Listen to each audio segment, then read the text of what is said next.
1. The Russian, German and Austro-Hungarian monarchies in 1913. The Old World in its sunset.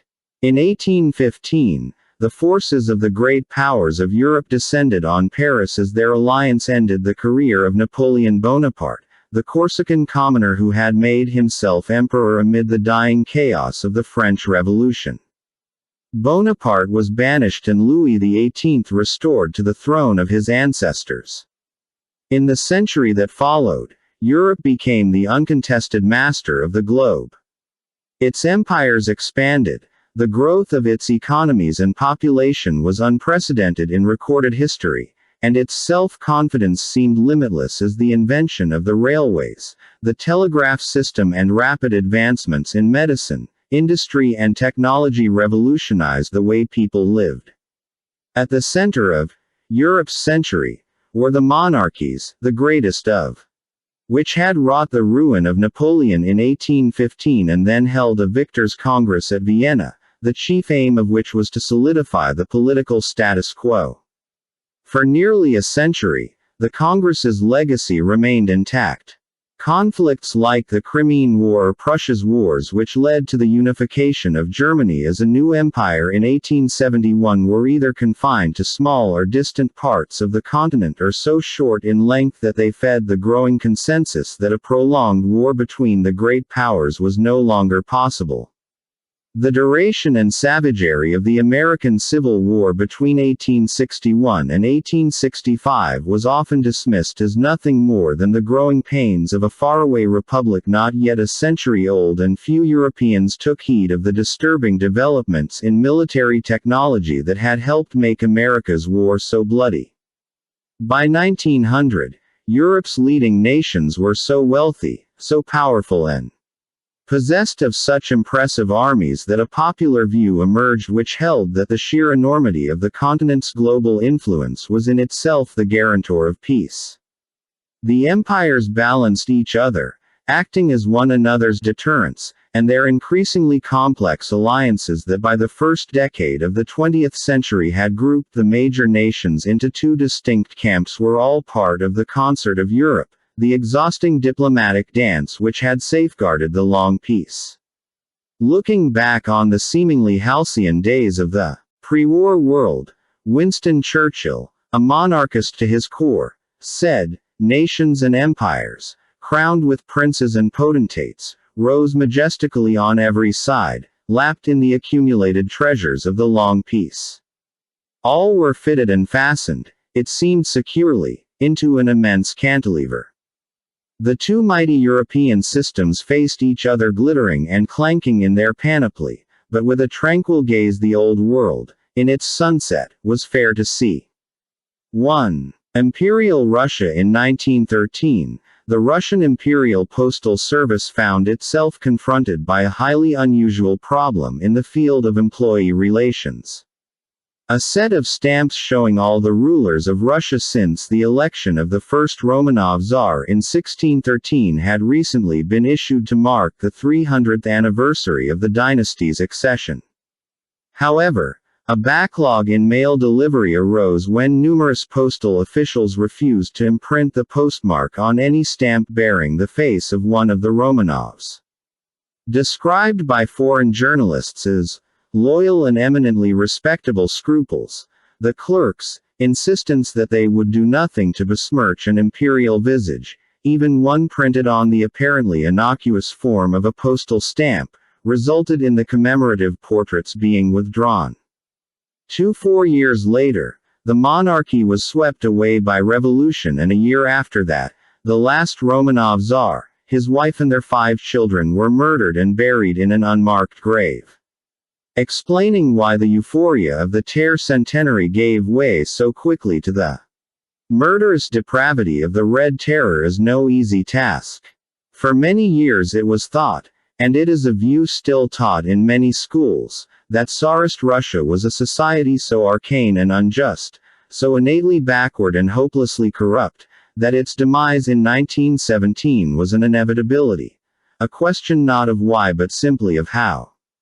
In reaction to what they saw as the desecration of Russian national spirit under Soviet rule, Russian nationalists painted a very different picture, in which the Romanov Empire had been brought to ruin by nothing more than bad luck and political conspiracy. Stories such as those in Nobel Prize winner Alexander Solzhenitsyn's series of novels The Red Wheel promoted the idea that Imperial Russia had been a society far more benign than sinister and certainly infinitely more compassionate than the Soviet regime that eventually replaced it. In this version of events, 1913 was not so much an Indian summer as a sign of the progress that would have remained unchecked if the First World War had not intervened.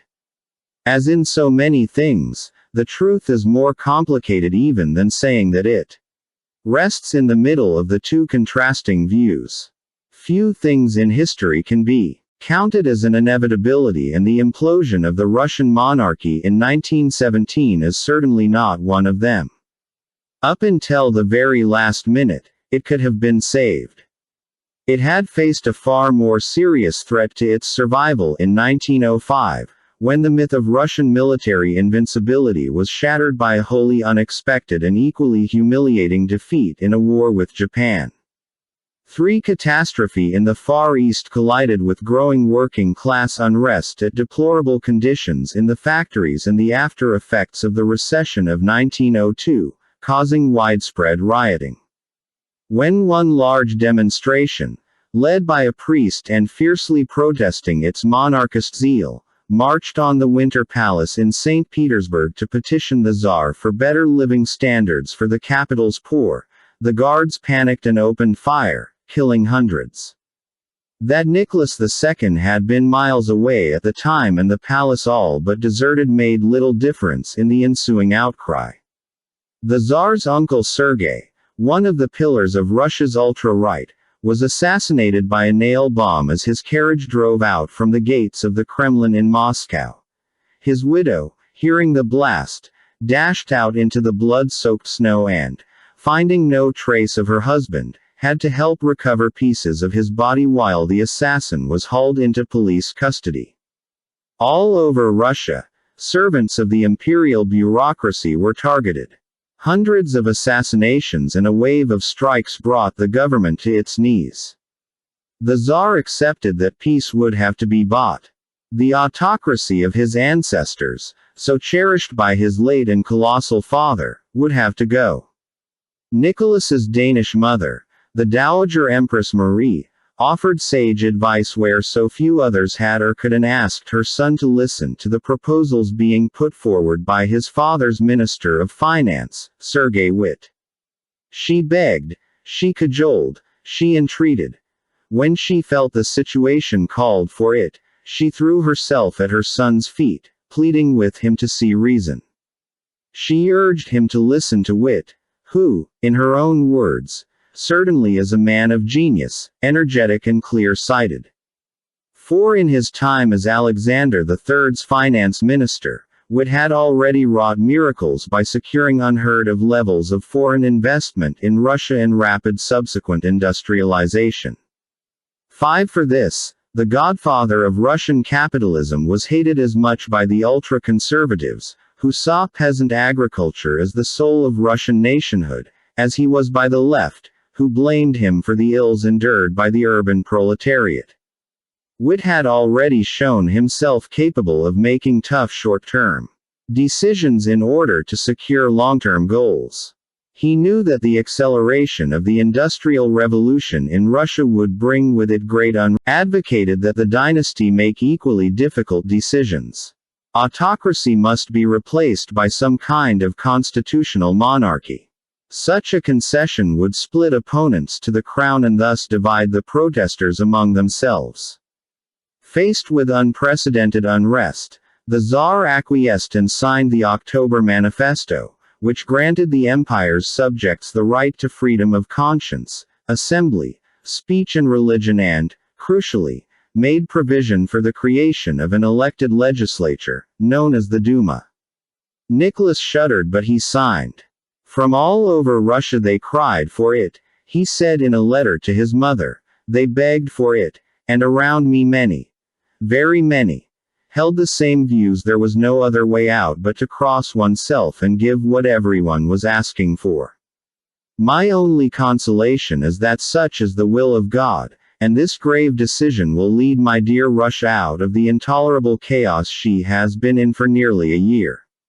6. But while the October Manifesto did achieve the intended result of splitting the liberals from the radicals, one former Marxist turned liberal, 35-year-old Peter Struve, had been so appalled by the violence of 1905 that he captured many a liberal mindset when he exclaimed, "Thank God for the Tsar, who has saved us from the people." It did not, to the Tsar's shock and fury, bring about an immediate end to either the rioting or the revolutionaries' bombing campaigns. The Bolsheviks coordinated an armed insurrection of factory workers in Moscow, while Leon Trotsky emerged as the prominent leader of the Soviet of Workers' Deputies in St. Petersburg, which aimed to create a political alternative to the monarchy. As police authority collapsed, mutinies swept the armed forces and panicked governors in the provinces wrote of peasants ransacking and looting aristocratic estates. Nicholas wrote to his mother, "More and more voices are heard protesting that the time has come for the government to take matters firmly in hand.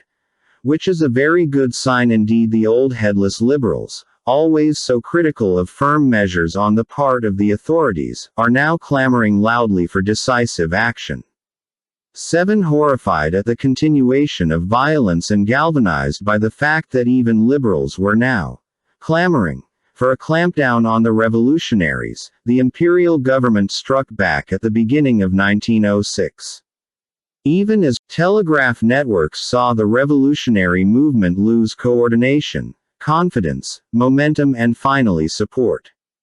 By the time the First Duma was officially opened by the Tsar in a glittering ceremony at the Winter Palace in April, the putative revolution had collapsed.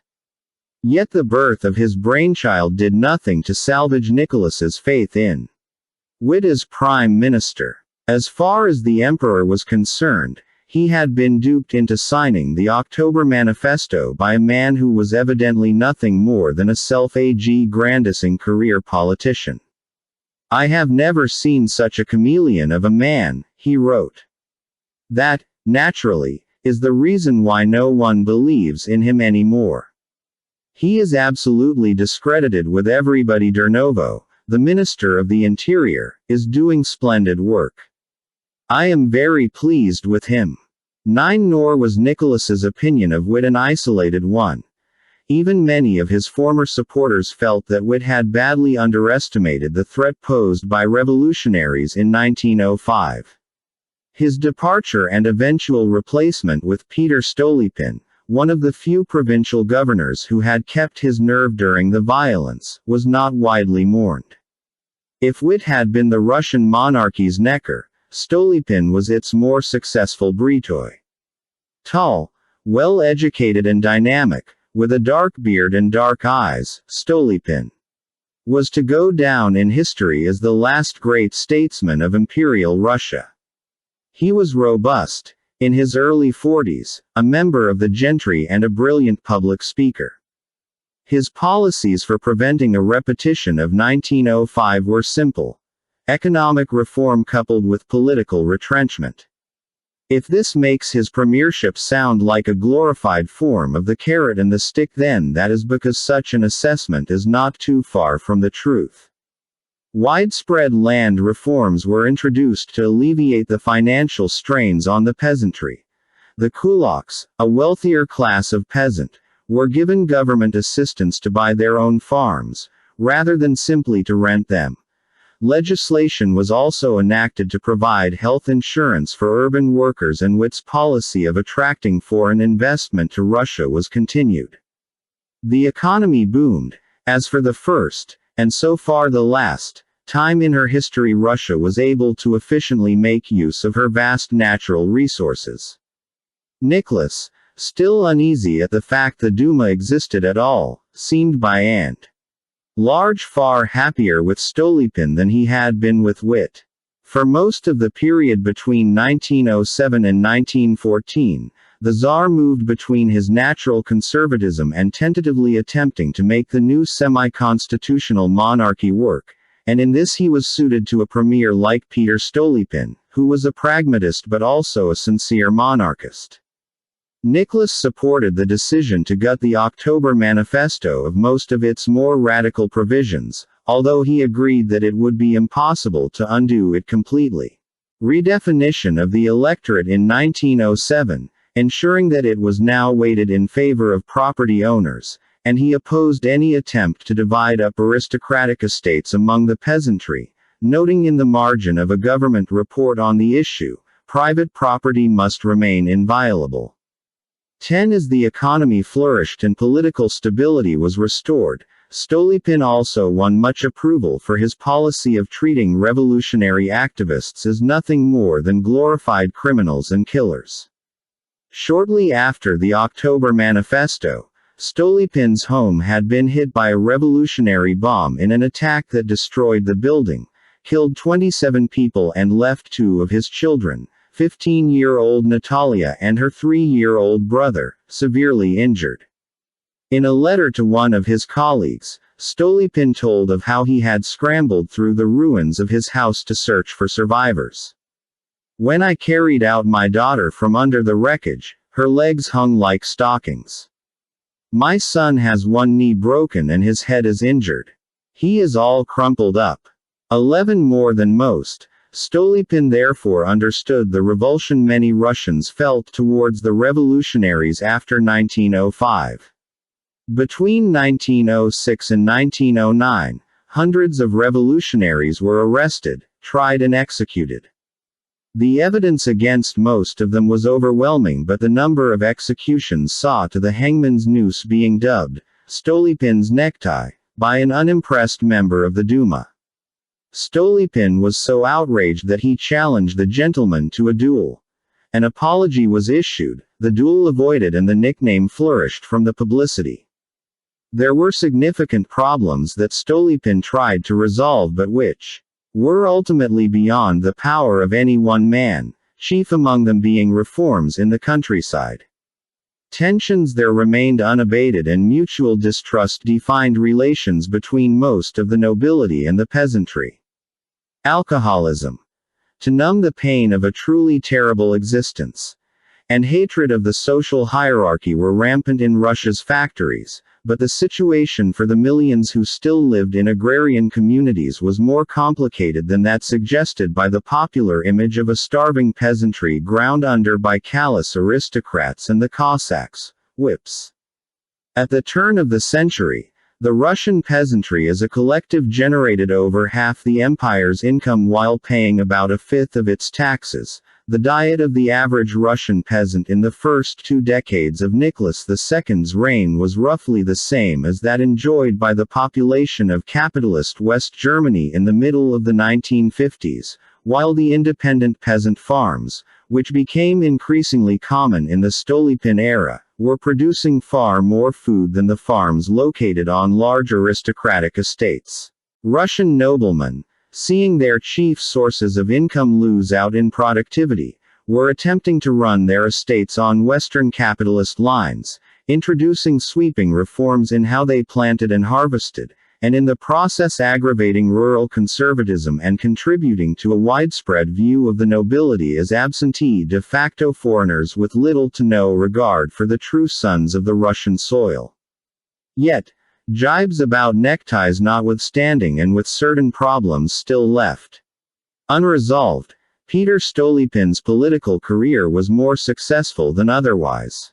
12 conservatives were pleased to see membership of the recently legalized trade unions drop from 300,000 in 1907 to just over 40,000 in 1913.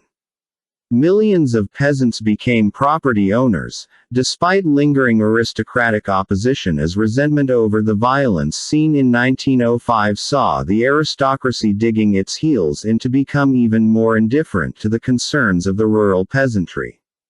5 consecutive years of beautiful summers and comparatively mild winters led to bumper harvests. education reforms and increases in teachers' salaries improved the prospects for Russia's next generation to continue the capitalist dream nurtured by Stolypin's government, and plans were put in place to have completely eradicated illiteracy in the empire's young by 1922. Russia's railway networks and steel mines broke records with how quickly they expanded. Coal production doubled. Industrial productivity in general increased by 125% in 5 years. Government income rose sharply, and by 1914 the empire had outstripped the United States as the major global exporter of grain. But the death he had avoided in 1906 caught up with Stolypin in 1911 when he attended a performance of the opera The Tale of Tsar Saltan in Kiev. The Tsar was in the audience, accompanied by his eldest two daughters, the 15-year-old Grand Duchess Olga and 14-year-old Grand Duchess Tatiana, when a young revolutionary called Mordka Bogrov approached the prime minister during the second interval and shot him twice in the chest. The Tsar, who had just left the imperial box, came back to investigate the strange noise. Women were shrieking, and directly in front of me in the stall Stolypin was standing. He slowly turned his face towards me and with his left hand made the sign of the cross in the air. Only then did I notice that he was very pale and that his right hand and uniform were bloodstained. People were trying to lynch the assassin. I am sorry to say the police rescued him from the crowd and took him to an isolated room for his first examination. 13 The Grand Duchess Tatiana was hysterical as the imperial suite was rushed from the theater in case the prime minister's murder had scandalous murder. 14 Tatiana's mother did not quite share her daughter or mother-in-law's distress. She had never forgiven Stolypin for criticizing her beloved spiritual confidant, Rasputin, and she wrote to the new prime minister, Count Vladimir Kokhovstov, "Life continually assumes new forms. The Lord will help you. I am sure Stolypin died to make room for you, and all this is for the good of Russia." 15 Tact was never one of Her Imperial Majesty's virtues. 2 years later, when the dynasty led the nationwide celebrations to mark the centenary of Romanov rule in Russia, Stolypin's legacy meant there was room for great confidence among the empire's many monarchists. The opulent festivities of 1913, which saw the Tsar and his family undertake a sort of dynastic pilgrimage to Kostroma, where, in 1613, 16-year-old Mikhail Romanov had emerged as the Tsar chosen to end a generation-long trauma known as the Time of Troubles, evoked scenes of widespread rejoicing. But even as Moscow and St. Petersburg were lit up with fantastic light displays and portraits of all the Romanovs from Mikhail to Nicholas were hoisted in public buildings throughout the empire, there were still issues that needed to be tackled. The revolutionaries may have been scattered by exile, broken, divided and increasingly despondent about there being any chance for a revolution in their lifetime, but the Duma and the court were frequently at odds with one another. The high court nobility clung tenaciously to the view that regardless of their views of the rest of the upper classes, the rural peasantry were inalienably devoted to the Tsar, and that all demands for further political reform came only from the urbanized bourgeoisie, whose heads had been turned by a lot of silly Western liberal nonsense. The Duma, not unfairly, accused the court of disregarding educated public opinion at every available turn. The alliance of mutual interests which had bonded the two together in 1905 had weakened by 1913, and the Tsar's coterie did not help matters by heaping a dozen petty humiliations on the politicians' heads during the centenary. The delegates were usually given the worst seats at any of the public functions, they had to make their own travel arrangements and, unlike the courtiers, they had to pay their own way as well. Far from evoking joy at the success of the partnership between the Duma and the throne, the public celebrations surrounding the tercentenary only served to reinforce the ultra-conservatives' delusion that the last 7 years had been a blip, an aberration from the grand narrative of Russian history, which to them was indisputably a tale of the Tsar tied by unalterable bonds of love and affection to his people. The Tsarina expressed this lacuna better than anyone when she told one of her ladies-in-waiting, "Now you can see for your show ourselves, and at once there the people's hearts are ours." 16. Like her husband, Alexandra Feodorovna was not actually stupid, and she was marginally less blind than many of her critics suggested. However, it was ironic that she of all people should have articulated that the key to the imperial family's popularity was their visibility. The personalities and private lives of the Tsar and his family will be discussed at length later, but for now it is suffice to say that by 1913 they had all but retreated from public view. There were several reasons for this. The first was the Tsarina herself. The birth of 5 children in relatively quick succession had destroyed her already fragile health, and she was plagued by heart palpitations and sciatica which left her confined to her bed or her chaise longue for days at a time. She was also extremely shy and uncomfortable in large crowds. The aristocracy of the capital chose to interpret her behavior as wanton rudeness and detested her accordingly. Mariel Buchanan, the daughter of the British ambassador to St. Petersburg, witnessed the Empress's panic attack firsthand when the Tsar and his wife attended a performance at the theater one evening. Within minutes, Alexandra began to shake and fan herself compulsively. The diamonds which covered the bodice of her gown began to rise and fall, flashing and trembling with 1,000 uneasy sparks of light. Presently, it seemed that this emotion or distress mastered her completely, and with a few whispered words to the emperor she rose and withdrew to the back of the box, to be no more seen that evening. A little wave of resentment rippled over the theater. 17. The last great imperial ball, the traditional zenith of social interaction between the monarchy and the high nobility, was held in 1903. After that, Alexandra refused to host any more, and the cavernous ballrooms at the Winter Palace went largely unused.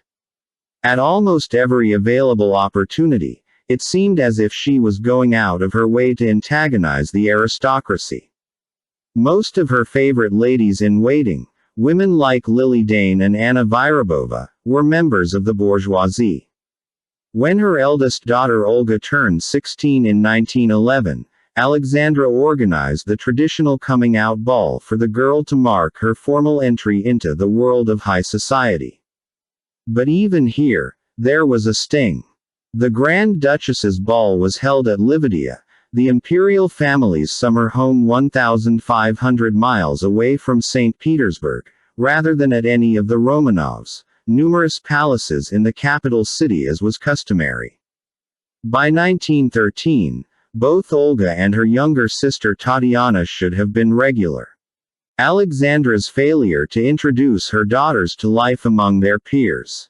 When Olga and Tatiana did appear at functions, the Duchess noticed, as the girls know nobody in society, they simply hopped around like provincial demoiselles without anybody being presented to them, and they were never made to talk with any of the ladies, young or old, now fancy Grand Duchesses who perhaps will soon marry and perhaps leave the country, not being properly introduced into the Petersburg society.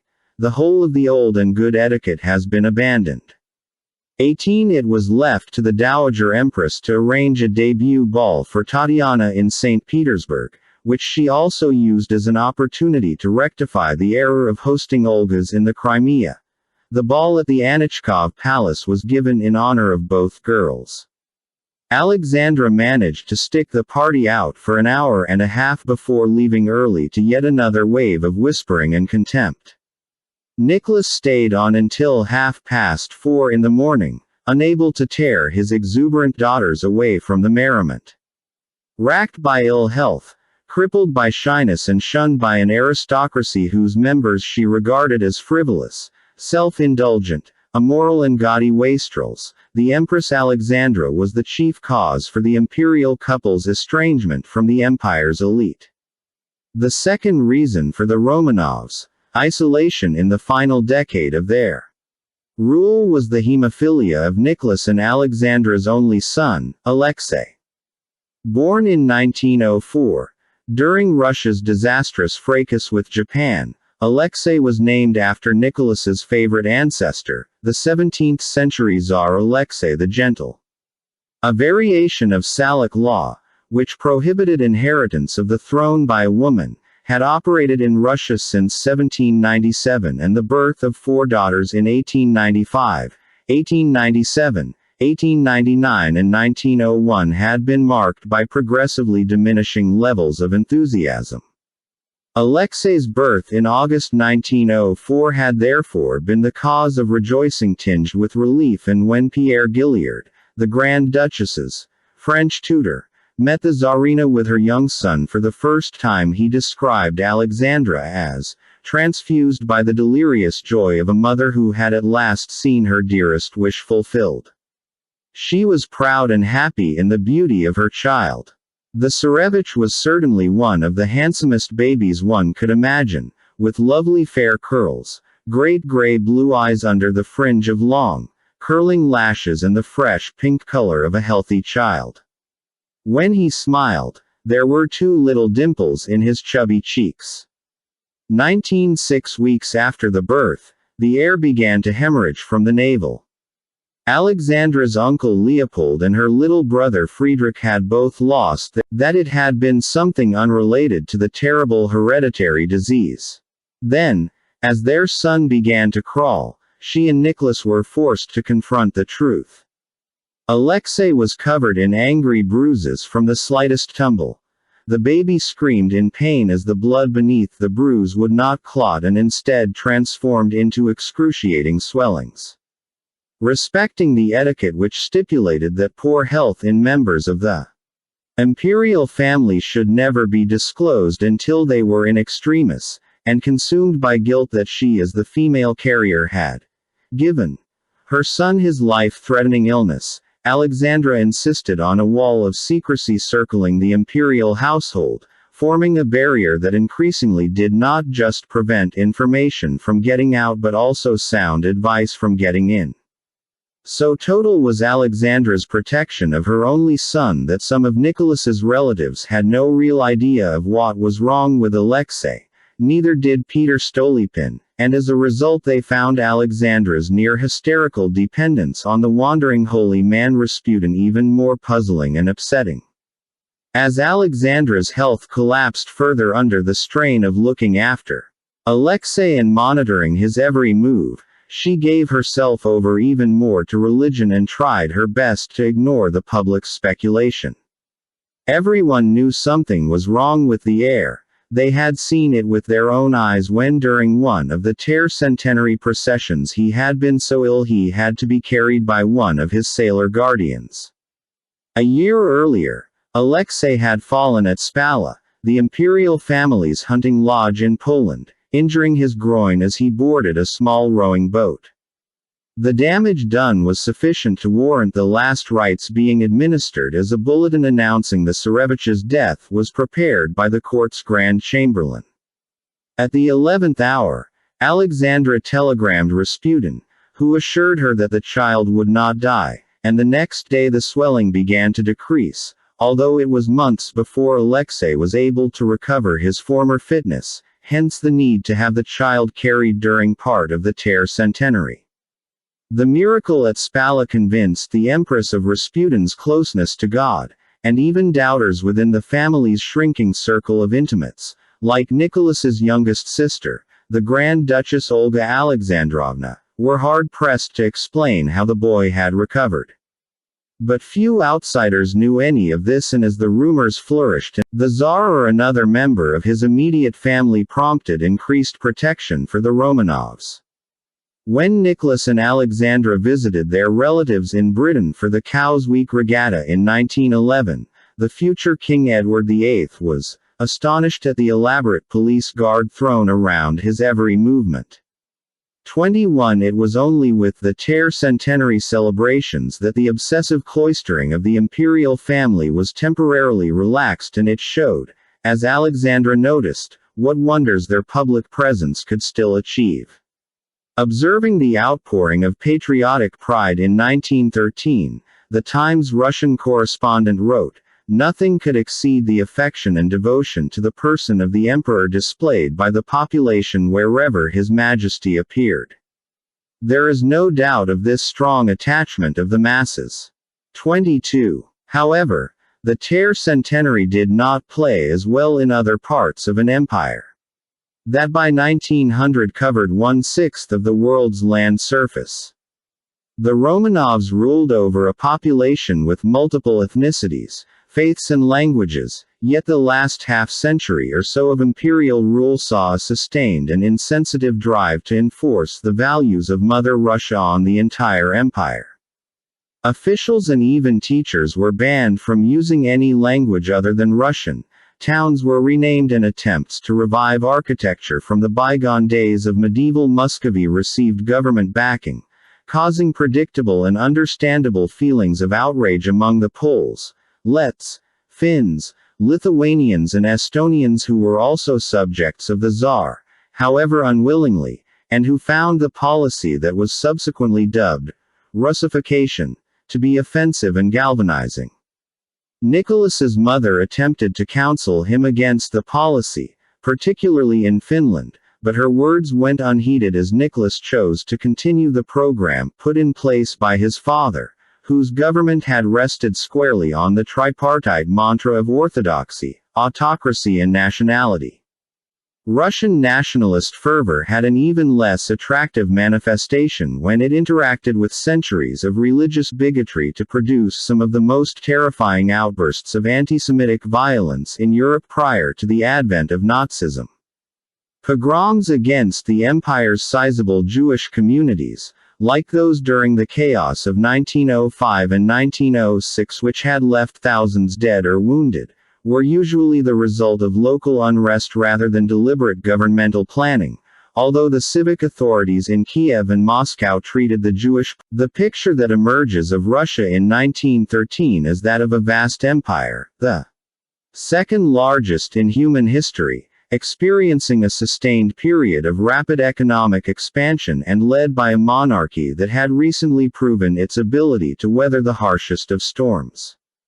There were still political tensions between a conservative nationalist court and a parliament which felt more needed to be done to guarantee a peaceful and prosperous future, but the more significant problems lay in the resentment of the empire's many minorities at the tactless nationalism of the central government, tensions between landowners and peasants in the countryside, and a revolutionary movement in recession but not yet totally extinguished. None of these problems were necessarily unmanageable, and if the Tsarist Empire could not have existed for much longer in the way that it did in 1913, there is nothing to suggest that the collapse of the monarchy itself was in any way inevitable or even likely until Russia came into conflict with the two empires on its western borders. Wilhelm in Germany. On the 23rd of May 1912, Kaiser Wilhelm II attended the launch of the Imperator at the Bremerhaven shipping yard in northern Germany. The creation of the vessel was surrounded by a significant amount of media excitement.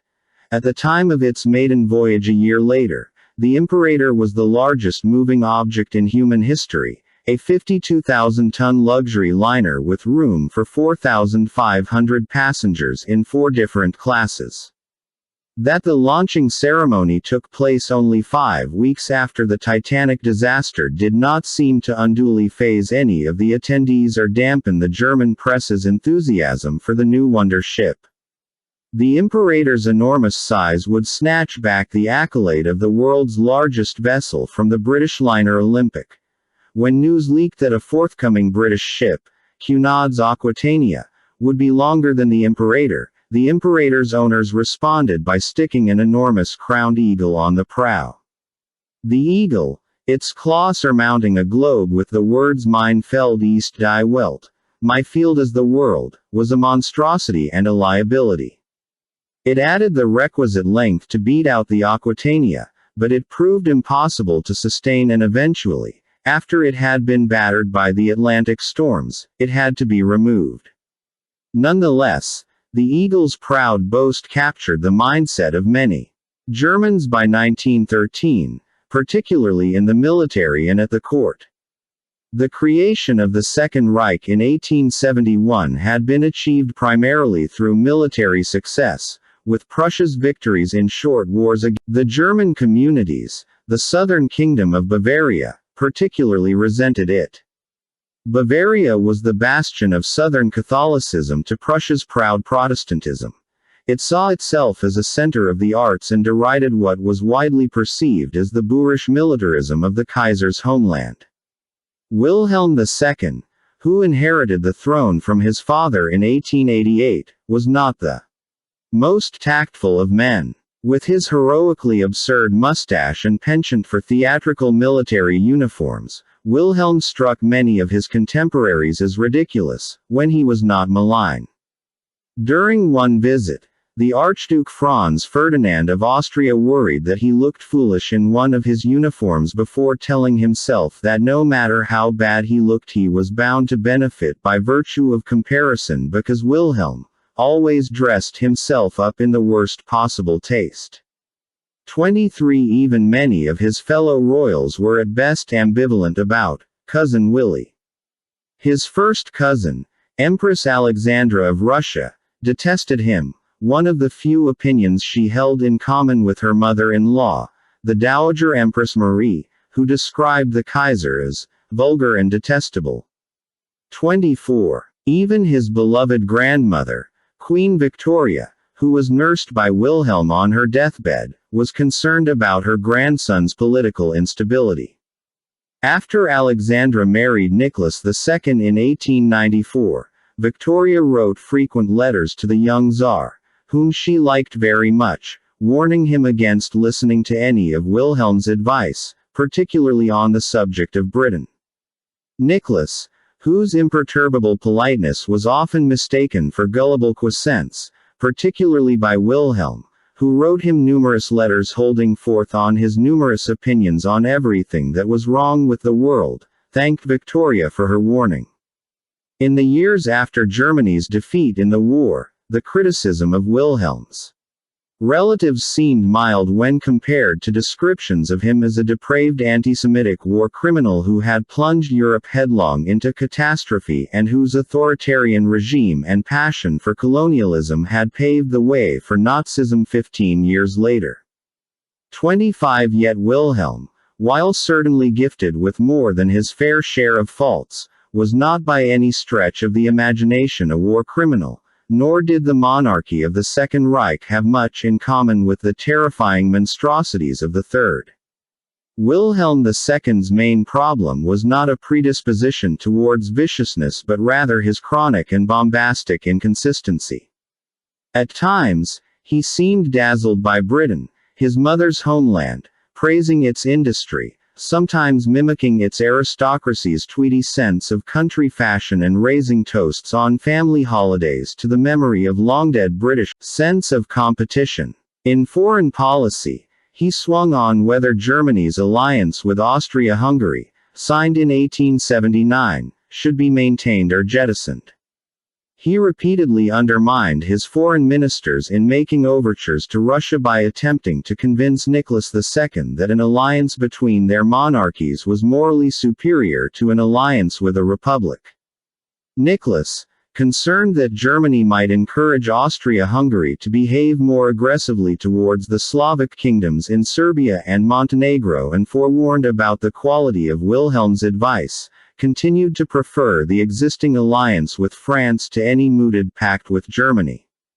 Attempts to split Russia away from her alliance with Republican France struck a particularly disingenuous note when Wilhelm himself toyed with the idea of ending Germany's generation-long animosity with its neighbor.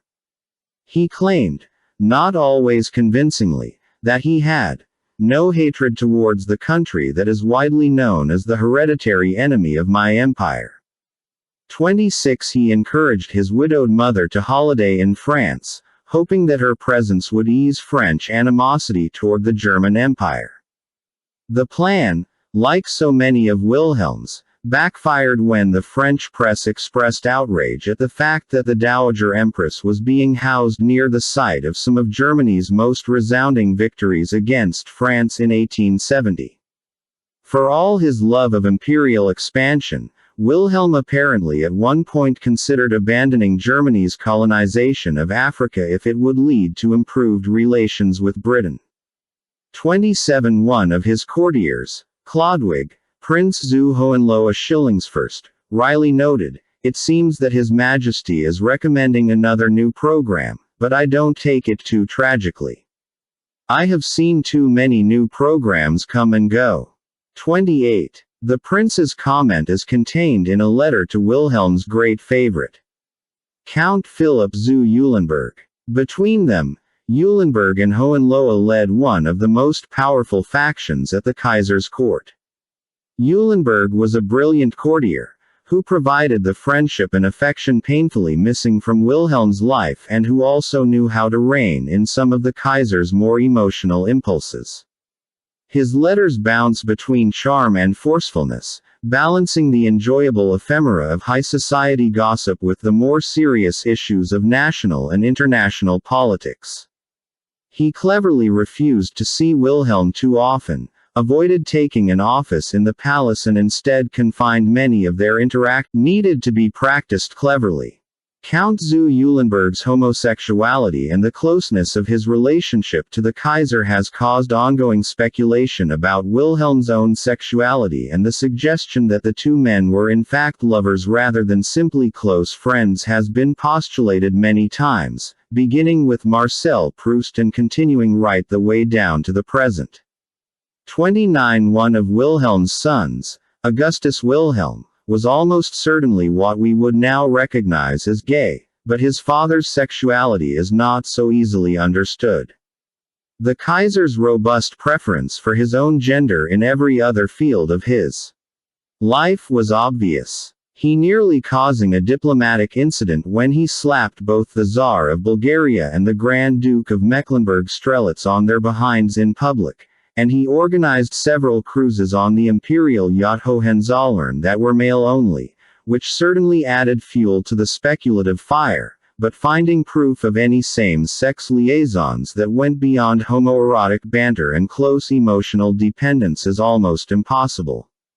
Admittedly, Wilhelm's first chancellor, Otto von Bismarck, coyly suggested that the nature of the Kaiser's relationship with Eulenburg was not to be confided to paper, but in contrast to that we have ample proof of various heterosexual flings, including one in his 20s with a high-class call girl with the rather gloriously unsubtle working name of Miss Love.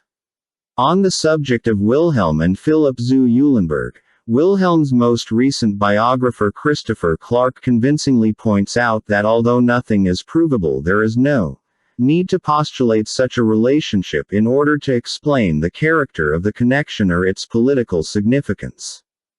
30. Eulenburg smothered Wilhelm II with the affection he felt had been missing in his childhood. During his birth, the attending doctors incorrectly assumed that the baby was a stillborn and tore him from his mother's womb in an attempt to save the crown princess's life.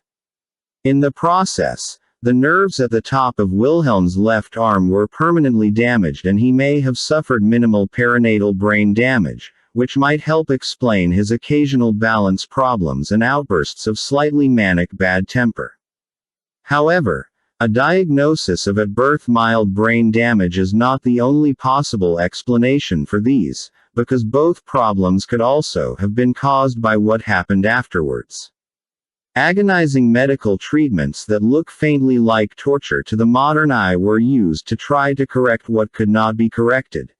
Despite the crown princess's unease at their tactics, medical experts from Berlin were brought in to try a variety of cures including minor surgery, binding the toddler's arms to his side as he learned to walk, absorb the vitality of the dead animal's warm blood, and strapping him into a leather and metal contraption that covered most of his torso.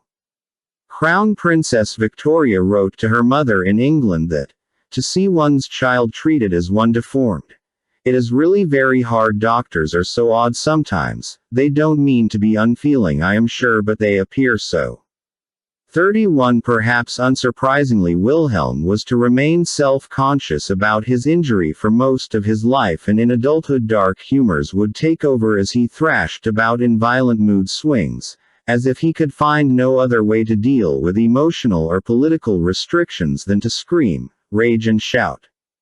As he grew up, his relationship with his liberal and Anglophile parents suffered as he adopted the politics of his militant and conservative grandfather, Wilhelm I. This produced a fairly miserable home life, and by the time Wilhelm became emperor in 1888 following his father's 99-day reign, cut short by laryngeal cancer, his relationship with his mother was one of suspicion and mutual resentment. His father had died apparently deeply disappointed in his eldest son, a feeling which neither he nor Victoria did anything to hide, and which she, in her grief and reproaches, may quite possibly have exaggerated. In this context it was easy to see how the bonhomie and unwavering affection of men like Philipp zu Eulenburg would have such an effect on the Kaiser. For 15 years, he was one of the most powerful figures in the Wilhelmine monarchy. However, over the course of 1906 and 1907, 6 high-ranking members of the German army committed suicide when they were blackmailed with exposure of their homosexuality. That some of them may have been romantically involved with Eulenburg, or that he at least knew why they had taken that terrible final step of suicide, cannot be discounted. Either way, the net was tightening around him as thinly veiled speculation ran rampant. In April, a journalist called Maximilian Harden, writing for the liberal newspaper Die Zukunft, published an article hinting at an affair between Philipp zu Eulenburg, leader of a sinister and effeminate camarilla, and Count Kuno von Moltke, a member of a prominent military family who was also one of the Kaiser's adjutants and the military commander for Berlin. Harden's intentions were primarily political. He hoped to discredit a man who was known to support semi-absolutist monarchy, but the case rapidly became a media free-for-all. Homosexuality had been criminalized in Germany by legislation enacted in 1870. Moltke decided to sue for libel and Eulenburg took the stand. The legal question of whether or not Harden had libeled them turned on the question of their alleged homosexuality. The ensuing court cases were Germany's equivalents of Britain's Oscar Wilde trial, with politically damaging evidence being submitted about how some of the men in the Kaiser's entourage addressed him as Liebchen, sweetheart, or honey bunch, when in private. Members of the extended imperial family were named by eyewitnesses as having been seen sipping champagne at intimate all-male parties with Kuno von Moltke. The police apparently had a list of hundreds of names of German homosexuals with successful careers. The list vanished, although the defense hunted frantically for it. The possibility of its discovery was a sword of Damocles hanging over the head of many of the most brilliant names of court circles. Countess von Moltke, preparing for a divorce, testified that her husband had only slept with her twice during their marriage, although she later seemed to regret what she had done and declined to give evidence at a subsequent hearing. Men who had done nothing more sinister than advise the Kaiser on wine, champagnes, brandies and tobacco had their reputations torn asunder in the courtrooms when they were named by witnesses who were asked questions about von Moltke's and zu Eulenburg's social circle. There were more suicides, and some of those named as homosexuals, like Johann von Linner, scion of one of Prussia's most ancient aristocratic families, were sentenced to years of hard labor for violating paragraph 175 of the Criminal Code, which prohibited homosexuality in the German Empire. 32. For those critical of Wilhelm II's government, the scandal was a goldmine. Cartoons appeared showing the semi-naked figures of zu Eulenburg and von Moltke, replacing the two figures that traditionally stood on either side of the Hohenzollern family's coat of arms, caressing one another in deliberately effeminate styles. The implication was clear. Two homosexuals on either side of the Kaiser. Nor was the nationalist press, broadly supportive of Eulenburg's political agenda, exactly quiet. When Dr. Magnus Hirschfeld, the world's leading expert on human sexual behavior and homosexuality in particular, a man later nicknamed the Einstein of sex, was called upon to give evidence by Hardin's defense team, he caused a sensation by stating that in his professional opinion, even if he had never actually followed those desires to have sex with another man, it was quite clear that Kuno von Moltke was a homosexual, prefixing his testimony with the assertion, a shadowy Jewish conspiracy, and accused the doctor of promoting homosexuality in a strategy that would corrupt the morals of the empire's youth. The main result of the court case, apart from a huge surge in newspaper sales, was that Eulenburg could not prove that Hardin had been libelous in suggesting that he and von Moltke were not heterosexual, and as a result Eulenburg himself only narrowly missed being tried for perjury.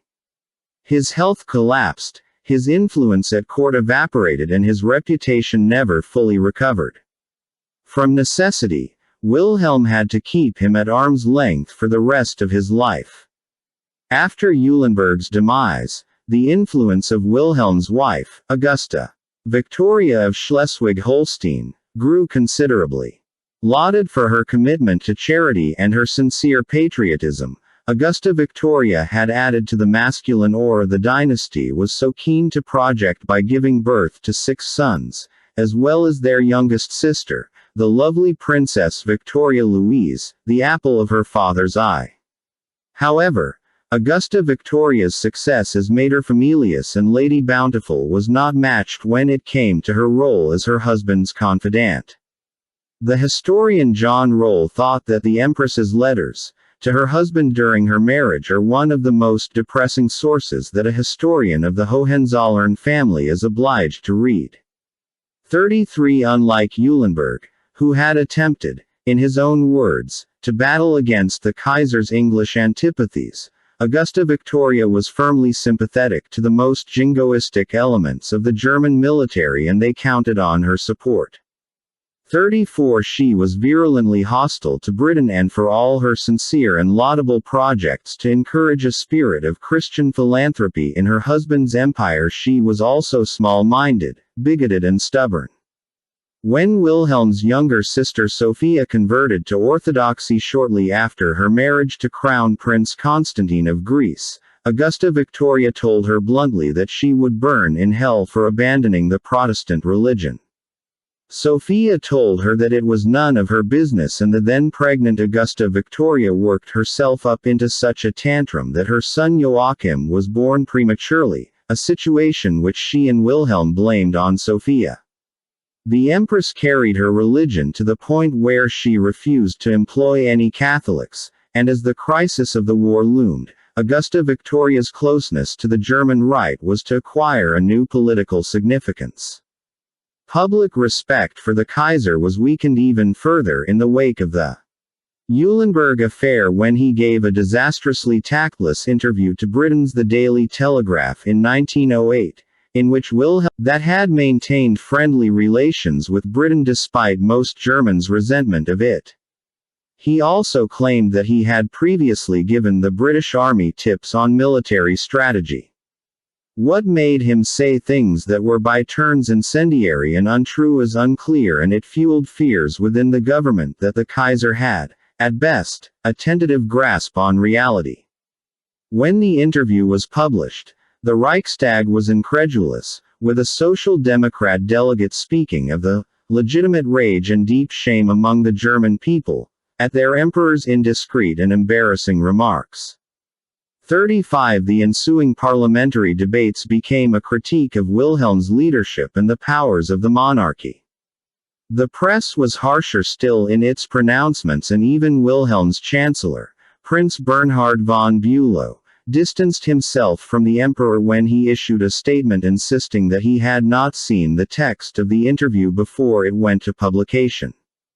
The implicit point being that no one with any political sense could possibly have thought it was a good idea to see such nonsense printed.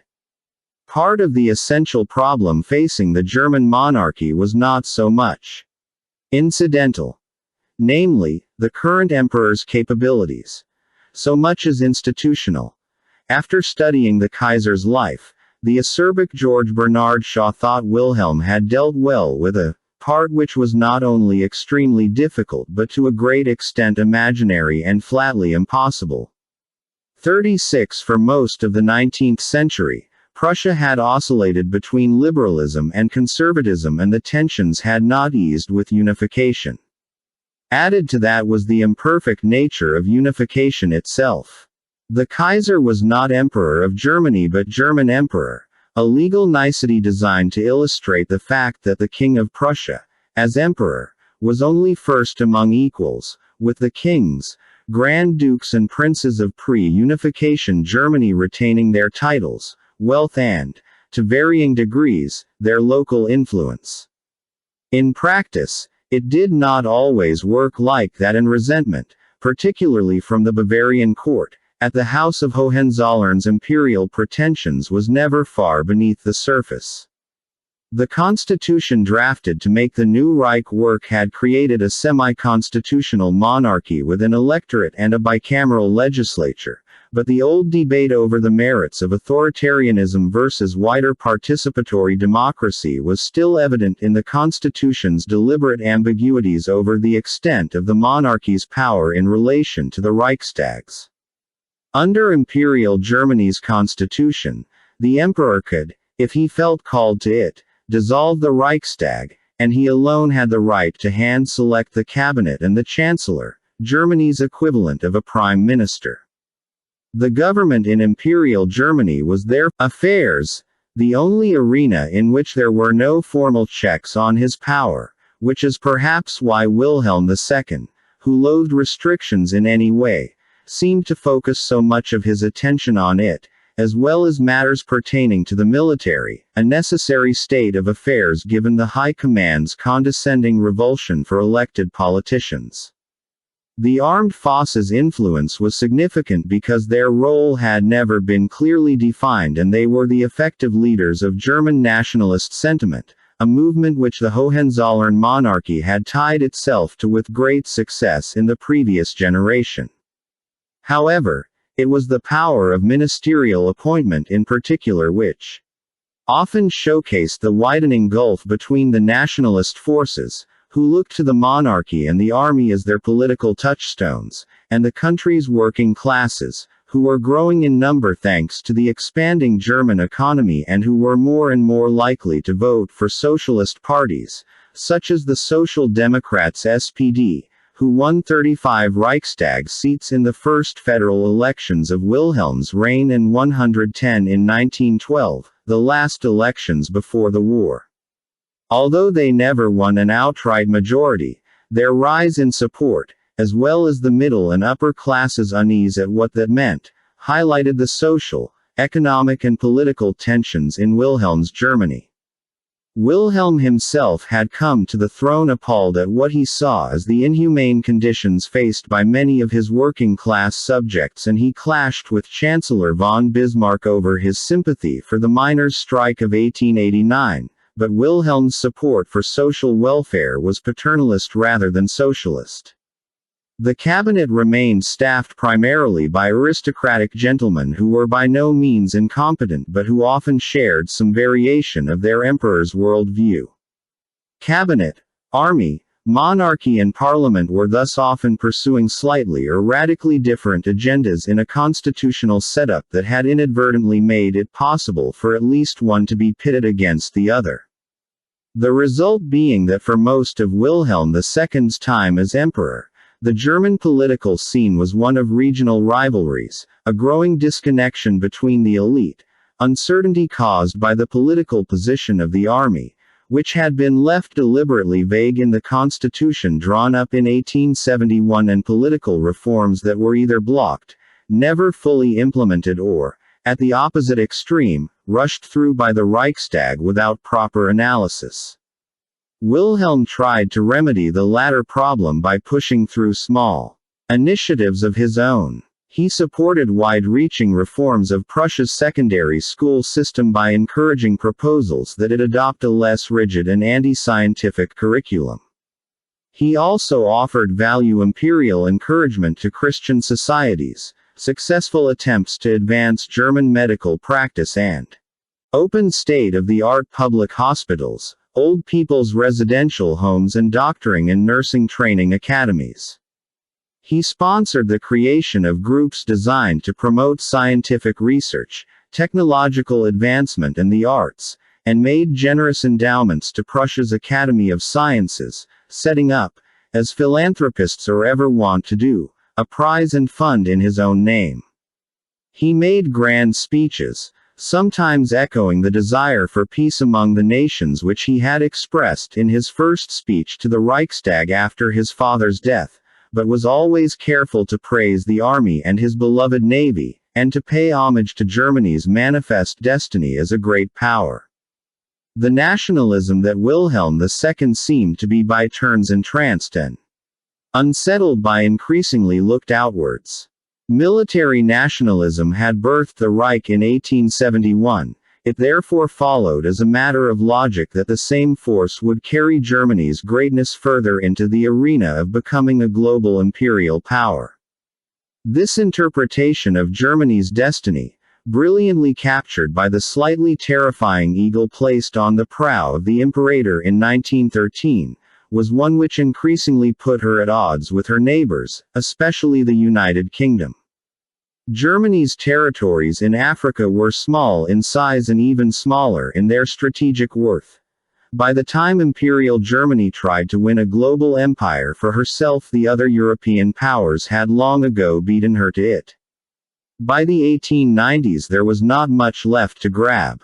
Regardless, huge amounts of money and energy were poured into Germany's military and naval expansion, the latter particularly riling Britain, who felt that Britannia alone should rule the waves.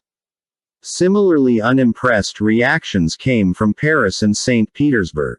In 1892, Tsar Alexander III ditched nearly half a century of Tsarist opprobrium for French republicanism. Until then it was illegal to even play La Marseillaise, with its glib lyrics about lynching aristocrats, in Russian territory to sign a mutually defensive alliance with France.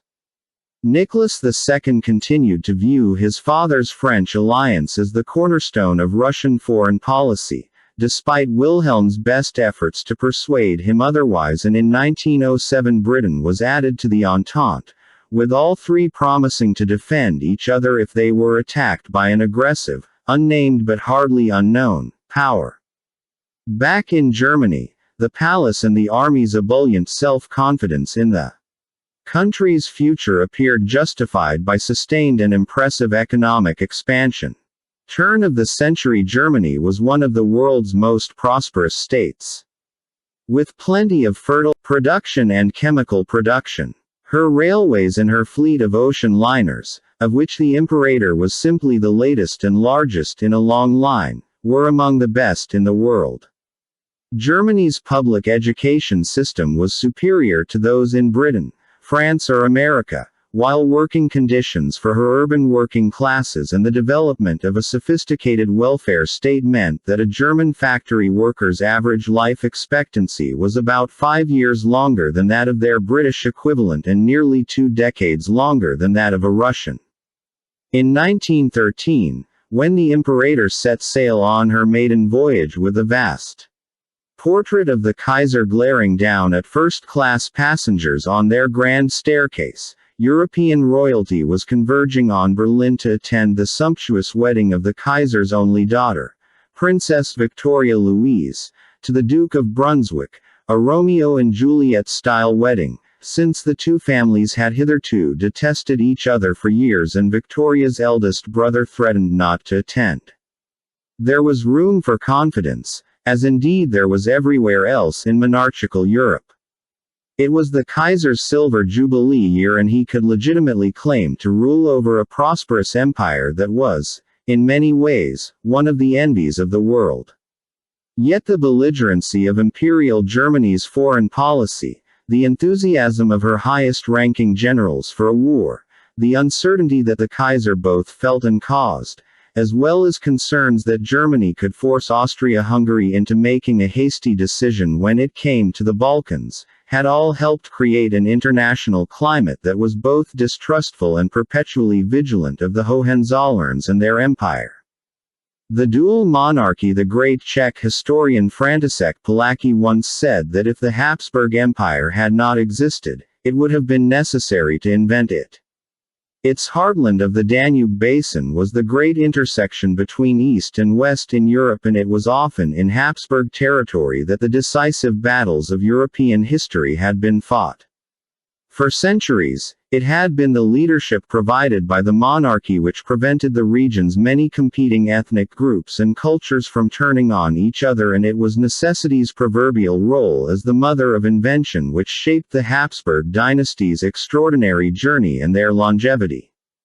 The family had first risen to greatness in the 13th century, providing them with a pedigree that made the Romanovs to the east and the family being left to inherit kingdoms when there was nobody else left to assume the mantle. That was how Hungary and Spain came into their orbit. By the 15th century, one of their emperors had adopted the acronym of the vowels AEIOU to signify how he and his kin saw their future. Austria est imperare orbi universo. It is Austria's destiny to rule the world. By the following century, this maxim seemed to be halfway true. The marriage of a Habsburg prince to the heiress to the Spanish throne meant that their son, Charles V, ruled over an empire that included most of Central Europe, the Netherlands, Spain, Naples, Sicily, Sardinia, and huge swaths of the Americas. One ambitious prince of the line came up with his own familial motto, Orbis non sufficit. The world is not enough. A declaration so bombastic that in 1963 it struck the author Ian Fleming to have it placed beneath the crest of the family of his fictitious British spy James Bond. 37. Christian Europe was increasingly obsessed with the fear of an Islamic invasion spearheaded by the expanding power of the Ottoman Empire, based mostly in what is now Turkey. This fear was not as paranoid as it seemed. In 1453, the Ottomans had overthrown the last remnants of the Byzantine Empire, the Christian Empire in the east, and they were expanding their borders in southern Europe. Increasingly, the Habsburgs came to be seen as the first line of defense. In 1571, they and their allies defeated the Ottoman navy at the Battle of Lepanto in a victory so resounding that it was accredited to the intercession of the Blessed Virgin Mary, prompting the Vatican to institute a festival to Our Lady of Victories on the 7th of October. 38. It was after another Habsburg victory, the defeat of the Ottoman armies as they laid siege to Vienna in 1683, that the Turkish threat to Western Christendom was judged to have vanished. Just as Europe had looked to the Habsburgs to counteract the threat posed by the Ottomans, they also looked to them to thwart the ambitions of France, a role that they gladly undertook, increasingly in conjunction with the British.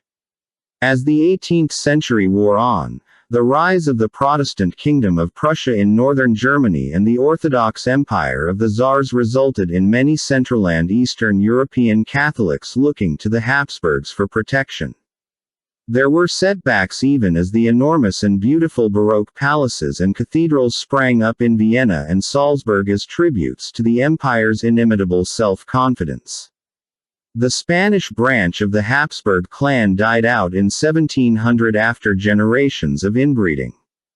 This was never as much of a problem with their less insular Austrian cousins, and it is almost entirely to the Spanish side of the family that we owe the popular stereotype of royalty as habitual inbreds. That point has, the medieval and early modern period, what we would now recognize as inbreeding or incest was not uncommon. In an age when very few people left the village, town or county where they had grown up, inbreeding across the course of several generations was inevitable, regardless of one's social class. Royalty could no more marry outside the sacred confines of their class than most of their subjects could marry outside the limits of their locality. However, even in that context, the Spanish Habsburgs, with their fanatical preoccupations with Catholicism and the sanctity of royal blood, had taken it too far. Philip II and Philip IV had both married their nieces.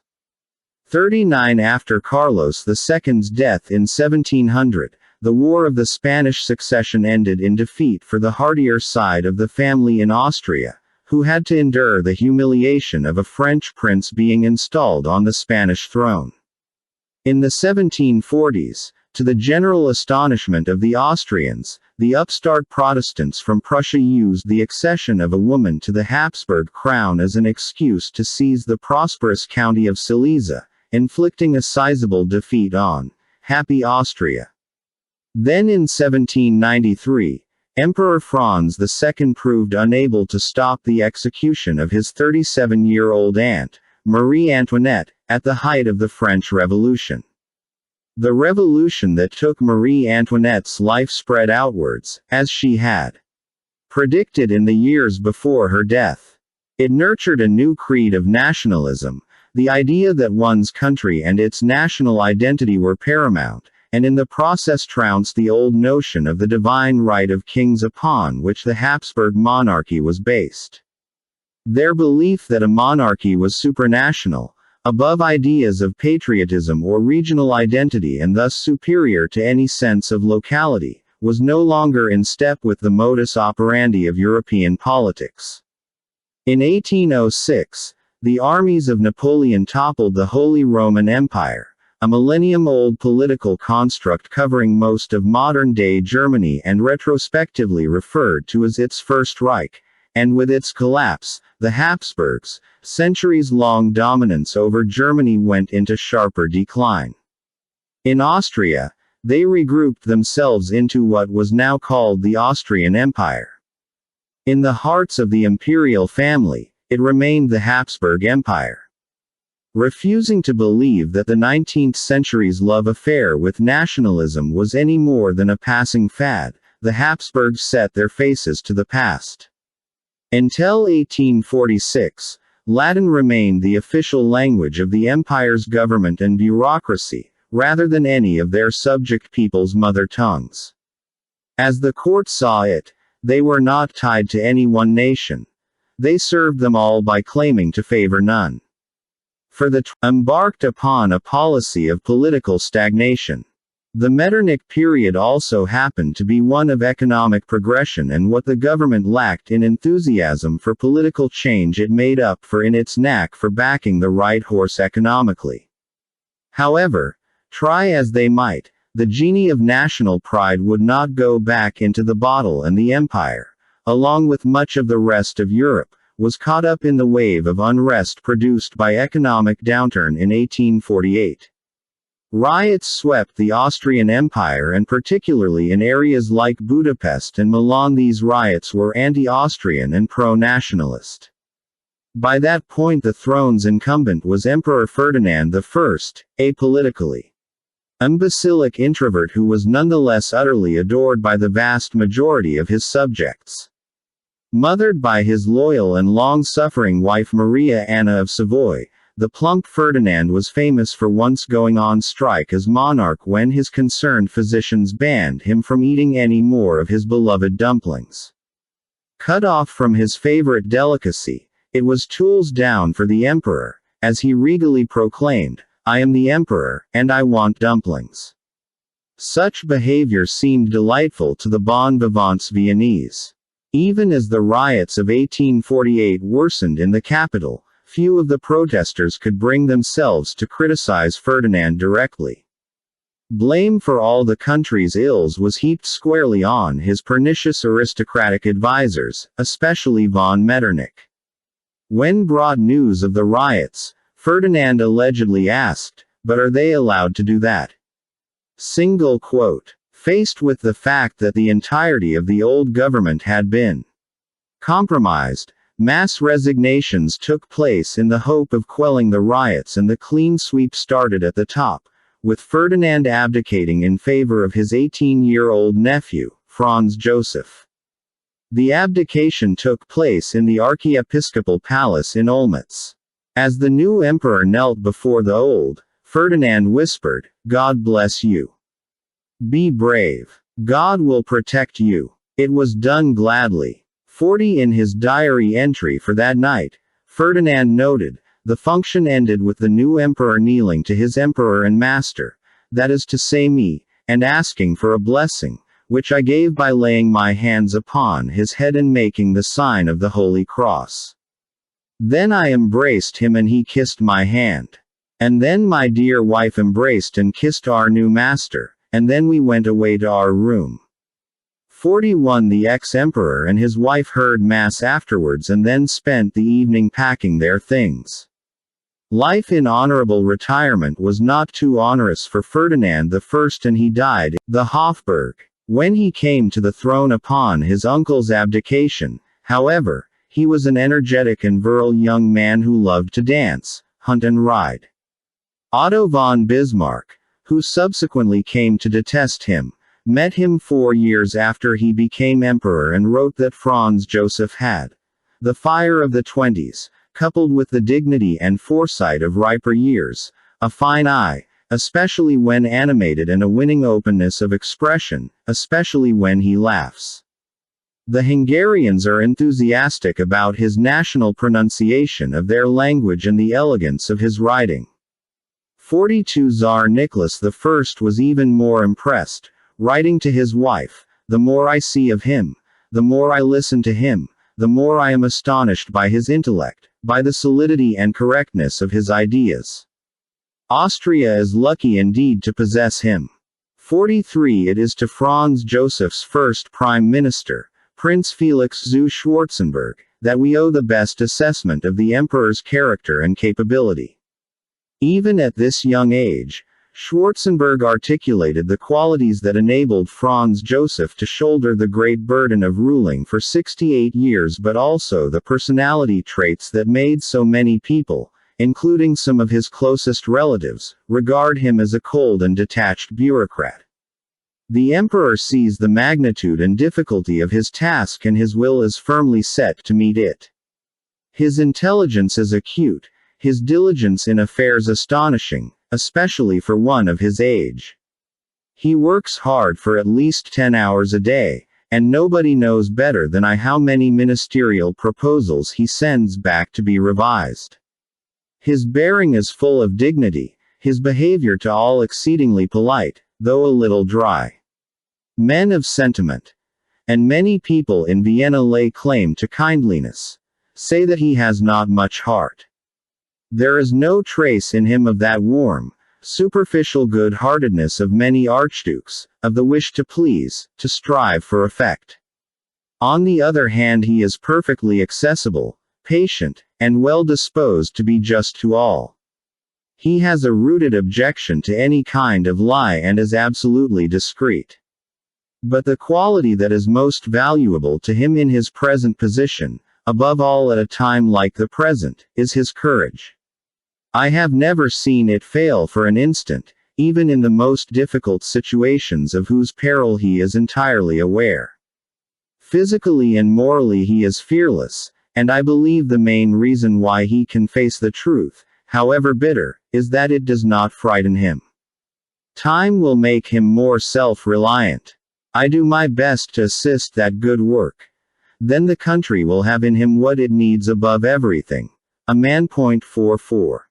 For the first 20 years of his very long reign, Franz Joseph supported the plan that to recover from the upset of 1848 the empire must create a centralized unitary state with as much as possible being controlled from Vienna, recapture the lands lost in northern Italy because of 1848, establish its dominance over Germany, and find allies in Europe who could sustain the empire's position as the dominant Central European power.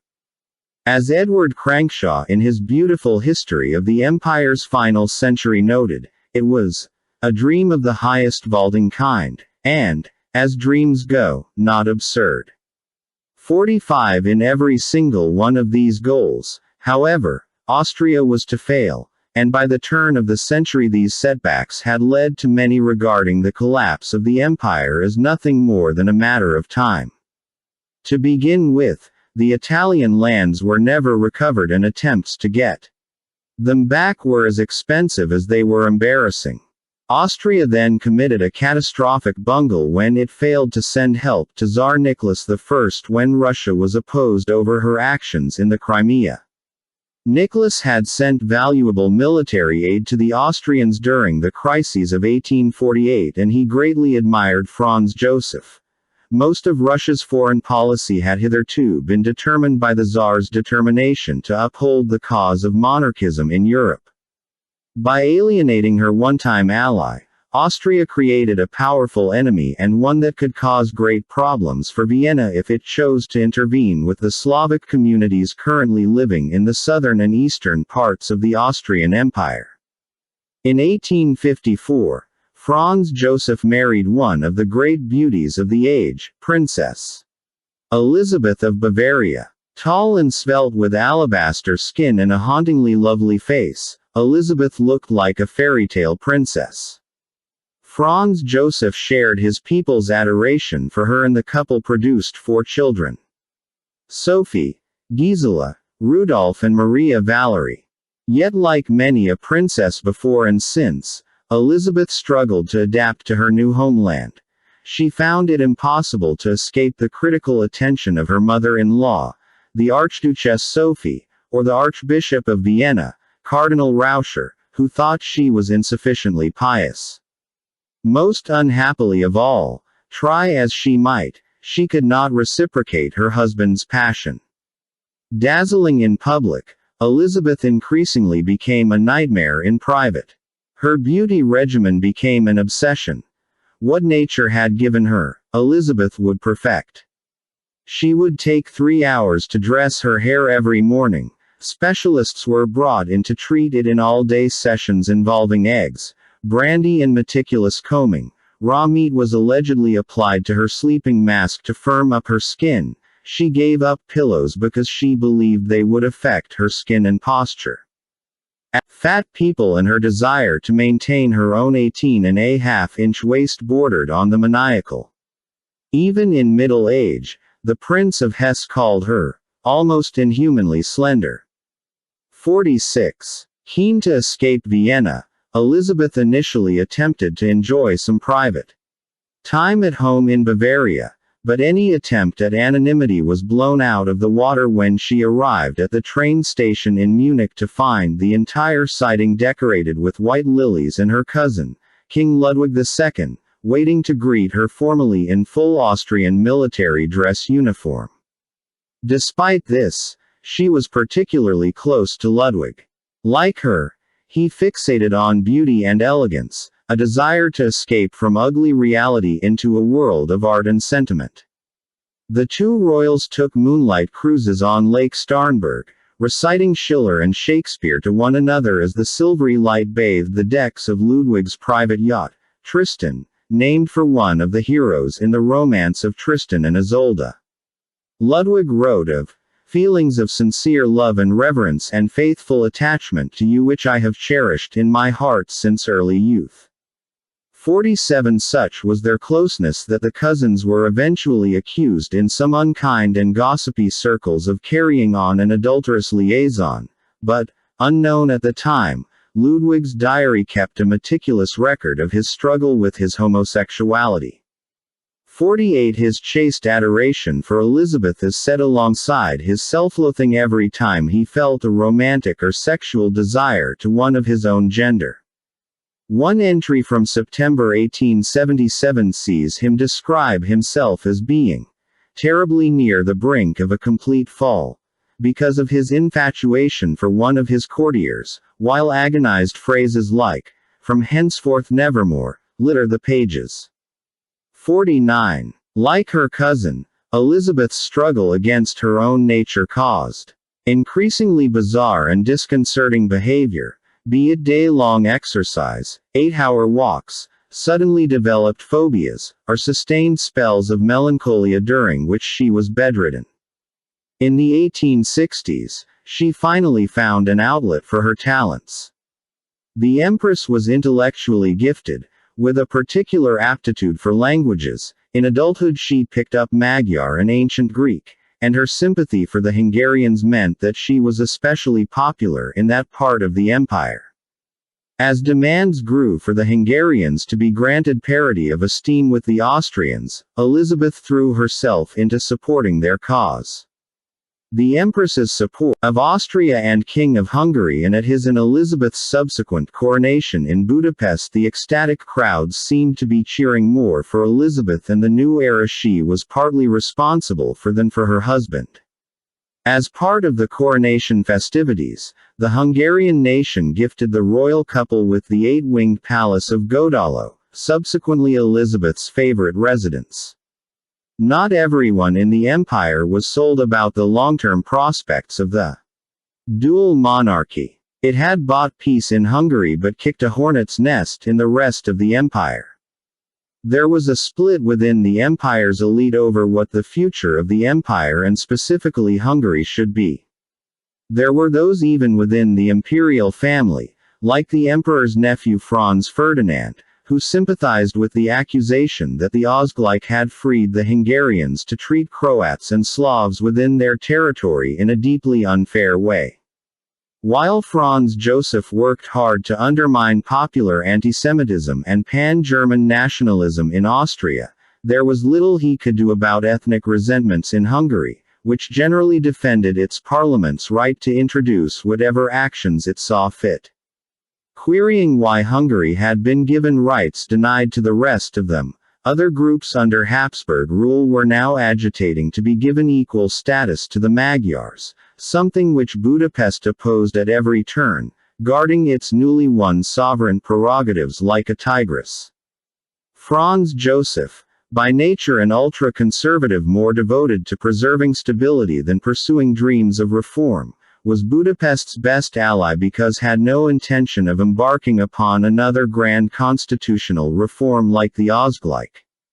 By the turn of the century, there were therefore many who thought the multinational nature of the Habsburgs' empire meant that its collapse was unavoidable.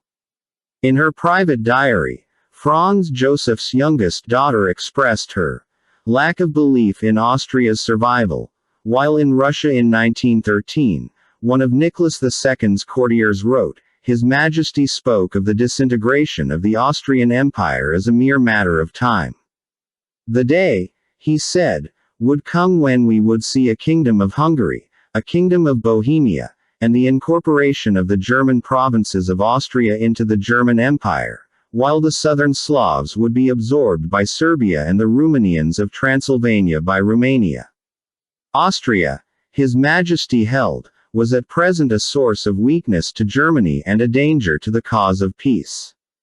50. Yet the Habsburg monarchy's preoccupation with internal stability produced a flowering of the arts in Vienna as the waltzes of Strauss, father and son, floated from ballrooms over the waters of the Danube, and Art Nouveau flourished in the capital's academies and salons. Otto Wagner, Gustav Klimt and Sigmund, censorship and an appreciation for the novel and the beautiful.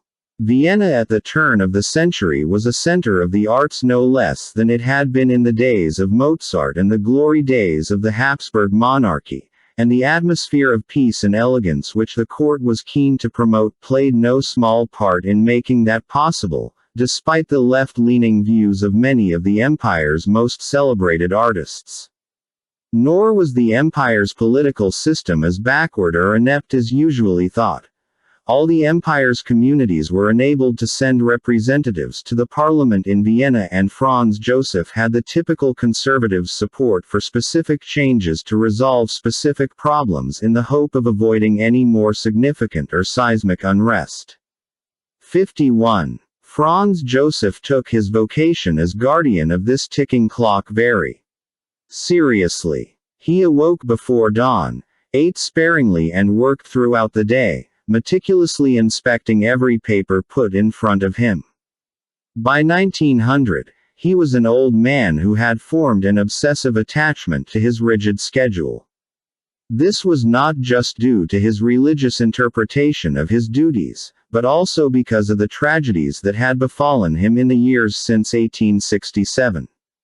In that year, his younger brother Maximilian was executed by Mexican revolutionaries after a disastrous attempt to create a European-style monarchy in the Americas ended in failure.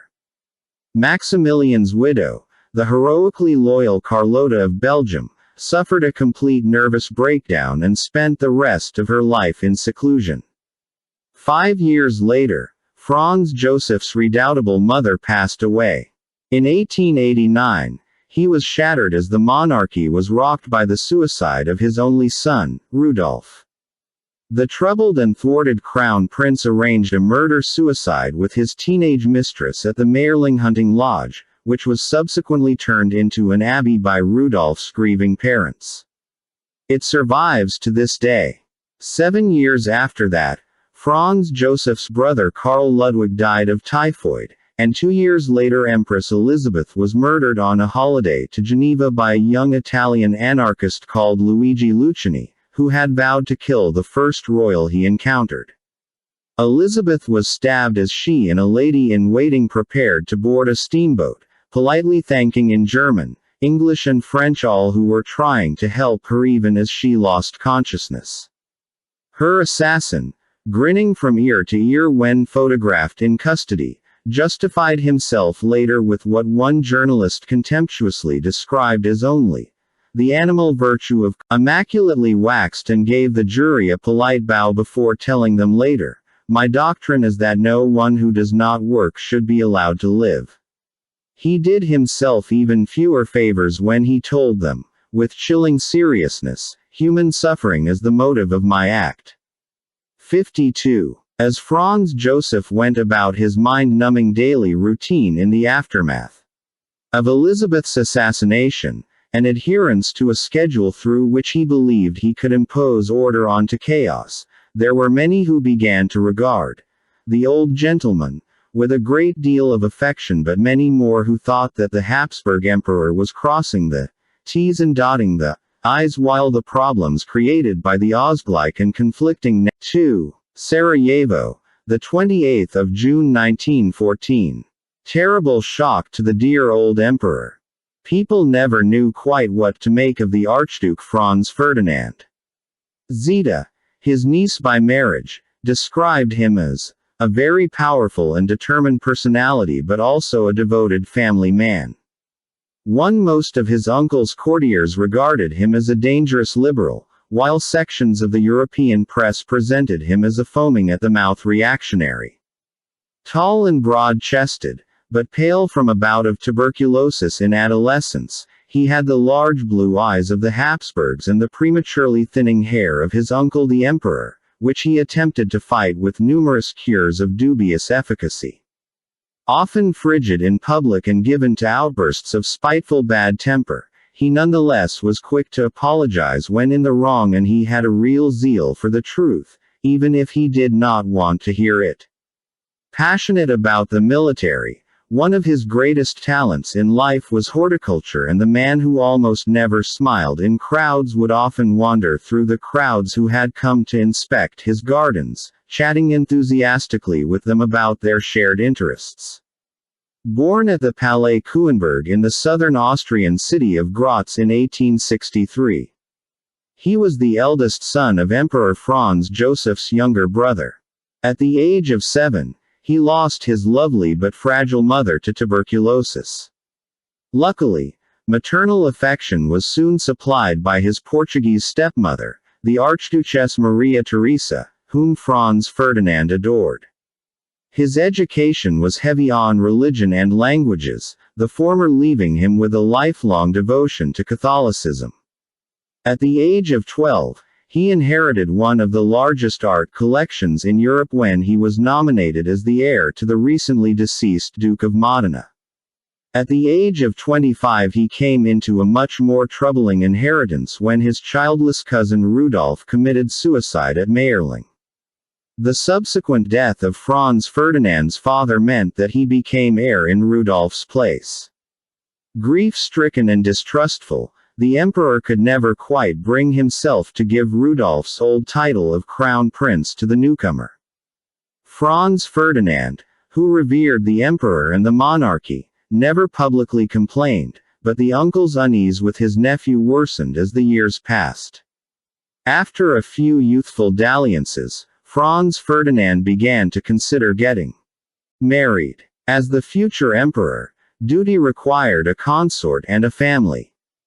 The problem was, with his passion for cheap romance novels, the Archduke did not just want to marry, he also wanted to be happy.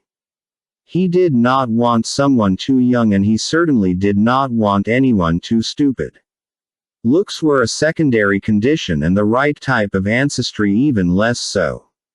His aunt the Empress Elizabeth, speaking from sad experience, gave him revolutionarily simple advice on the subject. Only marry the woman you love. Too, despite his reluctance, rumors abounded that he might marry one of the Prince of Wales's daughters or a cousin of Tsar Nicholas. Pushy royal parents, like the Count of Paris, arranged excruciatingly obvious run-ins with their daughters in the hope of sparking an attraction. One of the most persistent of the would-be matchmakers was the Archduchess Isabella, Duchess of Teschen, a rotund matriarch and fixture of the Vienna social scene. The Archduchess had the biblical-sounding tally of 7 unmarried daughters, ranging from 19-year-old Archduchess Maria Christina to her 5-year-old sister, the Archduchess Maria Alice. Isabella's hopes naturally fixated on the eldest of the girls, but with the best-laid plans often going awry, the numerous invitations designed to bring Franz Ferdinand into Maria Christina's orbit also served to bring him regularly into the company of one of Isabella's ladies-in-waiting, the daughter of a former diplomat from Bohemia, Countess Sophie Chotek. The Archduke asked Sophie for a dance at a masquerade ball at the Lerisch Palace in Vienna in the spring of 1894. He never forgot that, so wonderful, night, and by summer, romance had blossomed. 3. Fury thundered forth from the thwarted Archduchess, who apparently discovered the truth of what was going on when she found Franz Ferdinand's pocket watch after one of his visits and opened it to discover that it contained a photograph of her lady-in-waiting, rather than her daughter. The entire household was summoned to watch Isabella's humiliating and vicious verbal attack on Sophie, after which the poor woman was fired. Carrying her woes to the emperor, Isabella raged that her family had been terribly insulted by Franz Ferdinand's deception. When he spoke to his nephew about the situation, Franz Joseph was aghast as Franz Ferdinand told him that he wanted to marry Sophie. Isabella retaliated by telling everyone that Sophie was the Archduke's mistress and that, having lost her virginity outside of marriage, she was clearly a worthless woman. As with Anne Boleyn centuries before, Sophie was surrounded by hostile rumor. No one seemed to believe in the power of coincidence and human luck. Sophie, they insisted, must be a near clairvoyant mistress of the art of manipulation.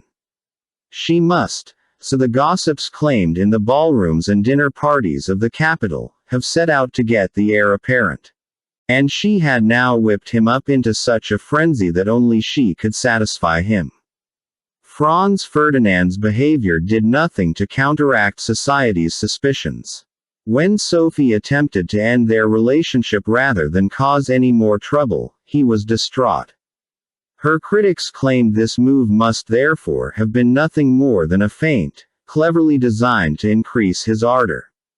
When the emperor pointed out that marriage to Sophie would violate the Habsburg family statutes, which mandated that members of the dynasty only marry their social equals, Franz Ferdinand was so upset that he threatened to kill himself.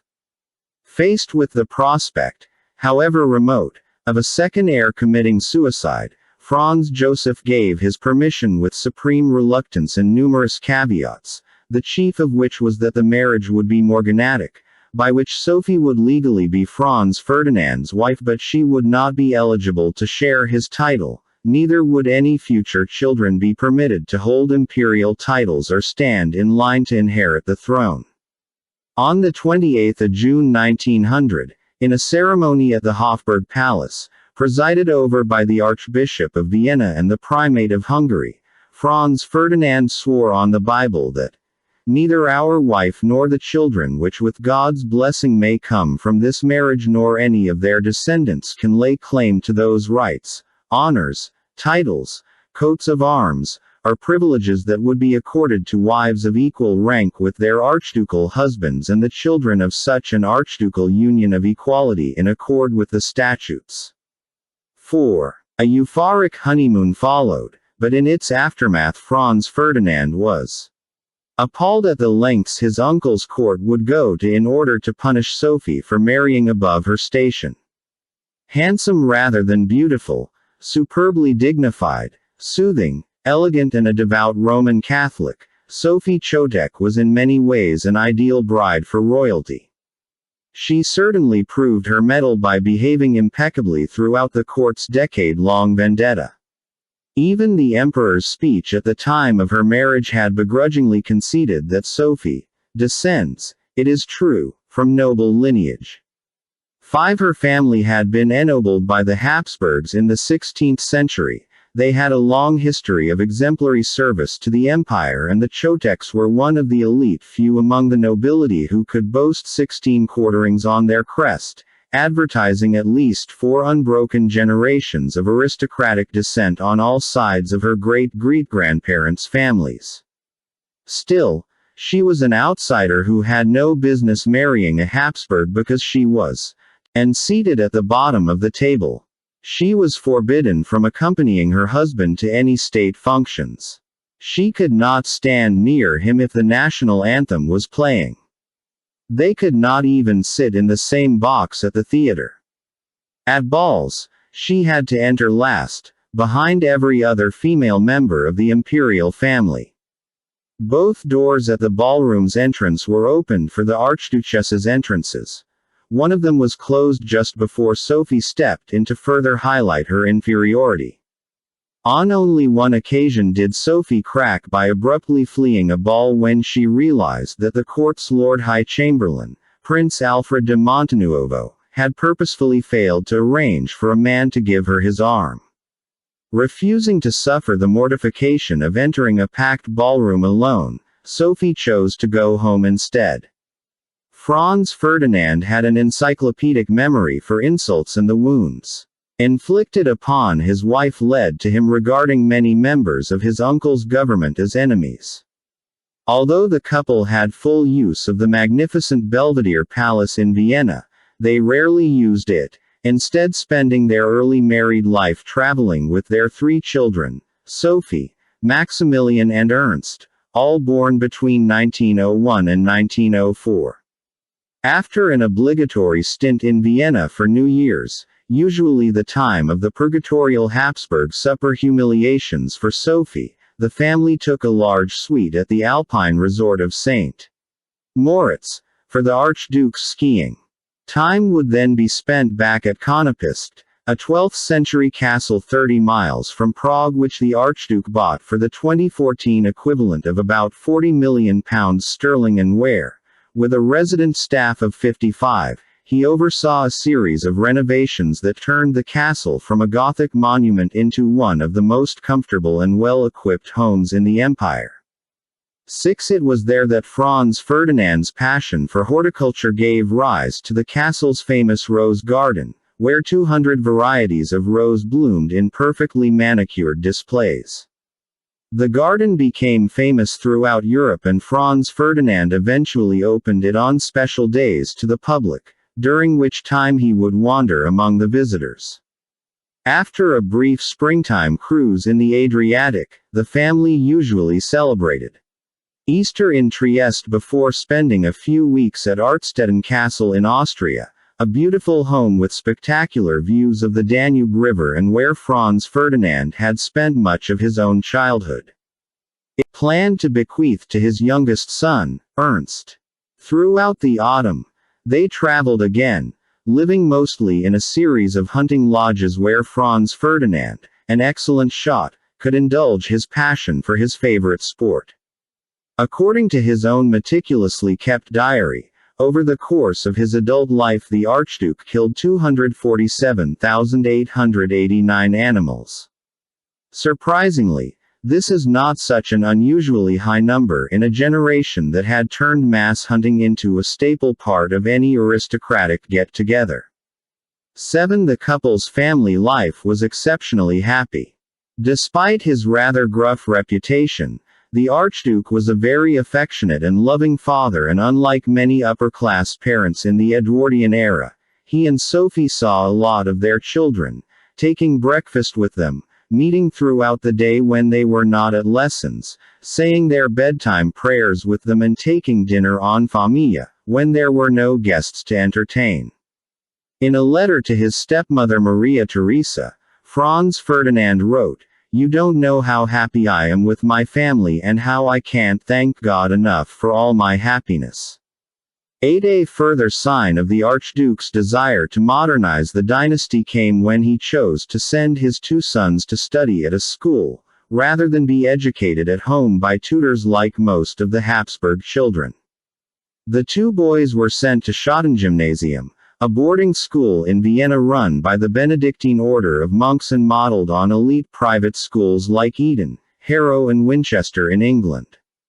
There, they were taught alongside members of the nobility, including their kinsman the future Prince of Liechtenstein, but also the sons of factory owners, wealthy bankers, prominent politicians and generals. Attitudes to Franz Ferdinand's marriage eventually began to thaw as the Viennese court's pettiness had the opposite of its intended effect, in that it generated sympathy for Sophie. Knowing of the Archduke's sympathy for the Slavic people of the empire and touched by the romance of his marriage, the intelligent and rigidly self-disciplined King Carol I of Romania and his colorful German wife, Queen Elizabeth, a lady who published quite lovely poetry under a pseudonym, penned plays about Anne Boleyn and verses about Sappho, published anthologies of Romanian folk songs, encouraged her own nephew to marry a non-royal like Franz Ferdinand, and at one point briefly considered herself a Republican, invited the couple to spend a few days with them on a private visit to the King and Queen's magnificent new home at Pélès in the Carpathian Mountains. The castle was the king's pride and joy, and by couching the invitation as one extended purely on a personal level to the Archduke, visit to London to attend the Chelsea Flower Show, a must for the creator of the Kanopisk Rose Garden, saw the couple take a suite at the Ritz and spend a weekend with the Duke of Portland, president of the Royal Horticultural Society and an enthusiastic hunter to boot. Knowing that the heir to the Austro-Hungarian thrones was in the city, the British royal family invited them both to lunch at Buckingham Palace, where they were given a tour by the king's widowed mother, Queen Alexandra. Sophie made a very good impression, and she was nothing like the ribest whore that Alexandra or her daughter-in-law Queen Mary had expected. The couple were invited back in an official capacity the following year, during which the King and Queen tactfully did not request the presence of any of the other British princesses in order to avoid making Sophie feeling uncomfortable over questions of etiquette or precedence. Queen Mary told her son, the future King George VI, that she found the couple both extremely nice and easy to get on with. 9. The Belgian royal family often joined Franz Ferdinand, Sophie and their children when they holidayed there in the summer, and the Kaiser, after worrying that meeting them might imply he approved of mésalliances, finally swallowed his scruples, and upon making her acquaintance he was so charmed by Sophie that he chivalrously bowed over her hand, in a gesture that produced bile in the Hofburg and breathless excitement in European gossip columns. An emperor had bowed to the interloper. After 9 years of marriage, Franz Joseph finally decided to grant his nephew's wife a title. Although he would sooner die than make her an archduchess, he did make her Duchess of Hohenberg, and a year later he declared that she could now be addressed as Your Highness, still a step below her husband's Imperial Highness, but a significant step nonetheless. A happy home life was not matched by political fulfillment for the future emperor. The press's depiction of him was both unfair and inaccurate. Because of his support for the modernization of the army and the imperial navy, he was often described as a warmonger, when in fact his opposition to war was so strong that it ended his friendship with Count Konrad von Hotzendorf, the Austrian chief of staff who was constantly agitating for a war against Serbia. When his alleged politics were not being criticized, the heir's personality was often traduced. He was portrayed as cold, vicious and spiteful. Although he did hold a grudge, he was not tyrannical, and he certainly was not stupid enough to shun a good man for telling an inconvenient truth. As the first decade of his marriage progressed, between the Belvedere and the Hofburg became entrenched as Franz Joseph, and his advisors realized how far Franz Ferdinand intended to go with his reforms once he became emperor. As a young man, he had traveled widely, and he returned from the United States both unsettled and inspired. He was appalled by what he saw as the chimera of the American dream, which promised so much but which had nonetheless created a society that, to Franz Ferdinand, was far more unequal and uncaring than any of the Old World empires. However, the federal structure of the American Republic had given him food for thought, and he increasingly came to the conclusion that only by implementing a similar system in Austria-Hungary could the monarchy's many problems be resolved. It would give all the empire's subject peoples an opportunity to deal with local matters to their own satisfaction, while simultaneously solidifying the throne's position as the force that brought unity, guidance and stability. Such a move would be deeply unpopular in Hungary, but Franz Ferdinand intended to press on regardless. On the last weekend in June of 1914, the Austro-Hungarian army was planning to hold a two-day maneuver of just over 20,000 soldiers in the hills around Sarajevo to demonstrate new tactics and some of the modernizations that Franz Ferdinand had been so keen on. The provinces of Bosnia and Herzegovina were the most troublesome in the Habsburg Empire, in ways that draw numerous parallels to the situation regarding mainland Britain and Northern Ireland for most of the 20th century.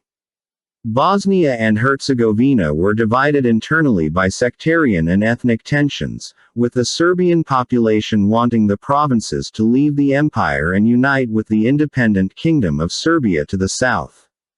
A united Serbia was something strongly opposed by most of Bosnia and Herzegovina's Islamic and Catholic Croat communities, who felt they would be discriminated against in a Greater Serbia and therefore looked to Vienna to protect them. The problems posed by a divided region of the empire that lay adjacent to a country with a strong popular movement for unification were added to by a powerful international backer in the form of Imperial Russia, whose people and government often took a highly sympathetic view towards Little Serbia and her struggle for Slavic unity.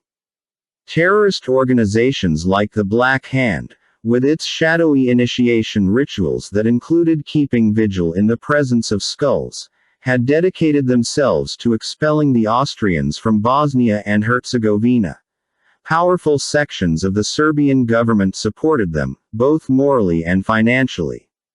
Small wonder that embattled administration that could do nothing without offending at least one of the competing sides in the province, Podgoric badly wanted some sign of imperial approval that would cement his political credibility with the region's local elites.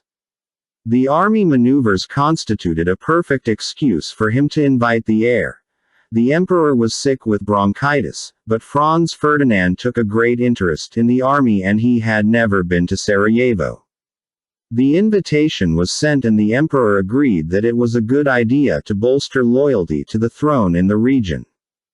Franz Ferdinand did not agree with his uncle's assessment and neither did several high-ranking officials in Sarajevo, including the chief of the Sarajevo police, who was stunned to discover that the Archduke would be entering the city on the feast day of St. Vitus, a festival dear to Serbian Orthodox Christians and the anniversary of a medieval Serbian victory long associated with the expulsion of an oppressive foreign power.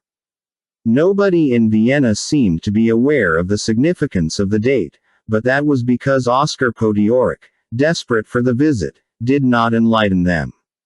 Usually sanguine about threats to his personal safety, even Franz Ferdinand shuddered at the risks involved in visiting such a turbulent region. However, the emperor had said yes on his behalf and there was no way to back out without losing face. Shortly before the visit, the Archduke went on a hunting weekend with some friends and repeatedly confessed his unhappiness at having to go to Sarajevo. The pro-Serbian press was already in a ferment, describing the Duchess as a monstrous, filthy bohemian whore. For her part, she was determined to accompany her husband despite his objections, and this gave rise to the ludicrous story, repeated later even in histories by men as esteemed as A. J. P. Taylor, that Sophie was the driving force behind the visit because she knew etiquette in Bosnia-Herzegovina would be less stringent than in Austria and she could therefore bask in the approval denied her in the empire's heartlands. The idea that, for love did the Archduke go to his death, is arresting, but it seems to bear no relation to what actually happened. 11 Sophie's niece, the Comtesse de Baillet-Latour, later told Queen Mary, Aunt Sophie was always haunted by the idea that someday an attempt might be made to take his life, and she never ever left him. 12 Sophie was terrified of her husband putting himself in danger and she did not want to leave him to face it on his own. To increase the couple's security, the decision was taken to house them at Ilidze, an upper-class holiday resort a few miles from Sarajevo, which would hopefully make them easier to protect and more difficult to desk keys to his devoted valet, Franz Janicek, a Czech peasant who had risen to become head of the Archduke's household.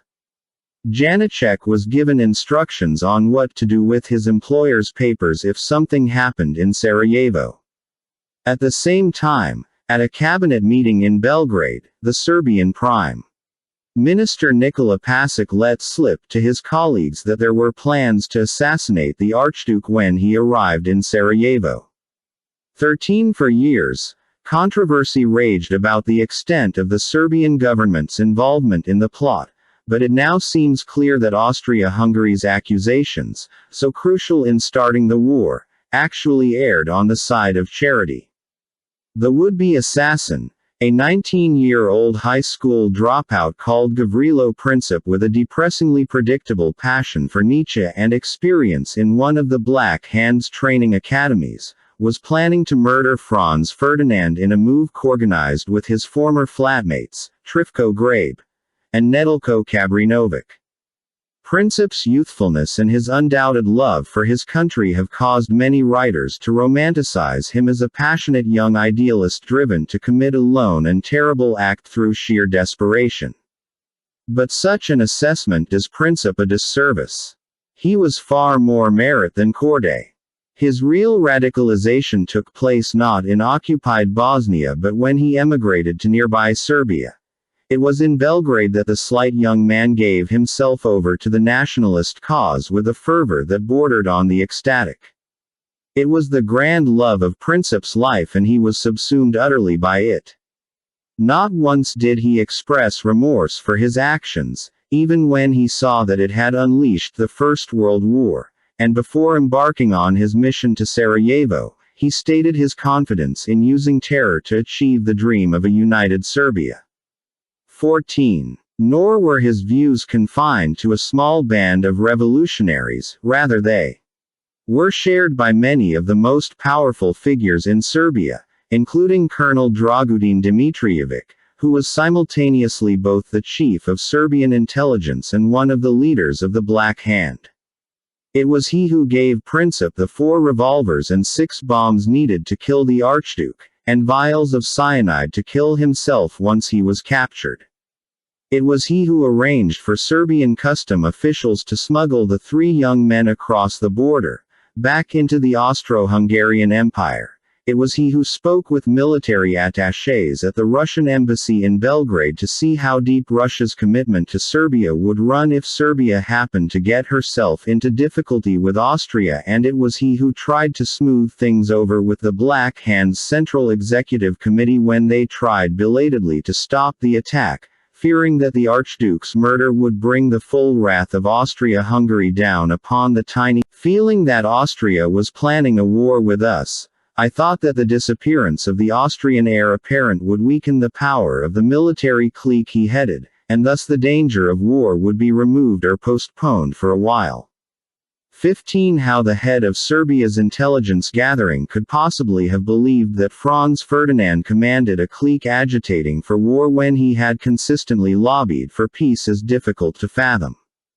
In fact, Dmitrijevic knew that Franz Ferdinand was planning to grant significant political concessions to the people of Bosnia and Herzegovina once he became emperor, and if those concessions were granted, then the dream of a greater Serbia would become far harder to mobilize into a reality.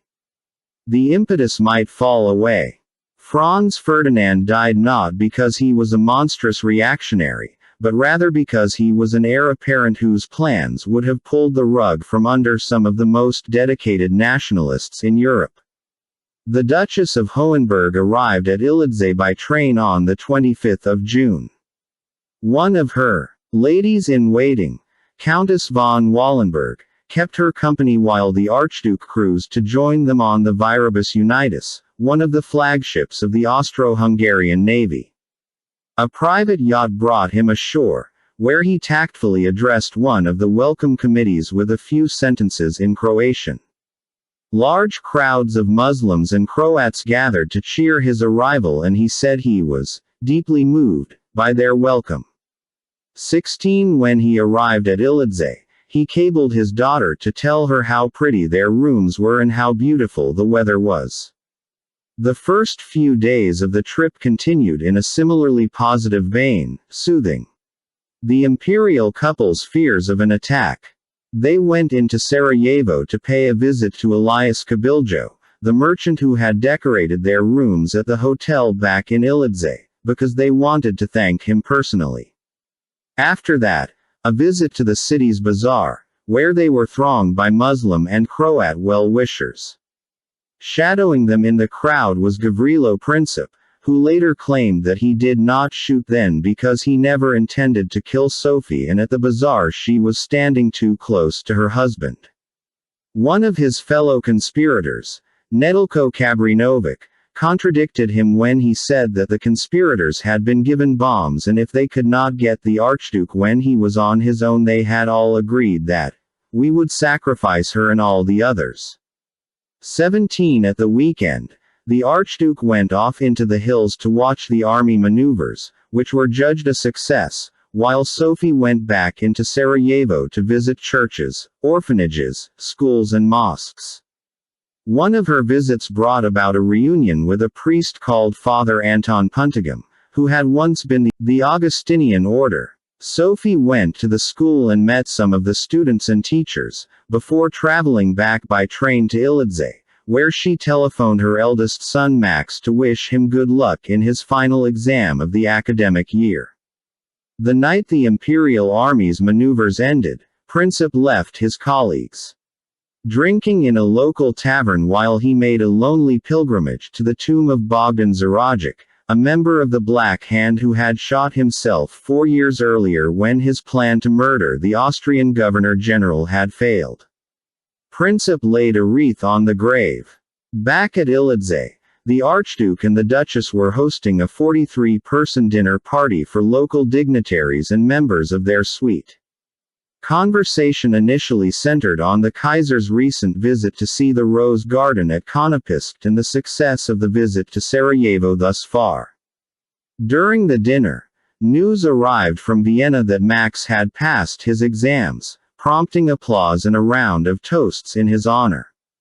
After dessert, a few members of the Archduke's entourage raised the issue of St. Vitus's Day, now too late, made known to them, and suggested that given that the rest of the trip had gone so well, It was senseless to tempt fate any farther. They should cancel the next day's itinerary and go back to Austria a day early. The Archduke seemed receptive to the idea, but Oscar Potiorek, who was sitting at the table, raised so many objections that eventually he agreed to carry out the next day's engagements as planned. The next day dawned bright and cheerful. It was the 14th anniversary of Franz Ferdinand's oath at the Hofburg that had made it possible for him to marry Sophie, and the couple spent most of the morning in prayer together. After that, they boarded the train for the short journey back to Sarajevo. They were greeted at the station and taken to the local barracks for a brief inspection of the garrison. The Archduke wore the uniform of an Austrian cavalry general, a blue tunic with red pipes and gold epaulets and a helmet adorned with peacock feathers. The Duchess wore a white silk dress with a rosebud corsage, a wrap, a large white hat with a veil, and a matching parasol. As the sun rose higher in the sky, the Duchess removed the wrap. As the car made its way towards an official reception at the town hall, Nedeljko Kabrinovic picked up one of his bombs and hurled it at the passing motorcade. Leopold Loika, the Archduke's chauffeur, noticed the activity out of the corner of his eye and slammed his foot on the accelerator. The bomb missed the car by a few feet and bounced into the buildings on the other side of the street. 20 people were injured in the blast but it did not work, and members of the crowd swarmed forward, trying to lynch him. He was rescued by the police and, watching from a distance, Gavrilo Princip tried to shoot him to stop him, implicating the Serbian government under questioning. However, as with the incident at the bazaar a few days ago, he could not get the shot and Kabrinovic was dragged away. Heartbroken that their plan had failed, Princip wandered aimlessly to a nearby cafe. Meanwhile, the Archduke arrived at the town hall and interrupted the mayor by screaming, "What kind of greeting is this? I come to Sarajevo and I am greeted with bombs. It is outrageous." Sophie stepped forward and spoke gently to him. Her words had their usual soothing effect. The heir took a deep breath and apologized for his outburst. He allowed the official speeches to continue, and in his reply he even referred to the province as a magnificent region, and Sarajevo as its beautiful capital city. 18 The Duchess went upstairs to host a reception for wives of local Islamic politicians, who could unveil themselves in her presence since she was a fellow lady, while the Archduke mixed with the men downstairs. To the embarrassment of the other guests, his black temper returned and he goaded Governor Potiorek constantly for organizing a visit that had resulted in a bomb attack. To evade other would-be assassins, it was decided that after lunch the motorcade would not adhere to the pre-planned route through the city, but nobody relayed this news to the Archduke's driver. As the convoy left the town hall, Franz Ferdinand tried to persuade Sophie to travel back privately, but she was so shaken by the attack that she did not want to leave him. "No, Franzi," she said, "I am going with you." 19 In the car, Count Franz von Herrick, a 43-year-old member of the Archduke's entourage, placed himself in front of the couple, intending to use himself as a human shield if they were attacked again. The car moved through streets that were still tense from Kabrinovic's earlier bomb attack, and it was only at this point that Governor Potiorek realized that their chauffeur was not taking the new route. Leaning forward to tell him that he was going the wrong way, Potiorek caused Loika to stop, pull the handbrakes and prepare to turn the car in the new approved direction. As the car was turning, Gavrilo Princip emerged from the cafe to find himself standing 3 yards from Franz Ferdinand. He instinctively pulled out his gun and began firing. He later claimed that because of the adrenaline of the moment he had no idea how many he fired. The Duchess turned to see if her husband had been hit. Both she and von Herrick saw the same thing: a trickle of blood spilling from Franz Ferdinand's mouth. In the car, Franz Ferdinand hunched over his wife, begging her to stay alive. For their children's sake, apparently insensible to his own wound. The bullet had hit just above the Archduke's collarbone and he was losing a lot of blood. Count von Herrick, assuming that the Duchess had fainted with shock, began screaming instructions at the traumatized driver, who moved with admirable speed given the circumstances. Trying to keep the air upright, von Herrick went over to sit next to him and pressed a handkerchief on the wound. As chaos reigned around them, von Herrick shouted, "Is your Imperial Highness in great pain?" The Archduke shook his head and kept trying to cradle his wife. "It is nothing," he replied. He repeated it until he lost consciousness. When they reached the governor's residence, the staff who had been waiting to greet the couple with gifts and speeches were instead confronted by scenes of horror. Doctors and priests were summoned as Franz Ferdinand and the seemingly unconscious Duchess were dragged out of the car and carried into the residence. Sophie was taken into Potioric's private rooms, where her lady-in-waiting laid her out on his bed, waiting for the arrival of a surgeon from the loyal garrison they had visited earlier. The Archduke was taken into the Governor-General's study and set down on a chaise longue, where his aide-de-camp, Baron Andreas von Morcy, cut him out of his tunic. Blood was spilling thick and fast from the Archduke's mouth, spraying the clothes, hands and faces of the men trying to save him. Baron von Morcy was clutching him in his arms and still desperately trying to get him to speak when one of the hastily summoned doctors said quietly, "His Highness's suffering is over." 21 As the others wept and crossed themselves, the Baron reached into his pocket and took out a small crucifix and some rosary beads. He wrapped them in Franz Ferdinand's hands while from the other room Countess von Wallenberg began to scream as she undressed the Duchess for the doctor's examination. One of Princeps' bullets had pierced her inferior vena cava, causing massive internal bleeding. She had died in the car. Father Puntigam, the confessor who only a few days earlier had shown the Duchess around his new school, arrived to pray over the bodies. Countess von Wallenberg spoke for many in the room when she wrote of this grief that went right down to the deepest marrow of my soul. 22. As the Padre prayed, the Empire's telephone and telegraph lines were swiftly shut down to ensure the news reached the relatives first. The Duchess's younger sister Henrietta told the dead couple's children after dinner. The youngest, 10-year-old Ernst, was reportedly gripped by a grief so severe that he behaved like a madman, while the eldest, 12-year-old Sophie, showed that she was very much her mother's daughter by issuing a statement requesting prayers for her departed parents and thanking everyone for their kind wishes. One of the kindest telegrams they received was from the Kaiser who, referring to his visit to their father's rose garden a few weeks earlier, wrote, "We can hardly find words to tell you children how our hearts bleed, thinking of you and your indescribable misery. Only 2 weeks ago we spent such lovely hours with your parents, and now we hear of this terrible grief that you must suffer. May God protect you and give you the strength to bear this blow. The blessing of your parents reaches beyond death." 23. The Emperor received the news while on holiday in his pretty summer villa at Bad Ischl near Salzburg.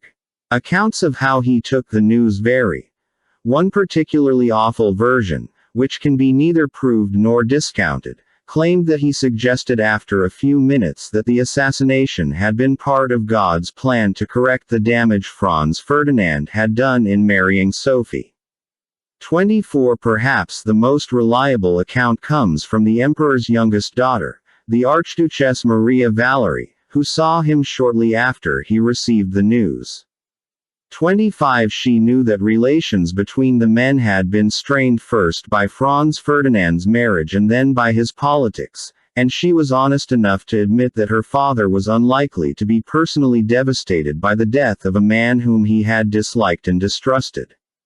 However, she said that the emperor had tears in his eyes when he spoke of the sorrow that must be afflicting the 3 children at Clemets. Before the telegraph systems were reopened for the public, the news was also sent to Franz Ferdinand's nephew, the Archduke Karl, who was likewise on holiday. Taking advantage of the gorgeous weather, the 26-year-old Archduke and his Italian wife Zita had decided to lunch in a little wooden chalet in the grounds of their villa when a servant arrived with a telegram addressed to Karl. Glancing down at the envelope, Karl was mildly surprised to see that it was from Baron Rumerskirch, one of Franz Ferdinand's aides-de-camp and one of the men who had been present in the room when he died. "That's odd," Karl said. "Why him?" The telegram read, "Deeply regret to report that His Imperial Highness and the Duchess were both assassinated here today." On the opposite side of the table, Zita noticed that, though it was a beautiful day, I saw his face go white in the sun. We hurried back into the house. The first thing was to get confirmation, and in those days there was no telephone, and spoke to one of the palace staff on duty there. The dreadful news was true, and the emperor was returning at once by train to Vienna. My husband was to meet him there at Heitzing, which was the nearest station to the Schönbrunn Palace. The short drive they took together in an open carriage that afternoon, from the station to the palace, where I was already waiting, was the first time my husband had appeared in public as heir to the throne. The crowd, he told me, lined the pavements in stunned silence. 26 Zita herself had only recently come out of mourning for her elder half-sister, Princess Maria Immaculata, who had suffered from learning difficulties and passed away in May at the age of 39. Now the Archduchess had to change into a deeper form of mourning and prepare for Franz Ferdinand's funeral. Back in Sarajevo, Austrian newspapers reported pogrom-like scenes as the assassination tripped the wire of ethnic hostilities, and Croats and Muslims vented their fury on the local Serbian community. Reports of widespread public, and even official, rejoicing in Belgrade did nothing to quieten the mood, and it heightened feelings of outrage in Vienna. Whatever the wider public may have thought of Franz Ferdinand, there was genuine shock that a lady had been killed alongside him, as well as a feeling that the entire empire had been insulted by Princip's attack. Nobody believed that Serbia was not somehow complicit in the assassination, and while attention was temporarily distracted by unhappiness at how the couple's funeral was organized, with Sophie's coffin being slanted down from her husband's to reaffirm her inferior social status, and gloves placed atop the bier as was traditional for a lady-in-waiting, once the mourning was over and the bodies had been taken to rest at Artstetten, public opinion swung rapidly behind the hawks whom Franz Ferdinand had opposed in life, but who now insisted that his death mandated vengeance against Serbia. One Austrian nobleman spoke of tears in my eyes, tears of sorrow, of terrible rage and fury. Oh, the misery of it! He, our future, our leader, who was to be the strong man, he to whom we all looked to in the future as our savior out of all the long past years of ineptitude. How can one bear such felony, and must not every civilized creature on earth stand up and pray for damnation and God's fire of vengeance on that vile, murderous country, Serbia? 27. Those who had known Franz Ferdinand and his wife attempted to move on with their lives, but it proved impossible for most of them, and not simply because no murder in human history has ever had more wide-reaching consequences. Count von Herrick, the courtier who had planned to shield the couple from harm, was haunted by the events at Sarajevo for the rest of. Instead of the left, I would have taken the bullets and would have saved their lives. 28 fewer things in history offer a more tantalizing, if, than the death of Franz Ferdinand and his wife. As it was, Gavrilo Princip's gunshots set off a chain reaction that tore down the monarchy Franz Ferdinand had dedicated his life to saving and began a process that would destroy the stability of Europe and end or destroy the 3. The early war years in Austria-Hungary and Germany. Go to the churches, kneel down, and pray for help for our soldiers. In his diary, King George V lamented the assassination of his former guests as a terrible shock to the dear old emperor. One with the exceptions of Serbia and Montenegro, similar reactions occurred in nearly every other royal court in Europe. In Knightsbridge in London, the Dowager Empress of Russia interrupted her granddaughter's honeymoon to tell her the news. She arrived at Irina's flat, accompanied by her sister, the British Queen Mother, and threatened an Ethiopian servant with her umbrella when he mistook her for a casual caller and would not let her in to see the newlyweds. King Carol and Queen Elizabeth of Romania ordered official mourning for a month, and in Rome the Pope spoke publicly of his sharp pain for the loss of such a wise and enlightened prince, and of his deep anger against the perpetrators of such a despicable attack. 2. However, despite revulsion at the Assassins' Act, the summer of 1914 proceeded, at least initially, very much as planned. The Dowager Empress saw no reason to cut short her trip to her sister in England, and the two women soon set off for Sandringham in time for the start of the grouse hunting season in August. The Kaiser personally authorized the dispatch of the customary birthday telegram to the King of Serbia on the 11th of July, on the grounds that not to do so would be rude and might further strain relations in the Balkans. The Tsar, currently on a cruise around the fjords of Finland with his wife and children, was still primarily focused on the forthcoming state visit by the President and Prime Minister of France. His guests arrived 3 weeks later, by which point the situation between Austria-Hungary and Serbia had deteriorated. Even so, Nicholas, like many Europeans, seemed confident that a war over Franz Ferdinand's murder would be avoided. During a luncheon party on board the imperial family's private yacht, the Tsar discussed the situation with France's ambassador to Russia, Maurice Palaiolog.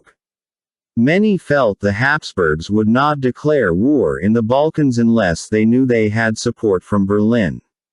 While some feared that German militarism might look upon Austria-Hungary's quarrel as a golden opportunity to pursue its own agenda, Nicholas assured Palaiolog they were wrong.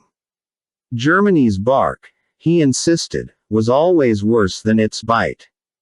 If you knew him as I do, he said of the Kaiser. If you knew how much theatricality there is in his posing. 3. A banquet at the 18th-century Peterhof Palace followed, with the Russian court giving a dazzling display of jewels. It was simply a fantastic shower of diamonds, pearls, rubies, sapphires, emeralds, topaz, beryls, a blaze of fire and flame. For the next day, the president was invited to a review of 60,000 Russian troops at Krasno Selo, where he was joined by the elite of St. Petersburg society, and the Empress, in a rare public outing, accompanied by her 2 elder daughters. Throughout the visit, Alexandra behaved impeccably, and her decision to force herself to attend the public events regardless of the distress they caused her was a sign of the rapidly changing political climate.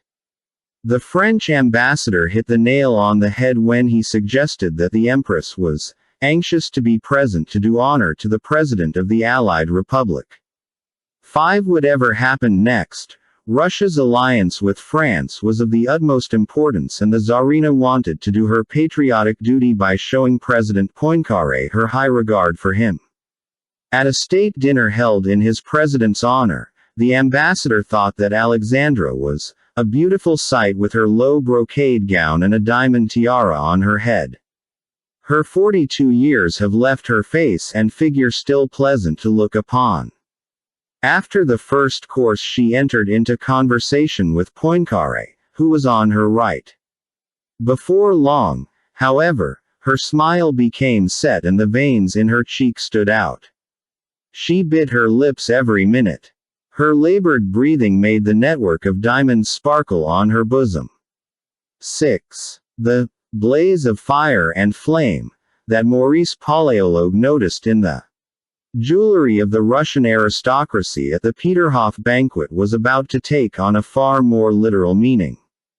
Russia's confidence that Berlin was blustering and that Vienna would, in the words of the Russian ambassador there, act in a restrained and calm manner, was looking increasingly ill-judged. 7. Austria-Hungary was, to everybody's apparent surprise, refusing to back down. Within 24 hours of the events in Sarajevo, they had accused the Serbian government of complicity in the killings. 6. Hungary could no longer back out of her confrontation without losing face. Those within Franz Joseph's government who wanted a war, like the Chief of Staff, Count Konrad von Hotzendorf, believed that with German support they could proceed with confidence against Serbia to crush the threat that lay on their southern borders. The Austrian chief minister, Count von Sturck, warned that if they did not act the empire was finished. What country worthy of the name could stand by and allow such an attack on her honor? The knowledge that the empire would not be acting alone also seems to have smoothed over lingering Hungarian opposition about issuing a set of demands to Belgrade. That ultimatum was delivered by the Austrian ambassador in Serbia on 23 July, 3.5 weeks after the assassination, by which point Austro-Hungarian troops had already been moved to the Serbian frontier. In it, the Habsburg government demanded Serbia condemn and suppress all propaganda, societies and publications that called for terrorist attacks on the Austro-Hungarian Empire. Vienna would supply a list at a later date containing the names of any high-profile individuals known to have engaged in activities harmful to the Austro-Hungarian monarchy.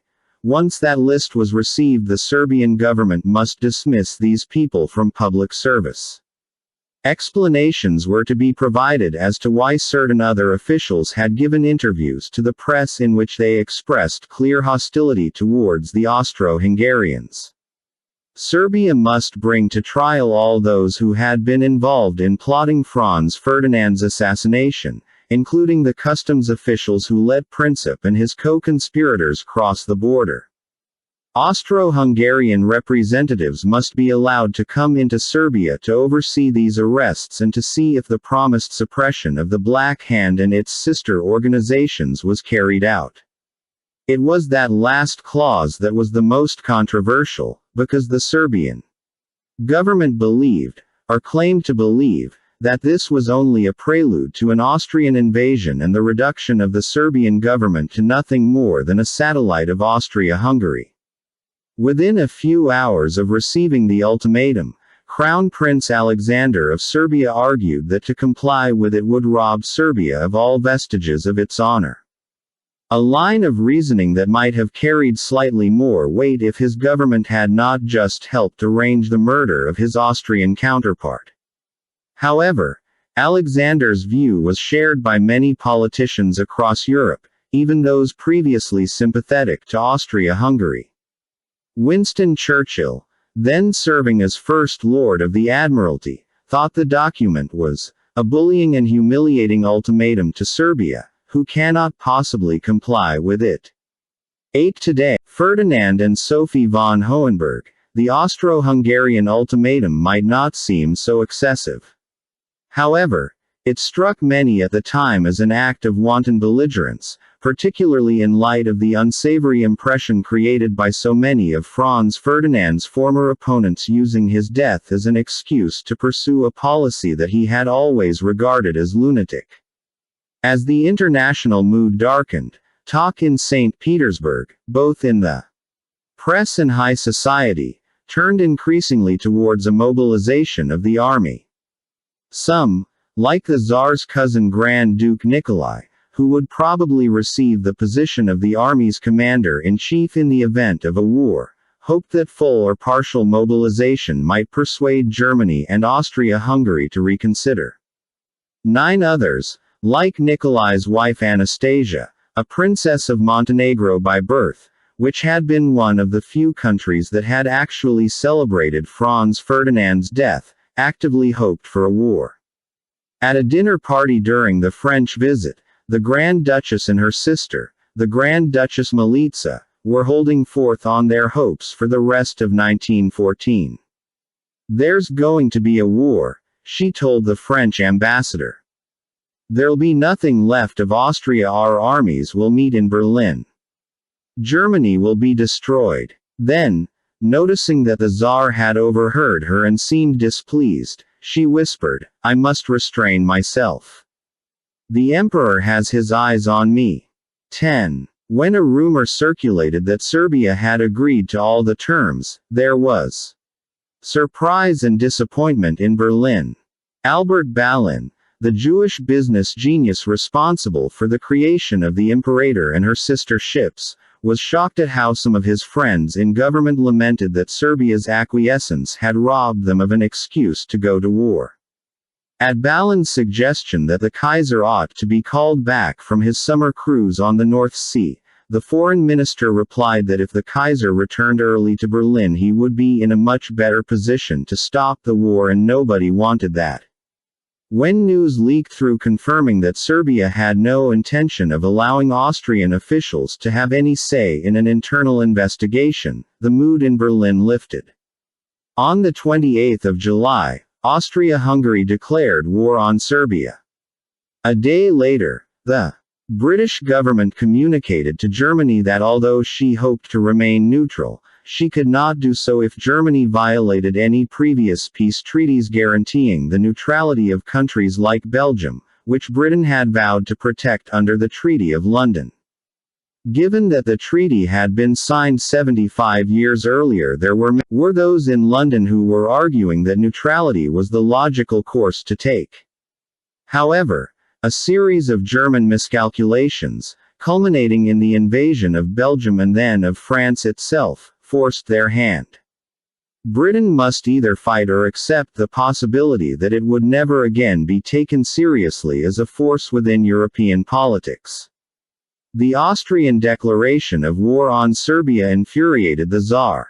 Russia had failed to halt the increase of Austria-Hungary's power in the Balkans in 1908 when it had solidified its hold over Bosnia-Herzegovina, so to do nothing as Serbia was crushed, as she undoubtedly would be, by the superior might of the Habsburg armies, would rile public opinion in Russia and weaken her international standing. He fired off a telegram to Wilhelm. "An ignoble war has been declared on a weak country. The indignation in Russia fully shared by me is enormous. I see very soon I shall be overwhelmed by the pressure brought upon me and be forced to take extreme measures which will lead to war." 11. Wilhelm's telegram, sent almost simultaneously, begged him to remember that the murder of Franz Ferdinand had been a crime against the institution of monarchy, a travesty that could not go unpunished. Wilhelm, now back in Berlin, was doing his best to stop a war that he was later to be accused of starting. Serbia had agreed to some of the demands. He hoped that that would be enough for Vienna. It was not. The Austrians argued, not entirely unfairly, that the clauses the Serbians had refused were the most important, namely those which would enable the Austrians to prove the others had been honored. Wilhelm and Nicholas shared a fear that a war, once started, would be impossible to stop, but in the words of one recent study of how the war began, the last week of July and the first week of August turned what had been Europe's increasingly firm march towards war into a run over the precipice. 12. Bowing to public pressure, Nicholas II signed an order for mobilization, apparently still hoping that this would be enough to dissuade Austria-Hungary from launching an attack on Serbia and the Germans from supporting it. Nicholas's assessment of the situation might just about have been the right one if Wilhelm II still possessed the control he had 10 years earlier. This was no longer the era of Philipp zu Eulenburg.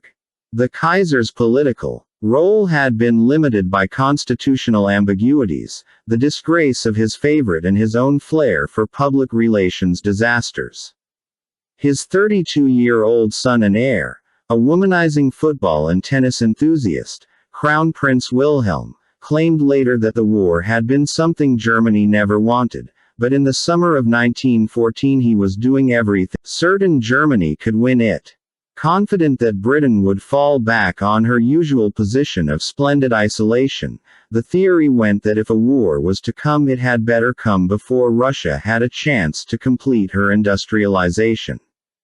Germany had more men than France and more equipment than Russia. Striking at them both now would retard their progress for another generation and ensure that Germany was not threatened by her eastern or western neighbors, and even liberal politicians like the financier Walther Rathenau believed that the timing was in Germany's favor. 13. The head of the Navy, Admiral von Tirpitz, was in regular correspondence with the Crown Prince and his mother, who shared his view that a war was something to be hoped for.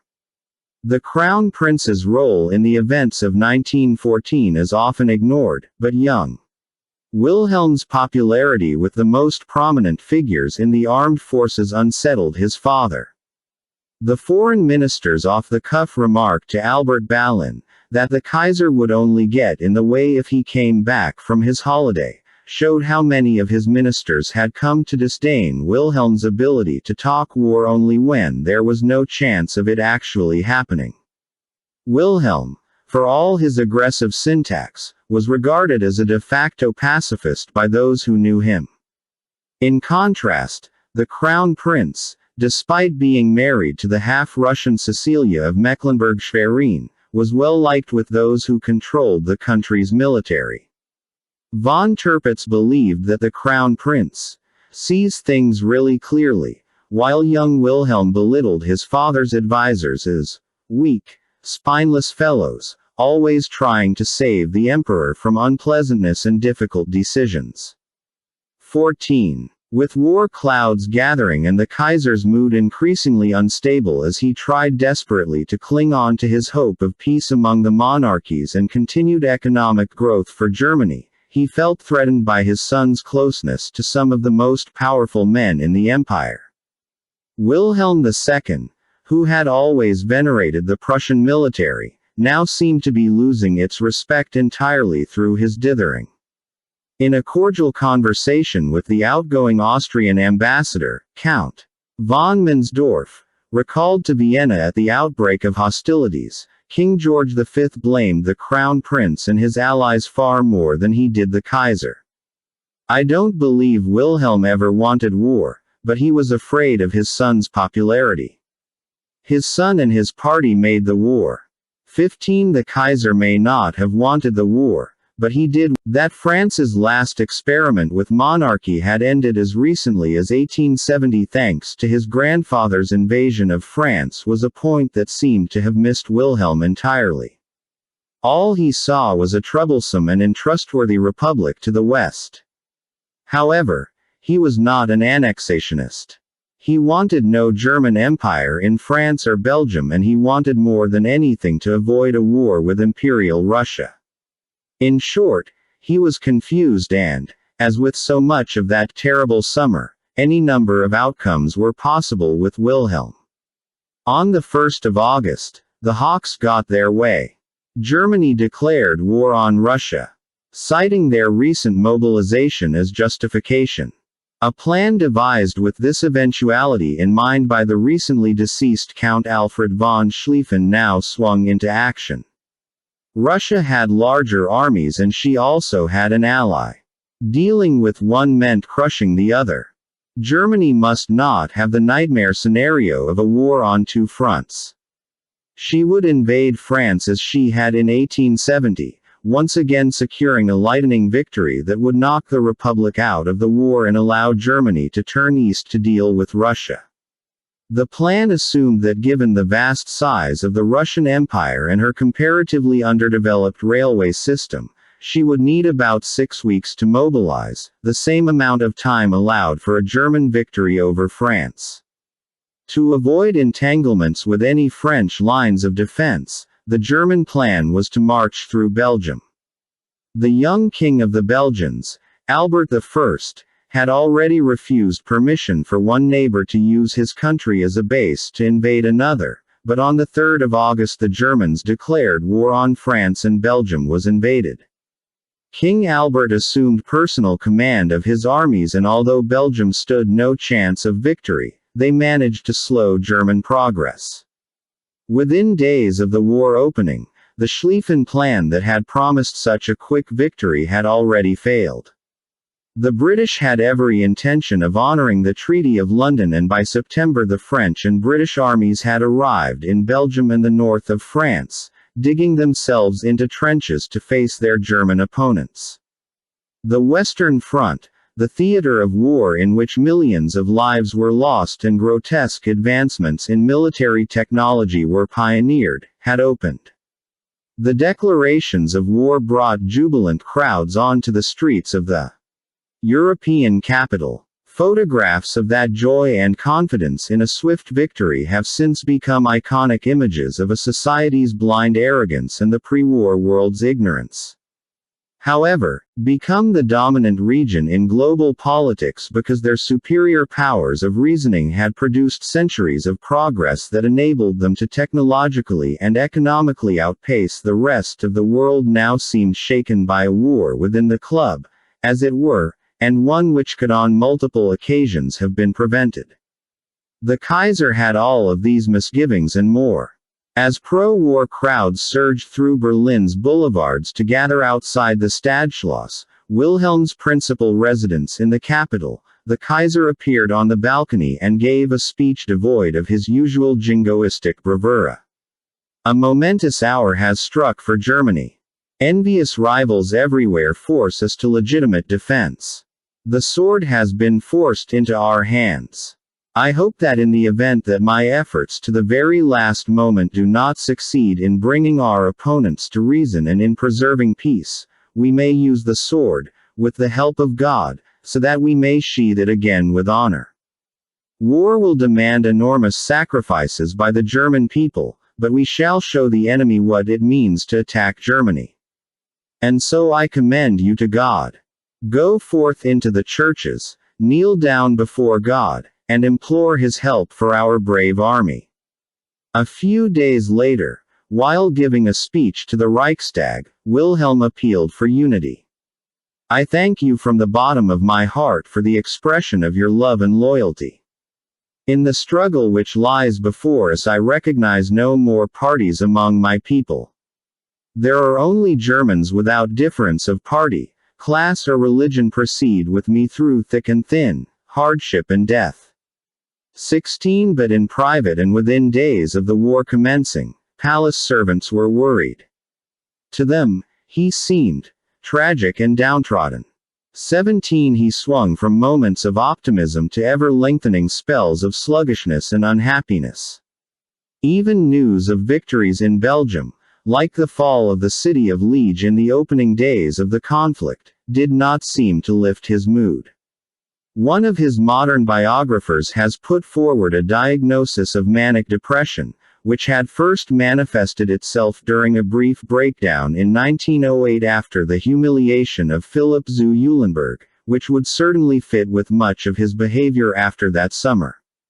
18. A few days after the invasion of Belgium, Wilhelm was visited by his daughter-in-law, the Crown Princess Cecilia. An elegant and attractive lady with a cloud of dark hair, Cecilia was the blind eye to her husband's indiscreet and numerous infidelities. Cecilia's mother had loved to travel, and her childhood had thus been peppered with numerous lengthy visits to royal relatives all over Europe. With a celebrated sense of dress that had already earned her praise in the German press and a legion of female admirers keen to imitate her outfits, Cecilia's ability to mix comfortably with people of different nationalities had helped her represent the empire at King George V's coronation in London in 1911 and Tsar Nicholas II's birthday celebrations earlier in the same year. The cosmopolitan crown princess therefore regarded the outbreak of war as heartbreaking where her husband had found it invigorating. One of her Russian relatives, Princess Irina, was trapped in Berlin en route home from her honeymoon with Prince Felix Yusupov, said to be the wealthiest man in the Russian Empire.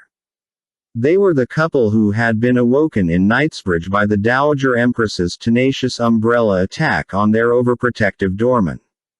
The couple and all their servants had been arrested, along with many other foreign nationals, and carted off to jail. From there, Irina managed to place a phone call to Cecilia to ask for her help. Cecilia asked at once to see the Kaiser, who initially claimed he could not let the Tsar's niece pass out of Germany as if the two countries were not at war. He gave Cecilia a list of 3 beautiful country estates and told her that Irina could pick whichever one she wanted to live on for the rest of the war as the Kaiser's esteemed guest.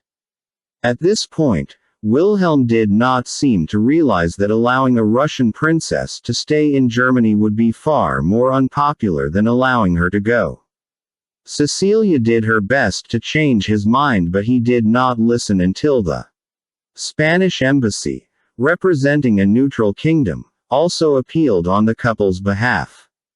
Wilhelm relented and the Yusupovs were allowed to leave the city with the last of the officials from the evacuated Russian embassy.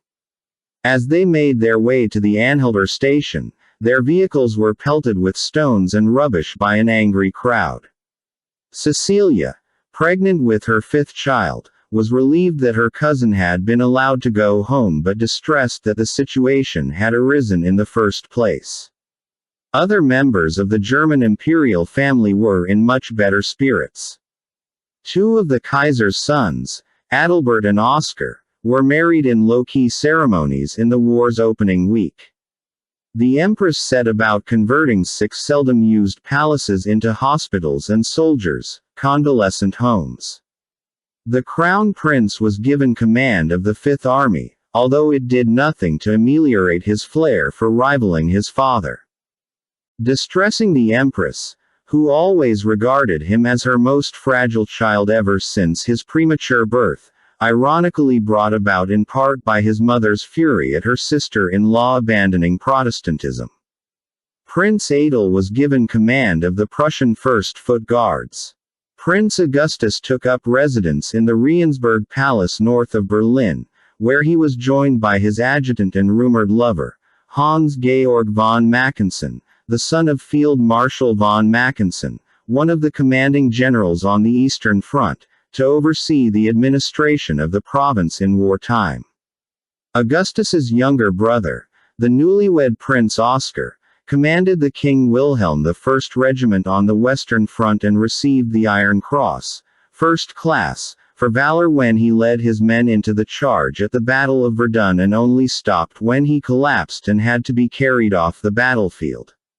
South in Austria, Cecilia's anguish was exceeded by the anguish facing the new heir's wife, the Archduchess Zita.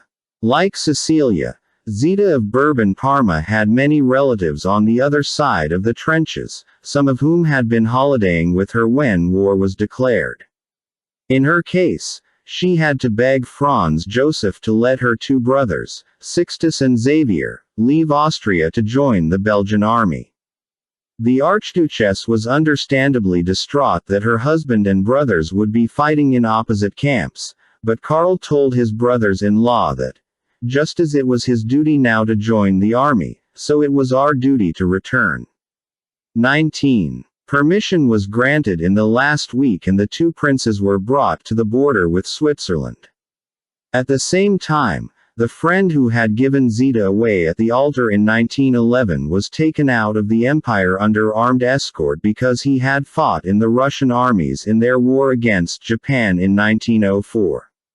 On the 16th of August, the day after the Feast of the Assumption, a holy day of obligation in the Catholic calendar, Karl set off for the Eastern Front.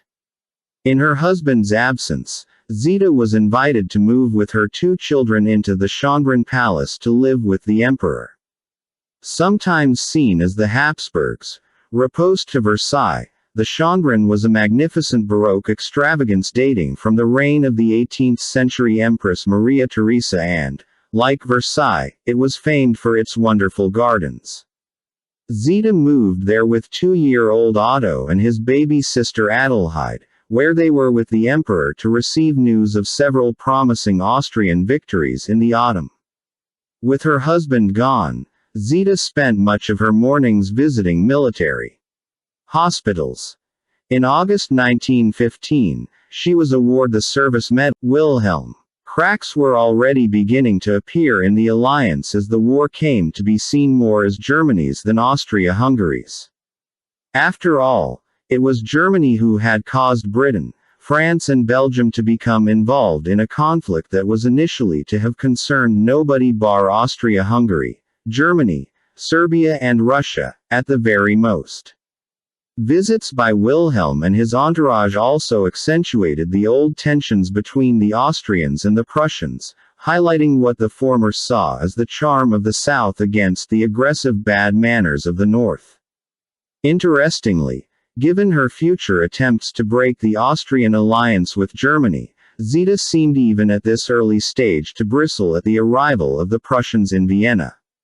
It was a view that, she felt, was shared by Franz Joseph.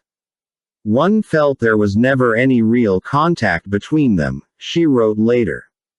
The atmosphere was never relaxed. There was always electricity in the air and an awareness that Wilhelm II somehow represented a different attitude to life, almost a different culture. 20. On a personal level, Zita found Wilhelm II tiresome and she did not warm to his sense of humor. Once, at a dinner party, the Kaiser told some jokes at table which did not seem to me to be in the best tastes. So I pointedly did not laugh. After dinner, Zita worried that she might have been rude and that for manners' sake it would have been better to laugh politely at Wilhelm's slightly risque banter. I mentioned it to the emperor afterwards, she remembered, in case it had been a faux pas. But he thoroughly approved. Quite right. One is not obliged to laugh at everything. The emperor never uttered one word of direct criticism against his fellow sovereign. But little incidents like that showed that they could never hit it off together, and it always seemed to me that this reflected a broader gulf between the two peoples. 21. Every afternoon, the emperor would call to Zita's apartments to spend some time visiting her and the children. A third child, the Archduke Robert, was born in 1915 and the emperor's happiness was visible at the christening. During his visits, he would talk to Zita with a candor he rarely displayed with anybody else. Zita was a sympathetic listener with a soothing manner, and in her company Franz Joseph began to reflect on his long and extraordinary life. He told her how, in his heart, he had never recovered from 1848, the year his uncle Ferdinand abdicated in his favor, and he had been given the throne to save it from the trauma of the uprisings. All of his work, that dogged, compulsive, mind-numbing bureaucratic toil that he had carried on day in, day out, for over 60 years, had been an attempt to impose order on chaos, but still he had lived with the daily fear that his empire was like a volcano which was uneasily sleeping. He told her how he believed that nationalism was the plague of their century.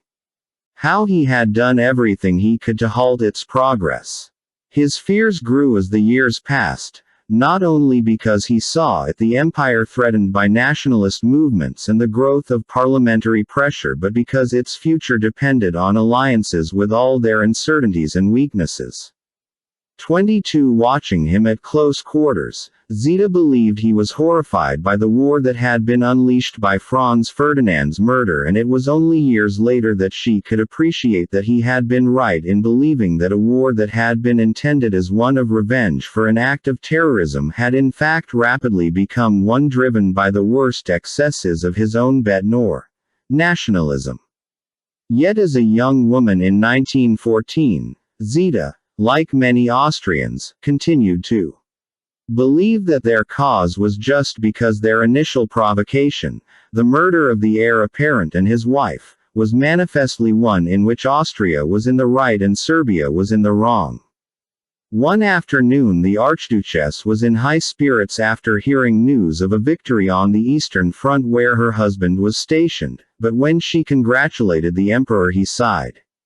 "Yes, it is a victory, but that is the way all my wars always begin, only to end in defeat. And this time it will be even worse. They will say that I am old and cannot cope any more, and that after that revolutions will break out and then it will be the end." Zita was taken aback at the emperor's attitude and by the suggestion that they might actually lose the war. "But that's surely not possible," she answered. "The war we are fighting is a just one." Franz Joseph apparently turned to look at her, tilted his head to one side and smiled sadly. "Yes," he said after a long pause. 4. Nicholas II's wartime leadership and the rise of Rasputin. A spectacle at once magnificent and terrible. When Anna Vyrobova, a dumpy 30-year-old unhappily married to an officer in the Russian Navy, left her apartment on the 5th of August 1914, she was surprised to find the streets of St. Petersburg alive with unusual activity. Men were cheering, women were weeping and children were running around whooping with excitement and singing patriotic songs for Tsar and fatherland. Everywhere, she could see posters proclaiming the mobilization of the Russian armies. War with Germany and Austria-Hungary seemed inevitable. Boarding the train for Tsarskoe Selo, the imperial village 15 miles outside the capital containing 2 palaces, a park and a host of courtiers, residences, Anna wondered what she would encounter when she reached the Alexander Palace, a small neoclassical residence commissioned during the reign of Catherine the Great that became Nicholas and Alexandra's main family home shortly after their marriage. Vyrobova, rather meanly described by Prince Felix Yusupov as tall and stout with a puffy, shiny face, and no charm whatsoever, was one of the Tsarina's ladies-in-waiting, and her appointment had raised aristocratic angst in Moscow and St. Petersburg. She was not a noblewoman, she was not clever, she was not charming, she was not fashionable, and she was not particularly interesting. However, she was spiritual, malleable and obsequious. Her marriage was abusive and she needed rescuing from it. All of this made her a very attractive companion to Alexandra, who liked to help people but also to dominate them. With her devotion and inability to form a thought independently of the Empress, let alone to criticize her, she was exactly what Alexandra was looking for, although from time to time even she seemed to find her adoration a touch suffocating. Nicholas was fond of Anna, but he found her habit of bringing all gossip great and small to the Empress's attention in the hope of winning her approval extremely irritating. "You, for your part, must not allow Anna to bother you with stupid tale-bearing that will do no good," he told her, "either to yourself or to others." 2. When she arrived at the Alexander Palace that evening, Anna was taken through to the Empress's rooms, all of which were kitted out in furniture ordered from English catalogues, to the general revulsion of the nobility, who thought the Tsarina's interior decorating at Tsarskoe Selo a never-ending crime against good taste. Shown into Alexandra's Alma boudoir, Anna excitedly told her what she had seen in the city. Alexandra stared at her blankly and then said she must be wrong. The only units that were on the move were near the Austrian frontier. When Anna insisted that she had seen the posters confirming mobilization, the Empress rushed from the room and went to her husband's study. For half an hour, Anna could hear them quarreling on the other side of the door, as Alexandra discovered that Nicholas had deliberately kept the news from her because he was worried about her health. Storming back into Anna, Alexandra collapsed on her couch. "War," she said, breathlessly. "And I knew nothing of it. This is the end of everything." When the Tsar called over to take his usual evening tea with his wife and her ladies-in-waiting, the tea hour, normally a time for friendly conversation, passed in tortuous silence.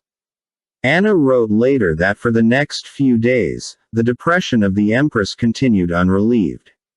Up to the last moment she hoped against hope, and when the German formal declaration of war was given she gave way to a perfect passion of weeping.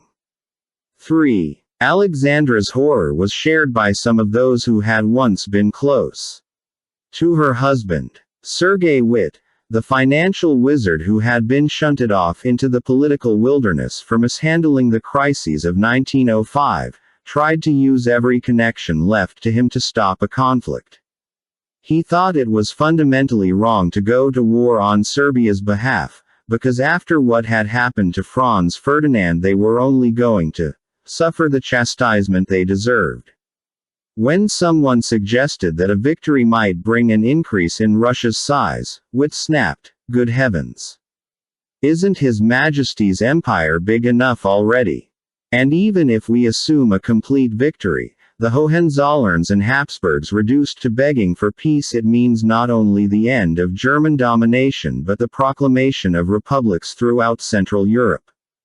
That means the simultaneous end of Tsarism. We must liquidate this stupid adventure as soon as possible." For his words showed that he had lost none of his powers of perception. The fact that he said them in the company of the French ambassador, representative of Russia's main ally, showed that he had lost none of his powers to annoy. All doubters were silenced by the outburst of patriotic zeal which greeted the beginning of the war. So complete was faith in Russia's destiny that after rally behind the throne with no division of loyalties or focus.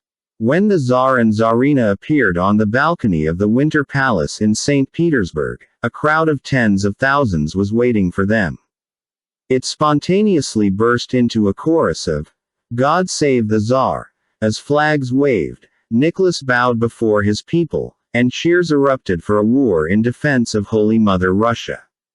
The explosion of nationalism that Franz Joseph feared to be running the war was evident in Russia from the very beginning, and nationalism's inherent tendency towards xenophobia even more so when the Tsar backed a proposal to change the capital city's name from St. Petersburg to Petrograd, its Russian translation.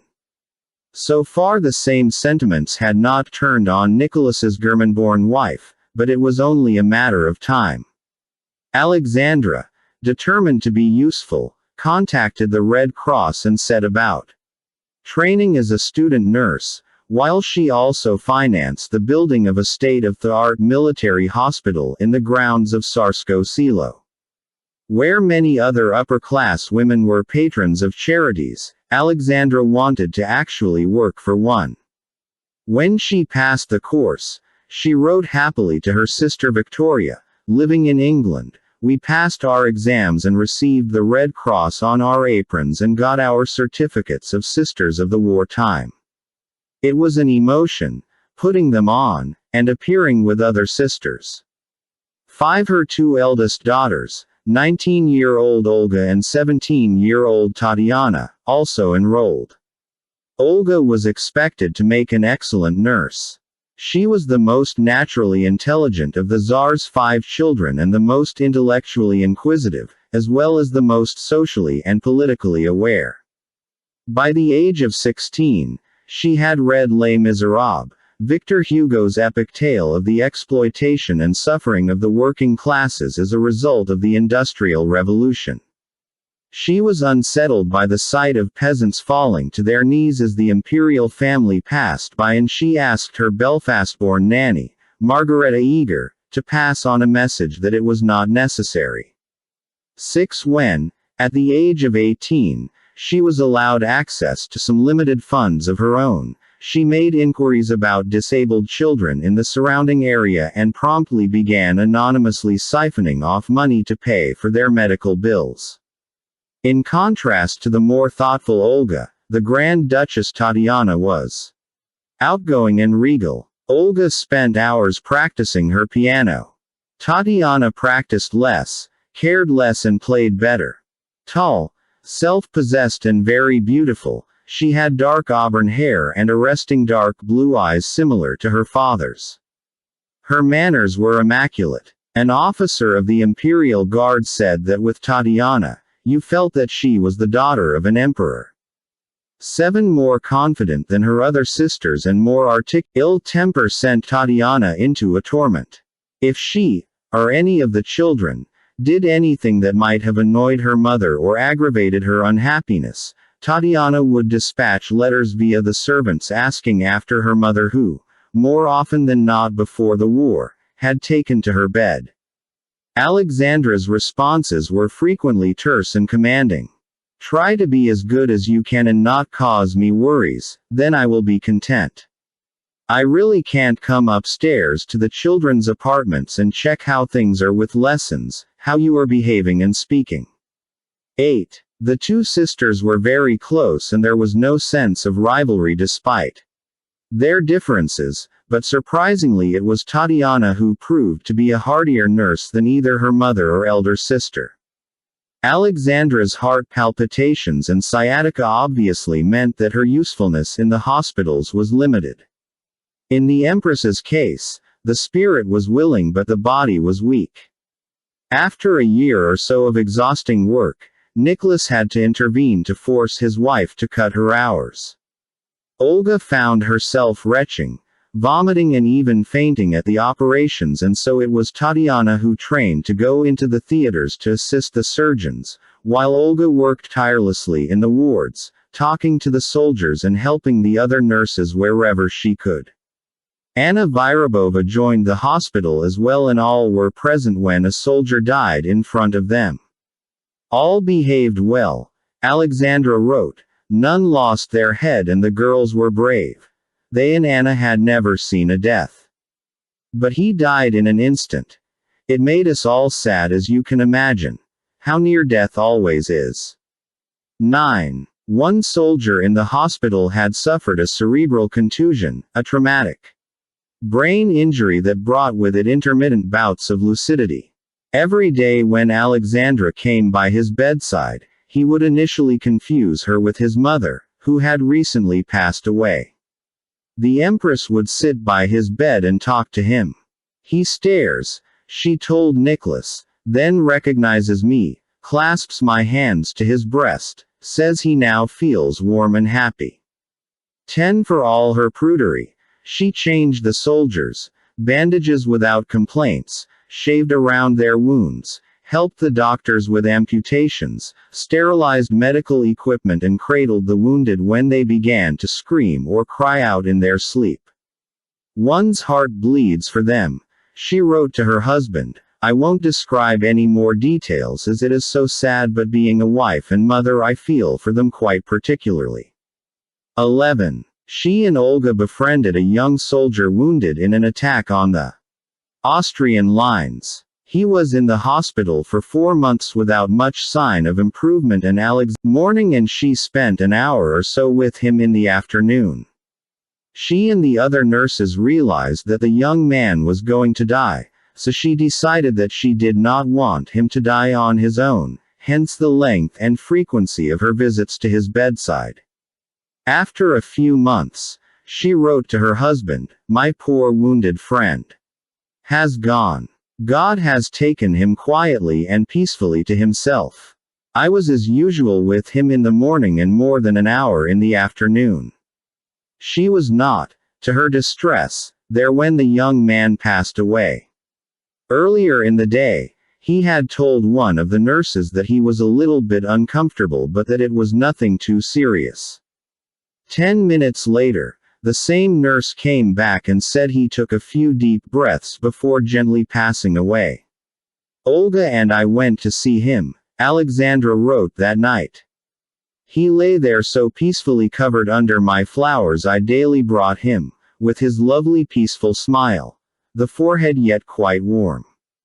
I came home with tears, never did he complain, never asked for anything, sweetness itself. All loved him and that shining smile I felt God let me bring him a little sunshine in his loneliness. Such is life. Another brave soul left this world to be added to the shining stars above. She was distraught and could not stop writing about it at length to Nicholas. It must not make you sad, what I wrote, She apologized, only I could not bear it any longer. 12. The suffering that Alexandra and her two daughters witnessed were caused by Russia's mounting problems with the war. The economic growth of the last 2 decades, coupled with the country's pride in its military, meant that very few Russians had seriously considered the possibility of defeat. The memories of the Crimea in 1855 and Japan in 1905 had been shunted to one side. Nationalist propaganda preferred to summon up the ghosts of Saint Alexander Nevsky and the glorious medieval pastor Alexander I and the triumph against Napoleon.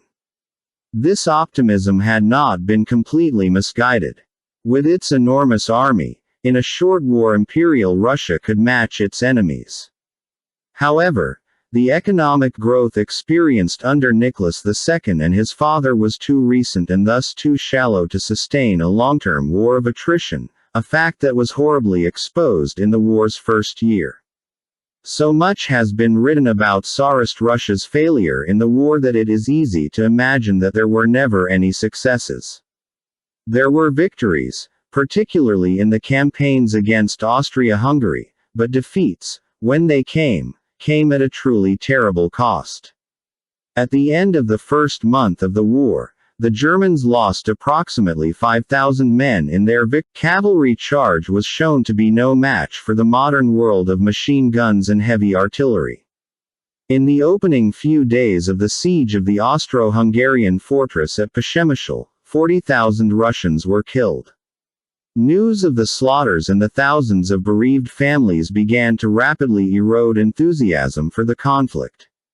At home, the empire's agricultural and transport systems were unable to cope with the huge demand that the war placed upon them, and with so many of the railways being used to supply the war effort, it often took longer for food to reach the cities from the countryside. The imperial government's main success was in ensuring that Russia's plentiful food supplies were moved efficiently enough that the army did not suffer any food shortages. 13. Even so, other supplies rapidly diminished. Winter boots were not available for most of the soldiers by 1915, and diseases like cholera, typhus, typhoid, scurvy and dysentery had increased by 1916. Lack of ammunition and equipment greatly increased casualties on the front line, while the factories back home struggled to produce the guns and ammunition that the government needed for the army. With so many men of fighting age off to the front, the Russian economy was running on less manpower when it needed to be at its most productive.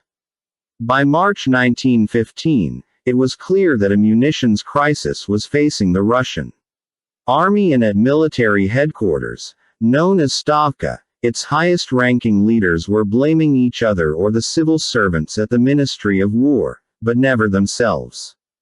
Having voted itself temporarily out of existence in a gesture of solidarity with the court in 1914, the Duma began agitating to be recalled, and Nicholas acquiesced in the summer of 1915.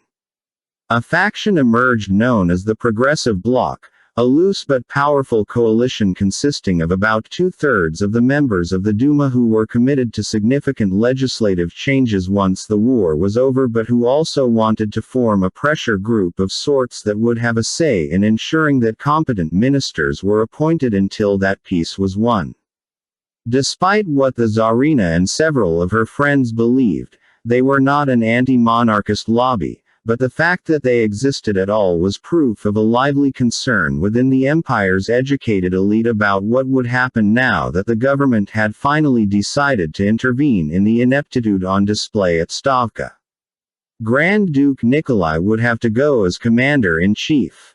The Empress distrusted his charisma and his wife's ceaseless attempts to promote her husband in the public's affection at the Tsar's expense. The Grand Romanov family, at 6 feet 6 inches in height, now appeared to be on the verge of a breakdown due to the strains and nightmares caused by so many catastrophic defeats. Yet to replace the Grand Duke was no easy business.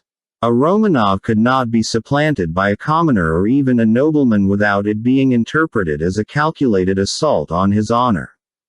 The Tsar decided to replace Nikolai himself. It would lead to a neater merging of the civilian and military branches of the government, as well as enabling Nicholas to purge the army of those men who had been associated with the worst mistakes of the early war effort. Purge, in a Tsarist sense, had a very different meaning to the same word in the USSR. There were no gulags here, and Nikolai's chief of staff, the unpopular General Yanushkevich, was simply dismissed from active service. Nicholas hoped that by appearing at the front more regularly he would provide inspiration to the soldiers, that he would have a clearer idea of what was going on, and going wrong, and that it would convey the impression that the monarchy cared about what was happening to its subjects. In the words of his prime minister at the time, Prince Ivan Gormykin, His Majesty considers it the sacred duty of the Russian Tsar to be among the troops. 14 Nicholas was also sufficiently self-aware to know that it was not his job to actually direct strategy, and that in this arena delegation was his most important skill. He replaced Yanushkevich with General Mikhail Alexeyev, who never overcame the disasters being thrown his way by the economic problems back home, but who at least directed the armies more prudently than they had been before 1915. Dominic Levin, one of Nicholas's best modern biographers, defends the decision, saying that the emperor's decision to assume the supreme command was not only courageous and irrevocable but also correct. 15 Initially it certainly seemed to have been a wise move. True, Nicholas rejected a proposed deal with the Progressive Bloc that might have bound the Duma and the Crown closer together at a crucial juncture, but a series of Russian victories helped stabilize the front and make the war effort look less like a rout. And yet, for all its merits, Nicholas II's decision to become commander-in-chief of the armies in 1915 was arguably the biggest mistake of his life, with the possible exception of his abdication in 1917. When he informed his Council of Ministers, they were aghast. They begged him not to go. It would put the throne in the spotlight for blame for every subsequent defeat. The monarchy and the military might achieve a perfect symbiosis, much as they had in Muscovite myths and tales of medieval Rus, but the Tsar's gamble would only pay off if Russia won. Until now, henceforth the focus of that misery would be the Tsar, and all the opprobrium caused by a brutal war would be heaped upon his head. Equally damaging was the fact that the wisdom of appointing General Alexeyev as the new chief of staff was not matched by installing Alexandra as regent in the Tsar's absence.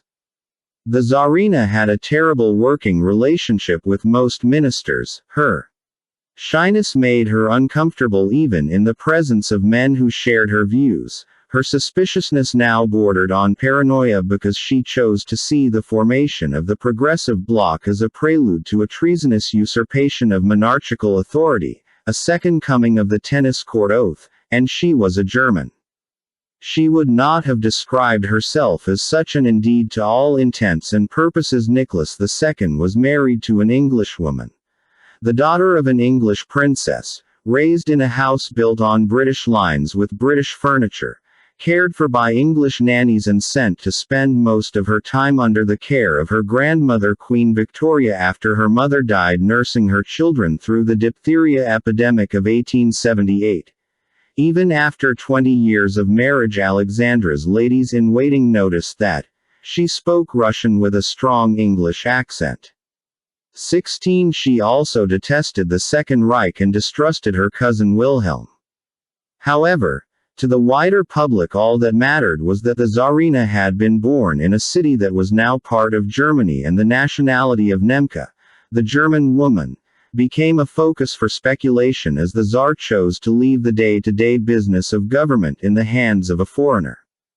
Added to the problem of her nationality was Alexandra's dependence on Grigory Rasputin, a wandering Siberian moujik, an itinerant self-styled holy man, with atrocious levels of personal hygiene and, if rumor was to be believed, even filthier morals.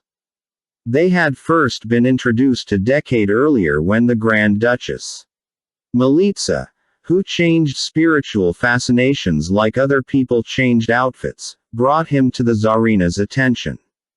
He was a confident man with a mystical and earthy bent. His unashamed, and possibly slightly exaggerated, peasant mannerisms made him an exotic oddity in the salons of Petersburg society. He claimed to have seen visions of the Virgin Mary, to have wandered as far as the enclosed Christian community at Mount Athos in Greece on pilgrimage and have the power to heal. Always an admirer of his rustic Christianity, Alexandra had become infallibly convinced that he was truly a man of God when he seemed to heal Alexei via telegram in 1912.17. The miracle was repeated in 1914, when Alexei badly sprained his ankle in the same week that Franz Ferdinand was murdered, and Alexandra feared that he might die from the internal bleeding. Vyrabova was severely injured in a train crash and the doctors expected her to die. Rasputin took one look at her in her hospital bed and announced that she would live, but remained partially crippled. It was a slight overstatement. She was not crippled. She simply needed a stick for walking for the rest of her life, but she did live when everyone but Rasputin thought she would die. At exactly the same time as she achieved her greatest political significance, the Tsarina Alexandra was certain that Grigory Rasputin was our friend, a man sent by God to cure her son and convey the will of Russia's loyal peasant. 5. Total war and the marginalization of the Kaiser. His Majesty has no understanding of the seriousness of the situation. The Grand Duchy of Luxembourg went more quietly into a German occupation than her Belgian neighbors.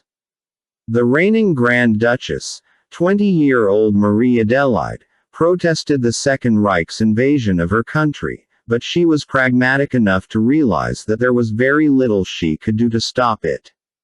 Unlike Belgium, Luxembourg had no powerful friends ready to leap to her defense. The young lady's previous 2 years on the Grand Ducal throne had been spent trying to remedy what she saw as growing social inequality, and she had been very popular as a result. Whether she was as pro-German as her critics claimed when they forced her off the throne at the end of the war is unclear. Throughout the conflict, she continued to insist that Luxembourg was officially neutral. Still, despite her claims and the undoubtedly difficult position in which she found herself, Marie Adelaide's politeness to the Germans stands in stark contrast to the actions taken by King Albert and Queen Elizabeth of the Belgians. The former fought against the Germans throughout the war, the latter established nursing units on the front line. On 30 August 1914, the Kaiser arrived in Luxembourg as part of the government's plan to keep the emperor constantly on the move between the various fronts. The Chancellor, Theobald von Bethmann-Hollweg, believed that the Kaiser's presence was vital given the Hohenzollern dynasty's long history of support for the military. A king of Prussia, a German emperor, who did not stay in the middle of his armies was an idea which would have been unbearable both to the emperor and the troops. Although she did not offer him or his entourage accommodation in any of her palaces and they had to make do with rooms at the German consulate, the Grand Duchess Marie Adelaide did invite the Kaiser to join her for dinner at the Grand Ducal Palace in Luxembourg City. The Kaiser was still in Luxembourg when he heard news that his youngest son, 24-year-old Joachim, had been wounded in the German advance on Paris. Joachim had borne himself bravely, like a soldier, and a Swedish friend of the Kaiser who was visiting him in Luxembourg said that the emperor's pride in his youngest son was touchingly visible. But the advance itself was not going well, and during the First Battle of the Marne, the Germans had to accept that the Schlieffen Plan had failed. Paris would not fall as it had in 1871. The German army had to dig in and hold its position in the trenches against the British, the French and the Belgians. Shortly after the failure in France, the Crown Prince came to Luxembourg to visit his father. Relations between the two men were still strained. In 1910, he had ordered his son to be temporarily kept away from any official duties after he failed to participate in the ceremonies to mark the centenary of the death of Queen Louise of Prussia, the Hohenzollern family's most celebrated matriarch who had helped unite the country against attacks by Napoleon. 4 years later, and the Kaiser expressed to him none of the affection he usually showed for the 5 younger brothers. The reunion did not improve the dynamic.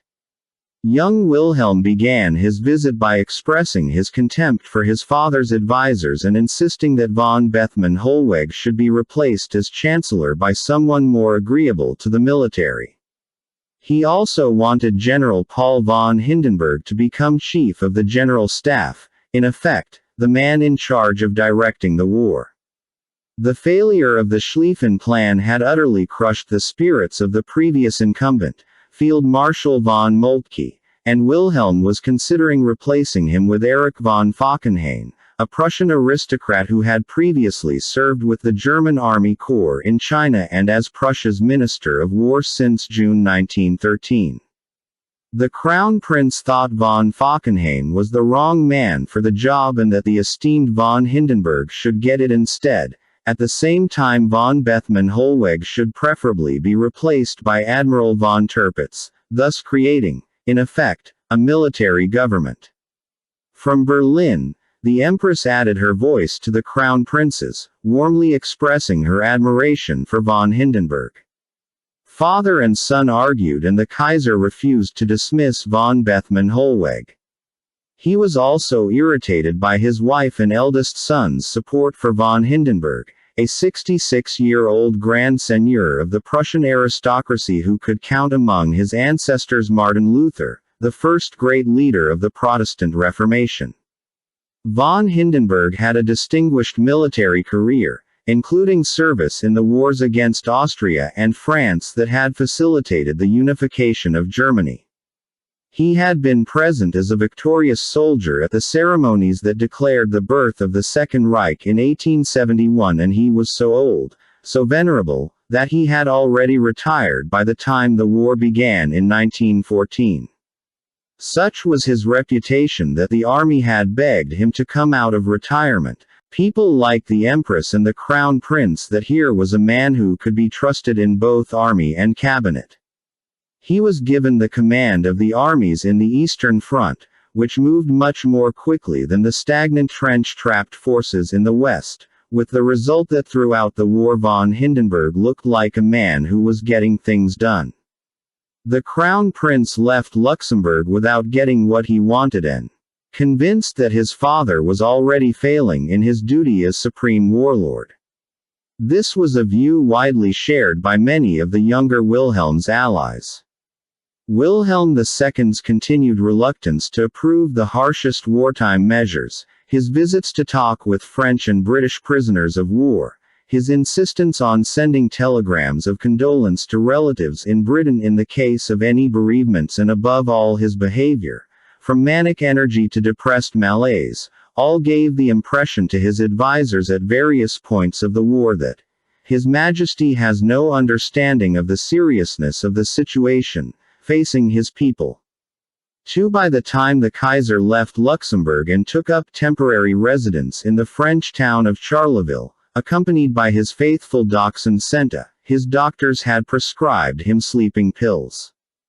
He was not eating enough, contrary to the anti-monarchist propaganda at the end of the war that claimed he gorged himself, although the overprotective Empress did not help with that when she secretly circumvented her husband's orders that he should live on the same rations as the rest of the population. He was suffering anxiety attacks, and even by his own standards he was behaving unusually. Albert Ballin had an audience with him during one of his short trips back to Berlin. "I have seen the Emperor, whom I found full of confidence in the future, though also full of wrath against England, and in this the Empress encourages him. So that personal rancors and dislikes seem to play a considerable part in policy, and that appears to me very dangerous." 4. Augusta Victoria's Anglophobia was in step with public opinion as the war progressed. By 1915, the British Navy's blockade of Germany was beginning to severely affect living standards. In retaliation, Admiral von Tirpitz wanted to unleash a policy of unlimited submarine warfare against any ship sailing into Britain. Chancellor von Bethmann Hollweg opposed the move, claiming that it would play badly internationally as a violation of the traditional rules of warfare. Ordinarily, a warning would have to be given so that the passengers and crew would have time to evacuate. Von Tirpitz argued that the British had already changed the rules by counting foodstuffs as contrabands of war, and in doing so they had declared de facto war on the German civilian population. The Kaiser sided with his chance, then 100 torpedo boats, rusting at anchor while Germany is engaged in a struggle for its existence. 5. The Empress and the Crown Prince lent their support to von Tirpitz and urged Wilhelm to listen to reason. Initially, he held out by arguing that unrestricted submarine warfare in the waters around the British Isles would lead to the deaths of many innocent civilians and might therefore bring the United States into the war on Britain's side. As chief warlord, he wrote later, "I had absolutely to prevent this." However, when supporters of lifting restrictions on the U-boats activities were able to furnish the Kaiser with proof that American companies were providing the British with munitions, which were being brought into the United Kingdom on passenger and cargo ships, Wilhelm finally gave in, and on 4 February 1915 one of von Tirpitz's subordinates, Admiral Hugo von Pohl, announced in the German press that unrestricted submarine attacks would now take place in British waters. During a visit to his dentist, an American practicing in Berlin called Dr. Arthur Davis, the Kaiser launched into an anti-American tirade. "Why is it that your country is so unfair to Germany? Why do you persist in supplying munitions and money to the Allies? Why doesn't your president treat the European warring nations the same as he treated Mexico, by putting an embargo on munitions and letting us fight this thing out ourselves? You do not ship munitions to us. Why do you ship them to the other side?" Believing that he was answering his own question, Wilhelm said, "Dollars. Dollars. Dollars," hitting his left arm with his right each time he said the word. 6. On 7 May, the U-boat policy claimed its most famous and most damaging victim. The 32,000-ton Lusitania had once been the pride of the British mercantile fleet. Built in 1907 as a response to Germany's recent spate of four-funnelled super ships, all named after members of Wilhelm II's family, the Lusitania was nearly twice the size of her largest German rival, and she retook the coveted Blue Riband, the award given to the fastest commercial crossing of the North Atlantic. In the years since her maiden voyage, she had been eclipsed in speed by her own sister ship, the Mauretania, and in size first by the Mauretania, then by the rival White Star Line's Olympic, then by the Titanic, then by Germany's Imperator, and finally by the Imperator's larger sister, the patriotically named Vaterland, which entered service only a few weeks before the outbreak of the war. She was still, however, a splendid ship, and her two-story first-class dining saloon with its rococo dome was generally considered one of the finest rooms afloat. By the transports and hospital ships, as had the rival White Star Line's Olympic and the recently completed Britannic. 7. Controversy lasts to the present day about the British government's role in what happened to the Lusitania. For years, there have been claims that they deliberately let the Lusitania sail into harm's way because they knew that such a high-profile casualty would decisively turn American public opinion against Germany. Some in the government, including Winston Churchill, were confidently awaiting the day when the U-boats would attack a ship like the Lusitania, but that was because they understood the nature of total war at sea, not because of any deliberate planting of the liner in the sightline of a submarine. Far more damaging were allegations that the Lusitania's hold was filled with explosives meant for the British war effort. The German embassy had placed advertisements in the American newspapers warning U.S. citizens not to travel on British ships because of the new submarine policy, but very few listened. The U-20, a submarine commanded by Captain Lieutenant Walter Schweiger, spotted the Lusitania just off the southeastern coast of Ireland, sailing home from New York, and fired a torpedo at her starboard side. In his diary, he recorded, "An unusually strong explosion took place. The explosion of the torpedo must have been accompanied by a second one boiler or coal or powder. The superstructure right about the point of impact and the bridge are torn asunder. Fire breaks out and envelops the high bridge." 8. The U-boat's pilot, a young man called Lance with a fascination for British luxury liners, took a look through the periscope and gasped, "My God, it is the Lusitania." 9. It was that unusually strong explosion that prompted the most furious debate in the months and years to come. The British claimed, and many of them quite seriously seemed to believe, that the Germans had carried viciousness to new heights by firing 2 torpedoes into the side of the ship. The Germans insisted that it must have been the Lusitania's illicit stock of contraband munitions that exploded on impact with the U-20's torpedo. Later German depictions of the sinking showed the Cunard Line ticket offices being staffed by the figure of death as the ship set sail with the appearance of a well-stocked dreadnought. The debate over the second explosion was particularly significant because at the time it was believed to be the reason why the Lusitania sank in less than 20 minutes.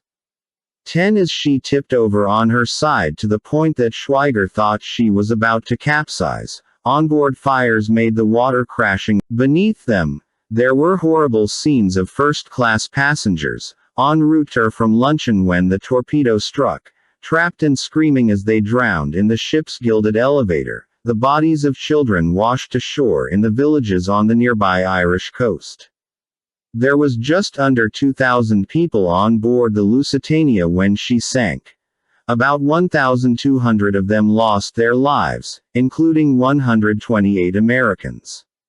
It is difficult now to fully appreciate the damage that the sinking of the Lusitania caused to Imperial Germany's reputation in the United States.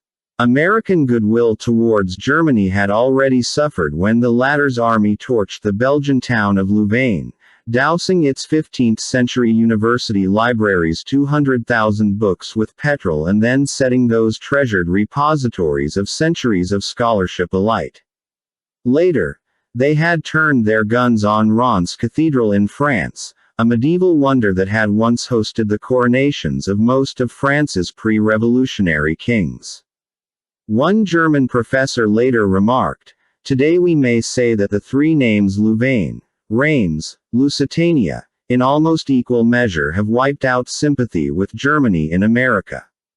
11. Wilhelm, en route to inspect his troops on the Eastern Front in Galicia, initially refused to meet with the U.S. ambassador in Berlin because he was still so angry at claims that American-supplied weapons were part of the ship's cargo.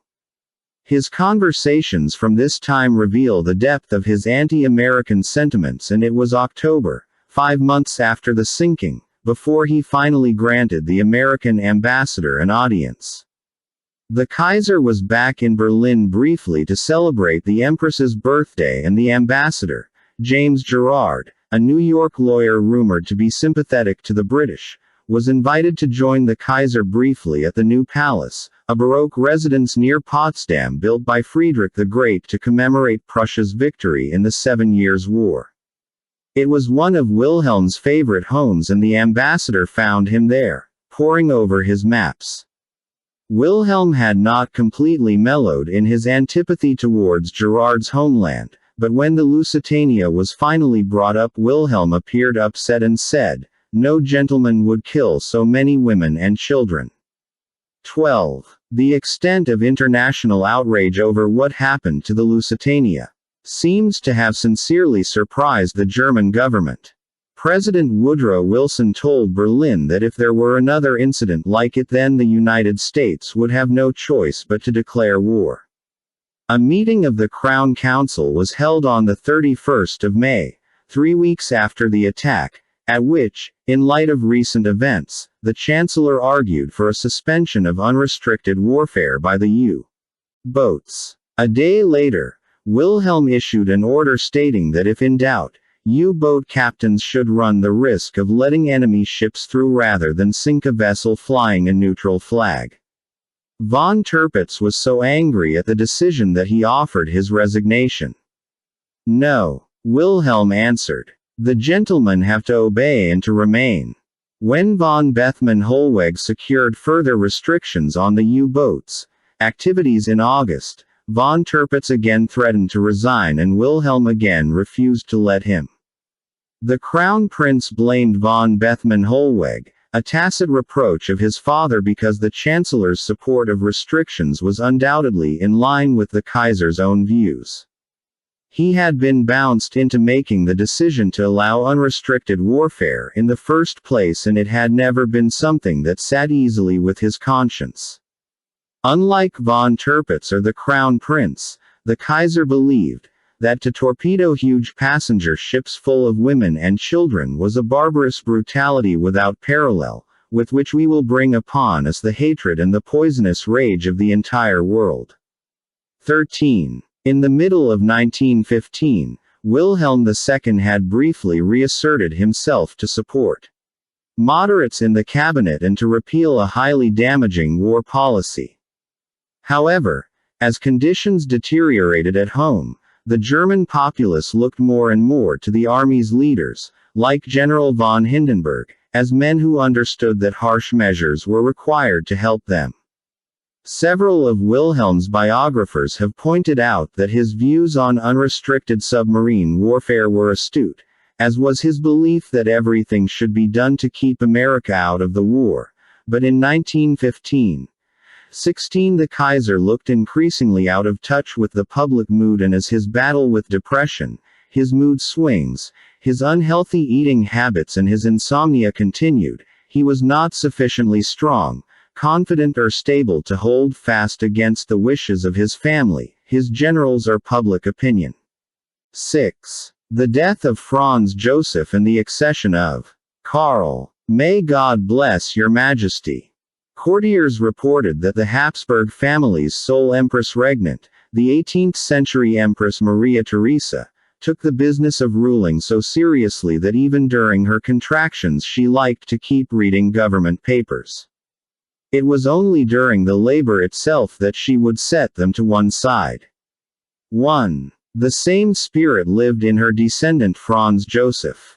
As he approached death in the autumn of 1916, the emperor stuck to his daily routine, filling in pardons for condemned criminals, receiving well wishes from the Pope and poring over documents that concerned recruitment for the army. The bronchitis that had left him so weak in 1914 came back, this time supplemented by an attack of pneumonia. Romania had recently entered the war on the side of Austria-Hungary's enemies, despite its seemingly genuine commiseration on Franz Ferdinand's death in 1914 and the accession of a Hohenzollern king. Ferdinand I. News of the German and Austro-Hungarian armies' approach on Bucharest temporarily lifted the emperor's spirits. The Archduke Karl was back from the front for a few days, and he and Zita called in to see Franz Joseph on the morning of the 20th of November. When Franz Joseph heard that Zita was accompanying Karl, he sent a servant to ask them to wait outside for a few minutes because, fastidious to the last, he would never dream of receiving a lady in casual attire. Knowing how weak he was, the Archduchess asked him to dispense with the protocol for the time being, and he reluctantly agreed. The couple were shown in and they found him with a temperature of 102 degrees, still doggedly examining the recruitment proposals. Zita remembered that the emperor still made a normal impression and talked quite normally, despite his fever and weakness. He told us how happy he was to have received the blessing of the Pope and also what joy our victories in Romania had brought him. 2. That night, Karl and Zita were fetched by members of the emperor's household who told them that His Imperial Majesty was losing consciousness. By the time they rushed into his apartment, the last deep sleep from which he never awoke. Franz Joseph's 68-year reign, the longest reign of a sovereign in European history since Louis XIV, ended a few minutes before 9 o'clock in the evening on the 22nd of November 1916 at the Schönbrunn Palace. When the doctors confirmed that the emperor was dead, Karl and Zita walked out into a small anteroom next to his bedchamber, accompanied by a few members of his and their household staffs. For a few minutes, they all stood in silence. Then Karl's long-serving chamberlain, Prince Lobkowitz, a Czech aristocrat descended from one of the great patrons of Beethoven, walked over to the couple with tears in his eyes and made the sign of the cross. As he did so, he said, "May God bless your Majesty." Zita, at 24 now Empress of Austria and Queen of Hungary, wrote later, "It was the first time we had heard the imperial title used to us." 3. Throughout the empire, the death of the seemingly immortal emperor who had sat upon the throne for longer than most of his subjects had been alive caused shock despite his advanced age. The monarchy's supporters and critics both thought that his death in the middle of the war would destabilize the throne. As a result, Karl's succession was greeted without the usual celebrations that mark the accession of a young and enthusiastic monarch with an even younger and pretty wife. The first sight that most Austrians had of the couple as emperor and empress came at Franz Joseph's funeral on a freezing and overcast afternoon, 8 days after his death. The emperor wore a general's uniform, accompanied by his son, the Crown Prince Otto, a cherubic 4-year-old in a white sailor's outfit, and the empress, swathed from head to toe in the deepest of mourning and a veil so dark the crowds could barely see her face. The body was conducted to the imperial vault at the Capuchin monastery, where the procession found its way barred by the monks. The court's master of ceremonies approached the door and knocked on it 3 times with his staff of office. From the other side of the closed door, the prior of the monastery asked who sought to enter the church. The master of ceremonies replied that the man seeking burial in the church had been His Imperial and Royal Apostolic Majesty, Franz Joseph I, by the grace of God Emperor of Austria, Apostolic King of Hungary, King of Bohemia, Dalmatia, Croatia, Slavonia, Galicia, Lodomeria, Illyria, King of Jerusalem, etc., Archduke of Austria, Grand Duke of Tuscany, Krakow, Duke of Lorraine, Salzburg, Styria, Carinthia, Carniola, the Bukovina, Grand Prince of Transylvania, Margrave of Moravia, Duke of the Upper and Lower Silesia, Modena, Parma, Piacenza, Guastalla, Lusatia, in Istria, Count of Hohenems, Feldkirch, Bregenz, Sonnenberg, etc. Lord of Trieste, Kotor, the Wendish March, Grand Voivode of the Voivodeship of Serbia, etc., etc. All these titles conjured up 7 centuries of empire building and a throne that stretched back to the Crusades, Lepanto and the Siege of Vienna. The prior replied, "We do not know him." As the mourners waited in the chilly air, the question was repeated and this time the master of ceremonies answered that it was the emperor. Again the answer came, "We do not know him." Finally, on the third try, the master of ceremonies replied, "Franz Joseph, a mortal and sinful man." It was a grand piece of religious and political theater, a staple of imperial funerals for centuries, intended to showcase the Habsburgs' devotion to the Catholic faith's teaching that all are humbled before the throne of Almighty God, a reminder of the old Catholic dictum. Memento, homo, quia pulvis es, et in pulverum reverteris. Remember, Man, that thou art dust, and to dust thou shalt return. The prior said, Then let him enter, and the doors at last swung open. 4 The brethren of the monastery stepped out into the square with lit tapers in their hands to flank the coffin as it was brought inside so that Franz Joseph could be taken down into the vault to rest between the sarcophagi of his wife and son. Rumors were already circulating that the new reign would see something of a break from the traditions that had ossified under Franz Joseph. The fact that Zita walked behind the old emperor's coffin upset some of the courtiers, who pointed out that tradition prescribed that at funerals the empress should appear in procession after the other male members of the imperial family at funerals. Karl overruled them by regally declaring, It is I who decide on ceremony. 5 His determination to command etiquette rather than let it command him struck a very different note to the attitude taken by his predecessor, and there were those who believed, rightly, that he might prove equally revolutionary in a political sense. Karl was a young man of 19 when his father, Franz Ferdinand's handsome and promiscuous younger brother, succumbed to syphilis at the age of 41. An unending tidal wave of speculative nonsense has accused so many royal and political figures of suffering from syphilis that it would be easy to dismiss all such stories as scurrilous idiocy based on the laws of probability. However, every now and then, as in the case of Karl I's father, the rumor was true and undeniable, particularly in an era when there was no possibility of hiding the disease's devastating progression. 6 Initially, stories of the gorgeous Archduke and his many lovers seemed to amuse rather than horrify, such as the story in which he was caught one evening preparing to enter a young lady's bedroom wearing nothing but his ornamental sword and a big smile.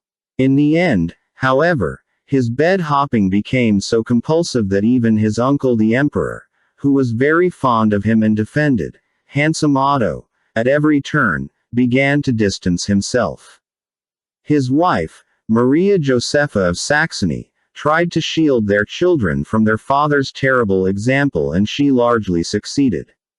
Otto contracted the disease sometime around 1900, by which point he and Maria Josepha were essentially leading separate lives.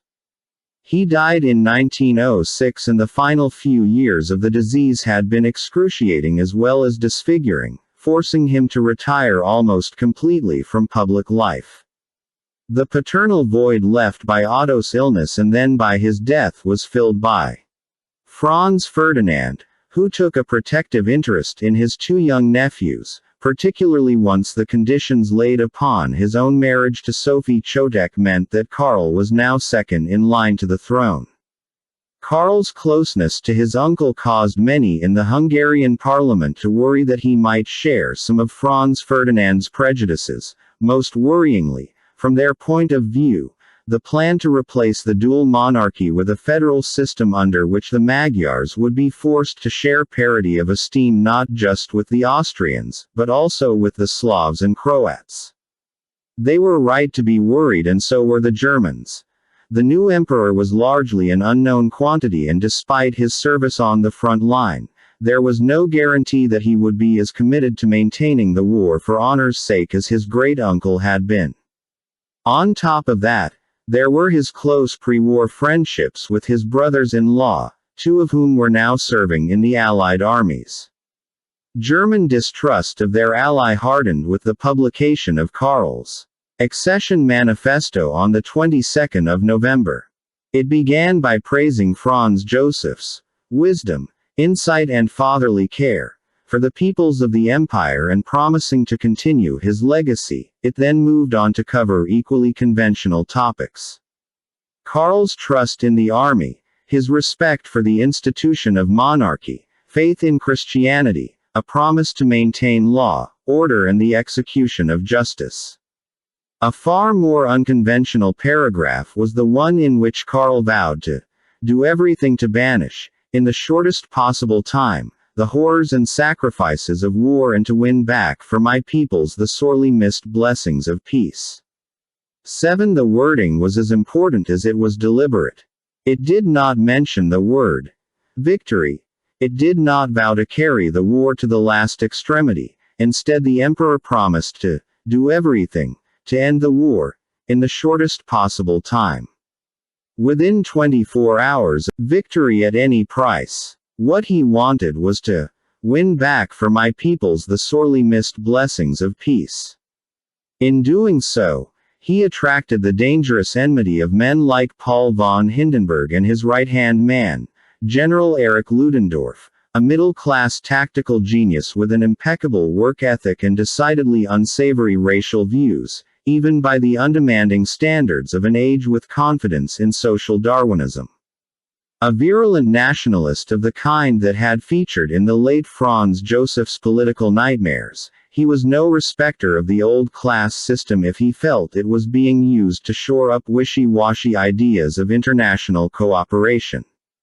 He was a firm believer in the idea of Lebensraum, a belief that Germany had a right to expand its territory to the east and expel the communities already living there to create a living space for her own rapidly expanding population. He was also a key proponent of the theory of total war, and in the years after Germany's defeat he wrote a book on the subject, as well as becoming one of the earliest supporters of Adolf Hitler. Ludendorff regarded the new Austrian emperor as more of a target than an ally. With his blessing, a steady stream of propaganda undermining the imperial family's prestige was leaked into the Austro-Hungarian Empire. In 1915, Italy had reneged on her peacetime alliance with Germany and Austria-Hungary and declared war on them in the hope of expanding her territory if the Habsburg Empire were defeated. This development made it much easier to criticize the new empress. Zita of Bourbon-Parma had been born in Italy on 9 May 1892, the 14th surviving child of Roberto I, Duke of Parma. She was a descendant of King Charles X, the last Bourbon king of France who had been driven into exile during the Revolution of 1830. She and her sister Francesca had been educated at a Catholic girls' boarding school on the Isle of Wight, and two of her brothers, Sixtus and Xavier, had joined the Belgian army. Austria-Hungary was fighting a war against, among others, Italy, France, the British Empire and Belgium, but it had an empress who had been born in Italy to a French family, educated in England and with relatives in the Belgian military. Like many European princesses, Zita had an international upbringing. She was fluent in German, French, Italian, Spanish, Portuguese, her mother's native language, and English. But in the fevered environment of the First World War, all of this was a liability rather than a strength. Karl and Zita's marriage was a love match. They had known each other when they were young and became reacquainted in adulthood. Everyone who met her commented that she was charming, and she knew Zita was still unattached, to which Karl replied, "Well, I had better hurry in that case or she will get engaged to someone else." Like many young officers, Karl had enjoyed a few youthful flings, and the pious Zita was devastated to discover that he had not been a virgin on their wedding night. She rather unfairly blamed his uncle Franz Ferdinand for not keeping him away from immoral women, since the equally religious Archduke had done everything in his power to warn Karl of the dangers of casual sex. Awkward confessions on their wedding night notwithstanding, the couple shared a commitment to the Catholic faith that bonded them closer together as husband and wife.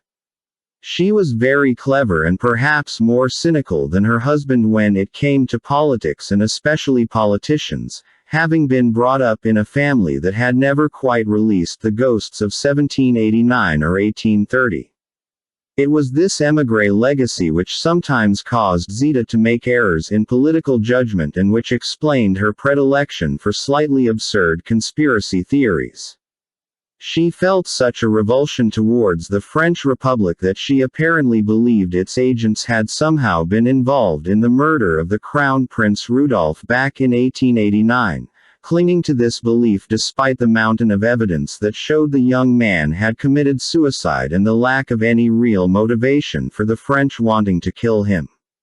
She was also markedly less enthusiastic about federalism than her husband, who seems to have been quite prepared to go much further than Franz Ferdinand would ever have contemplated in allowing, if absolutely necessary, some of the smaller regions of the Habsburg Empire to become semi-autonomous republics if they would agree to regroup into a system that sounds very similar to the Commonwealth that was created to ease the dissolution of the British Empire after 1949. It was a radical solution, far more so than anything hitherto contemplated, and Zita, who had been brought up with the attitude that one should fight the legacy of the French Revolution until hell froze over and once that happened take the battle on to the ice, does not seem to have been wildly enthusiastic about any dilution of monarchical authority. On the very day his manifesto was published, Karl's dreams of far-reaching reform suffered a serious setback. At 11 o'clock in the morning, he received a visit from the Prime Minister of Hungary, Count István Tisza, an Anglophile aristocrat who had studied as an undergraduate in Berlin then gone on to receive his doctorate in political science at Oxford. Tisza possessed that rarest of combinations, the dual monarchy established in 1867.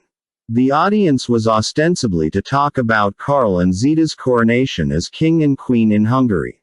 The Hungarian monarchy and its constitution still operated with a near-medieval regard for the ritual of the coronation and without the ceremony by which St. Stephen's crown was placed upon his head.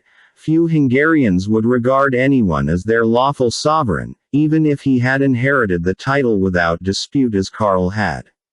What they did in Austria was their business, but in Hungary they played by their own ancient and unique national rules. Count Tisza cleverly used discussions about the ceremony in Budapest to outmaneuver Karl. By stressing the weakness of Karl's authority in Hungary without a coronation, Tisza was able to propose a crowning at the first available date, the 30th of December, far too soon for Karl to attempt any significant constitutional changes, and of course at the coronation he would be required to pledge an oath that would compel the king not to alienate the boundaries of Hungary and her associated countries, nor anything belonging to those countries under any title whatsoever. Hungary's position within the empire could not be easily changed once Karl was crowned and sworn in, one of the reasons why Franz Ferdinand had vowed to postpone a coronation in Budapest for as long as possible so that he could find a way to implement his changes before he was bound by oath from doing so. With the war raging and Hungarians making up such a large part of the armies while its fields served as grain basket to the empire, Karl had to concede to Tisza's suggestion of a coronation on the 30th of December. All his advisers, even those strongly supportive of his plans for reform, agreed with him that he had to go to Budapest at the first available opportunity and swear what was asked of him. That coronation, the last of the old Habsburg Empire, saw displays of pageantry and hope. One young aristocrat wrote of the splendid procession from Castle Hill in Buda to the Matthias Church. Like a dark serpent, the carriages swept up the hill. For 50 years, the Hungarian nobles had longed for their sovereign to give them, and the capital, the glamour of royalty, of court life with its celebrations, of titles and decorations. Now there was hope that all this would change, that the peace-loving young king and queen would have the courage to resist the German Kaiser and stop useless bloodshed. 10. Zita's brother-in-law, Tsar Ferdinand of Bulgaria, was one of the few fellow royals who could attend the festivities, and he later remarked, "Enemies in all directions." He was anointed and crowned by the Cardinal Archbishop of Budapest, who proclaimed him King Carol IV of Hungary. Zita, wearing a gown of white brocade with roses embroidered in gold, she had to avoid the heraldic fleur-de-lis of her French family due to the war, stepped forward to have St. Stephen's crown briefly touch her right shoulder before a more modern consort's crown of diamonds and rubies was placed on her head. Then Cardinal Archbishop Cesarnock escorted her to sit next to her husband. A banquet followed, after which Karl, Zita and their eldest son returned by train to Vienna. Given the war, they had decided that to host the customary balls and dances would be tasteless. The aristocracy did not share their scruples, and Budapest society danced the night away, celebrating what they saw as a grand affirmation of Hungarian statehood. Back in Vienna, Zita began to feel the pressure of the Whispering campaign.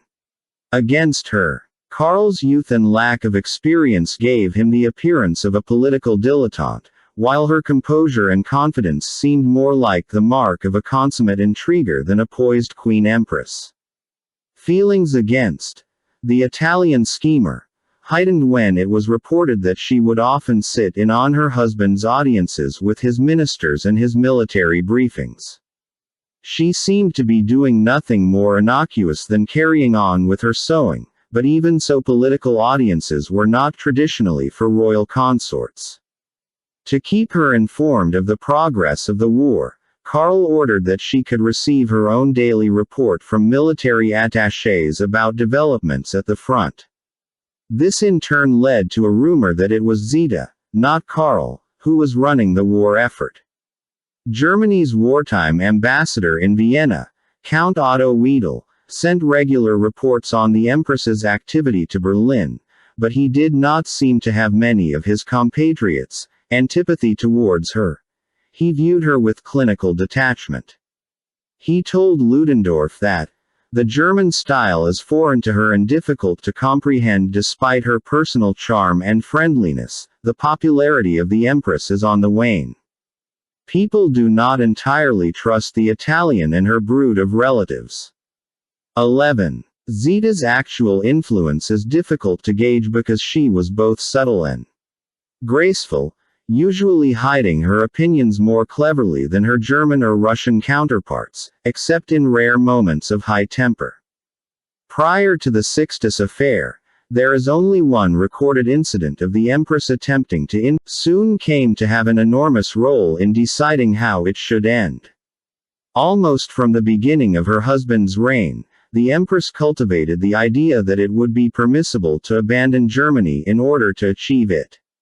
Her objections to the conflict were humanitarian, based on what she had seen in her visits to the hospitals and heard from those who had served at the front.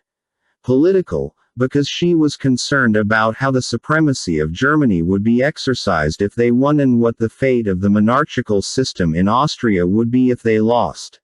And moral, because she believed it was a sin for so many lives to be wasted.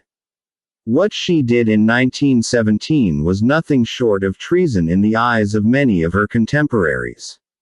She saw it as her duty to influence her husband to save the Habsburg monarchy by 7. The assassination of Grigory Rasputin. I cannot and won't believe that he has been killed. The Grand Duchess Anastasia of Russia turned 15 in the summer of 1916, and although she and the sister closest to her in age, 17-year-old Maria, were still considered too young to work in the Tsarskoye Selo hospital with their elder sisters, the Tsarina encouraged them to visit the soldiers. This arrangement suited the naturally ebullient Anastasia perfectly. She was the most outgoing of Nicholas II's children, with a talent for mimicry, an irrepressible sense of humor and a fascination with other people. Her high spirits and insistence on getting her own way prompted her cousin Nina to hate any playtime spent in her company, but adolescence had brought a new maturity and Anastasia was in her element at the hospital, making the soldiers laugh, playing cards with them and even sneaking outside with some of the nurses she befriended to smoke an illicit cigarette.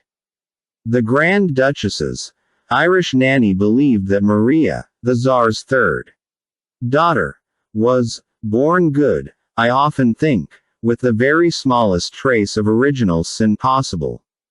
Once, when she miserably confessed to having pinched an extra biscuit from the dinner table, The Tsar laughed and said he was relieved to see some mild naughtiness in her, otherwise she would soon have sprouted wings. Unlike her sisters, particularly Tatiana and Anastasia, who looked far more like their mother's English and German relatives, Maria was the sibling generally considered to have the most typically Russian appearance.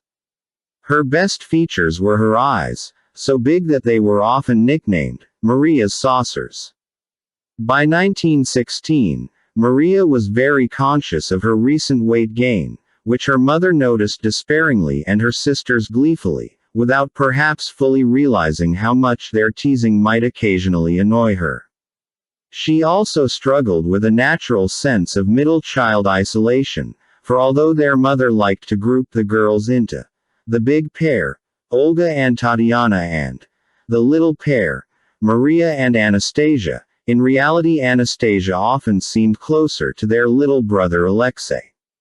Sometimes upset at what she saw as her siblings' closeness to each other rather than to her, and without a natural ally in a large family, Maria developed as the most sensitive of the Romanov children and the most prone to tears. Had the war and her mother's reticence not intervened, Maria should have made her debut into society in 1915. She instead made her first entrance at a dinner held in honor of Romania coming into the war on the Allied side, at which Baroness Buxhoevden thought she looked very pretty in her pale blue dress, which had very much been a last-minute job because the evening before Tatiana had realized, to her horror, that Maria did not fit into any of her old ball gowns that she had been planning to borrow. To the Grand Duchess's ceremonial entrance was rather spoiled by the servants' overzealous waxing of the parquet floor. She slipped, toppled over and sat on the ground, laughing hysterically at her own embarrassment. Her ability to laugh at herself smoothed over any awkwardness caused by the fall, although Tatiana felt she laughed too hard for too long and should have popped back onto her feet sooner. With the Empress frowning on socializing even more than usual because of the war, Maria spent most of her days at the hospital with Anastasia, where her kindness and goodness won her many friends among the convalescents. Alexei was gone for much of 1916. Accompanied by their French tutor, the Swiss-born Pierre Gilliard, he left Tsarskoe-Selo on the imperial train to join his father to Stavka, a move the Empress supported as essential training for his future vocation as emperor, but the separation wreaked havoc with her nerves. Her surviving letters to Nicholas are full of pieces of advice to stop the excitable boy from running on the train, taking any undue risks with his safety or playing too boisterously. Alexei wrote back happily that he had found a stray cat at military headquarters, named her Zubrovka, and planned to bring her back to Tsarskoe-Selo on his next trip home. Alexei slept on a camp bed next to his father's, and at night after they had said their prayers together the emperor would read aloud letters from Alexandra and the girls. The Tsarevich was developing into a very handsome young man, which belied his poor health. He had the perfect blend of his parents' respective good looks, and photographs from the time show a growth spurt to a developing build that was thin but athletic, like most of the Romanov men. His growing strength worried his mother, who warned Nicholas, "He is so strong and forgets that he must be careful." 3. Like Anastasia, youthful spells of bad behavior, in Alexei's case mostly acts of rebellion against the Tsarina's constant supervision, had evaporated with the onset of adolescence. He began to replicate his father's exquisite manners, and the British military attaché to Stavka, Major General Sir John Hanbury Williams, wrote that the Tsarevich had excellent manners and spoke various languages well and clearly. 4. One of the greatest misconceptions about Nicholas II's relationship does not necessarily show that it was ever thus. This is especially true in the case of Nicholas and Alexandra. The Tsar's seeming gentleness, his politesse, and the lengths he would go to in order to avoid awkward scenes or to avoid embarrassing anybody made him seem like weak putty in the hands of his assertive Anglo-German wife, who was forthright to the point of brazen when attacked. The scandal of Alexandra and Rasputin and the role they both played in the disintegration of the Russian monarchy has given rise to a version of her marriage in which she was always in charge and Nicholas kowtowed to her wishes. In fact, prior to the First World War, Alexandra had almost no political influence. Nicholas allowed her none and deliberately kept her in ignorance of policies which he felt she either would not understand or would be upset by. Many times before 1915, her ladies-in-waiting were surprised to find that she remained in absolute ignorance as to what was taking place. 5. The collapse of Alexandra's health after her son's diagnosis of hemophilia worried Nicholas, who was prepared to do anything Alexandra wanted in terms of their schedule and daily routine to avoid causing her any more discomfort. Hence his own retirement from the St. Petersburg social scene, despite the fact that as a young man he had enjoyed it immensely. His decision to avoid inviting relatives to Tsarskoye Selo whom he knew aggravated Alexandra, again despite his own sociable nature and previously close relationship to the other Romanovs, and his constant organization of longer and longer trips on the family's yacht or to the Crimea, where she seemed to be in better spirits. Domestic concern in a husband for his wife did not, at least until 1915, translate into an emperor's political dependence on his consort. He had ignored Alexandra's opposition to the October Manifesto in 1905. She had not been consulted in any of the political maneuvers that took place in 1906 or 1907. He had continued to promote and support Peter Stolypin despite her dislike of him, and nowhere was his independence of his wife more apparent than in how he handled the issue of Grigory Rasputin. Thanks to the reports set on his desk by the Okhrana, the Empire's secret police service, Nicholas knew of Rasputin's heavy drinking and sexual shenanigans.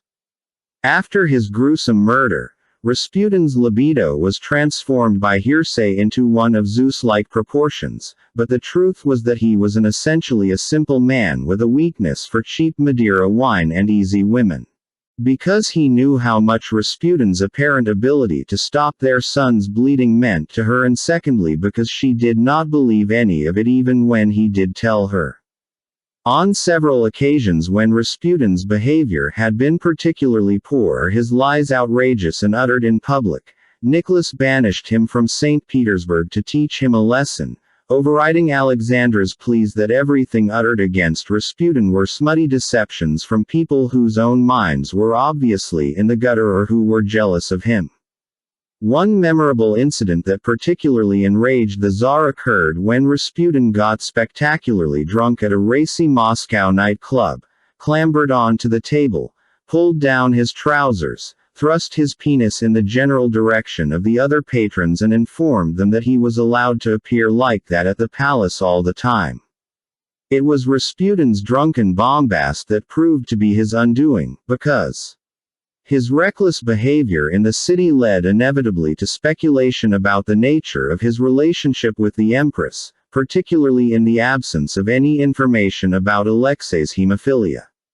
It was a shame, because tempering the image of him as a lecherous buffoon is the fact that Rasputin's advice to the Romanovs was not uniformly moronic. He was against the war because he knew that the bulk of the burden would fall on the empire's peasants and, unusually for so many Russians at the time, he was also uncomfortable with his country's treatment of its Jewish people.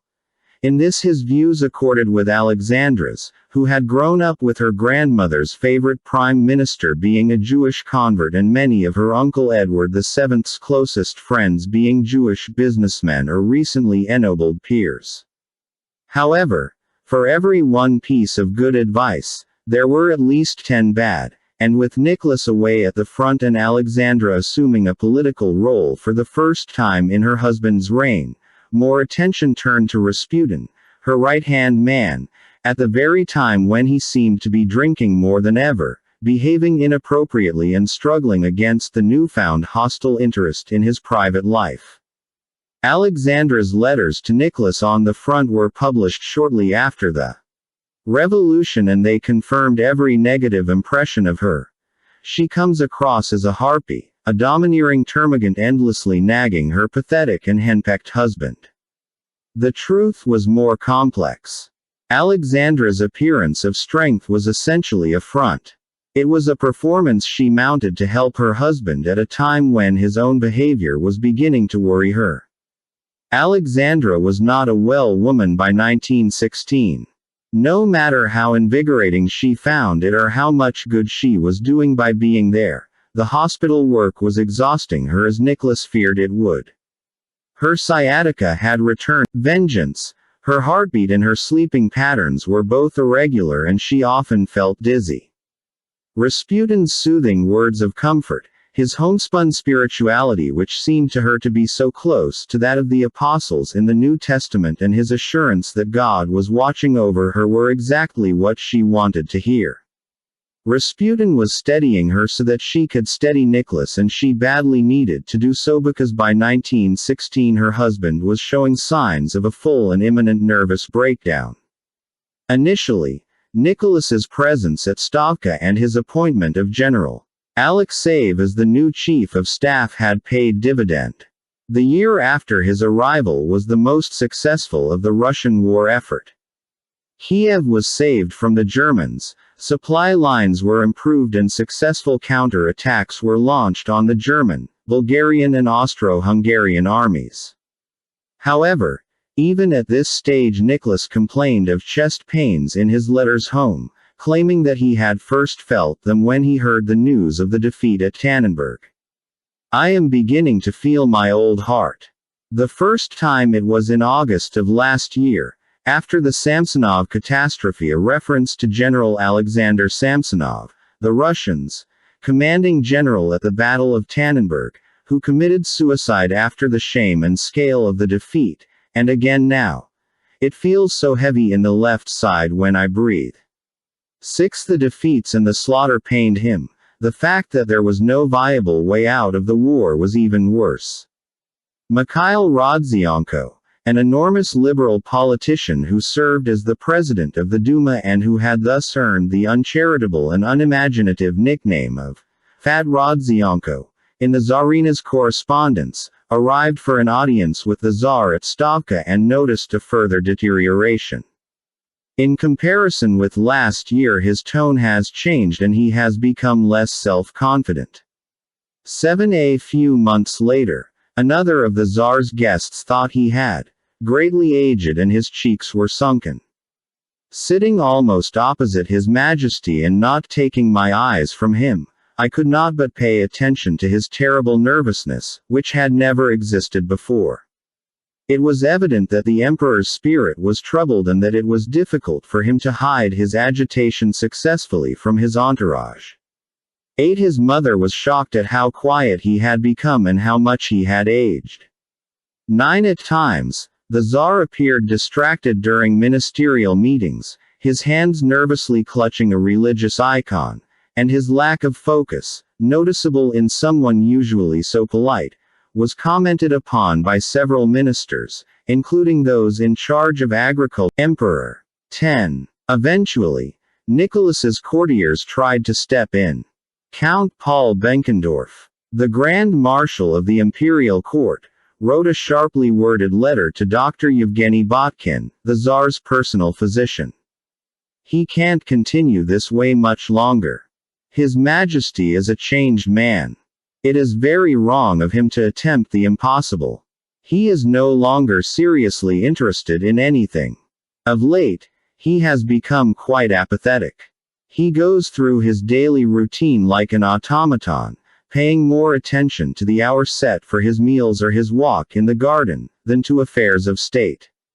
One can't rule an empire and command an army in the field in this manner. If he doesn't realize it in time, something catastrophic is bound to happen."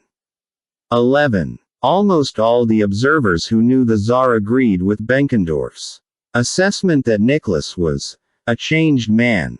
The emperor, who had been prepared to sanction firm and decisive action to secure the throne in 1906 and 1907, and who had even signed one of the most momentous constitutional documents in Russian history, however unhappily, had been replaced by a man who seemed to be functioning like a robot, even to his closest courtiers and servants.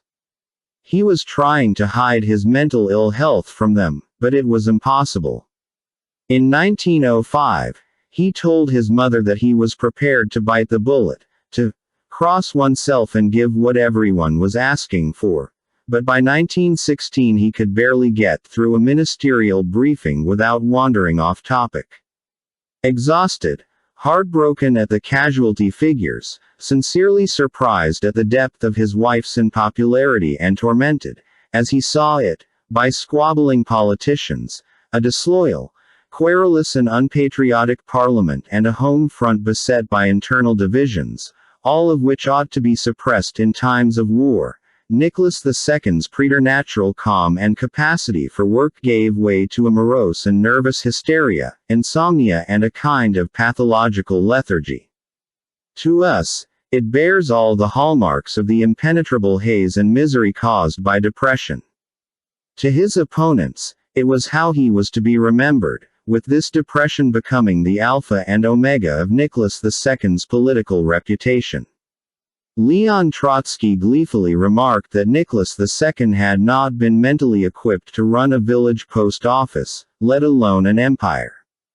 Another problem which made 1916 different to 1905 was whom Nicholas had access to. For the first decade of his reign, Nicholas had been close to his mother and his four paternal uncles, whose advice, while certainly not always perfect by any stretch of the imagination, had at least been honestly given and allowed the emperor access to a variety of opinions from people he trusted. During that earlier crisis of the monarchy in 1905 and 1906, the advice and steadying presence of the Dowager Empress in particular had proved invaluable. Since then, all the years of seclusion at Tsarskoye Selo, the missed parties, the cancelled balls, the declined invitations, the unceasing romanticization of the rural peasantry as the real Russia, and the frigid animosity between the Empress and the denizens of Petersburg society had all combined to produce a profound political isolation. Alexandra's devotion to Rasputin and her blinkered refusal to tolerate anyone who so much as breathed a whisper of a complaint against him infuriated or distressed many of her in-laws.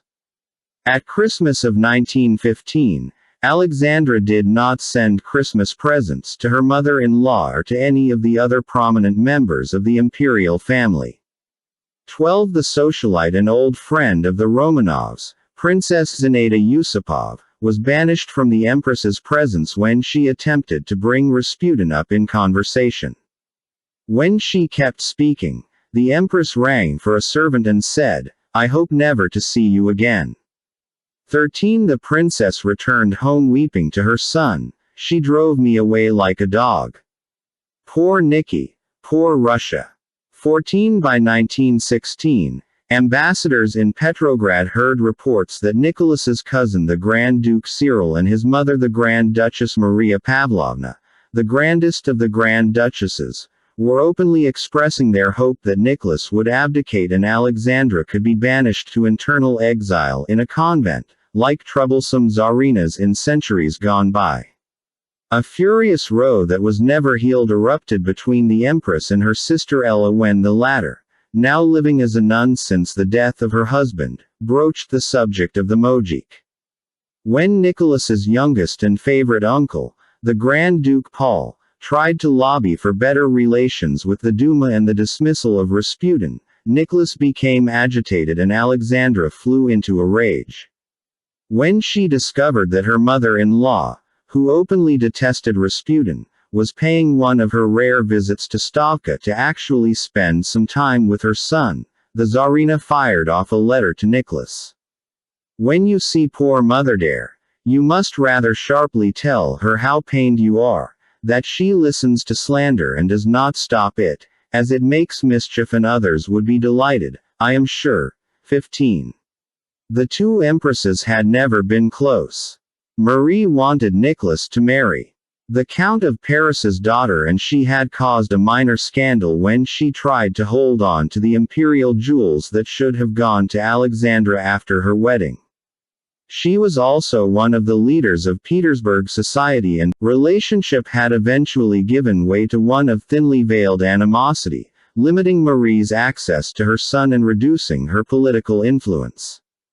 In private conversations with Nicholas's sister Xenia, Marie expressed a half-sincere belief that Alexandra must have gone mad. She bewailed her daughter-in-law's actions and Rasputin's prominence to anyone who would listen, but nothing changed, and in the summer of 1916 she gave up completely and left the capital to set up residence 800 miles away at the Mariinsky Palace in Kiev.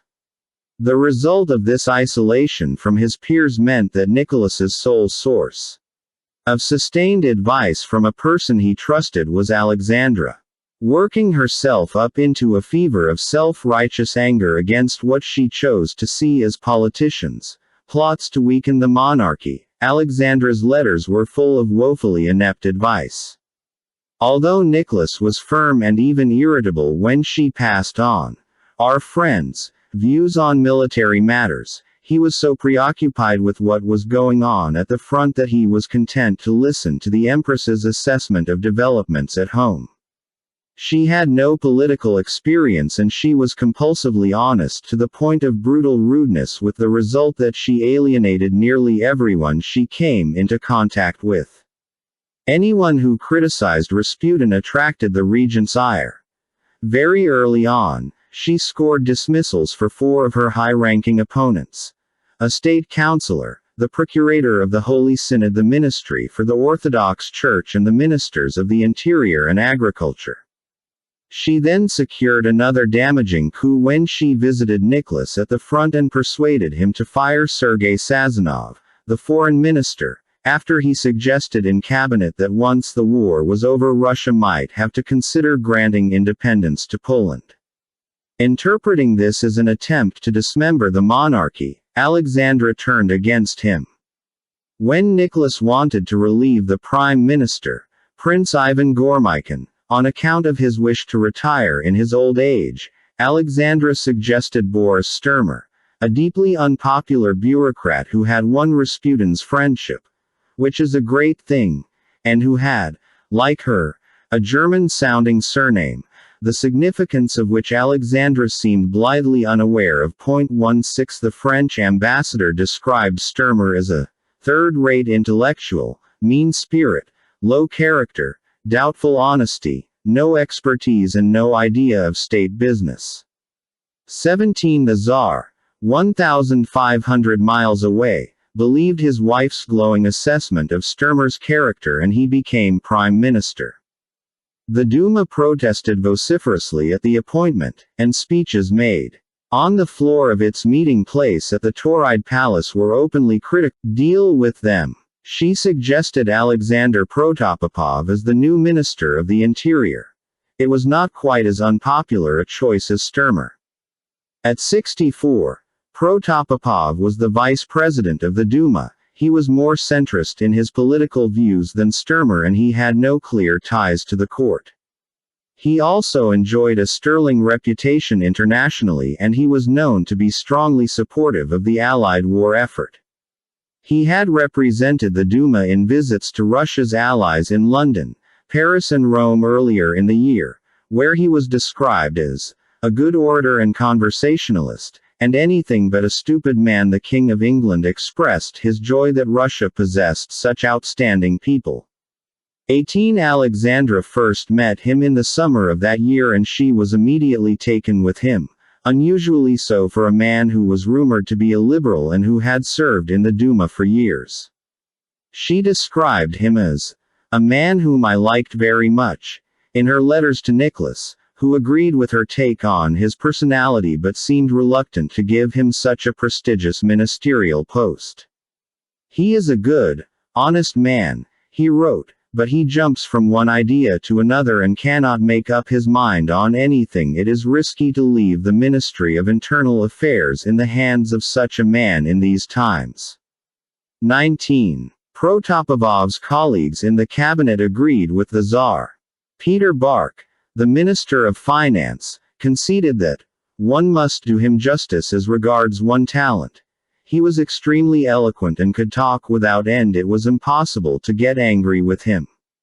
He was in the highest degree a well-educated person, attentive, courteous, winning sympathy by his kind treatment of people, but his explanation and judgments were unusually superficial. He enjoyed no authority and seemed a pitiful figure because of his lack of competence or knowledge.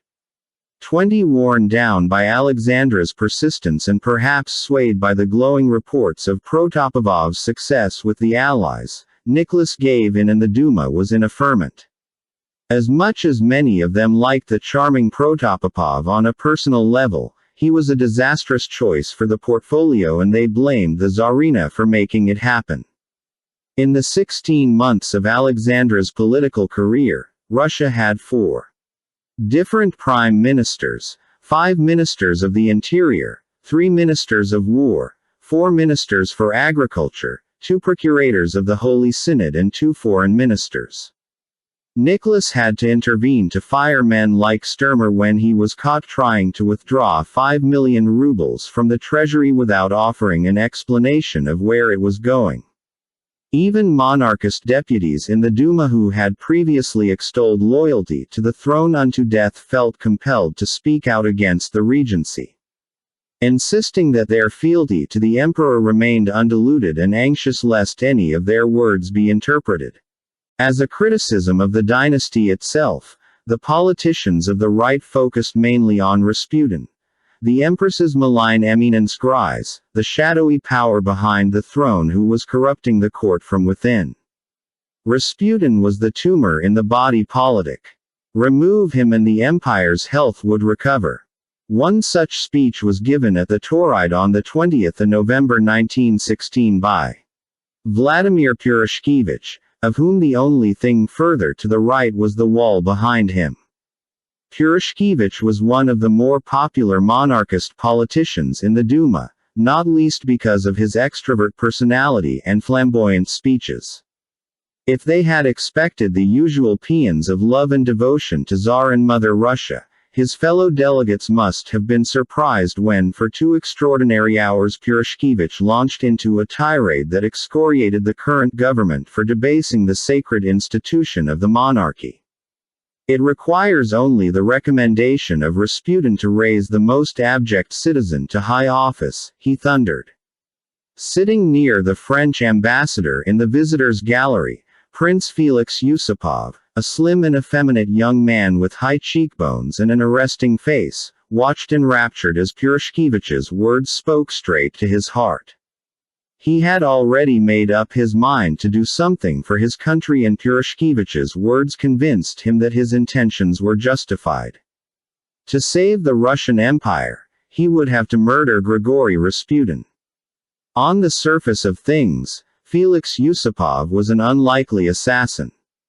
1. Acquaintance wrote of how people were usually very much taken with both his external appearance, which radiated inexpressible elegance and breeding, and particularly with his inner self-possession. 21. Heir to a family fortune so vast that it was said to eclipse the Romanovs, the vases in some of his family's many homes were filled with jewels rather than flowers, and for his beloved mother's birthday, he bought her favorite mountain. As a teenager, he had experimented with cross-dressing, a field in which he was apparently so convincing that at a party in Paris he caught the eye of the aging King Edward VII, a celebrated bon vivant who thought he had espied an especially beautiful young woman. Felix beat a hasty retreat and soon gave up his fad for ladies' dresses and his mother's jewels.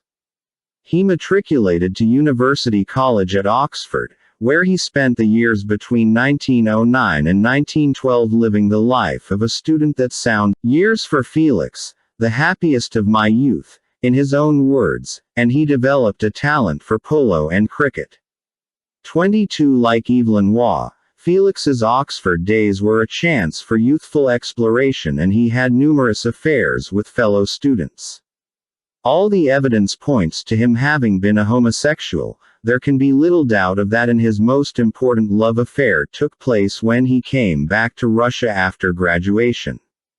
23. Felix's memoirs capture something of his early infatuation with Nicholas II's much younger cousin, the Grand Duke Dmitri. Felix thought he was extremely attractive.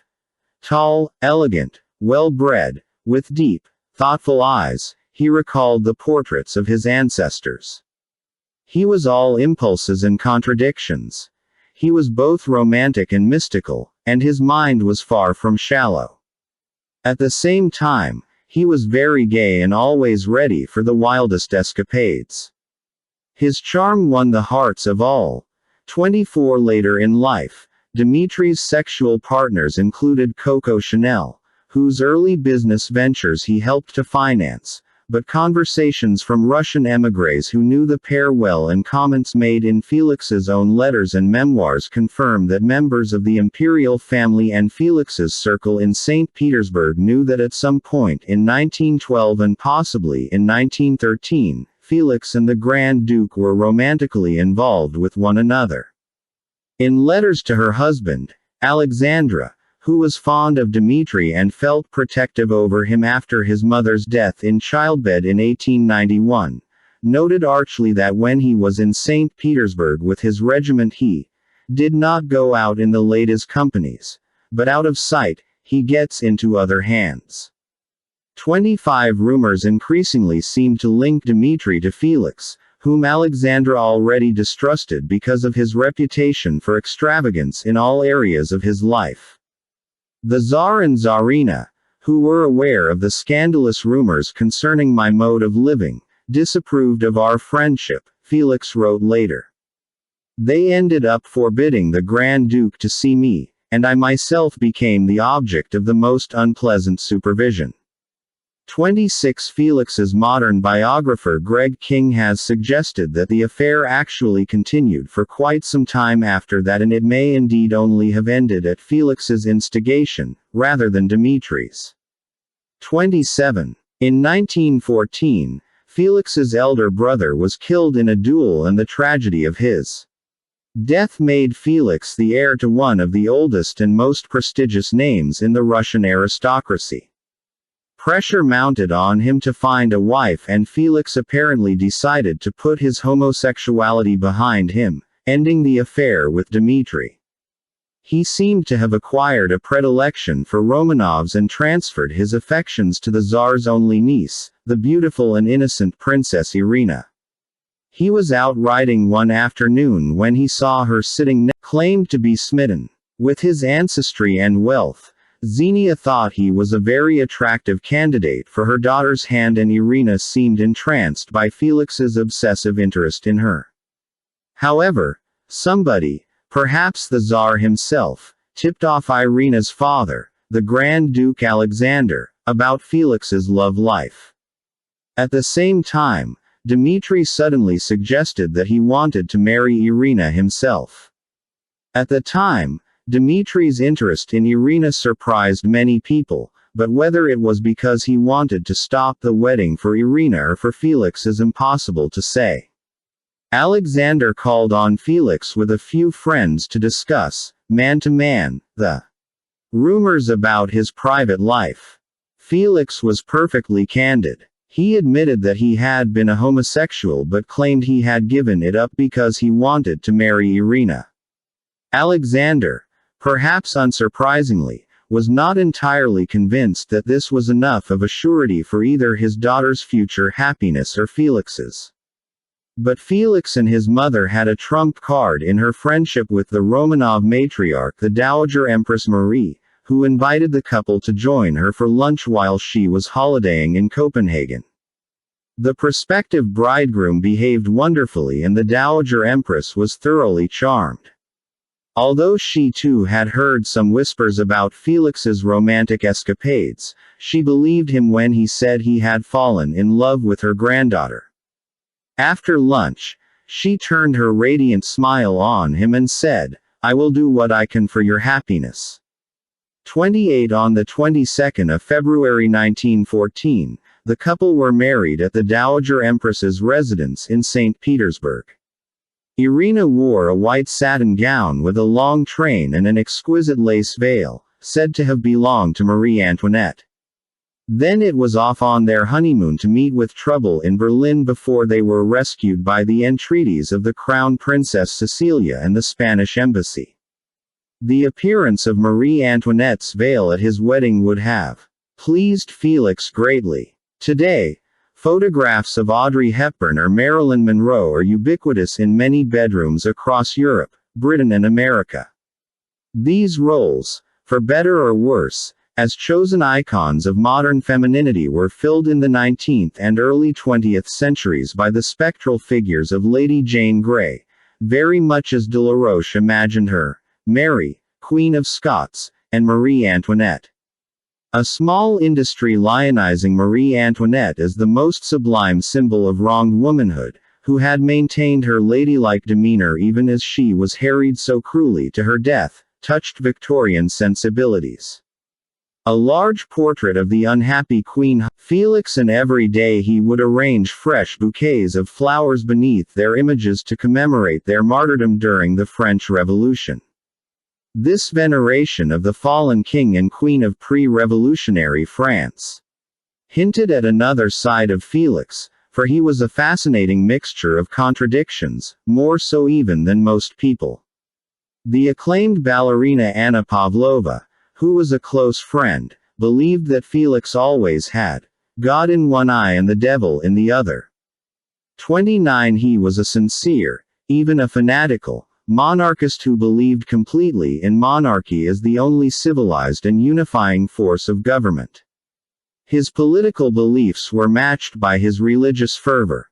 He had a particular devotion to veneration of the Virgin Mary, and at one point, during a period of religious ecstasy brought on after visits to the poorest slums in Moscow and St. Petersburg, his family had to talk him out of giving most of their money away to charity. Even the altruistic Tsarina thought he was behaving immoderately and pointed out that he would do more good by distributing money wisely and in smaller packages to the right charities, rather than just firing it out indiscriminately. It was in 1916 that this side of Felix, that of the Christian and monarchist zealot, became the dominant force in his life. The imperial government had enacted a law that exempted only sons from being sent to serve on the front. Felix was an only surviving son, and although he did not volunteer, he still seems to have felt that people were judging him.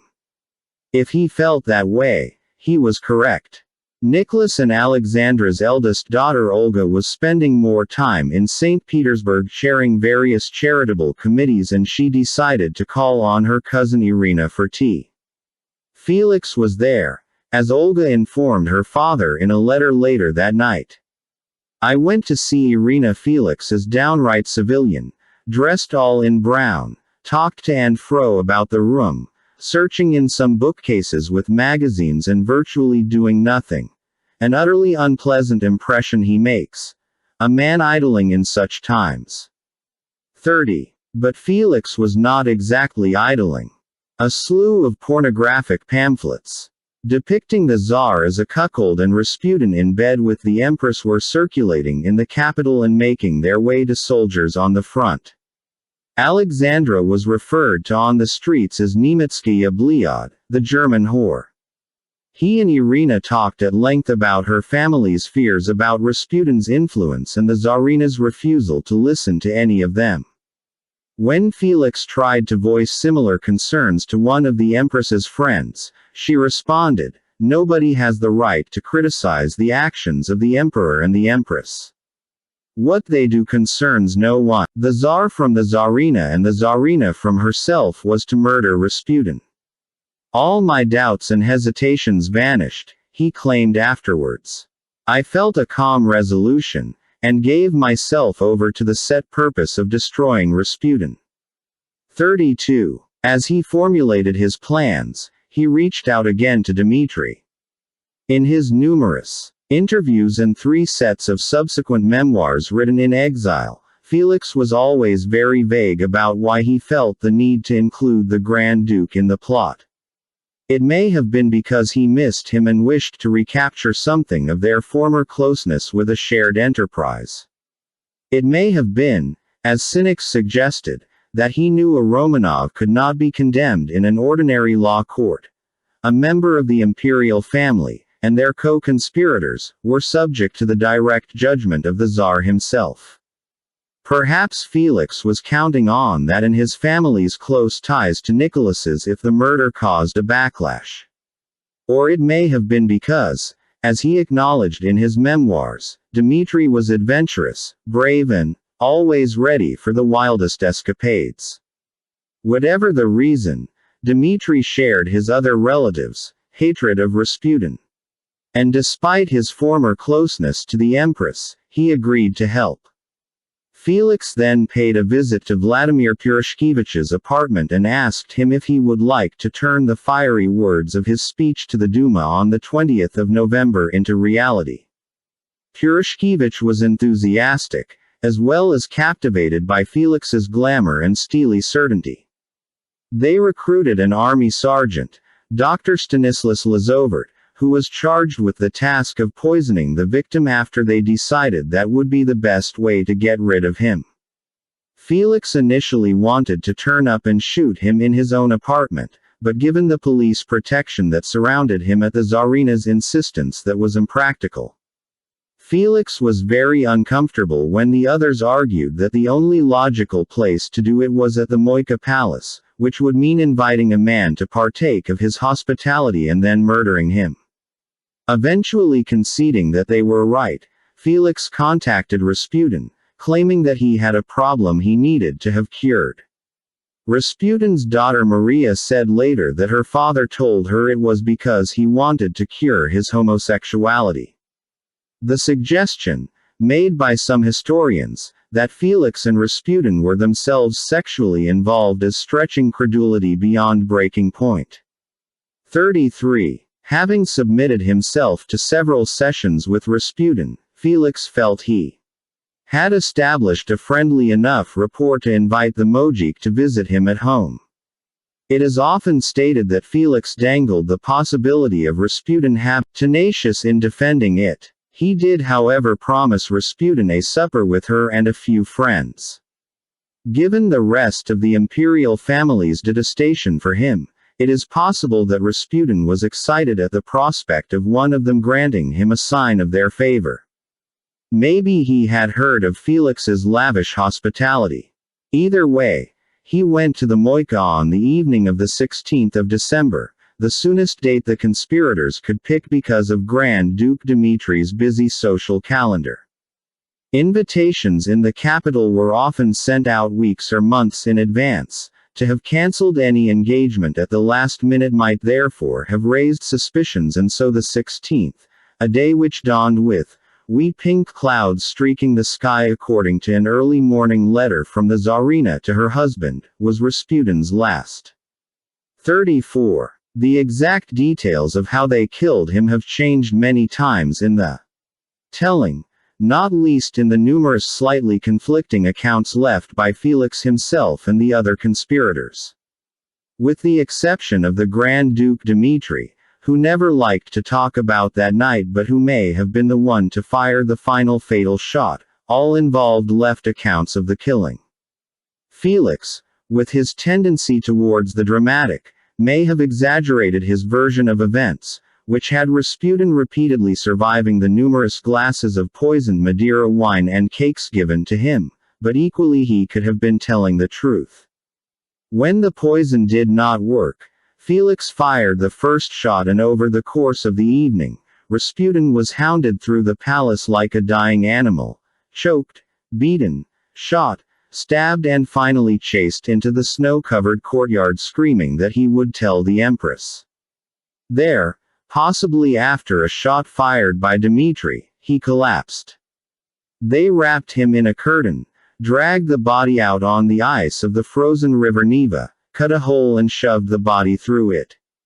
That evening, Anna Vyrobova mentioned casually to the Empress that Rasputin was going to the Moika Palace to attend a dinner party given by the Princess Irina and Prince Felix.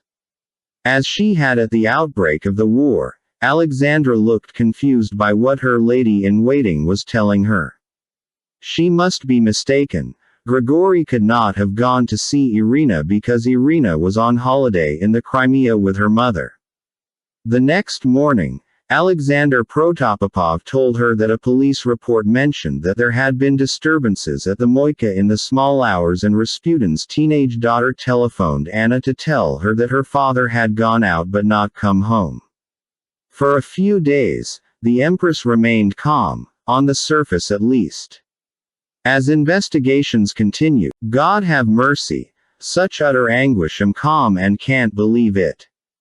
35. A few days after the killing, divers recovered the body from beneath the ice.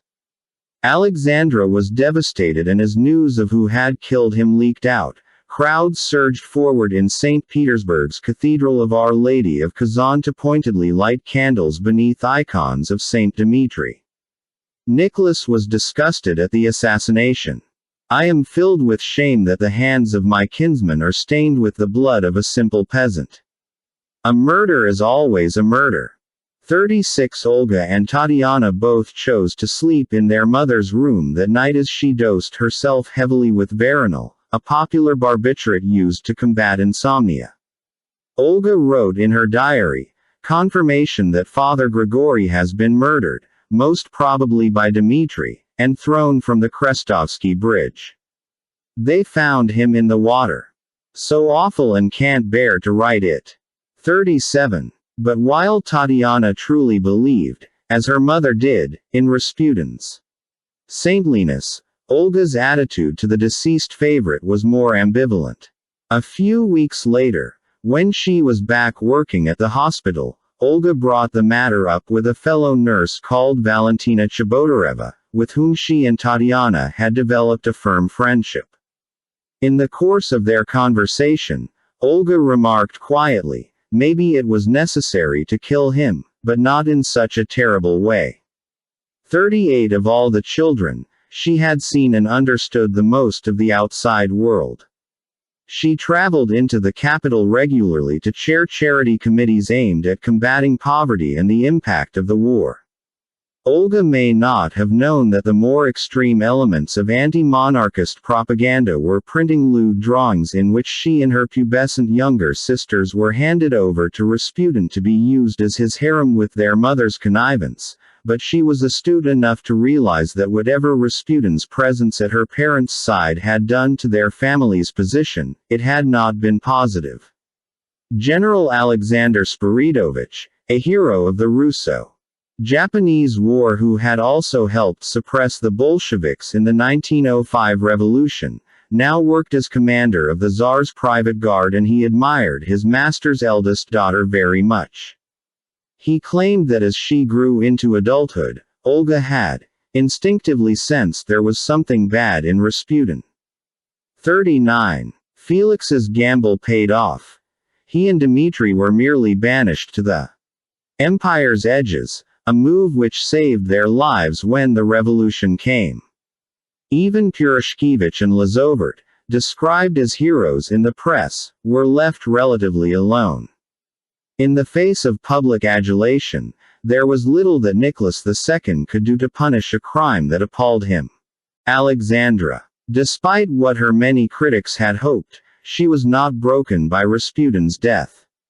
Instead, after mourning him, she seemed to continue on as normal, although it is hard to tell how long that would have lasted because the monarchy now had so little time left. The killing of Rasputin was a desperate act, carried out by men loyal to the Romanov throne who believed that their terrible crime would free the dynasty from his baleful influence. It was a reflection of how much damage Alexandra had done in 16 months that this attack was carried out by monarchists. Yet what Felix Yusupov and Vladimir Purishkevich intended as a sign of strength was in reality a display of pitiful weakness. The legitimacy and popularity of the government had almost evaporated. One of the coldest winters on record was lashing the streets of Petrograd and Moscow. The railway lines were buckling in the cold. The food supplies could not reach the city, and the proper channels of political protest had reached such a nadir of effectiveness that the empire's elite had felt the only way to get things done was to trick a semi-literate peasant, then poison him, shoot him, stab him, bludgeon him, and shove him beneath the ice. Killing Rasputin did not remove the rot. It simply advertised it. Years later, Nicholas II's youngest sister, the Grand Duchess Olga Alexandrovna, wrote from her exile in Toronto, "There was nothing heroic about Rasputin's murder. Just think of the two names most closely associated with it even to this day. A Grand Duke, one of the grandsons of the Tsar Liberator Alexander II, and then a scion of one of our greatest houses whose wife was a Grand Duke's daughter. They proved how low we had fallen." 48. The February Revolution and the fall of the Russian monarchy. May the Lord God help Russia. Nicholas II remained at Tsarskoe Selo for 2 months following Rasputin's funeral. Those who hoped that he would use that time to rectify the problems in the government were destined for disappointment. Nicholas did nothing but sink further into his malaise. The participation of his cousin and his niece's husband in the murder of his wife's spiritual advisor was a terrible blow to his already beleaguered pride. His own family had mounted a kind of rebellion against him when they killed Rasputin, conveying to the entire empire that this was the only way in which Nicholas could be trusted to seek the right advice. Some 3 million Russians had lost their lives as a result of the war. The terrible winter temperatures had heightened the problems of distributing food in the empire's major cities, and as a result bread queues snaked through streets battered by ice and freezing winds. Despite how often it is stated and glibly assumed to be true, there was no starvation. Tsuyoshi Hasegawa has convincingly demonstrated that the Tsarist government's overall performance in handling this enormous task of food supply was not as bad as is often argued. No one in the cities starved. The collapse of the mechanism for supplying food actually came after the February Revolution. Still, there were shortages, and the rationing of supplies intensified significantly when peasant farmers, worried by inflation, refused to sell their crops to the government. Moving the resources that were available became more difficult because of the damage the weather had inflicted on the railways. For 2 years, the monarchy had ignored the Duma. Nicholas had vetoed any kind of deal with its progressive bloc, and Alexandra's hostility towards it, as well as her total disregard for its opinions, had been well advertised by her games of ministerial leapfrog. Nicholas's brother-in-law, the Grand Duke Alexander, Felix Yusupov's unhappy father-in-law, went to the Alexander Palace to speak to the imperial couple.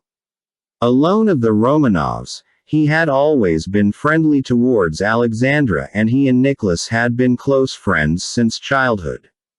He was shown into their private apartments, where Alexandra had been forced to lie down because of her bad back, smoked nearby. The Grand Duke began by telling Alexandra bluntly that although her intentions had been pure, her involvement in affairs of state had harmed her husband rather than helped him. Then he said that although he had always been uneasy at the idea of a constitutional monarchy, he had come to accept that the only way for the crown to continue to function was to appoint a government that was acceptable to the Duma. In doing so, it would buy back the support of the political class and remove Nicholas from having to accept sole blame for all of the country's problems. Alexandra was angered by his change of heart. She told him that he was being ridiculous and that Nicholas was an autocrat who could not be expected to share his powers with a parliament. Alexander pointed out, or later claimed that he did, that Nicholas had not been an autocrat since the 17th of October 1905. Nicholas remained silent. Alexandra attempted to argue her point and Alexander began to shout, "Remember, Alex, I remained silent for 30 months. For 30 months I never said as much as a word to you about the disgraceful goings-on in our government, better to say your government. I realize that you are willing to perish and that your husband feels the same way, but what about us? Must we all suffer for your blind stubbornness?" Single quote. "I refuse to continue this dispute," Alexandra declared. Alexander had no choice but to get up, kiss her hand, bow to the emperor and leave. Alexandra would not give him the customary farewell kiss for a relative and Alexander never saw her again. 3. The Tsar's alienation from the aristocracy and members of his extended family was complete. When his former prime minister Count Vladimir Kokhovstov arrived for an audience at Tsarskoye Selo, he found the emperor gazing over some military maps with no idea of what day it was. The stalemate between the monarchy and the Duma meant that initiative had fallen away for moderates and liberals to support the regime in a crisis, as they had in 1905 and 1906. Some of them still believed that it was in their shared best interests to find a workable political solution, thereby preventing a revolution or a coup, but more and more speeches with a distinctly Republican hue were being delivered on the floor of the Tauride. The Duma's president, Mikhail Rodzianko, returned to the palace to see the Tsar. Despite his animosity towards the court and the Tsarina's less than flattering nickname for him, in happier times Rodzianko had come to Tsarskoye Selo in a jocular spirit. When the Tsar first presented him to the Tsar, slightly self-aggrandizing memoirs, he dared to harangue the Tsar and spoke to him in the bluntest language possible in the hope that it would stir Nicholas from his apathy and force him to grant a cabinet of ministers that was approved by the Duma and not hand-selected by the Empress. Chaos reigns everywhere. There is no government, no system. At every turn one is confronted by abuses and confusion. The nation realizes that you have banished all those in the Duma and the people trusted and replaced them with untrustworthy and incompetent men. It is an open secret that the Empress issues orders without your knowledge and that by her wish those whom she views with disfavor lose their jobs. Your Majesty, do not compel the people to choose between you and the good of the country."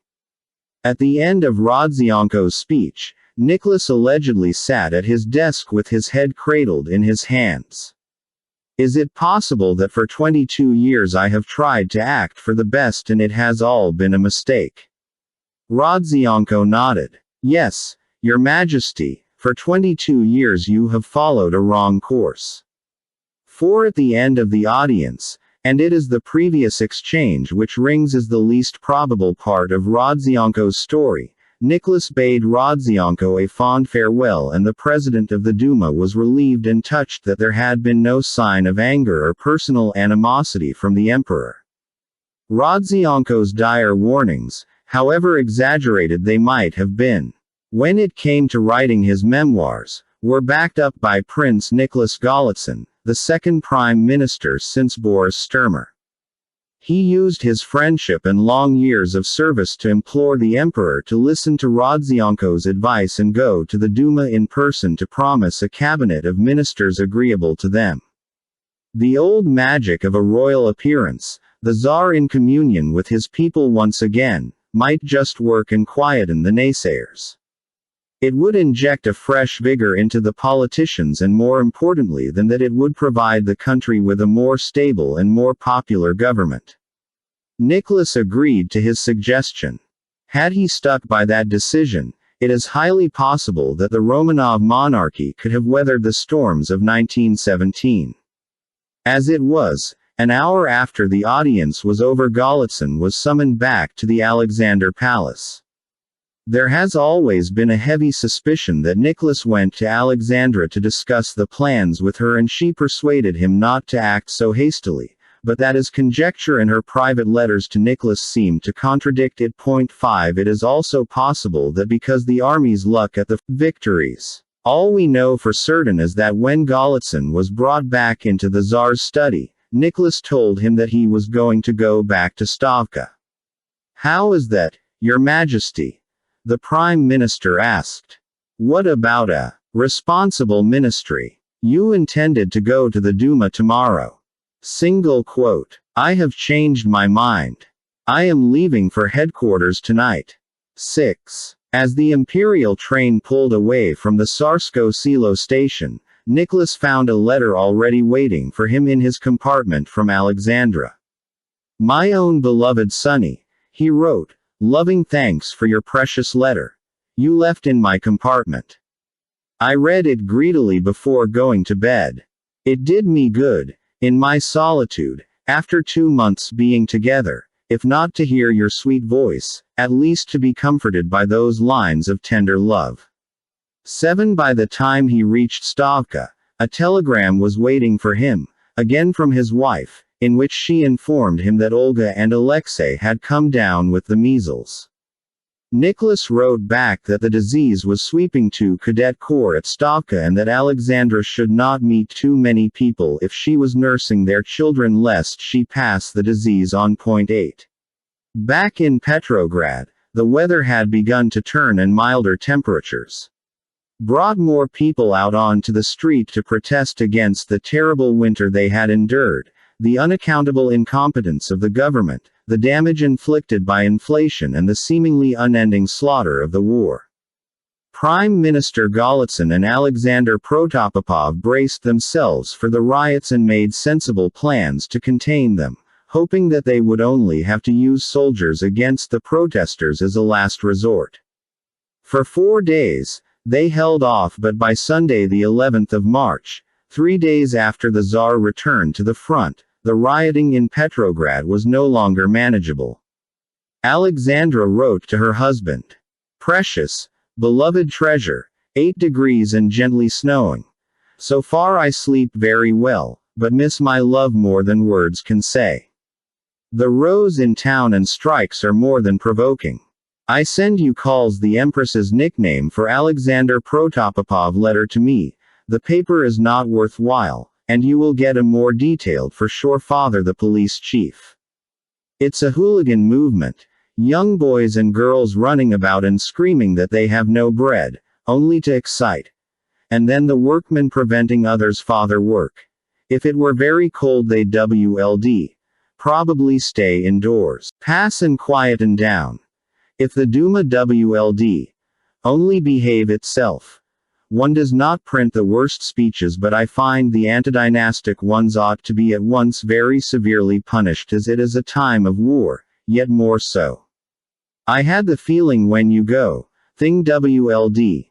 Not be good to go to the Virgin and pray there quietly for your sweet self to gain strength for our big and little family. Am writing by a dark lamp on Olga's sofa. Just placed candles at church. Tired, no shooting is required. Only order and not let them cross the bridges as they do. The food question is maddening. Excuse dull letter, but so much worry all around.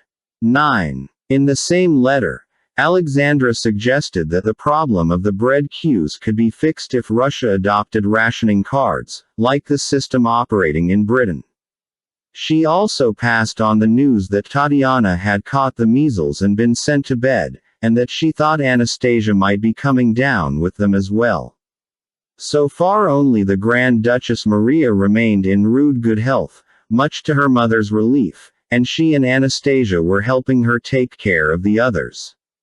On the 4th day of the rioting in Petrograd, the cabinet sanctioned, apparently with great reluctance, the use of gunfire to clear the city center of demonstrators, despite the Tsarina's belief that it was not necessary. The gunfire prompted Rodzianko to cable the Tsar at general headquarters. The telegram was sent from Petrograd at 8 minutes to 10 in the evening and received by the Tsar 48 minutes later. Even at this juncture, Fat Rodzianko, the man portrayed by the Empress's faction as a covert Republican, indicated how much he and many liberals did not want a revolution, only some sign of strong leadership from the throne. To His Imperial Majesty, Army in the Field Headquarters of the Commander-in-Chief, your most faithful servant reports to your Majesty that popular uprisings, having begun in Petrograd, are taking on uncontrollable and threatening dimensions.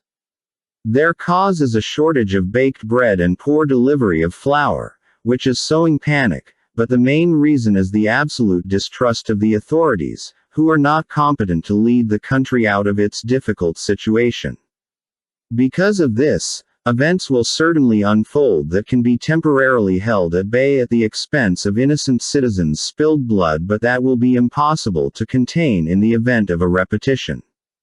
Outbreaks could spread to the railways, and then the life of the country will possible moment. Factories working for the military in Petrograd are shutting down for lack of fuel and raw materials, the workers are left with nothing to do, and the hungry, unemployed throng is starting down the path of elemental and uncontrollable anarchy.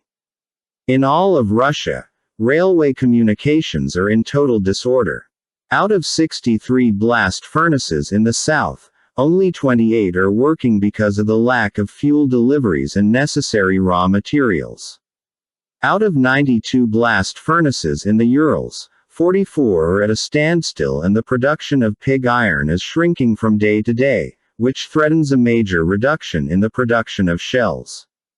Fearing the inept orders of the authorities, the people do not take their grain products to market, bringing the mills to a stop and threatening the army and the rest of the population with the full force of flour shortages. State authority is totally paralyzed and utterly unable to impose order. Your Majesty, save Russia. She is threatened with humiliation and disgrace. In these circumstances, the war cannot be brought to a victorious conclusion because the ferment has already spread to the army and threatens to grow if a decisive end cannot be put to anarchy and governmental disorder. Your Majesty, urgently summon a person in whom the whole country can have faith and entrust him with the formation of a government that all the people can trust. Having been re-inspired by faith in themselves and their leaders, all of Russia will heed such a government.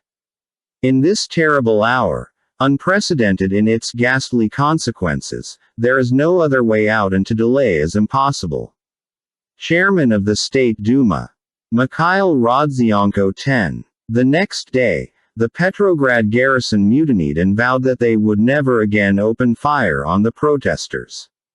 The men who might have obeyed the government's orders, who would have died in the last ditch defending the monarchy, had long ago perished at the front, cut down in the cavalry charge at Tannenberg, or killed in the campaigns to defend the Ukraine. These soldiers were usually new recruits with little or no loyalty to the Tsar and his adulterous German spy wife, and they would not fire on people whose views they shared. The mutiny of the garrison Petrograd and crushed the insurrection before it got any worse. The director of the Hermitage Art Museum at the Winter Palace wrote, "The city reverberates to the most terrifying noises: broken glass, screams, and gunshots." 11 statues of the Romanov emperors were torn from their plinths. The smashed plaster face of Alexander II, the Tsar who had ended serfdom, was kicked around in the streets like a football. On street fronts and government buildings, the double-headed eagles of the dynasty were torn down and hurled into the gutter. The crowds freed nearly 8,000 prisoners, most of them petty criminals who had every reason to encourage the next phase of the riots. The ransacking of the Palace of Justice, the court buildings, the prisons, and the offices of both the ordinary and secret police. All those institutions' records conveniently went up in flames. Middle-class homes were broken into, their inhabitants frequently robbed and assaulted by the thieves and rapists who had been liberated from the city's jails. In only a few days, 1,500 people lost their lives and nearly 6,000 were injured in the capital alone as a result of mob violence. At the same time, the Prime Minister was told that the Tsar wanted to temporarily disband the Duma and rule with the military until the unrest subsided. When this order was brought to the Tauride palace, the deputies tossed it to one side. Vasily Shulgin, a monarchist, turned to Rodzyanko and said sadly, "Take the power. The position is plain. If you don't, others will."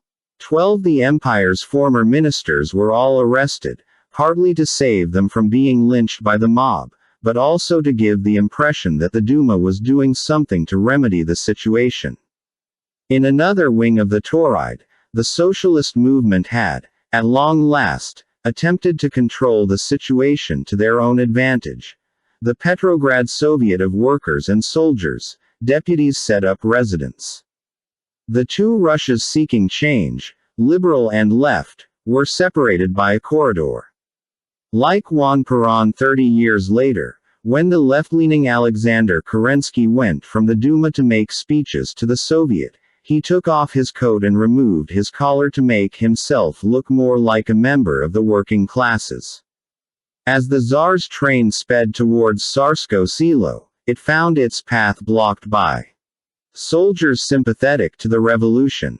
It had to divert and seek shelter at the nearby town of Pskov, where those on board tried to decide on the best way to proceed. The Tsar sent a telegram to Petrograd promising a new cabinet and a prime minister with vastly increased powers who would be acceptable to the Duma. But it was like trying to change the course of a ship that had already hit an iceberg. Rodzyanko cabled back to one of the generals, "His Majesty and yourself apparently are unable to realize what is happening in the capital. A terrible revolution has broken out. Hatred of the Empress has reached pitch. To prevent bloodshed, I have been forced to arrest all the ministers. I am hanging by a thread myself. Power is slipping from my hands. The measures you propose are too late. The time for them is gone. There is no return." 13. The next morning, at breakfast, General Ruzsky presented the Tsar with telegrams from those from whom he had belatedly sought advice: monarchists, liberals, generals and admirals. His chief of staff, General Alexeyev, wrote of the constantly growing danger of anarchy spreading to the whole country, the continued disintegration of the army, and the impossibility of continuing the war in the present situation. In light of this, I vigorously beg your Imperial Majesty to deign to immediately publish from headquarters the following manifesto. The former Commander-in-Chief, Grand Duke Nikolai, telegrammed saying that the current crisis calls for the adoption of extraordinary measures. According to the duty and spirit of my oath as a loyal subject, I think it is necessary to beg your Imperial Majesty upon bended knee to save Russia and your heir, knowing your feeling of holy love for Russia and for him. Having made the sign of the cross over yourself, transfer to him your legacy. There is no other way out. The acclaimed military tactician General Alexei Brusilov, responsible for some of the army's most impressive victories against Austria-Hungary, had written that, based on my loyalty and love for the motherland and the Tsar's throne at this moment, the only way to save the situation and create the possibility of continuing to fight the external enemy, without which Russia will perish, is to abdicate in favor of His Majesty's heir the Tsarevich with Grand Duke Mikhail Alexandrovich as regent. There is no other way out. General Alexei Evert wrote that the army would no longer follow Nicholas and that it is necessary to come to an immediate decision. Admiral Nepenin of the Baltic Fleet said he could no longer control his troops or crews. All of them were unanimous. 14. The only way to save the empire was for Nicholas II to abdicate. Reading these telegrams, Nicholas, drained of all color, rose from the table and walked over to the other end of the dining car, where he lit a cigarette and stared out the window. The betrayal, as he saw it, of the army hurt him the most, and the Romanov family's centuries-long veneration of the military meant that he knew he could not rule without it. Politicians and generals were at last apparently in agreement. Nicholas must go for Russia's sake. After a few moments of thunderously loud silence, he turned back to his entourage. I have decided that I will give up the throne for my son. 15. The news was cabled to Petrograd, and two politicians from the Duma, the monarchist Vasily Shulgin, he who had advised Rodzianko to seize power before the Soviet did, and the right-of-center Alexander Guchkov, the former minister for trade and commerce, left immediately. They would come to Pskov to witness the act of abdication and carry the document back to Petrograd so that the Duma could make arrangements to proclaim the accession of Alexei II. As the delegates traveled to Pskov, Nicholas began to have second thoughts. He summoned Dr. Fedorov, part of his onboard entourage and one of the few physicians who knew the truth about Alexei's medical history. Nicholas asked bluntly if Alexei would be physically capable of becoming emperor at such a young age, given his hemophilia. Fedorov answered, "Science teaches us, sire, that it is an incurable disease. Yet those who are afflicted with it sometimes reach an advanced old age. Still Alexei Nikolaevich is at the mercy of an accident." 16. Fedorov then pointed out that if the abdication went ahead as planned, Nicholas, Alexandra and their daughters would probably be sent to live abroad. Even if they were allowed to stay in Russia, and given Alexandra's unpopularity that was as unlikely as it was ill-advised, there was very little chance that they would be allowed regular access to Alexei.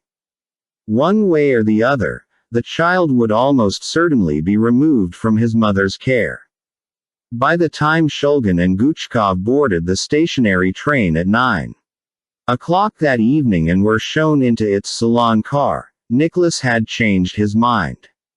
He invited them to sit down and explained that now he intended to abdicate in his own name and in Alexei's. "I have decided to renounce my throne. Until 3:00 today I thought I would abdicate in favor of my son Alexei, but now I have changed my decision in favor of my brother Mikhail. I trust you will understand the feelings of a father." 17. It was a catastrophic decision, but an understandable one. To have separated Alexei from Alexandra might very well have caused her to suffer a heart attack, and it would put the boy's life in great danger if he fell again and Alexandra was not there to take care of him. His elevation to the throne would also have meant advertising his condition to the host of men and courtiers who would now be charged with serving and protecting the new Tsar. Even so, Nicholas technically had no legal right to abdicate for Alexei. Monarchists in the years to come were to weep and storm over the double abdication, arguing that it had thrown away a well-thought-through plan to save the monarchy. Sergei Sazonov, Nicholas's former foreign minister, expressed the bitterness of many of them when he told a friend, "I needn't tell you of my love for the emperor and with what devotion I have served him. But as long as I live, I shall never forgive him for abdicating for his son. He had no shadow of a right to do so. Is there a body of law in the world which allows the 300-year-old dynasty, and that stupendous work of Peter the Great, Catherine II, and Alexander I? What a tragedy! What a disaster!" 18. At Pskov, Shulgin and Guchkov were unsettled by the change in plan. "We had counted on the figure of little Alexei Nikolaevich having a softening effect on the transfer of power," Guchkov said. "His Majesty is worried that if the throne is transferred to his successor, then His Majesty will be separated from him," explained one of the generals. Shulgin admitted, "I cannot give a categorical answer to that." Guchkov insisted that their priority was to save the monarchy, not to guarantee the imperial family's future happiness. "We are afraid that if a republic is announced, there will be civil strife." But before long they were beginning to waver. Shulgin spoke of the Soviet occupying a wing of the Tauride. "It's hell at the Duma, a madhouse. We are going to have to begin a decisive battle with leftist elements, and we need some sort of basis to do this. Concerning your plan, let us think about this for a quarter of an hour." This plan has the advantage of containing no thought of separation and, on the other hand, can contribute to furthering calm if your brother, Grand Duke Mikhail Alexandrovich, as full monarch, swears to the constitution while simultaneously assuming the throne. Nicholas actually offered them longer to think it over, but Guchkov ultimately waved the offer aside. Your Majesty, the human feeling of a father spoke in you, and politics has no place there, so we can make no objection to your proposal. 19 Shulgin, Guchkov, the doctor and the general's support, after some initial hesitancy, at least absolves Nicholas II of the charge that he signed the double abdication in the face of monarchist advice to the contrary. To the Chief of Staff. In these days of great struggle with an external enemy who has tried to enslave our country for nearly 3 years, the Lord God saw fit to send down upon Russia a harsh new ordeal. The developing internal popular disturbances threatened to have a catastrophic effect upon the future conduct of the relentless war. The fate of Russia, the honor of our heroic army, the good of the people, the whole future of our dear fatherland demand that the war be brought to a victorious end no matter what. A cruel enemy is summoning his last strength, and the hour is near when our valiant army, together with our renowned allies, can completely smash the enemy. During these decisive days for the life of Russia, we considered it a duty of conscience to facilitate our people's close unity and the rallying of all popular forces in order to achieve possible, and, in agreement with the State Duma, we consider it to be for the good to abdicate from the throne of the Russian state and to surrender supreme power.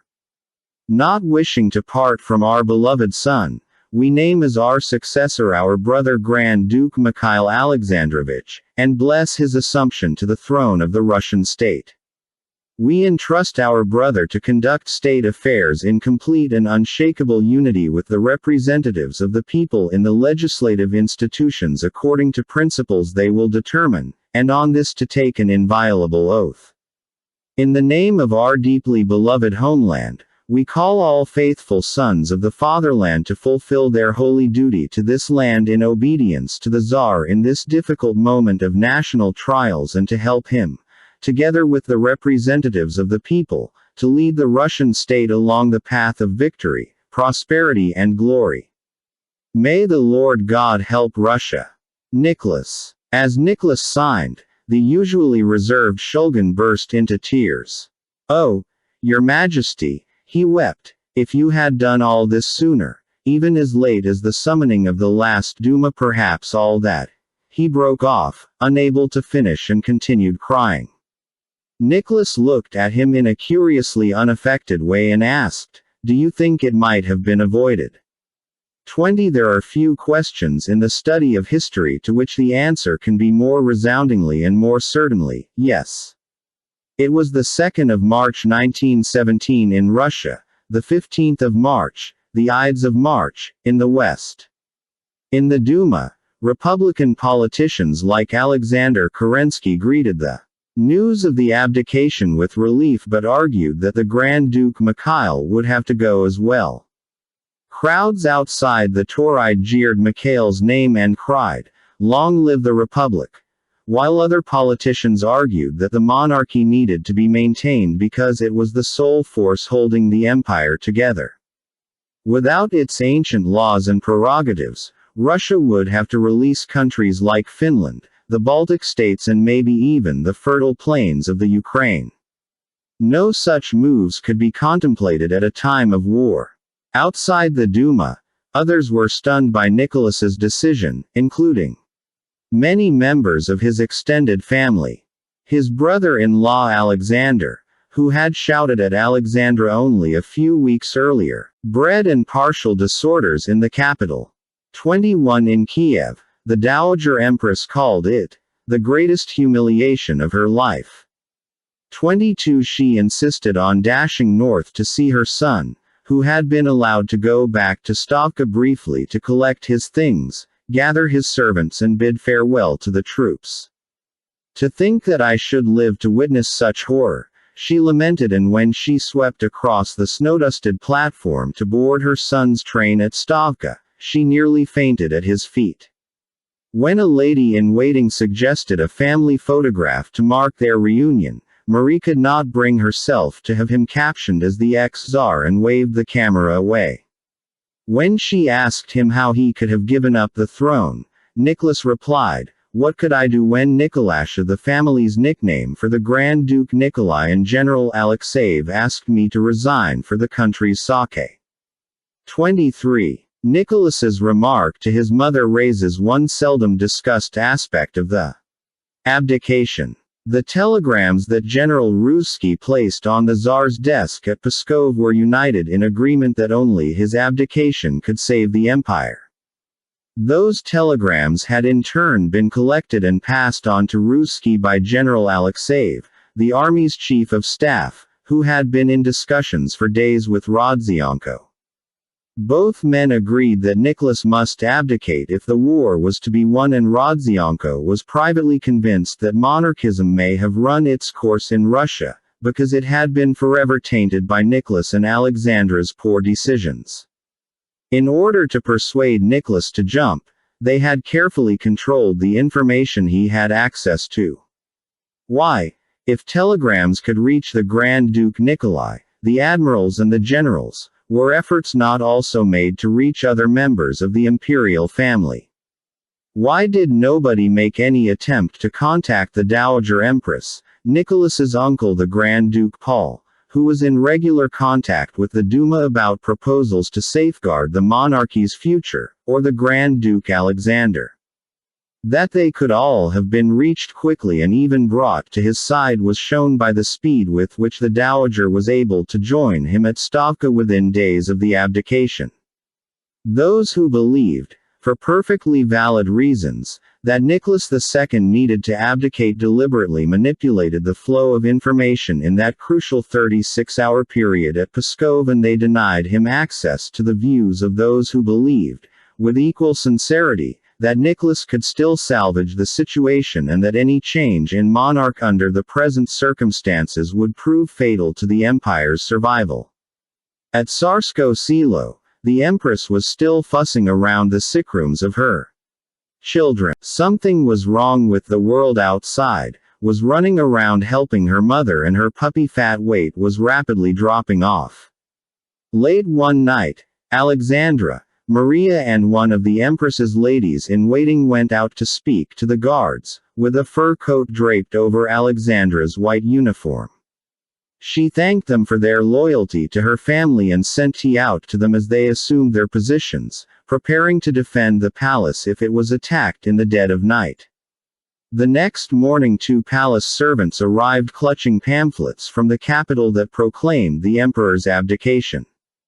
Alexandra dismissed it as a Republican lie until Nicholas's uncle Paul, the father of Rasputin's assassin Dmitry, made his way out to Tsarskoye Selo to tell her the truth. She was preparing to go to the hospital and was dressed in her nurse's uniform when he was shown in. As soon as he broke the news, tears began rolling down her face. To his surprise, there was no anger, only great sadness. She wept over the agony Nicholas must have endured over the last few days. If Nicky has done this, it is because he had to do so. She accepted her brother-in-law's position as the new Tsar and made plans to move her family south to their summer palace in the Crimea. 24 Alexandra emerged from their meeting with her eyes bloodshot and her face distorted by shock.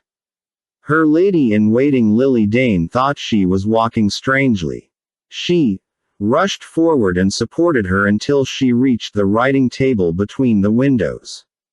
She leaned heavily against it, and taking my hand in hers said brokenly, "Abdicate." 25 The Empress went in search of Maria, and a lady-in-waiting later discovered mother and daughter in the corner of Maria's bedroom, hugging one another, weeping pitifully.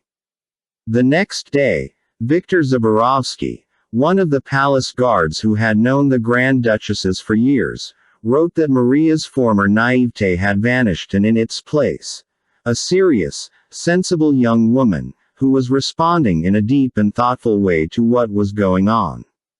26. The news of the abdication had been brought to the Grand Duke Mikhail, who subsequently attended a meeting at Milonaya Street in Petrograd, at which Rodzianko informed him that Nicholas's decision to abdicate in favor of Mikhail rather than Alexei had not gone down well. A provisional government had been declared in the interim to resolve the crisis, and they unfortunately could not control what informal powers the Soviet had already accrued for itself or how the garrison would react to news of another fully grown Romanov on the throne. The displays of anti-monarchist violence and the desecration of the monarchy's symbols throughout the capital told their own. Drawing rooms great as Rodzianko, Kerensky and other assembled politicians informed Mikhail of the dire situation facing all of them, and him in particular. Shulgin and Guchkov were present, and they were surprised that what had seemed so reasonable aboard the imperial train at Pskov was judged impossible in Petrograd. Once again, the information being fed to the head of the House of Romanov was being very tightly controlled. Prince George Lvov, a left-of-center aristocrat, said, "I cannot answer for your Highness's life." 27. It was a revealing statement, not least because Lvov had referred to Mikhail by his Grand Ducal Highness, rather than the sovereign's Majesty. The meeting dragged on for 2 hours, in which hypothetical scenarios of civil war between the Duma and the Soviet were trotted out, and the unrest on the streets was discussed at length. Mikhail, 10 years younger than Nicholas II, was a tall and thin gentleman with a wry sense of humor who had already proven himself to be competent and brave in his service on the Eastern Front. 28. Despite his previous popularity with his relatives, he had been estranged from many of them for over a decade when he caused a scandal by entering into a morganatic marriage with Natalia Brasova, a socialite divorcee, the daughter of a lawyer from Moscow. The family feud over Natalia had resulted in yet another blood relative's inability to pass on advice to Nicholas II in the years preceding the revolution. Now Mikhail was called upon to assume the throne of his ancestors with little or no forewarning from his brother. For some monarchists, there was something poetic about his nomination because the first Romanov Tsar, who had also rescued the country from the scourge of foreign invasion on its western borders and restored law and order, had also been called Mikhail. It is not true, as Rodzianko later claimed, that Mikhail was afraid for his own safety or that he had no interest in becoming Tsar. On his way to the meeting, Mikhail had told one of his cousins, "I shall leave as Tsar from the same house where I was received as Grand Duke." 29. However, he had always been more sympathetic to the idea of constitutionalism than his brother, the British consul to Petrograd, thought he was a prince who would make an excellent constitutional monarch, and in the meeting at Milonaya Street he listened to the advice being given to him by the provisional government. 30. The compromise reached was for the new regime to be given time to stabilize itself. Once that was done, they would formally offer Mikhail the crown, which would remove any suggestion that it was the successor to the detested court politics of the last 2 years. There were still those in the room, like Paul Milukov, the leader of the Constitutional Democratic Party, who thought that the monarchy could and should be saved, but he was in the minority. Under great pressure, Mikhail agreed to temporary nomination, and he issued the following statement. "By my brother's will, a heavy burden was placed upon me when I was assigned the all-Russian imperial throne during a time of unprecedented war and popular unrest. Inspired, in common with the whole people, by the belief that the welfare of our country must be set above everything else, I have taken the firm decision to assume the supreme power only if and when our great people, having elected by universal suffrage a constituent assembly to determine the form of government and lay down the fundamental law of the new Russian state, invest me with such power. Calling upon them the blessing of God, I therefore request all the citizens of the Russian Empire to submit to the provisional government, established and invested with full authority by the Duma, until such time as the Constituent Assembly, elected within the shortest possible time by universal, direct, equal and secret suffrage, shall manifest the will of the people by deciding upon the new form of government. 31. It was unintentionally the document that signed Imperial Russia out of existence.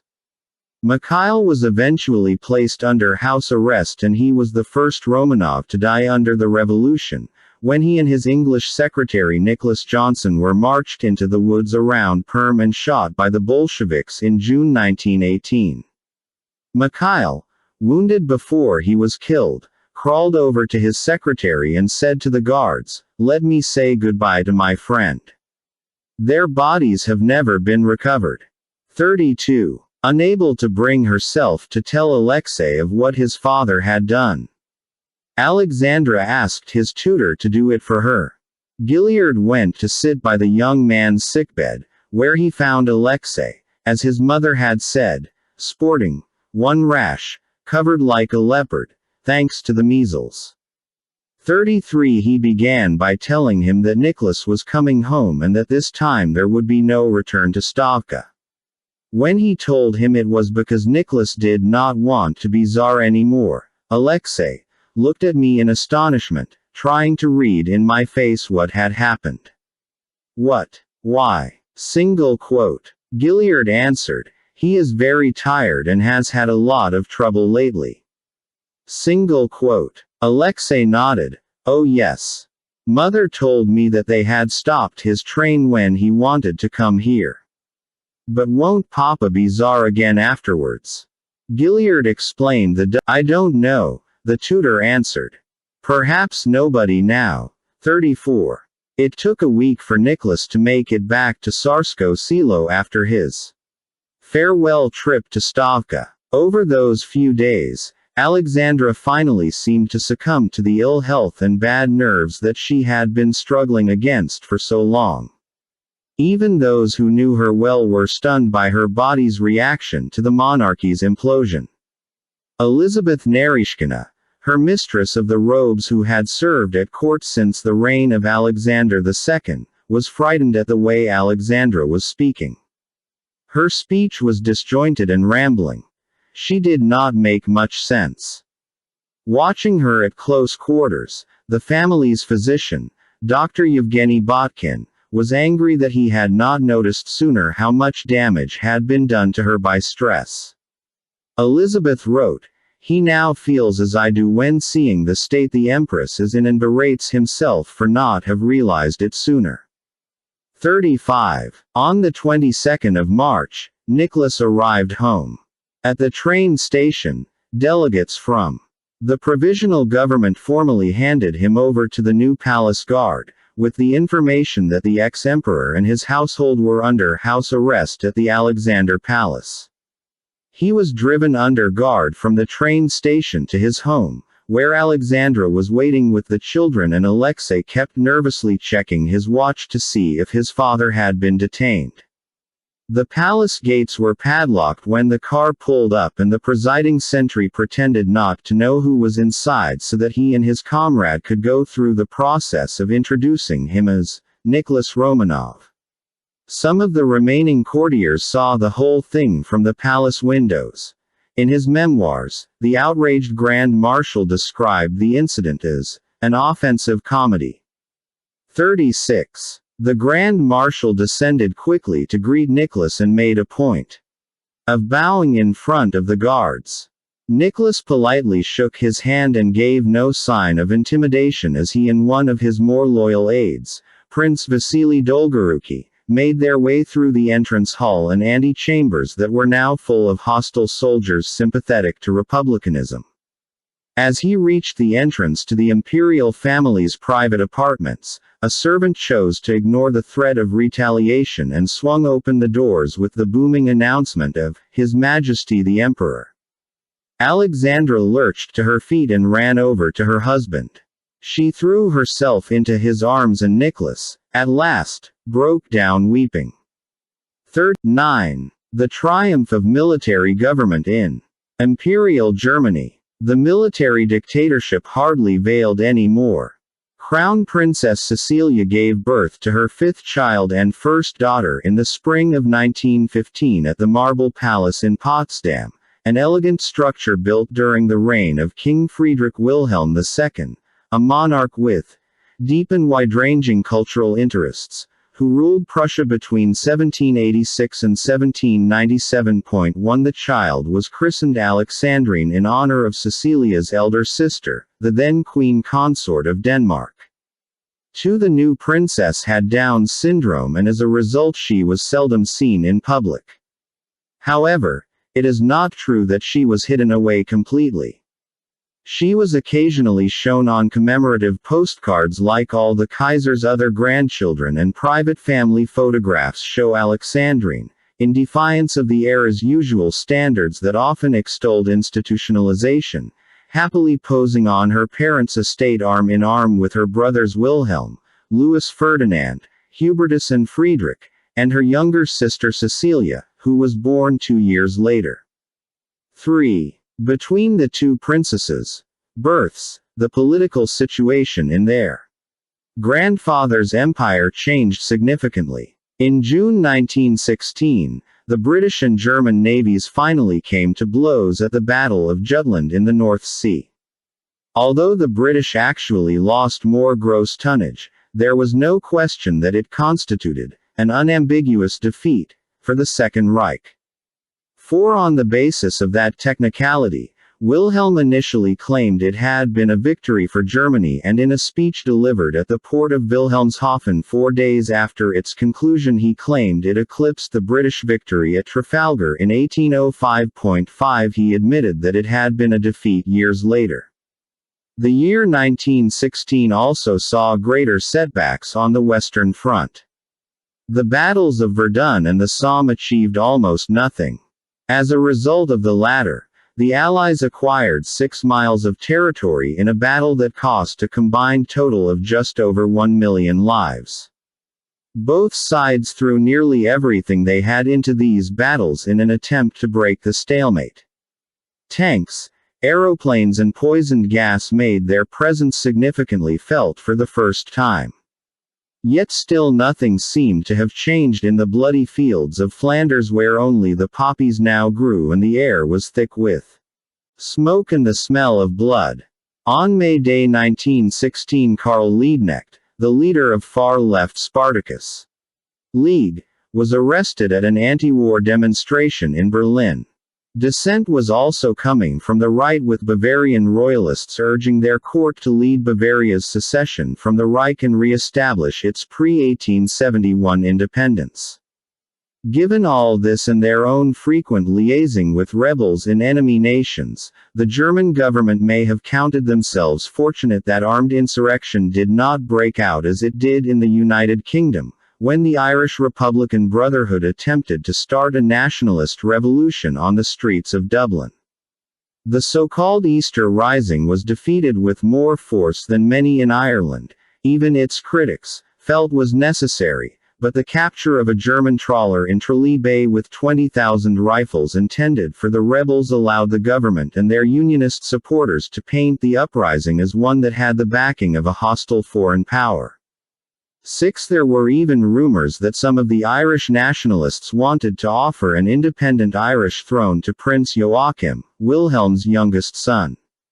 The idea of a Hohenzollern King of Ireland is certainly an arresting hypothetical, but it is a particularly tenuous one even as a flight of counter-actual fantasy.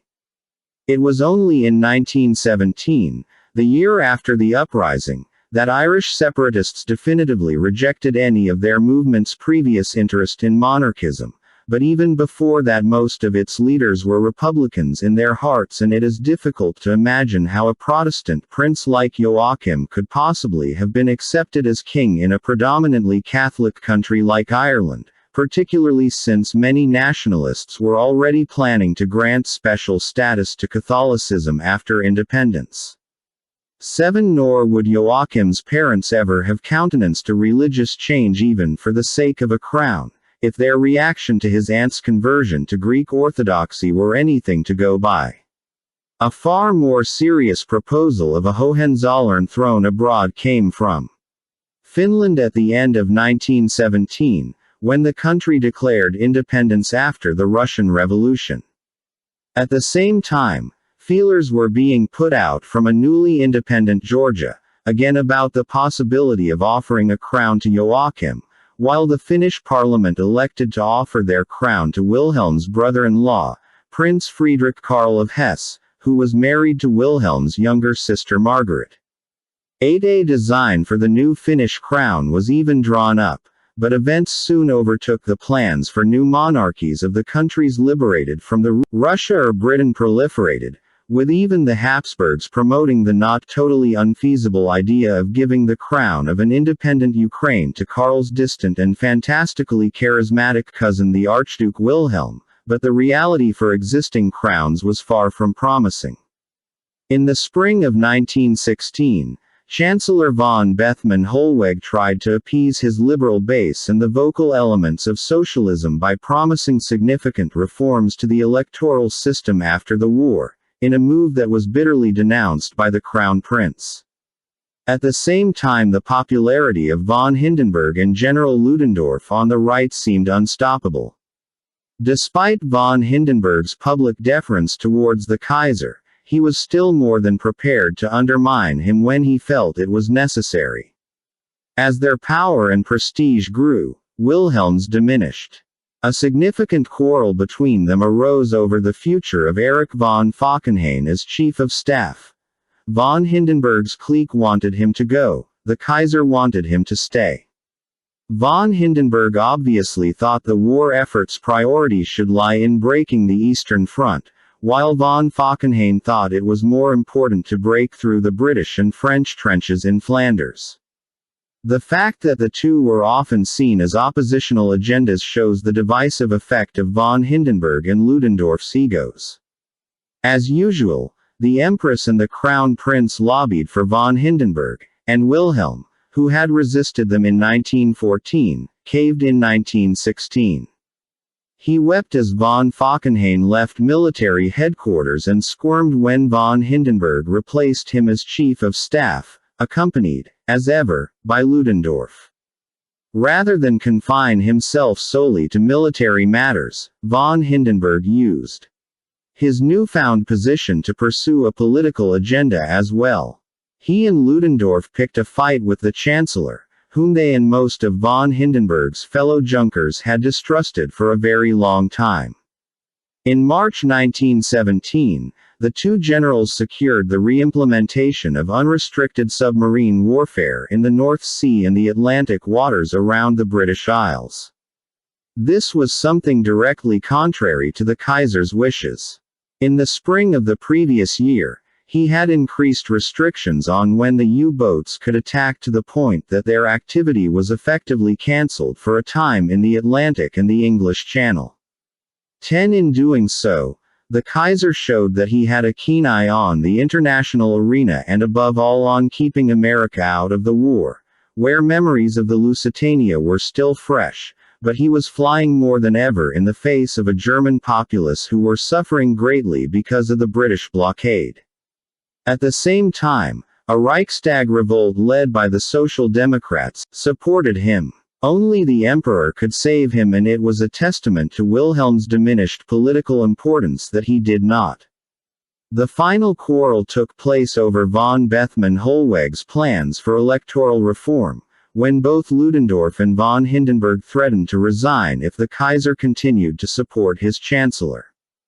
As the Crown Prince rather unnecessarily pointed out, Wilhelm could not possibly hope to pit von Bethmann Hollweg against von Hindenburg in the public's estimation and expect the former to win out. What was actually at stake was the Kaiser's popularity, for a chancellor exercised power solely at the monarch's discretion. Von Bethmann Hollweg's strength was thus a reflection of his imperial masters. The Crown Prince was right. Nothing could trump von Hindenburg when it came to the public's confidence and affection. Sensing that the crown prince was about to mount a campaign of character assassination, hoping to save the emperor from further embarrassment and exhausted by frustration at the state of German politics, the chancellor tendered his resignation. The crown prince and the two generals arrived at the palace prepared for an almighty row, whereupon the weary Kaiser informed them that they had already won. Von Bethmann Hollweg was gone. They persuaded Wilhelm to replace him with Georg Michaelis, a political nonentity who worked in the department responsible for the wartime distribution of wheat and corn in Prussia. Like Ludendorff, he was a commoner, and Wilhelm tried to halt his promotion to the chancellorship on those grounds. Once again, he was thwarted. The high command liked the reliably quiescent Michaelis, so he got the job. He was appointed on Bastille Day, and the Kaiser seems to have regarded this as another day when unwanted commoners came pouring over the parapets. The Empress told him not to worry. She knew Michaelis through his support for one of her Protestant charities. In July 1917, Wilhelm received news that his English cousins had changed their family name from Saxe-Coburg-Gotha to Windsor. Ever since the sinking of the Lusitania, Wilhelm had featured prominently in the torrent of anti-German propaganda flooding Britain and America, much of which cast him as a near-demonic warlord. He could hardly begin to fathom how deeply he was detested in his mother's homeland. The figure of Kaiser Bill was one axiomatic with evil, and the rising tide of xenophobia in Britain with its hatred of all things Germanic was beginning to shake the foundations of the British throne. Although King George was the son of a Danish princess and his own wife had been born in England, every British sovereign from George I, who succeeded to the throne in 17. As a result, the British royal house had numerous German relatives, a German dynastic name, and a host of Teutonic connections that they needed to jettison. The month before the name change, German Zeppelins had commenced air raids on London, and the U-boats were once again unchecked on the high seas. In an article for The Times, H.G. Wells referred to George V's family as an imported dynasty. He argued that the European dynastic system, based on the intermarriage of a group of mainly German royal families, is dead today. It is freshly dead, but it is as dead as the rule of the Incas. The British Empire is now very near the limit of its endurance with a kingly caste of Germans. The choice of British royalty between its peoples and its cousins cannot be definitely delayed. Were it made now, publicly and boldly, there can be no doubt that the decision would mean a renaissance of monarchy and a tremendous outbreak of royalist enthusiasm in the empire. 11. When Wells suggested that their court was alien and uninspiring, George V snapped to a courtier, "I may be uninspiring, but I'll be damned if I'm an alien." 12. Publicly and boldly was exactly how the British royal family proceeded. All German connections were ditched. Those relatives who had sided with Britain had to rebrand themselves from the Battenbergs into the Mountbattens, and the dynastic name itself was changed by public proclamation to Windsor, in homage to the castle first built by King William the Conqueror and associated with England's monarchy for the best part of 900 years. When Wilhelm heard the news, he wryly asked if anyone wanted to go to the theater to see a performance of The Merry Wives of Saxe-Coburg-Gotha. The German connections of the British royal house today are even more slender, with the subsequent marriages of the future King George VI to the Scottish aristocrat Lady Elizabeth Bowes-Lyon in 1923, Prince Charles to the English Lady Diana Spencer in 1981, and Prince William to Catherine Middleton in 2011.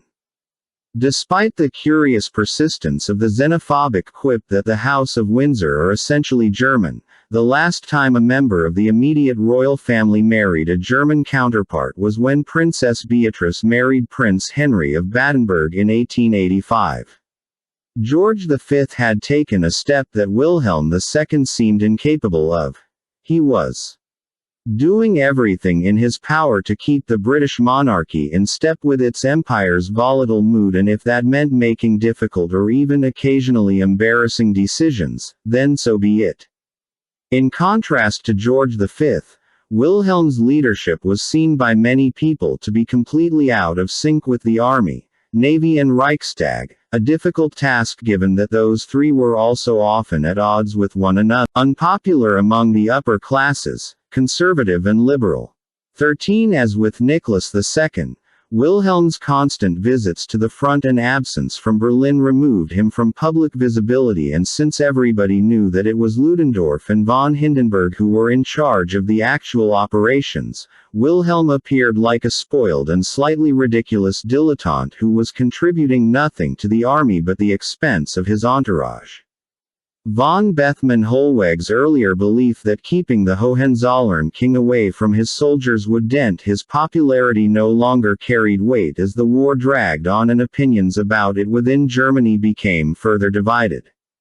If Wilhelm had spent more time in Berlin, he might have given the impression that von Hindenburg and Ludendorff's dominance of the High Command was a deliberate policy, with the generals commanding one field because the sovereign needed to remain in the capital to oversee the whole government. As it was, Wilhelm gave the impression of a dog chasing at von Hindenburg's heels and hoping for the scraps of glory that fell from his table. The year 1917 saw the triumph of the silent dictatorship in the Second Reich, with a government dominated by the High Command, who had flexed their muscles by changing policy and ministers, and who now possessed a practical power far greater than anything enjoyed by the two institutions specifically recognized by the Constitution, the monarchy and the Reichstag. Ludendorff's new nickname was General What Do You Say, because everyone deferred so readily to his commands. Talking of the future, General What Do You Say promoted the idea that there were only two options for Germany, either total victory or going under. So intense and fanatical was his dogged determination to face ruin, and inflict it on millions of his compatriots if they could not win, that even the Crown Prince began to regard Ludendorff with horror. In the end, Ludendorff was to cave and then blame everybody else for the defeat, but no one could be sure in 1917 that he would not use his influence to drag the war out to the last drop of available blood. The Crown Prince's fears were especially lively when the reintroduction of total war at sea brought about the nightmare long feared by his father. The United States entered the First World War on the side of Britain and her allies. Thousands of fresh recruits would come pouring over the Atlantic to supplement the Allied troops and hurl themselves across the trenches at the beleaguered German soldiers in Flanders. In Vienna, the news convinced the Empress Zita that the time had come to jump and leave Germany to face defeat alone. Members of the German High Command of the German Embassy in Vienna, Admiral Henning von Holtzendorff, a member of the German delegation and a strong supporter of unrestricted U-boat activity, did nothing to dispel Zita's low opinion of her allies' manners when he challenged her from across the table. "I know you are against the U-boat war, just as you are against the war in general." Single quote. "I am against war, as is any woman who would rather see people happy than suffering," the Empress replied smoothly. Then, echoing the beliefs of his friend Ludendorff, von Holtzendorff laughed derisively. "Suffering? What does it matter? I work best of all when I have an empty stomach. Then it is a case of tightening the belt and holding out." Single quote. Zita responded by glancing meaningfully at the Admiral's prodigious belly, and declaring, "I do not like hearing talk of holding out when one is sitting at a fully laden table." 14 The Empress then lapsed into a decorous silence. The Sixtus affair and the attempts to end the war. "It seems to me that we would gladly conclude peace with you." Count Ottokar von Czernin, the Austro-Hungarian foreign minister between 1916 and 1918, was the first major political appointment the Emperor Karl made after his accession. Von Zernin had previous experience as an ambassador abroad, serving at the embassies in Paris, The Hague and Bucharest. He was urbane if somewhat emotional and very clever. The scion of an ancient aristocratic house, he had been a great favorite of the Archduke Franz Ferdinand because he shared the Archduke's stalwart monarchism as well as his hostility towards Hungarian nationalism. Within weeks of his appointment as foreign minister, the Count was reluctantly grappling with Germany's decision to reintroduce unrestricted submarine activity on the high seas. Both he and Karl were strongly against the policy in principle, but felt powerless to stop it in practice. I found with the Emperor the same opposition to this newfound method of fighting, and the same concern about its effects. But we knew that Germany was already firmly resolved to engage on an intensified U-boat war, come what may, and that all our arguments had, therefore, no practical weight. 1. Two conferences were held between the Austro-Hungarians and the Germans about the U-boat issue, and in the words of Zita's biographer Gordon Brooke Shepherd, on both occasions, the frightened called out to the deaf. 2. Morally, the Emperor and Empress's Catholicism was offended by the idea of civilians, especially those from neutral countries, losing their lives because of the strategy. On a more pragmatic level, like the Kaiser, they believed its reintroduction would bring the United States into the war against them. With this in mind, Zita used her considerable charm to set about befriending Frederick Cortlandt Penfield, the U.S. ambassador to Vienna, and his wife, Anne. Educated at private schools in England and Germany as a young man, Penfield was a popular choice as ambassador, and his wife was the daughter of the late manufacturing tycoon William Whiteman I, who, beau monde. She was also, unusually for American diplomats and their wives, who were nearly always drawn from the East Coast or the old Protestant families of the South, a devout Catholic who had recently bequeathed her father's celebrated Pennsylvanian mansion to the Religious of the Assumption, a teaching order of nuns. If Zita hoped that her friendship with the Penfields might help subtly convey the message that Austria-Hungary still valued amicable relations with the Great Republic, it was a fool's errand in the sense that while her husband was never detested in the same way Wilhelm II was, there was ultimately nothing that she, or anyone, could do to stop America entering the war once the U-boats began firing into the Atlantic again. Admiral von Holtzendorf's jaw-dropping rudeness to her over lunch and his disregard for palace etiquette was indicative of a much wider problem facing Austria by 1917. Their empire and their military were now viewed as Germany's junior partner, and the perception had solidified the reality. Von Hindenburg's control over the Eastern Front was so complete that he was able to dominate the other Central Powers' armies in the same way he did Germany's. A central component of von Zernin's strategy as foreign minister was the policy that Austria-Hungary must not attempt to seek a separate peace or abandon her alliance with Germany, because to do so would court disaster. When Karl and von Zernin visited the Kaiser in January 1917 to reluctantly agree that they would stand by unrestricted submarine warfare, it was because neither could see any way of getting out of the war without bringing the full wrath of von Hindenburg and Ludendorff down upon their heads. The Empress did not share the foreign minister's views. She knew that their other two allies, Bulgaria and the Ottoman Empire, were useless. Bulgaria because it was too small and economically backward, the Ottoman Empire because it was falling apart internally and had been for years. She feared American intervention, distrusted the Germans, and abhorred the use of the U-boats. She was also astute enough to realize that the empire could not go through another winter like 1916, and that its many ethnic and nationalist rivalries were making it impossible to coordinate a military strategy for much longer.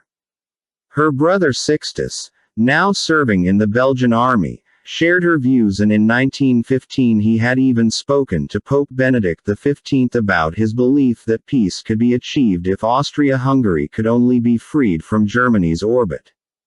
The Holy Father, apparently, was not discouraging.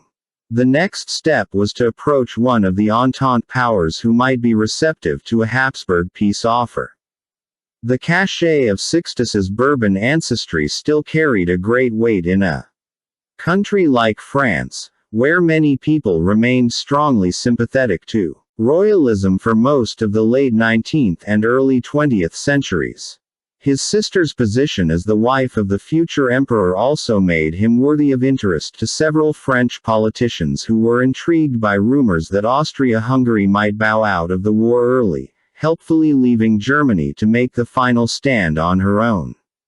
One such man was Charles de Freycinet, France's former prime minister, who invited Sixtus to meet with him in Paris during his leave from the Belgian army in the autumn of 1916, shortly before Franz Joseph's death.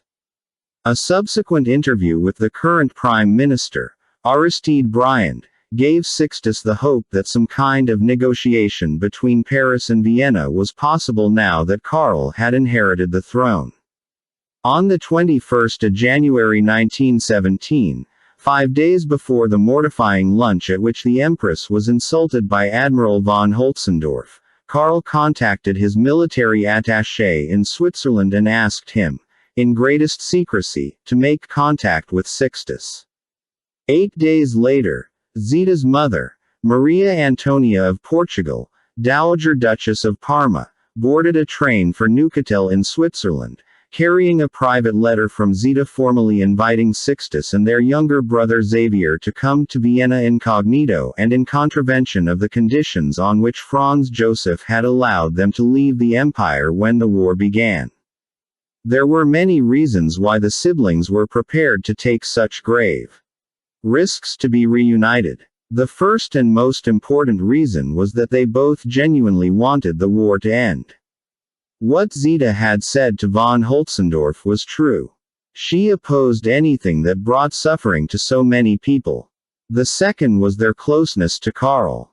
Zita as his much-loved wife and Sixtus as one of his closest friends. They both knew that, despite the assurances he was giving to Berlin, Karl wanted out.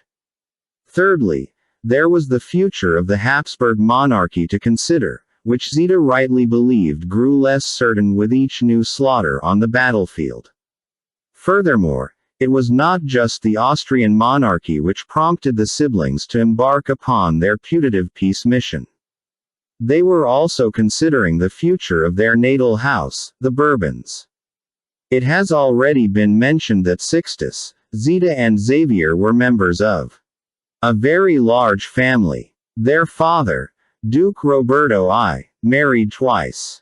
Firstly to Princess Maria Pia of the Two Sicilies, with whom he had 12 children, 3 of whom died in infancy. After his first wife's death giving birth to their 12th child in 1882, Roberto married Zita's mother, Maria Antonia, a daughter of the late King of Portugal. They had another 12 children together. When the family moved between their various homes, which included the magnificent Château de Chambord in France, they needed over a dozen railway cars to transport Maria Antonia. All grew into adulthood. In the Bourbon Parma household, the values of faith and family were inculcated into the children. The twin glories of their family's rule in Ancien regime France and the sublime mysteries of Catholicism were constantly emphasized. None of the siblings ever forget those lessons. 4 of Zita's sisters, Maria della Neve Adelaide, Francesca, Maria Antonia and Isabella, became nuns, and as a young girl she had considered a similar vocation herself. The possibility that both Sixtus and Zita hoped that a successfully negotiated peace between Austria-Hungary and France would revive the Bourbon line's fortunes in the latter cannot be discounted. It was not such a far-fetched idea in 1917. After being deposed in 1792, the family had been restored to the French throne 3 times over the course of the 19th century, and in 1871 they had come tantalizingly close to a 4th. Tensions between royalists and republicans had been an ongoing feature of French political life for most of the Third Republic's existence. 3 royalists could and did still occupy prominent positions in the armed forces and the government. Zita's celebrated ancestor King Henri IV had become the first Bourbon king of France in 1589 because he was able to bring to an end the French wars of religion. If Sixtus could play a leading role in freeing the country from an even more bloody conflict in the 20th century, it might revive the royalist movement's fortunes in France, or at the very least pave the way for the repeal of some of the legislation preventing princes of the old royal line from participating in French public affairs. Via her mother and brother's meeting at Neuchâtel, Zita learned of the French conditions for a separate peace. The first was that the provinces of Alsace-Lorraine should be returned to France, undoing Germany's annexation of them in 1871. The second was the full restoration of Belgian independence and her colonies in the Congo. The third was an Austrian guarantee to respect the independence of Serbia, and the fourth was that the Ottoman city of Constantinople, now Istanbul, was to be given to Russia, fulfilling centuries of Romanov ambition to retake the ancient citadel of the Orthodox faith. She took this proposal to her husband and they worked on his response together. A week later, Karl and Zita asked Count Thomas Erdődy, a Hungarian aristocrat who had been Karl's childhood playmate, subsequent lifelong friend and a man with almost no political ambitions, to join them for a private meeting. It was not his interest in government that the imperial couple needed. It was his devotion and his discretion. Zita gave him a small map of Neuchâtel and told him to meet her brothers at Rue du Pommier 7, a house a few streets back from the waterfront. He was not. 2 men simply hand over a package containing several documents and, despite her affection for her brothers, Zita also warned Erdődy not to breathe a word about the deteriorating situation in Vienna, lest it weaken the empire's negotiating position with the French. According to Erdődy, at this audience it was Zita who gave most of the instructions, and the emperor finally spoke at the end when he begged his friend not to betray their trust in him. The only people who knew of this apart from him were Karl, Zita and Count von Czernin. If peace was to be achieved, Germany must not find out. Secrecy was paramount. Count Erdődy made it to Neuchâtel on the day before the feast of St. Valentine and handed the documents over, in which Karl agreed to all of the French conditions bar the clause about Serbia. While he conceded Serbia's right to exist, he would commit himself to nothing that might allow it to expand, either in Bosnia-Herzegovina or, as the French seemed to be proposing, into Albania. Erdődy's package also contained a letter from Zita again asking Sixtus and Xavier to come to Vienna in person, despite the risks, because, as von Czernin said, half an hour of talk is better than a dozen journeys. For von Czernin was by this stage having regular meetings with Zita to discuss the peace proposals, but the emperor and empress were playing their cards very close to their chests. Although it is unclear how much everyone involved actually knew, it seems as if von Czernin was kept deliberately in the dark about some of the details of the French conditions. He was still anxious not to anger Germany, and since his preference for a peace negotiated between all the warring countries was public knowledge, he seems to have believed that at this stage nothing more substantial than the opening of diplomatic channels was being discussed. Once they were on a firmer footing, they could take the offer of peace talks to the Germans, who might be more inclined to agree if the plans were slightly more concrete. He apparently had no idea that Karl had already committed himself to supporting the French reconquest of Alsace-Lorraine, and he would have been horrified if he had known. Von Czernin would not even sign any document that contained a phrase as innocuous as, If Germany wishes to give up Alsace-Lorraine, then Austria-Hungary would naturally not stand in the way. Despite Karl's repeated suggestion that he do so. 5 When he was with von Zernen, Karl still paid lip service to the theory of the alliance with Germany, but in private he had already told his wife, "We will support France and will use all the means in our power to bring pressure to bear on Germany." 6 Unlike von Zernen, the Empress took Ludendorff at his word, and she was therefore skeptical about the German High Command's receptiveness to peace in any guise.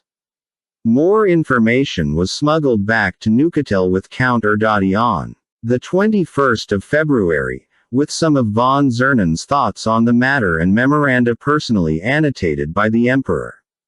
Sixtus was explicitly told to burn everything after he read it, but he felt he needed a copy to show the French as proof of the Habsburgs' commitment to ending the war, so he translated some of his brother-in-law's letters and von Zernen's papers into French before torching the originals.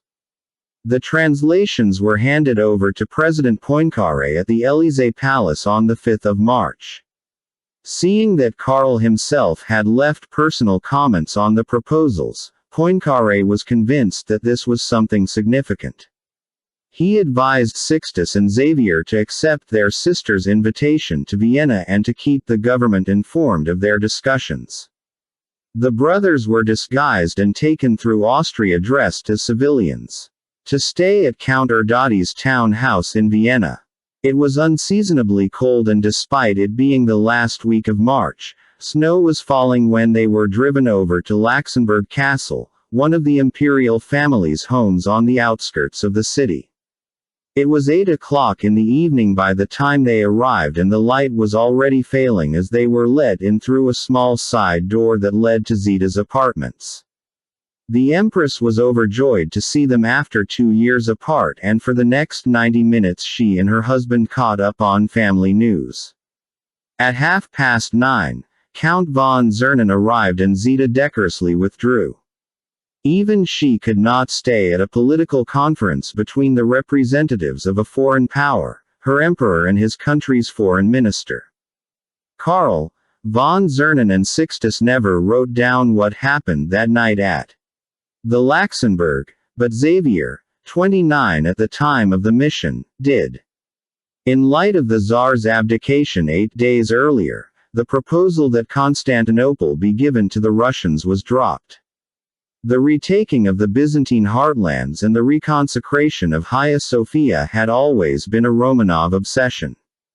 Now that they were gone, Karl and von Zernen saw no reason why Constantinople should feature as a condition in any peace talks.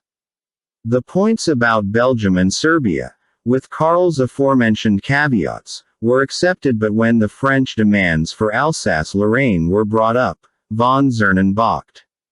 Austria could not possibly be expected to promise away areas of land that were not hers. It was not only dishonorable but lunatic. Possession of Alsace-Lorraine was the burning issue between French and German nationalists long before 1914, and so even to contemplate getting involved, let alone to side with France, would provoke fury in Berlin.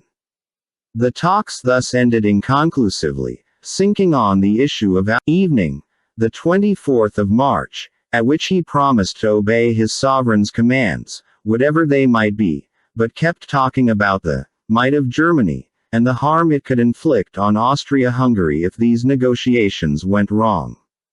7. Back at the castle, Karl decided to proceed without his foreign ministers. Full complicity. All of the 25th of March, the Feast of the Annunciation, was spent drafting a firm and written commitment to the conditions of peace that Sixtus could carry back to Paris, including a promise to stand by a French re-annexation of Alsace-Lorraine. The Empress was present for much of the document's composition, as were her 2 brothers.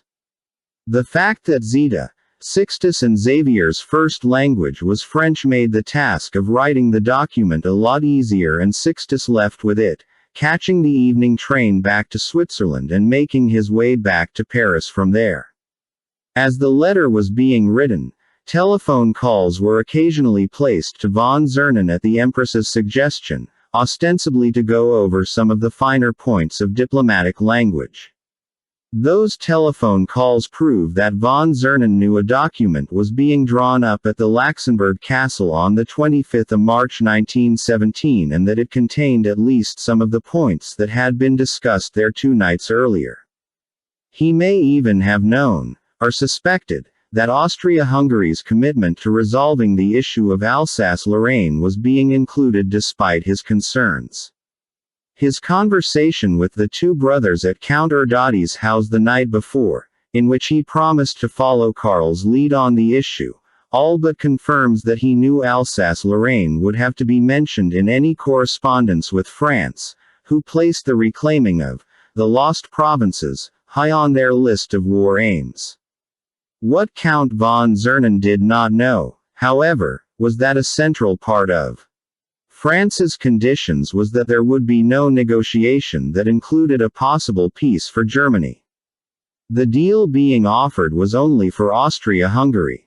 Von Zernan's insistence that they could not decide the issue of Alsace-Lorraine without Germany's involvement had arisen because he believed that Sixtus was bringing a message that correlated with his own views on how best to end the war, a series of compromises between all the powers. To the best of his knowledge, this was an opinion shared by the Emperor, and Karl deliberately encouraged him in that belief. Had von Zernan realized that what they were actually planning was to abandon Germany at the first available opportunity, he would never have been party to any of the meetings.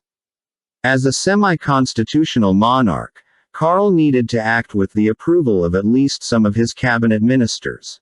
Von Zernan was therefore tricked by only being fed half the relevant information, and Karl's repeated requests to get his signature on some of the documents suggest that he saw his foreign minister's role as nothing more than a constitutional requirement which could later be used to legitimize the emperor's covert actions in negotiating with an enemy power. That at no point in discussions at the Laxenburg or later at Count Erdödy's house was the fairly crucial issue of the separate peace raised suggests strongly that Zita, Sixtus and Xavier were also in on the plot, or as they would have seen it, the necessity of hoodwinking von Zernan. There can also be little doubt that Karl knew exactly what he was doing and pursued his strategy with von Zernan deliberately. Earlier on in negotiations, Sixtus had written to his brother-in-law, "It seems to me that we would gladly conclude peace with you on the proposed basis, but at the same time the whole of France is firmly resolved to pursue the war with the utmost energy against Germany, until she is finally and decisively defeated. It is my duty to draw your attention to this most important point. Nobody is ready to treat with Germany before she is beaten." 8. Although Karl would later deny it, this most important point had been made clear to him from the very beginning. Peace with the Allies would come at the price of cutting all ties with Germany. His full understanding of the issue is made clear in the letter he sent back with Sixtus after their meeting at the Laxenburg. "I ask you to pass to the President of the French Republic, M. Poincaré, the secret and unofficial message that I will use all means and all my personal influence to support France's justified return of Alsace-Lorraine. Belgium must be restored as an independent state, keeping all its African territories quite apart from the compensation for the losses she has suffered. The sovereignty of Serbia will be restored and, in order to demonstrate our goodwill, we are willing to guarantee her an appropriate natural access to the Atlantic Sea as well as economic concessions." 9. A few weeks after he wrote this, America entered the war, only adding to the emperor's sense of urgency and frustration. The Habsburg plans hit a snag when the government of Prime Minister Briand fell in France and was replaced by Alexander Ribot, who was less keen on negotiating with the Austrians for a separate peace. But when Karl's letter was shown to his British counterpart, Lloyd George, on the 11th of April 1917, he was enthusiastic but worried about how the Italians would react at losing their chance to carve up bits of the southern Habsburg Empire. The German high command confident that the end was now in sight. If the provisional government in Russia collapsed, it would leave the Central Powers free to turn most of their combined strength to the West, and if that happened, Austria's non-involvement would obviously be of huge advantage to the Entente.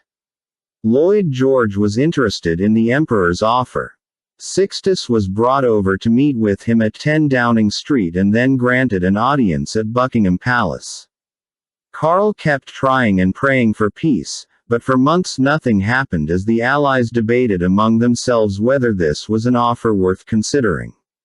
After all, might it not simply be better to pursue victory over Austria-Hungary as well as Germany?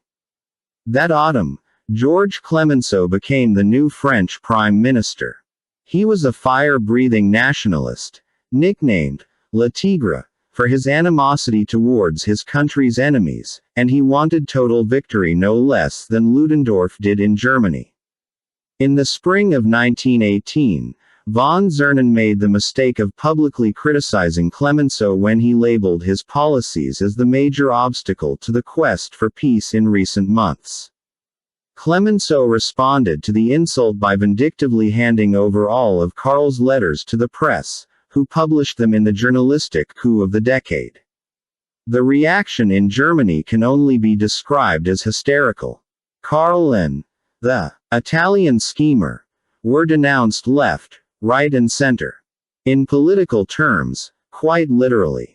Von Zernen dashed to the palace for a frenzied audience with the emperor in which the foreign minister demanded Karl sign a document denying that any of the letters to Sixtus had been issued in an official capacity and that at no point in any discussion had Belgium or Alsace-Lorraine even been mentioned.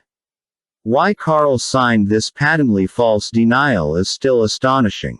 It may have been, as Zita's biographer Gordon Brooks Shepard believed, that blackmail had been brought to bear on the couple about the safety of her brothers, or, far more probably, that they were frightened into lying by the possibility of a German-backed retaliatory coup in Vienna. 10 others believed that von Zernen's reaction was so unhinged that Karl had no choice but to sign the dishonest pledge in the hope of quietening him, or that von Zernen persuaded Karl that Ludendorff would press for the German occupation of Austria without a full rebuttal of the claims being made in the French press. Then again, perhaps Karl simply lied because that was the easiest thing to do in a very difficult set of circumstances.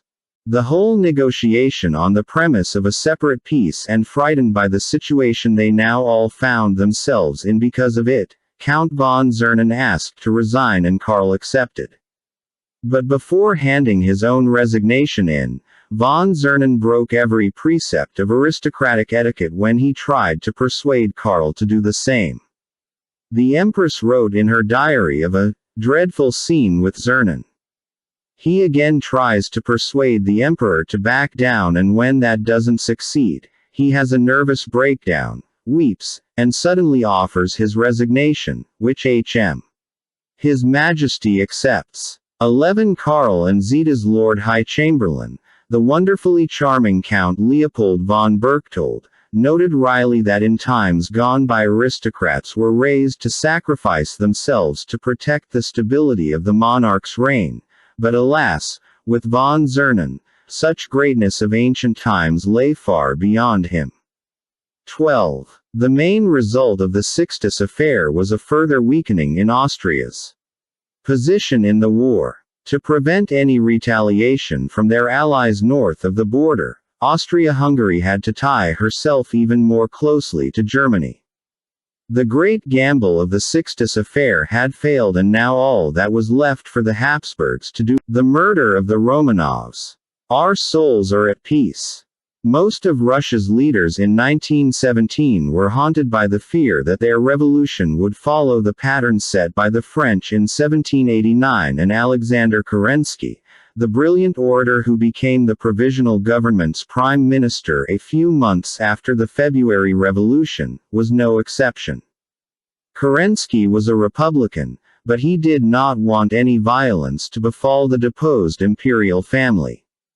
With the old censorship laws removed under the new regime, it was open season on the Romanovs in the Russian press, and all the old lies about Nicholas the Bloody and his wife were given a fresh breath of life. Many people, particularly in the Petrograd Soviet, wanted them to be punished or executed for treason. The Soviet's chairman, Irakli Tsereteli, made a speech at the Tauride in which he argued, the Republic must be safeguarded against the Romanovs returning to the historical arena. That means that the dangerous persons must be directly in the hands of the Petrograd Soviet. One Kerensky refused to make any move against them and repeatedly insisted that he did not want to be this revolution's Jean-Paul Marat. 2. To put pay to the Soviets' claims that orgies were taking place at the Alexander Palace or that the Romanovs were still spying for the Germans, Kerensky traveled out to Tsarskoye Selo, where he met the family for the first time in their drawing room. He instinctively felt the family's fear at finding itself alone with a revolutionary whose objects in bursting in on it were unknown. With an answering smile I hurriedly walked over to the emperor, shook hands and sharply said, Kerensky, as I always do by way of introduction. Nicholas II gave my hand a firm grasp and smiling once again, led me to his family. 3. Kerensky soon warmed to most of the family, whose kindness and vulnerability touched him in equal measure, but he took much longer to find much affection for the Empress. The Tsar and Tsarina presented a complete contrast in every trifling detail, he recalled, in bearing, in small mannerisms, in their attitude to people. In word, still more in thought the Tsar spoke to me. But it was the meaning of the Tsarina's silence that was more clearly apparent to me.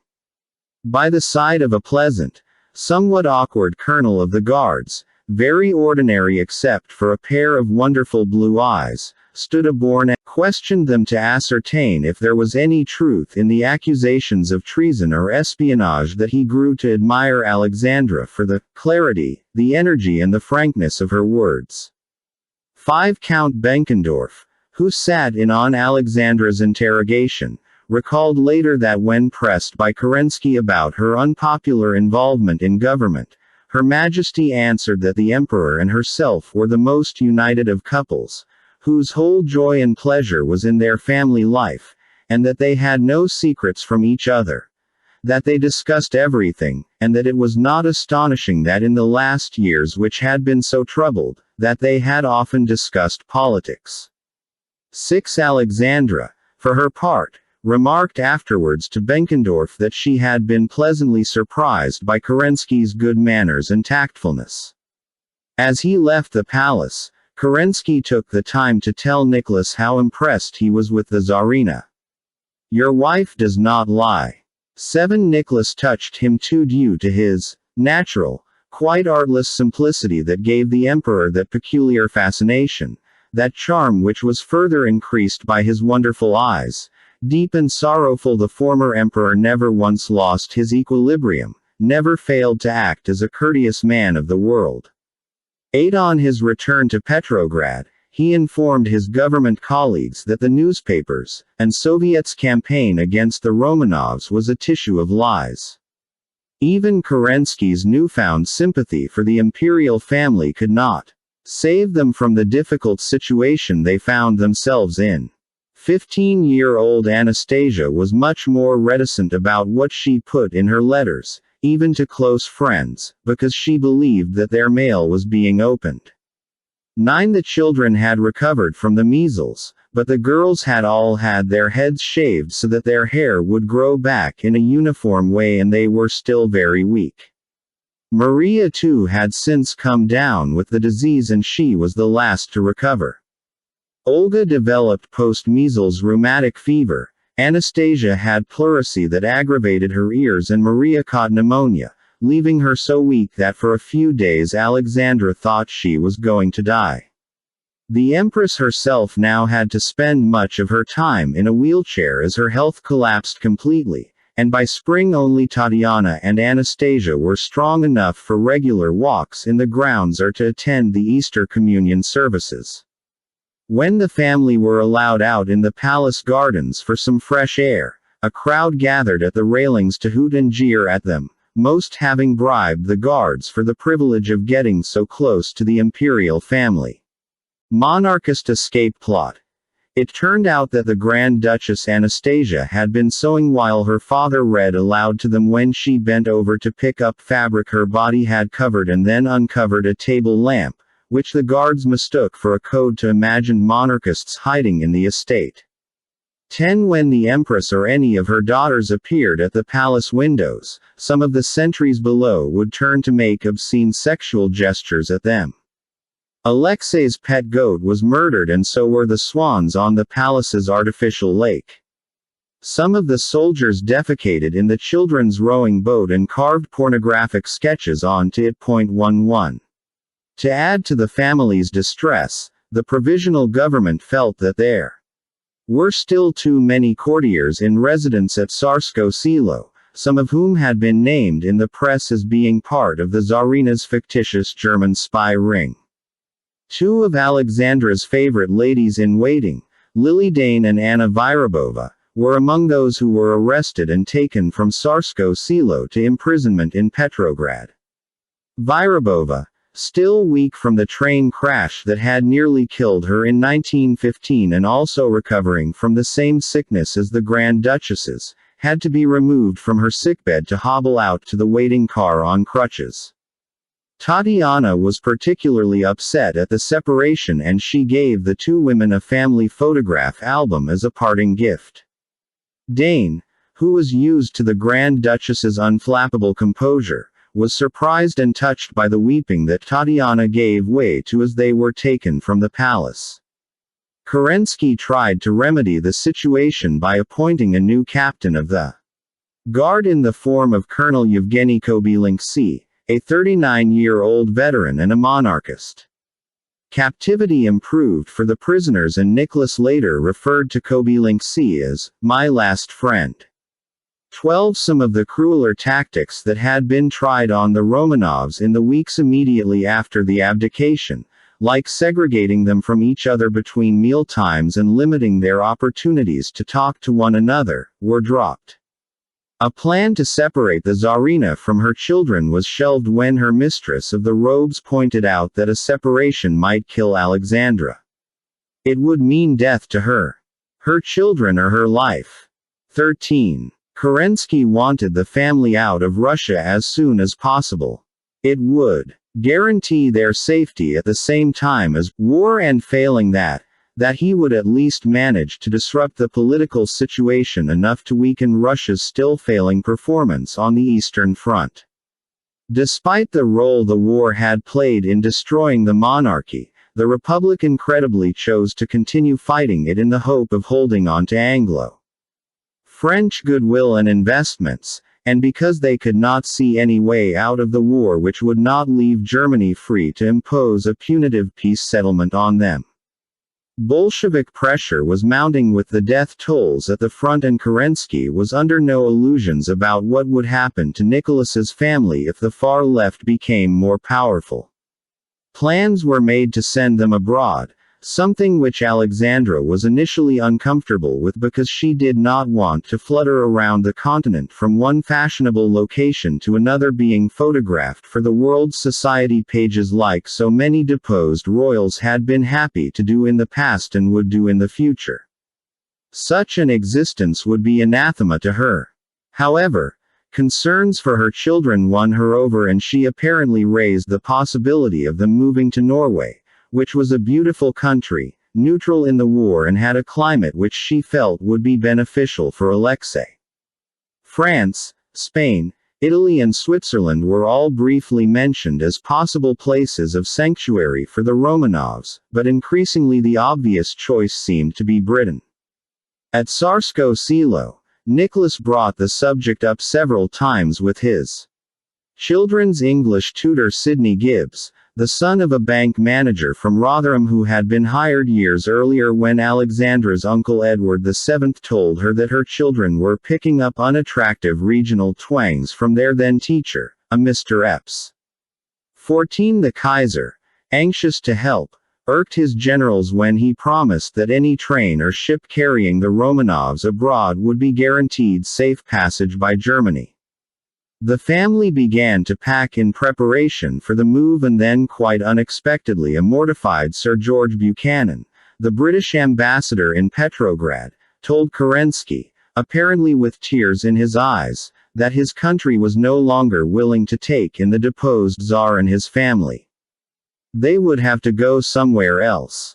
The British refusal to grant the Romanovs asylum in 1917 is notorious, and for many years blame was fixed upon the country's left-leaning Prime Minister, David Lloyd George, whose political scruples allegedly prevented him from offering help to a deposed autocrat. This fiction was maintained even by some of the Romanovs, and the Windsors' closest mutual relatives like Lord Louis Mountbatten, who may have known the truth, and Edward VIII, who apparently genuinely believed that, just before the Bolsheviks seized the Tsar, my father had personally planned to rescue him, but in some way the plan was blocked. In any case, it hurt my father that Britain had not raised a hand to save his cousin Nicky. Those politicians, he used to say, if it had been one of their kind, they would have acted fast enough. But merely because the poor man was an emperor. 15. But Lloyd George had in fact supported welcoming the ex-Tsar to England.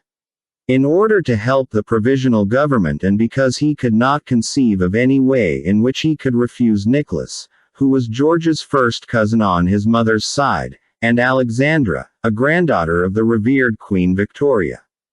The Prime Minister's view that the Romanovs could not sensibly be turned away was not shared by everyone. The British ambassador in Paris, Lord Bertie, said the Allies should avoid helping the imperial family because the Empress is not only a Boche, a pejorative term for a German by birth but in sentiment. She did all she could to bring about an understanding with Germany. She is regarded as a criminal or a criminal lunatic, and the ex-emperor as a criminal from his weakness and submission to her promptings.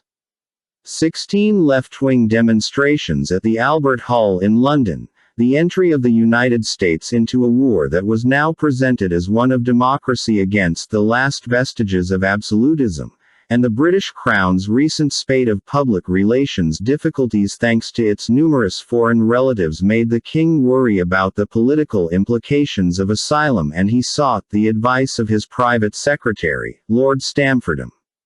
His considered opinion was that the granting of asylum to the Romanovs would associate Britain's constitutional monarchy with an oppressive foreign autocracy and incite all the people who were at present clamoring for a republic in England.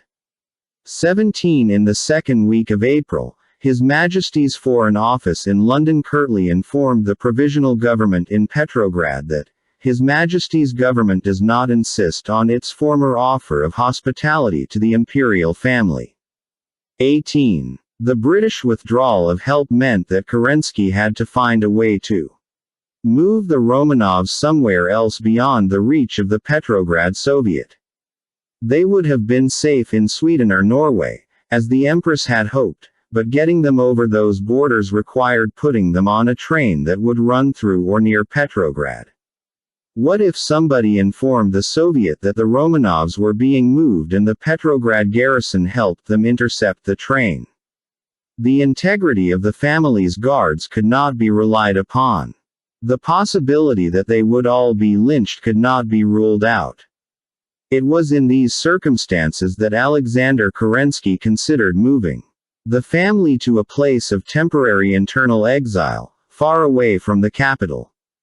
The Tsar suggested the Crimea, where they could be housed at their old home of Livadia, a family favorite. Kerensky conceded that the idea had merits. The Crimean population was still predominantly sympathetic to the imperial family, and other members of the Romanov clan, including the Dowager Empress and both of Nicholas's sisters, were already making their way there. If the situation deteriorated further and civil war struck, as many feared it might, the Crimea was easily accessible by sea and the Romanovs could quickly be moved abroad. The possibility of sending them to one of the country manor houses owned by Nicholas's brother Mikhail was also toyed with, but in both scenarios it would require moving the imperial family through areas of Russia that were in the grips of revolutionary violence and lawlessness. In his memoirs, Kerensky justified the final decision taken in August 1917 to move the family to the town of Tobolsk in Siberia, although it is still not clear whether, even without the benefit of hindsight, Livadia would have been a more sensible choice. By the time he wrote his memoirs in 1935, the eventual terrible fate that befell the family weighed heavily on Kerensky's mind. He was keen to exculpate himself from the charge that he had not done enough to save them and had in fact accidentally sent them to their deaths. I chose Tobolsk because it was an out-and-out backwater with no industrial proletariat, and a population which was prosperous and contented. Not to say old-fashioned, the climate was excellent and the town could boast a very passable governor's residence where the imperial family could live with some measure of comfort. He was embarrassed when he arrived at Tsarskoye Selo to tell Nicholas that they were going to Siberia rather than the Crimea, but the Tsar put him at his ease. "I have no fear. We trust you. If you say we must move, it must be. We trust you." 19. Their life at Tsarskoye Selo was packed up. The day before they left was Alexei's 13th birthday, and an icon of Our Lady of Znameny was brought to the palace at Alexandra's request to mark the occasion. As the priests processed it back through the grounds, the Romanovs stood on the balcony to watch it go. Several wept, and Count Benkendorf, watching with them, thought it was as if the past were taking leave, never to come back. 20. On the evening of their departure, Kerensky arranged for the Grand Duke Mikhail to come and say goodbye. The brothers hugged and chatted quietly. Kerensky, who for some reason felt he had to supervise the meeting, noticed that both brothers seemed so overwhelmed at the potential finality of the situation that they did not know how to express themselves. Years later, Kerensky was moved at the memory of how they kept getting hold of one another's arm or coat button. 21. Mikhail left in tears and kissed Alexei, who was wandering from room to room with his spaniel, Joy, trotting along at his heels. Alexandra was in her boudoir, weeping, and Kerensky assured a group of courtiers that after the elections in November the political situation would stabilize and the Romanovs could leave Tobolsk, either for a life abroad or for the Crimea. He also took time to address the soldiers who were being sent to Tobolsk with the family. "You have guarded the imperial family here. Now you must guard it at Tobolsk, where it is being transferred by order of the provisional government. Remember, no hitting a man when he is down. Behave like gentlemen, not like cads. Remember that he is a former emperor and that neither he nor his family must suffer any hardships." 22. The cars arrived just before 6 o'clock in the morning. The sun was rising, a beautiful dawn, Nicholas noted later, as Kerensky gave the order for the convoy to set off for the station. Those left behind in the palace came out to say goodbye and waved silently as the Romanovs and the entourage allowed to go with them pulled away. They were put in railway carriages disguised as belonging to the Red Cross and told that the town they were moving to was called Tobolsk. The Empress's back gave out as she was hauled on board. As the train picked up speed, the Grand Duchess Anastasia wrote a note to her English tutor that ended with the words, "Goodbye. Don't forget me." 23. The journey to Siberia was long and uncomfortable. To the Grand Duchess's amazement, their small group was being watched over by 336 soldiers. 24. Security was tight. Despite the summer heat, the curtains had to be drawn and the windows closed whenever the train passed through a town or village. One evening, the train stopped near a small isolated house and, since there was no station, the travelers were allowed to bend the rules and stretch their legs. Anastasia was leaning out the window to catch some air when a young boy ran out of the house to greet the train. Anastasia's hair had still not fully grown back since it had been shaved off following her brush with measles, and the little boy mistook her for a man. "Uncle," he asked, perhaps anxious for news of what was going on with the revolution, "please give me, if you have got it, a newspaper." For a moment, Anastasia could not understand why she was being addressed as a man before remembering her shorn tresses. "I am not an uncle but an auntie and have no newspaper," she replied. As the boy trotted back to his house, Anastasia and some of the convoy's soldiers burst out laughing at the misunderstanding which, as Anastasia ruefully admitted, had been perfectly reasonable given her current appearance. 25. They were on the train for 4 days until the town's sheer remoteness would be their best safety if the winter was a difficult one politically for the new republic, because it could not be accessed at all once summer was over. One of the family's maids, Anna Demidova, was disgusted by the accommodation on the ferry, but even more so when they reached Tobolsk, when she was sent ahead to inspect the house they were all to live in. The former governor's mansion had been seized by a local Soviet at the time of the revolution. They had rechristened it Freedom House, and stripped it of all its furniture. They had only been moved out a few days before the Romanovs' arrival, and the house was in a disgusting condition. It took the best part of a week to make it inhabitable, during which time the Tsar and his family remained on board the ferry. Despite its unpromising start, life in Tobolsk was bearable for the Romanovs, even almost pleasant, at times. Their remaining courtiers and servants were allowed to live with them in the mansion or were allocated perfectly adequate accommodation in a house on the opposite side of the street. The Romanov sympathizing Colonel Kobylinsky arranged for the family to attend services at the nearby church, where they were often cheered or blessed by the crowd. When the autumn chill and winter snows arrived, Anastasia began to organize rehearsals indoors, after which she and her sisters would act out scenes from different plays in French, Russian and English, designed to lighten everybody's mood in the evenings. The theatrics fast became a household activity. Their tutors took on the task of directing. The Tsar and Tsarina wrote out programs for the small audience. The family physician played a part in one drama, and Nicholas himself finally took up the challenge of playing the role of Smirnov, a middle-aged landowner, in Chekhov's one-act comedy The Bear. One night, Anastasia, who seemed determined to keep everyone's spirits up, sashayed into the parlor after dinner wearing her father's Jaeger long johns and began prancing around the room in a spectacle so unexpected and hilarious that even Alexandra was convulsed with laughter, a sight that had been rare for quite some time. 26. During the day, Alexandra oversaw her children's lessons and arranged some of her own when she realized, to her surprise, that she had nearly forgotten how to speak German, the language of her early childhood. Gifts of clothes, food and small luxuries were sent to the house by people in Tobolsk. Nuns at the local convent baked them cakes, and many of the guards had now developed a rapport with their prisoners.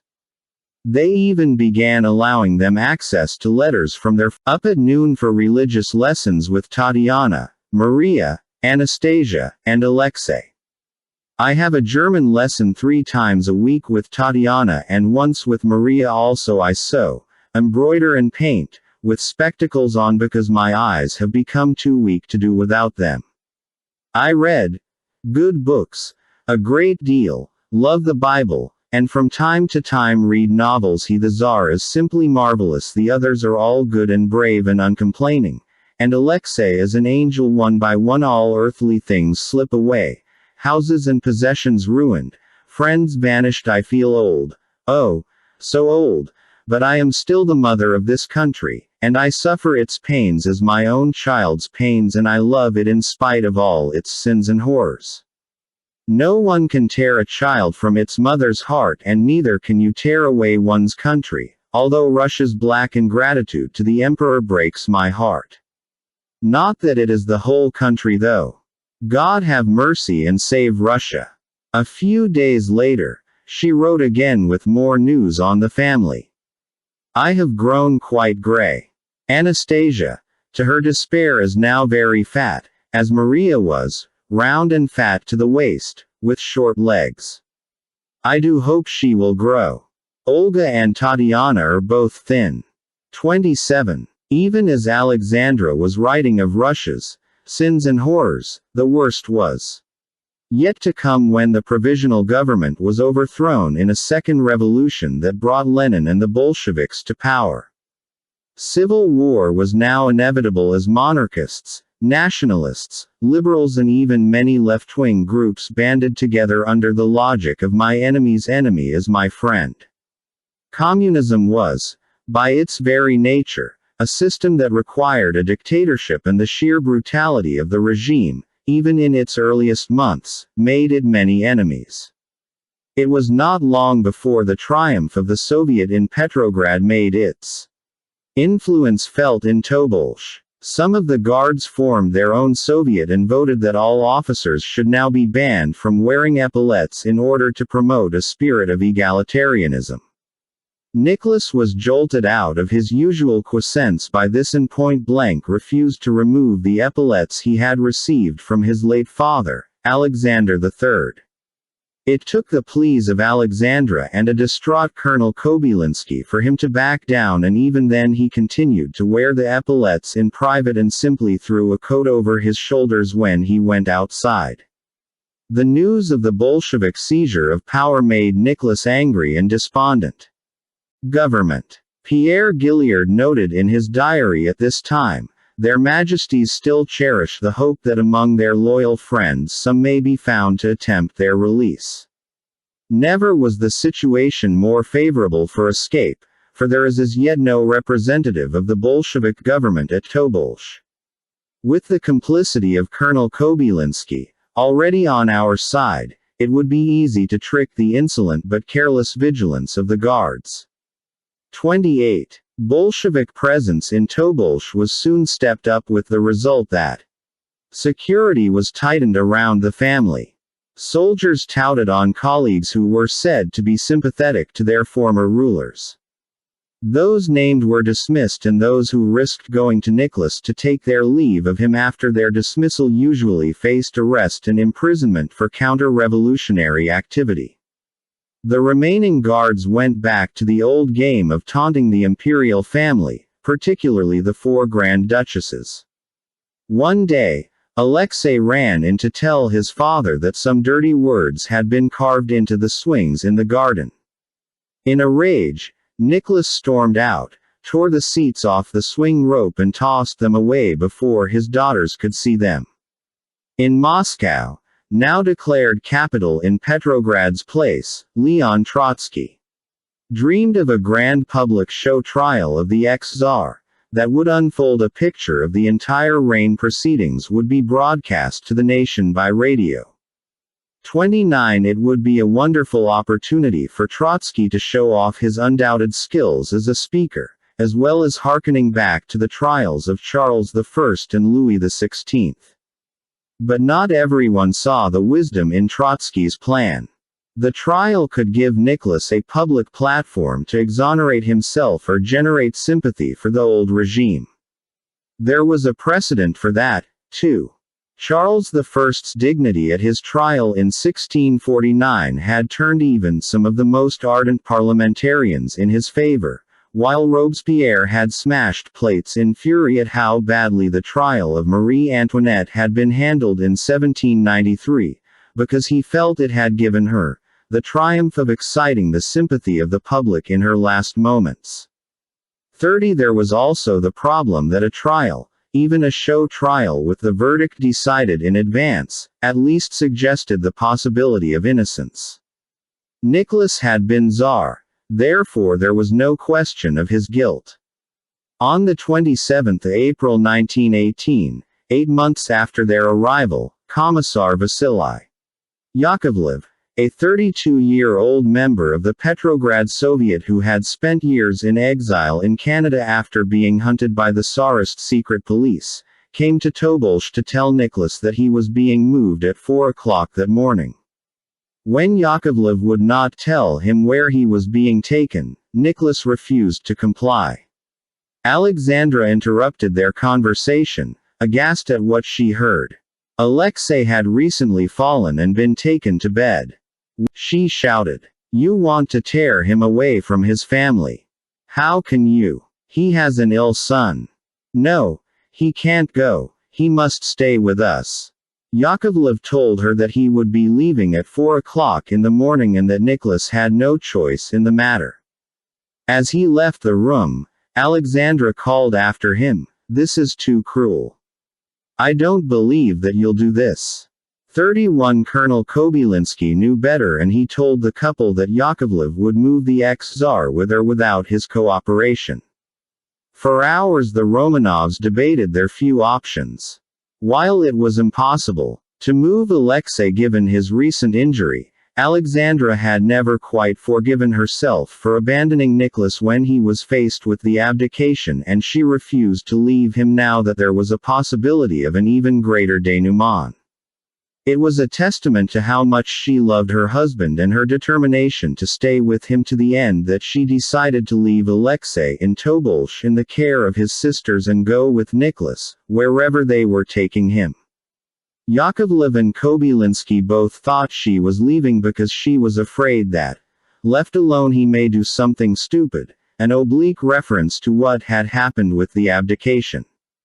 It was, to those who knew her, astonishing that she would consider parting from Alexei when he was unwell, but at 4 o'clock in the morning Alexandra was at Nicholas's side as they left their home in Tobolsk for a 5-day journey in springless carriages to the railway line at Tumen, with Alexandra in agony almost from the moment they set out. They had decided to take the Grand Duchess Maria with them to look after her mother on the journey, along with a few servants, including Dr. Botkin and Anna Demidova, the family's self-possessed maid whom Yakovlev mistook for a lady-in-waiting. Olga, Tatiana, Anastasia, Alexei and most of the remaining household stayed behind in Tobolsk, but even with this large retinue to look after them, Alexandra's decision to separate from them without knowing what the future held must have been a painful one. Whether it was the right choice, or if there even was a right choice to be made in such circumstances, is unknowable. On the train from Tumen, with her back agonized and her body beginning to cry out in withdrawal as the medication she was used to was no longer supplied, the Tsarina stayed in her compartment and Maria kept her company. Yakovlev thought she was wily and proud, and that she went out of her way to avoid the soldiers. Apparently, if she saw a sentry in the corridor upon exiting the bathroom, she would go back and lock herself in until the sentry left the corridor. Does love his family, Yakovlev told a newspaper that spring, and cares about them very much. 33. After a few days' travel, the train came to a halt at a junction near the town of Omsk, a split in the Trans-Siberian Railway.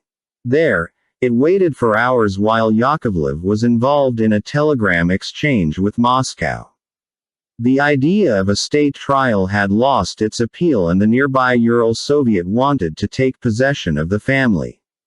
The Ural Mountains, a vast range generally held to be the dividing line between European and Asian Russia, was a notoriously anti-monarchist region that had once stood at the heart of the Tsarist exile system. On board the train from Tumen, Nicholas remarked, "I would go anywhere at all, only not to the Urals." 34. There is some evidence to suggest that there were those in Moscow, including Lenin, who had always planned for them to end up in custody in the Urals. A telegram sent from the Ural Regional Soviet on the 28th of April referred to a letter, either from Lenin or from Yakov Sverdlov, the chairman of the All-Russian Central Executive Committee in Moscow, written on the 9th of April, before the Romanovs had even left Tobolsk, that indicated Nicholas should be taken to the Ural town of Yekaterinburg. 35 Now, the Ural Soviet were threatening to arrest both Nicholas and Commissar Yakovlev if the ex-emperor was not handed over to them. Sverdlov wired back referring to the Romanovs as the baggage, that and the medicine were their code names in Bolshevik correspondence, assuring them that everything being done by Yakovlev is in direct fulfillment of an order I have given. I will inform of the details by special courier. Issue no orders concerning Yakovlev. Yakovlev is to be trusted completely. 36. From their halted train at Omsk, Yakovlev continued to message Sverdlov. In Moscow, his telegrams confirmed that the possibility they would be left in the Urals had been considered before he went to Tobolsk. The delay in Omsk was caused by divisions within the executive committee over what to do with the Romanovs, which had led to multiple outcomes being planned for. The code for depositing them in Yekaterinburg was the first route. Even now, Yakovlev was prepared to face down the wrath of the Ural Soviet if that was what the government in Moscow wanted. If they chose the second route, away from the Urals, then you can always transport the baggage to Moscow or wherever you want. If the baggage was taken by the first route, then I doubt you will be able to drag it out of there. None of us doubt this. Nor do we doubt that the baggage will be in utter danger at all times. Thus, we warn you one last time and free ourselves from any moral responsibility for the future consequences. So then, I am going by the first route. I'll hand over the baggage. I'll go for the other part of it.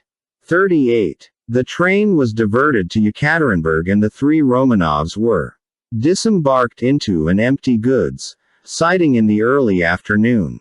Greeted by representatives of the local Bolshevik party and commanders of the regional branch of the Cheka, the Bolshevik regime's new secret police service and the progenitor of the KGB, they were driven through the streets of the eerily quiet town, cleared of all spectators until the prisoners were behind the enormous wooden stockade recently erected around the Ipatiev house, number 49 Voznesensky Street, the former home of a well-to-do local railway engineer who had his home requisitioned by the local Soviet when they wanted to use it as the Romanovs' prison because it was so near to the local Cheka headquarters.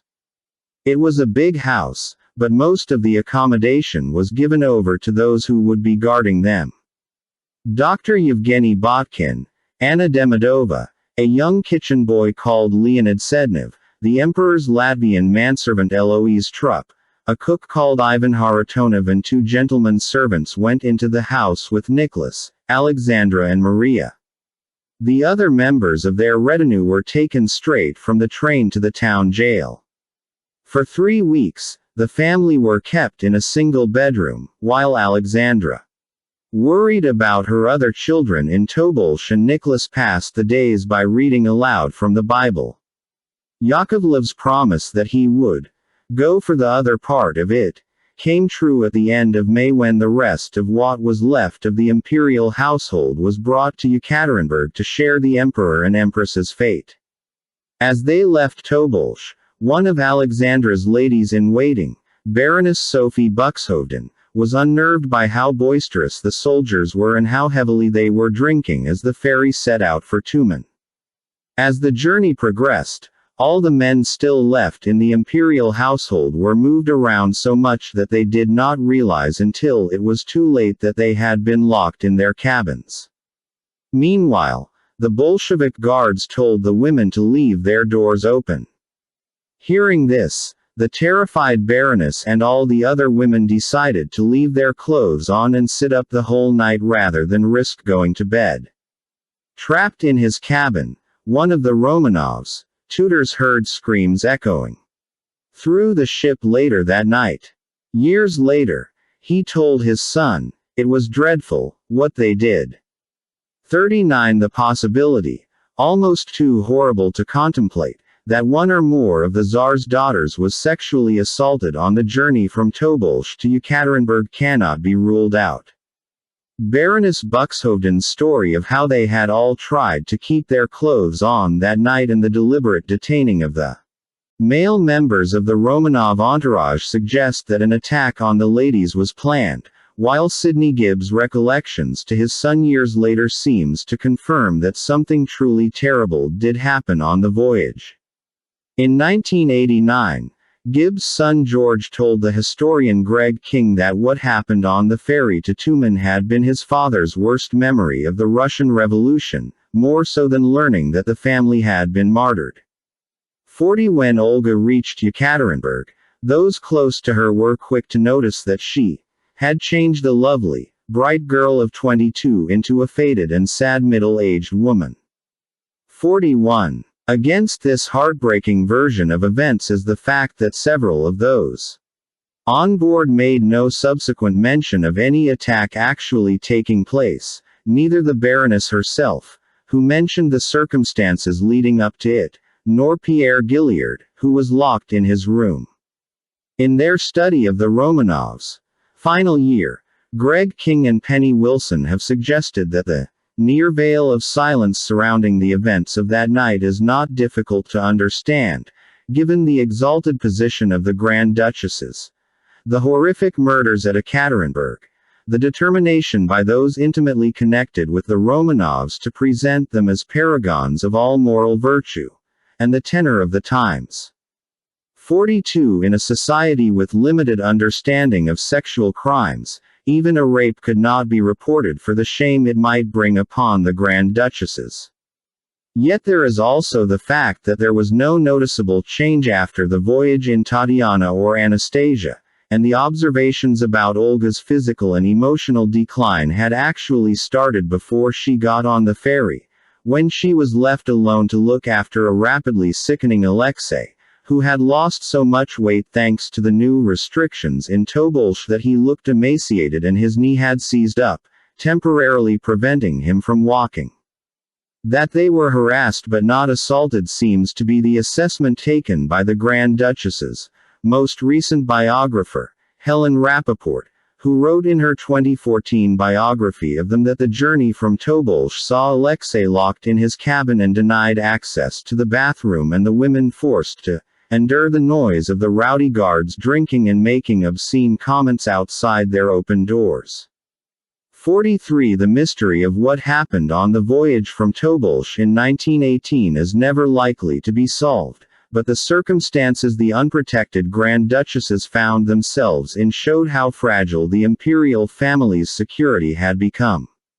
Their train reached Yekaterinburg from Tumen just after midnight on 23 May, where they were told that they were to be separated from all of their servants bar Clementine Nagorny, a burly and devoted sailor from the Imperial Navy who was assigned to look after Alexei. The family were so used, the guards' power over them that Tatiana Riley joked, "We shall all rejoice in each other's company in half an hour's time." But this time one of the guards leaned over her shoulder and told her, "Better say goodbye, citizeness." 44. They were allowed to disembark the train in the morning, by which time a large crowd had gathered to watch them. The three Grand Duchesses were all wearing dark jackets, with large buttons, and matching skirts. Valentin Speransky, an engineer in the crowd, thought that Olga reminded me of a sad young girl in a Turgenev novel, while 16-year-old Anastasia seemed like a frightened, terrified child, who could, in different circumstances be charming, light-hearted and affectionate. But it was Tatiana who made the strongest impression on him. Even as her shoes sank in the mud and she struggled with her valise, her face did not betray any sign of embarrassment or fear. The engineer thought she carried herself like a haughty patrician with an air of pride, even under incredibly trying circumstances. Watching them all struggle unassisted towards the waiting one-horse carts, Speransky stared at their lively, young, expressive faces somewhat indiscreetly, and during those 2 or 3 minutes I learned something that I will not forget until my dying day. I felt that my eyes met those of the 3 unfortunate young women just for a moment, and that when they did I reached into the depths of their martyred souls, as it were, and I was overwhelmed by pity for them. Me, a confirmed revolutionary. Without expecting it, I sensed that we Russian intellectuals, we who claim to be the precursors and the voice of conscience, were responsible for the undignified ridicule to which the Grand Duchesses were subjected. We do not have the right to forget, nor to forgive ourselves for our passivity and our failure to do something for them. 45. A joyful reunion took place at the Ipatiev House, or the House of Special Purpose, as it had ominously been renamed by the Soviet, but before long it was back to the familiarities of guards interrupting their meals, limited opportunities for fresh air, soldiers leering as they went to the bathroom to encounter obscene limericks about their father, and graphic sketches of imagined sexual scenes between their mother and Rasputin, or themselves and Rasputin. Civil war swept through Russia, replacing the carnage of the First World War, which the new Soviet government had dropped out of by accepting the humiliating Treaty of Brest-Litovsk, whereby Imperial Germany was given possession of. The White forces were closing in on Yekaterinburg. The desire to prevent the liberation of the Romanovs determined the timing of their deaths, but it was not the sole reason for the massacre at the Ipatiev House. From its inception, the Bolshevik leadership had relied upon a policy of terror through class warfare to keep itself in power. This was partly due to necessity because of the political uncertainties facing them. Lenin posed the question to a colleague, "You certainly don't think we'll survive this as the winners if we don't use the most brutal revolutionary terror?" And partly from ideology, Trotsky believed, we must put an end once and for all to the papist Quaker babble about the sanctity of human life. 46. Throughout Russia, terror was being used without discrimination. Felix Dzerzhinsky, the head of the Cheka, justified the policy on the grounds that the Cheka must defend the revolution and conquer the enemy even if its sword falls occasionally on the heads of the innocent. 47. In discussing the Romanovs' eventual fate, Lenin praised a suggestion that every single member of the family should be killed regardless of age, gender or previous political activity as simplicity to the point of genius. 48. Within the Red Army itself, Trotsky advocated mass executions of 1 in 10 randomly selected soldiers for any battalion that had disobeyed orders or attempted desertion. Inside the House of Special Purpose, some of the younger Bolshevik guards were becoming infatuated with the Grand Duchesses. They were brilliantly pretty, recalled one of the guards years later, while another called Alexander Strekotin remembered that their personalities were fascinating to us. They were the topic of discussion between 2 or 3 of us, who passed some sleepless nights speaking of them. 49. The elder sisters remained more guarded than the younger girls. Olga spent much of her time lost in thought or reading aloud to her mother from the Book of Revelation with its haunting descriptions of an apocalypse followed by the rewards of paradise, while Valentin Speransky heard that Tatiana was pleasant to the guards if she thought they were behaving in an acceptable and decorous manner. 50. This did not always happen, and Tatiana once angrily left the room when one of the soldiers made a blue joke. Maria, who stayed behind, asked, "Why are you not disgusted with yourselves when you use such shameful words? Do you imagine you can befriend a well-born woman with such witticisms and have her be well disposed towards you? Be polite and decent men and then we can get along." 51. It was a rare flash, her 19th birthday, and one of the younger guards, a former factory worker called Ivan Skorokodov, smuggled in a cake for her. He asked to speak to her privately and they were apparently discovered in a compromising position a few minutes later. It was nothing too sordid and certainly not sexual, as his superiors' restrained comments on the situation make clear. It may have been a kiss, or it may simply have been that they were alone together at all in the first place. Either way, there were grave consequences, far more so for Ivan than Maria. Those in charge of the House of Special Purpose believed that the smuggling in of the cake proved that security under the current crop of guards had irretrievably broken down. One of them, Peter Yermakov, thought that if the fraternization was not stopped, some of the sentries would be helping the prisoners to escape. The next thing we knew.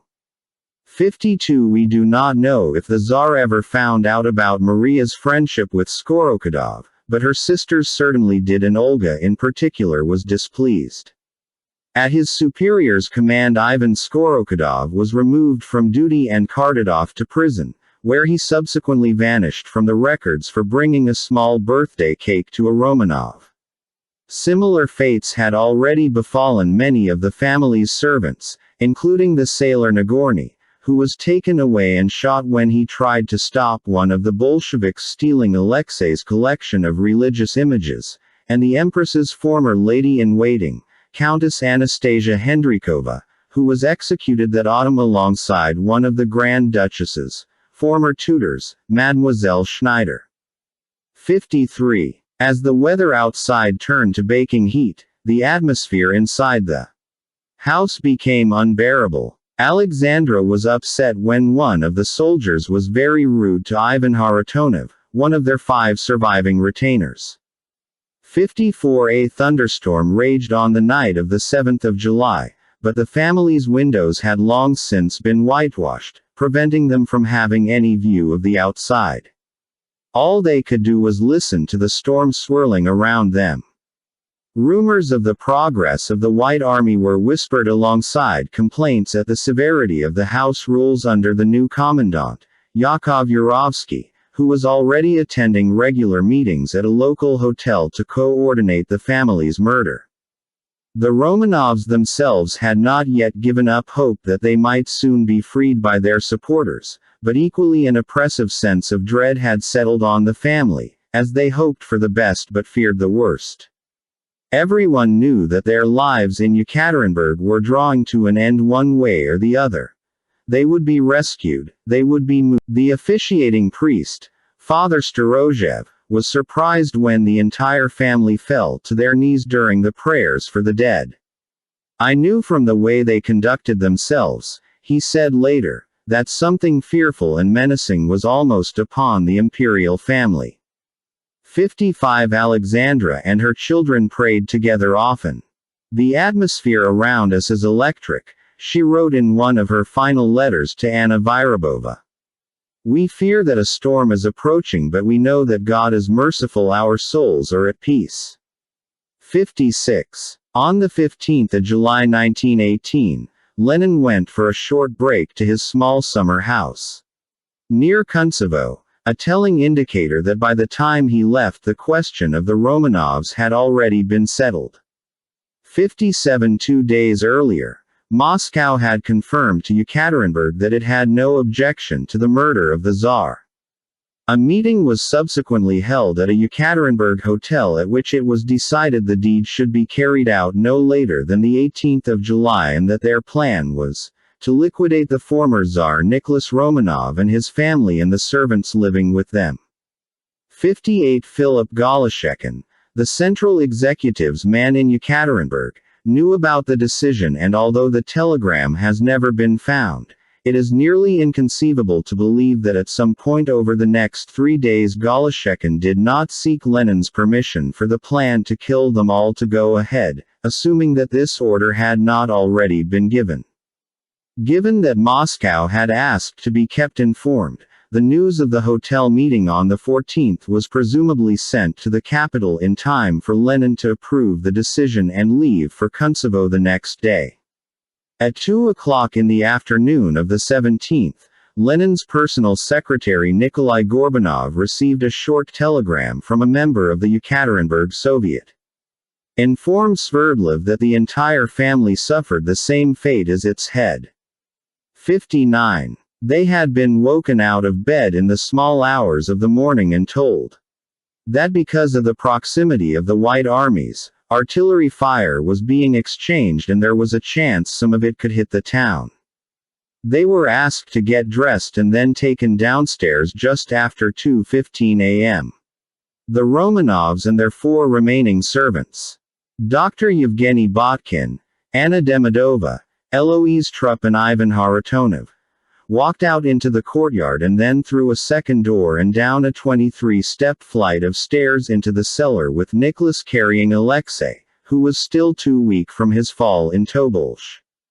In the 18th and early 19th centuries, Imperial Russia had granted asylum to exiled members of the French royal family. The surviving Bourbons had been forced to flee the revolution so quickly that they took almost nothing with them and for to another, incapable of supporting themselves or any of the servants who had risked their lives to join them in exile. Determined not to suffer the same humiliation, Alexandra had decided to smuggle some of her own private jewels out of Russia so that they could sell them, live on the proceeds and avoid becoming a burden their relatives or supporters. 2 of those boxes were now hidden inside the pillows carried by Anna Demidova, while the rest of the contraband jewels were sewn into the Tsarina and Grand Duchess's corsets. 16 years later, Yurovsky would tell a room full of fellow Bolsheviks, "No one is responsible for their death agonies but themselves. It has to be said their greed turned out to be so great."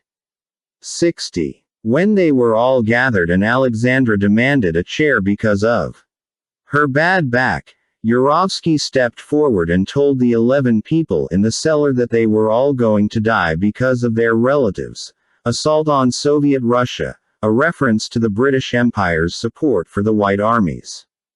Accounts differ of the exact wording used and if he ever got to read on to the point where Nicholas was referred to as a crowned executioner, and condemned for countless bloody crimes against the people, a charge rich in irony from the Soviet regime, which was already ankle-deep in its own people's blood within its first 9 months. However, all the eyewitness reports agree that Nicholas tried to interrupt him at some point and was shot through the heart. His blood sprayed over Alexei, who had been set next to his mother, Olga, and Alexandra made the sign of the cross before the Empress was hit on the left side of her skull and killed. The 11 men who made up the execution squad began firing at whim, killing Eloise Trupp and Ivan Haratonov. As the room filled with the stench of the recently dead's emptying bowels, Yurovsky and his men had to step out for a minute. Some of the guards wept and vomited, a sign that some historians have interpreted as signs of compassion or remorse, but we should not get too carried away at an involuntary physical reaction. Himmler vomited when he saw people die as well. It did little to dampen his enthusiasm for Auschwitz or Treblinka. The squad members' years of public speaking in the USSR about what they did that night does not suggest much regret. They returned with guns and rifle bayonets, killing a wounded Dr. Botkin as he crawled across the floor to fulfill an old vow to die at his emperor's side. Some bullets had ricocheted off the girls' corsets, but Yurovsky was being disingenuous when he claimed that was why it took so long to murder them. He had chosen the location badly and the logistics of the killing even more so. The cellar was too small, the execution gang too large, and many of them were either too nervous, too excited or, in some cases, too drunk. Olga and Tatiana were hugging one another in the corner, but Tatiana rose to her feet to take Yurovsky's bullet when he came for her. The others were all finally murdered by being stabbed with the bayonets, beaten with rifle butts and, in Alexei's case, Yurovsky dispassionately confirmed, "I finished him off," with 2 gunshots to the head. 61 The bodies were then stripped, taken into a nearby forest, doused in sulfuric acid, some of them were burned and then, after various burial sites were tried, they were buried in a forest clearing in the hope that the whites would never find them. As Yurovsky said later, it is the end of the war and the fall of the monarchies. It was neck and neck to the very end. A few weeks after the execution of the Romanovs, Empress Augusta Victoria suffered a mild heart attack, adding to the distress of her husband, Wilhelm II, who was already tormented by rumors of his cousin's execution in Yekaterinburg. No matter what Alexandra may have thought of him personally, he had done his best to save the family, and he had counseled against the Treaty of Brest-Litovsk since he knew that once there was no threat of retaliation from Germany, the Soviets could treat the Kaiser's Russian cousins as they liked. Having triumphed in the East, the German High Command now intended to do the same in the West, and General Ludendorff had assured the Kaiser and the German people that the spring offensive on the Western Front in 1918 would secure the final victory, with the troops going through intensive training over the winter to prepare them for it. But the High Command made a serious error in deciding to attack the British lines first rather than those of the French, acting on Ludendorff's low opinion of the British command's capabilities. The British lost nearly 500,000 men, but they defeated the offensive through a mixture of tactical retreat and counteroffensive. The Germans could no longer replace their losses, and the men who were being sent to the front were often too old, out of shape, or already disheartened by a war that nearly everybody at home believed to be lost. On the 8th of August, the Allies launched a counterattack, buoyed up by a new confidence about their chances of winning and by 10,000 American troops pouring into Europe every day. When Wilhelm heard the news of the Allied victory, he took to his bed, and one of his staff officers had to bother the Empress, who was herself still very weak after her heart attack. "Tell me the truth," Augusta Victoria asked him, "is everything really lost? I can't believe that God has forsaken our poor fatherland." The officer told her that there was little that could be done for the army, but that she still had a role to play in helping the Kaiser face the next few weeks with dignity. "I will help you," she said, and dragged herself from her own sickbed to tend to her husband. 1. With the benefit of hindsight, Winston Churchill thought that it could have realizes on what small, narrow, perilous margins our success turned. To his assessment of the situation was cited by General Ludendorff in his post-war memoirs to give further credence to his own retrospective view that Germany had lost the war because of treachery at home, through a shadowy conspiracy of Catholics, Jews and Freemasons who had undermined the empire from within. This idea of a stab in the back, causing the armistice of 1918, was lovingly nurtured by men like Ludendorff and his future cohorts in the Nazi movement, but in 1918 Erich Ludendorff gave the Kaiser very different advice. At the end of September, it was he and General von Hindenburg who informed their emperor in no uncertain terms that the war could not be won and that they had best make arrangements to surrender in the least humiliating way possible. Wilhelm was stunned at their assessment. The mood within Germany, palace and populace, was dolorous. Rolling blackouts afflicted everyone as the Reich struggled to produce enough power with so many miners sent off to fight and die in the trenches. Soap was hard to come by and hot water a rarity. Theaters, night clubs, bars and restaurants were closed down to conserve power. There was a clothing shortage in both the army and the civilian market.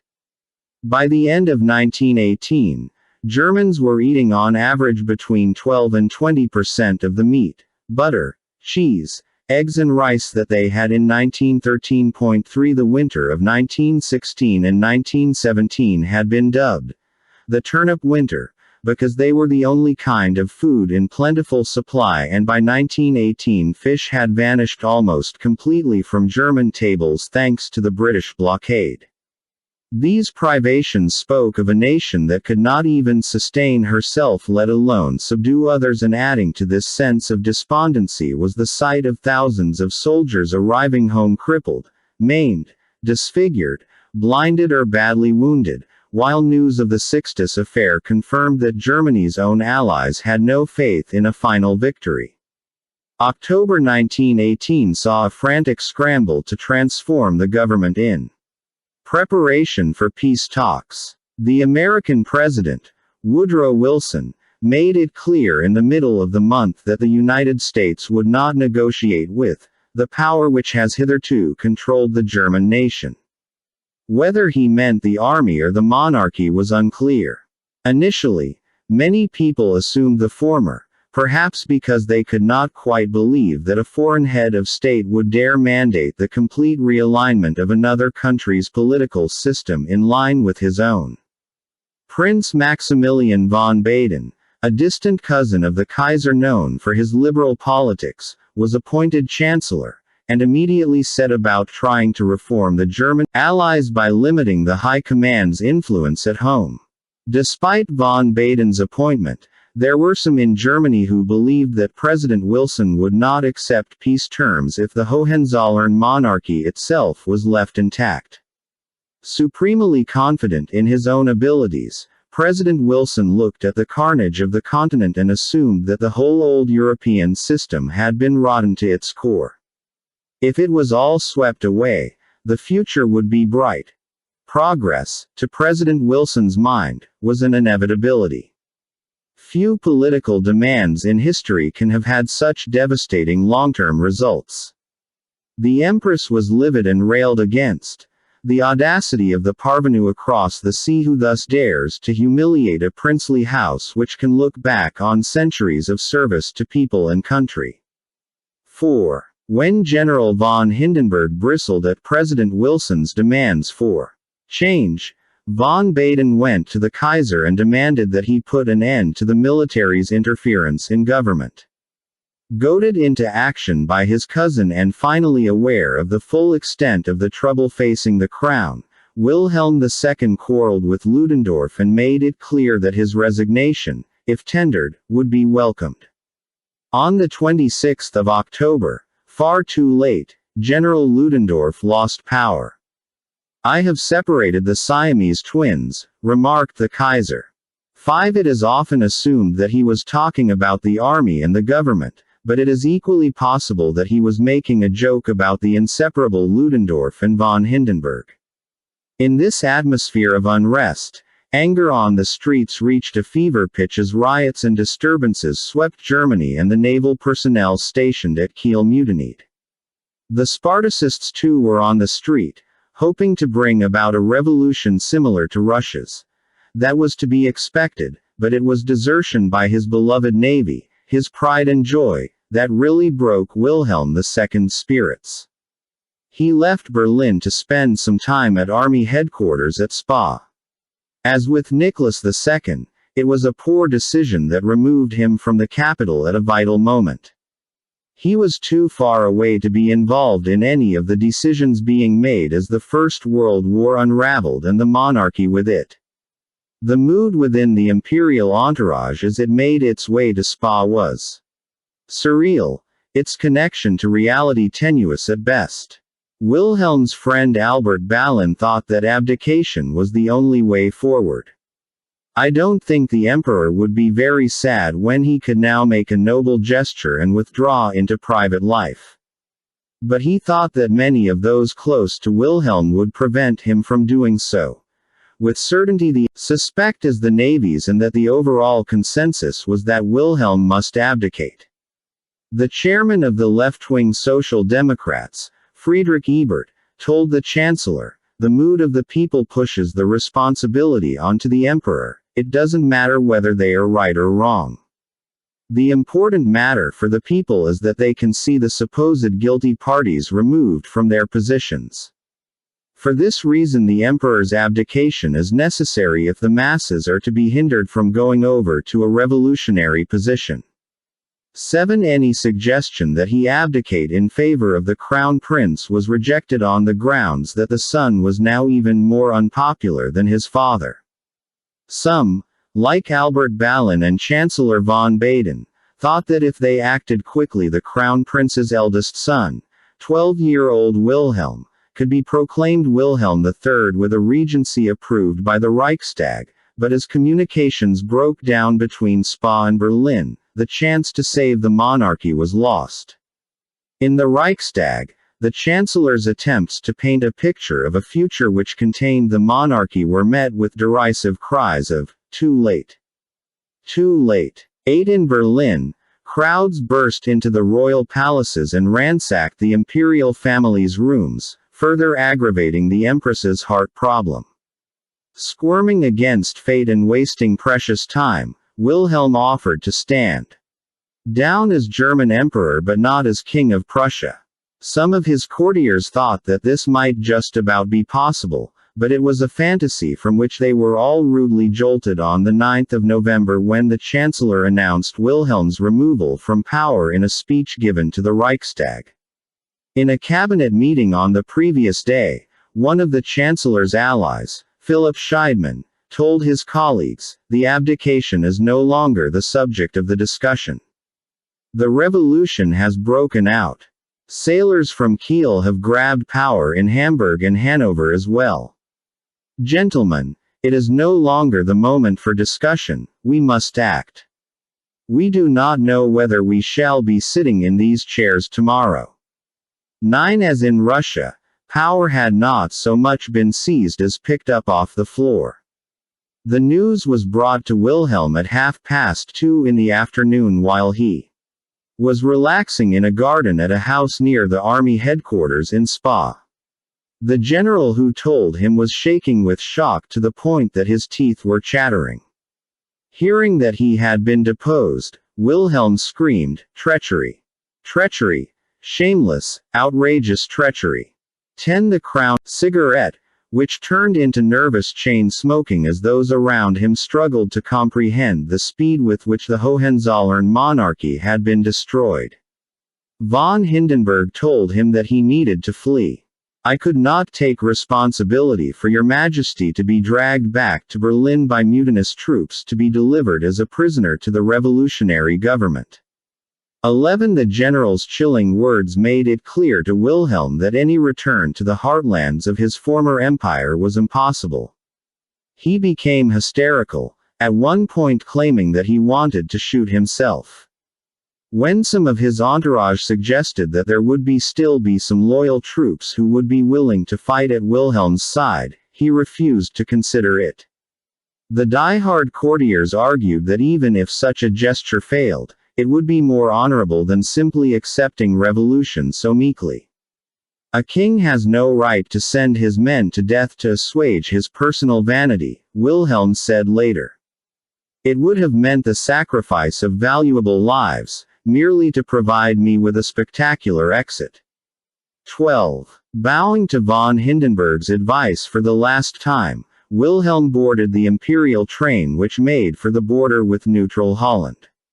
In the early hours of the morning of the 10th of November, the Kaiser became a political refugee. As he crossed the frontier, his only request was for a cup of strong English tea. 2 weeks later, Augusta Victoria joined him and for the first time in her life, she hugged him in public. She brought her little dachshund, Topsy, with her. At the same time, a similar fate was befalling Karl and Zita in Austria. Their summer had not proceeded with the same sense of impending and inevitable gloom that had characterized Wilhelm's. A state visit to Constantinople to meet with Austria-Hungary's Ottoman ally, the 73-year-old Sultan Mehmed V, had been judged a great success thanks to Karl's politeness and Zita's gracefulness.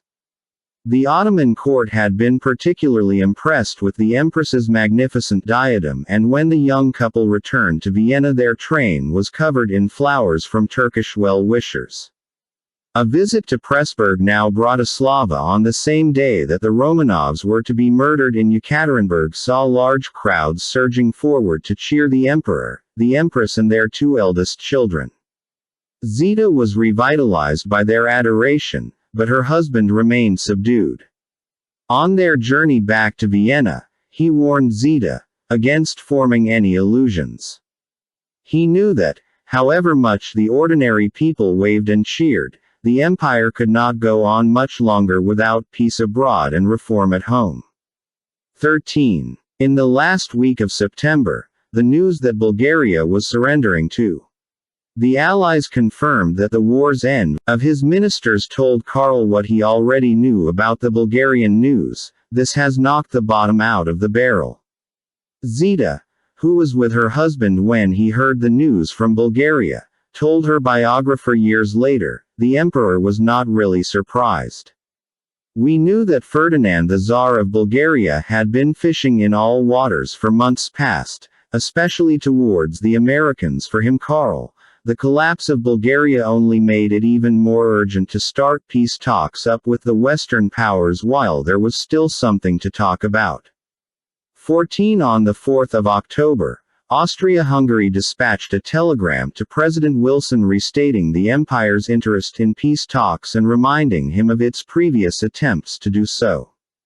That same day, the ex-Tsar of Bulgaria, Ferdinand, arrived in Austria-Hungary expecting to be given access to one of the 6 estates he owned in Hungary in a private capacity. Also unpopular because of the privations of the war, Foxy Ferdinand, as he was known, took the chance missed by Wilhelm II and Nicholas II to abdicate in favor of his next of kin, the Crown Prince Boris, and by doing so saved the Bulgarian monarchy. Zita, whose eldest sister Maria Luisa had been Ferdinand's first wife until her death from pneumonia in 1899, had little affection for her former brother-in-law, and in any case she could not afford to be seen fraternizing with yet another relative who had harmed Austria-Hungary's war effort. Karl refused to grant the ex-Tsar permission to stay, and the train was instead diverted to the German city of Coburg, where Ferdinand lived out the last 30 years of his life. 12 days later, on the 16th of October, Karl issued a manifesto promising to turn the empire into a federal state in which each racial component shall form its own state organization in its territory of settlement. He honored his coronation oath by stipulating that these new reforms shall in no way affect the integrity of the lands of the sacred Hungarian crown, but as one historian of the family has pointed out, the emperor's last-ditch attempt to unite all the myriad nationalities behind the throne meant that he was trying to replant the roots of the monarchy in ground which was not just trembling under war but cracking open in defeat. 15. The manifesto had cleverly included the phrase, "rights of self-determination," one of the key buzzwords bandied around by President Wilson's 14-point program for accepting a peace deal with the Central Powers. However, the White House's response was unenthusiastic. It was not enough. The American government replied that the president is no longer able to accept mere autonomy for these peoples as a basis for peace but is obliged to insist that they, and not he, shall be the judges of what action on the part of the Austro-Hungarian. Czech National Council quietly assumed control of the governor's residence in Prague and declared Czechoslovakian independence from Austria and Hungary without a shot being fired. 24 hours later, the Croats, once so vociferous in their loyalty to the monarchy, did likewise once they realized that the ship was sinking and they would have to look after their own region in a potentially unfriendly post-war world. 2 days later, the Slovenians did the same, to be followed by the Polish communities living in the northern part of the empire, and then the Ukrainians and Romanians on the eastern frontier. Hungary, hoping to save her own borders in the event of a defeat, had her cabinet formally absolved of their oaths of loyalty to the House of Habsburg so that they could at least claim to be behaving honorably when they abandoned it. The next day, all Hungarian troops serving in the Habsburg military received an order from their new government to lay down their arms and come home. Over the course of 96 hours, the empire had simply ceased to exist. As the death throes of the Habsburg monarchy continued, large crowds roamed the streets of Vienna. The emperor spent sleepless nights, waiting by the telephone for news from the Allies of a peace offer, clinging to the belief that it must surely come, even though it was clear the Allies could not make an offer unless all the major powers, including the United States, supported it, which they were unlikely to do if the monarchies remained intact. Perhaps those around the Kaiser and the Emperor should have remembered that President Wilson could not vouch for how his allies would behave and what demands they would make at the peace talks, even if Germany and Austria became republics, but everybody is wise in hindsight and who knows how anyone might react or function when faced with a situation as awful as the chaos of the First World War. News of what had happened to the Romanovs had leaked into Central Europe. The Soviet government's deliberate policy of misinformation meant that very few knew for certain exactly what had taken place, and there were rumors that the Tsarina and her children had been moved to a place of safety, but the story that they had all perished was circulating as well, and Zita was, naturally, very worried about the safety of my children.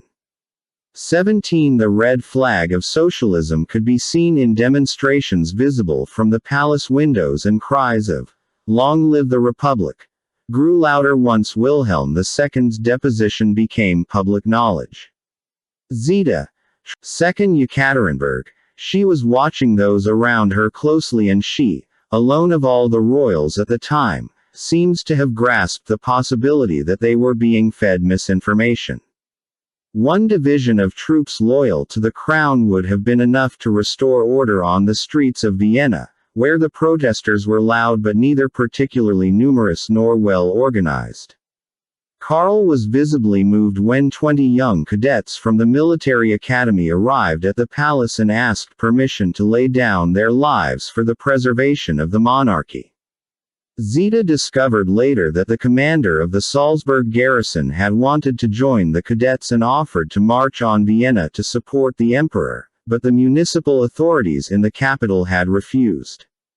High-ranking Republicans made use of Allied pressure and unrest on the streets to press ahead with their agenda, and in Parliament even the right-wing Christian Social Party believed that nothing could be done to save the monarchy in the event of military defeat.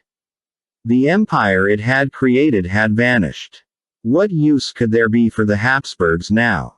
Admirals, generals and courtiers were calling to the Schönbrunn Palace to pay their respects to the emperor.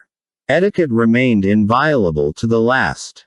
The Hungarian Admiral Nicholas Horthy sobbed as he discussed the uprisings and ultimately became so hysterical that the emperor asked the empress to say a few words of consolation to him. In their presence, he held up his hand and vowed, "I will never rest until I have restored your majesty to his thrones in Vienna and Budapest." 19 But on the 11th of November, less welcome visitors stood before the emperor in the form of Chancellor Heinrich Lammask and Edmund von Geyer, the Minister of the Interior, who arrived with a document that would remove Karl from political office. The strange document ironically advertised the weakness of the Republican position, implicitly confirming the Empress's belief that it was a question of access to support and not a lack of support in itself which doomed the Habsburg monarchy. What they were proposing to the Emperor was not an abdication but rather a renunciation. It spoke of the temporary and not the permanent. By signing it, Karl would simply agree to temporarily set aside his political rights until the peace settlement was negotiated. The monarchy would go into abeyance. It was not, at least at this stage, being abolished. As the two men came into the emperor's study, the chancellor was so overcome with fear that Karl would not sign an outright abdication. She lost all of her usual elegance and flew into a rage. In that moment, she revealed herself to be a Bourbon to her marrow when, according to the emperor's press secretary, she flung herself at her husband and cried, "A sovereign can never abdicate. He can be deposed all right. That is force. But abdicate? Never, never, never. I would rather fall here at your side. Then there would be Otto. And even if all of us here were killed, there would still be other Habsburgs." 20 Karl explained to her that it was a temporary renunciation and she calmed down. Believing that it was best for Austria when it came to negotiating with the Allies and seeing no way to rule in defiance of political consensus, without the army and without the empire his family had ruled over for centuries, Karl removed a small metallic pencil from his pocket and signed Karl at the bottom of the page. The cabinet were invited to take their leave of the emperor as protocol and propriety demanded. Even those who had counseled for the renunciation, like the chancellor, were visibly upset as Karl shook their hands and thanked them for their service to the vanished empire. Officials from the Swiss and Dutch embassies arrived with an offer to escort the emperor and his family safely out of Austria and to guarantee his private properties, but Karl politely refused on the grounds that since he had not been deposed he had no reason to leave Austria. Instead, he would move his family to their hunting lodge at Eckartsau, near Austria's new borders with Hungary and Czechoslovakia. Years later, the Empress described their leave-taking from the beautiful Schönbrunn later that day. The Emperor and I went with our children to the chapel, where we said a short prayer that we might one day return here. After that, we went up to the so-called Hall of Ceremonies, where all those who had still remained behind were gathered. We said goodbye to them and thanked them one by one. Then down the stairway to the small inner courtyard below where the cars were waiting. Along the side of the arcades, drawn up in two Hunyadi at the front. In the next one came the infant Karl Ludwig and the children's nurses. We did not risk driving out the main gate in front of the palace. Instead we continued parallel with the main building along the broad gravel path that leads to the eastern side gate. We slipped out of this and left the capital by a special route. Late that night, without any trouble or incidents, we arrived at Eckartsau. 22. Earlier that day, the war had ended, at the 11th hour of the 11th day of the 11th month, when Germany surrendered to the Allies. 4 years and millions of lives lost had all been in vain. At Eckartsau, the Habsburgs spent a miserable and isolated Christmas. Zita hunted out food stuff to give to the servants as presents, while old gifts from state visits were used to hide the fact that the family could not afford new ones. The emperor's paternal grandmother, Maria Annunciata of Bourbon and the Two Sicilies, had died of tuberculosis when she was 28 and some of her children and grandchildren had weak lungs. On top of that, the Spanish influenza pandemic was sweeping the globe, killing nearly 5% of the world's population, and Karl and all his children were hit by it. Years later, Zita described Christmas 1918 as rather a somber festival, especially as the emperor, who was anyway suffering from repeated heart attacks and overstrain, had gone down with a severe attack of the Spanish influenza 10 days before Christmas and was now really ill. All the children caught it as well. Some mildly, it is true, but some severely. Karl Ludwig, for example, who was then barely 18 months old, very nearly died. 23. In Vienna, the socialist movement had formed the pro-communist Red Guard and there were lively fears for the imperial family's safety because of it. Zita's brother Sixtus asked for an audience with King George V at Buckingham Palace and it was granted.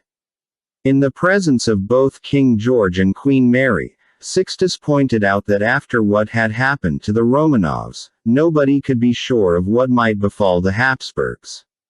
What if a communist revolution succeeded in Austria as it had in Russia? The king's guilt over his failure to help his cousins made itself clear when he agreed to Sixtus's request for help, despite the fact that Karl had led an enemy power. He promised Sixtus, "We will immediately do what is necessary." 24 And this time, he kept his word. Lieutenant Colonel Edward Lyle Strutt, a Catholic aristocrat who had studied in Austria as an undergraduate, gone skiing with the Archduke Franz Ferdinand at St. Moritz and been decorated for his bravery, to meet the Emperor and Empress at Eckartsau. He was granted an audience with Karl first, for even here in penurious internal exile, the rituals of court life were observed. He found Karl still dressed in a military uniform and wearing his medals, with quite a good-looking, well-bred but weak face. They spoke to each other in French and German, and Strutt concluded that the emperor's appearance describes his character.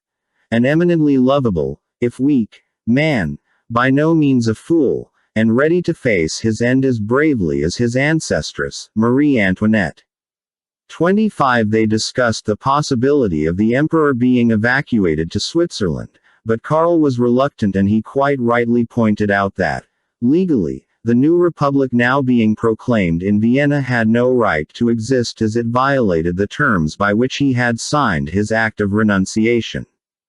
Under such circumstances, he could not leave. With no decision about the family's future reached, Strutt was shown in to meet the Empress, who was wearing a long and elegant black dress and her wonderful pearls.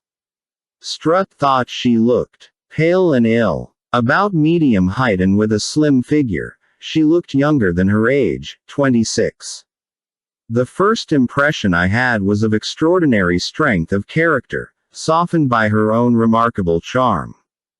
Determination was written in the lines of her square little chin, intelligence in the vivacious brown eyes, intellect in the broad forehead half hidden by masses of dark hair. Without extraordinary claims to beauty, the Empress could always attract attention in a crowd.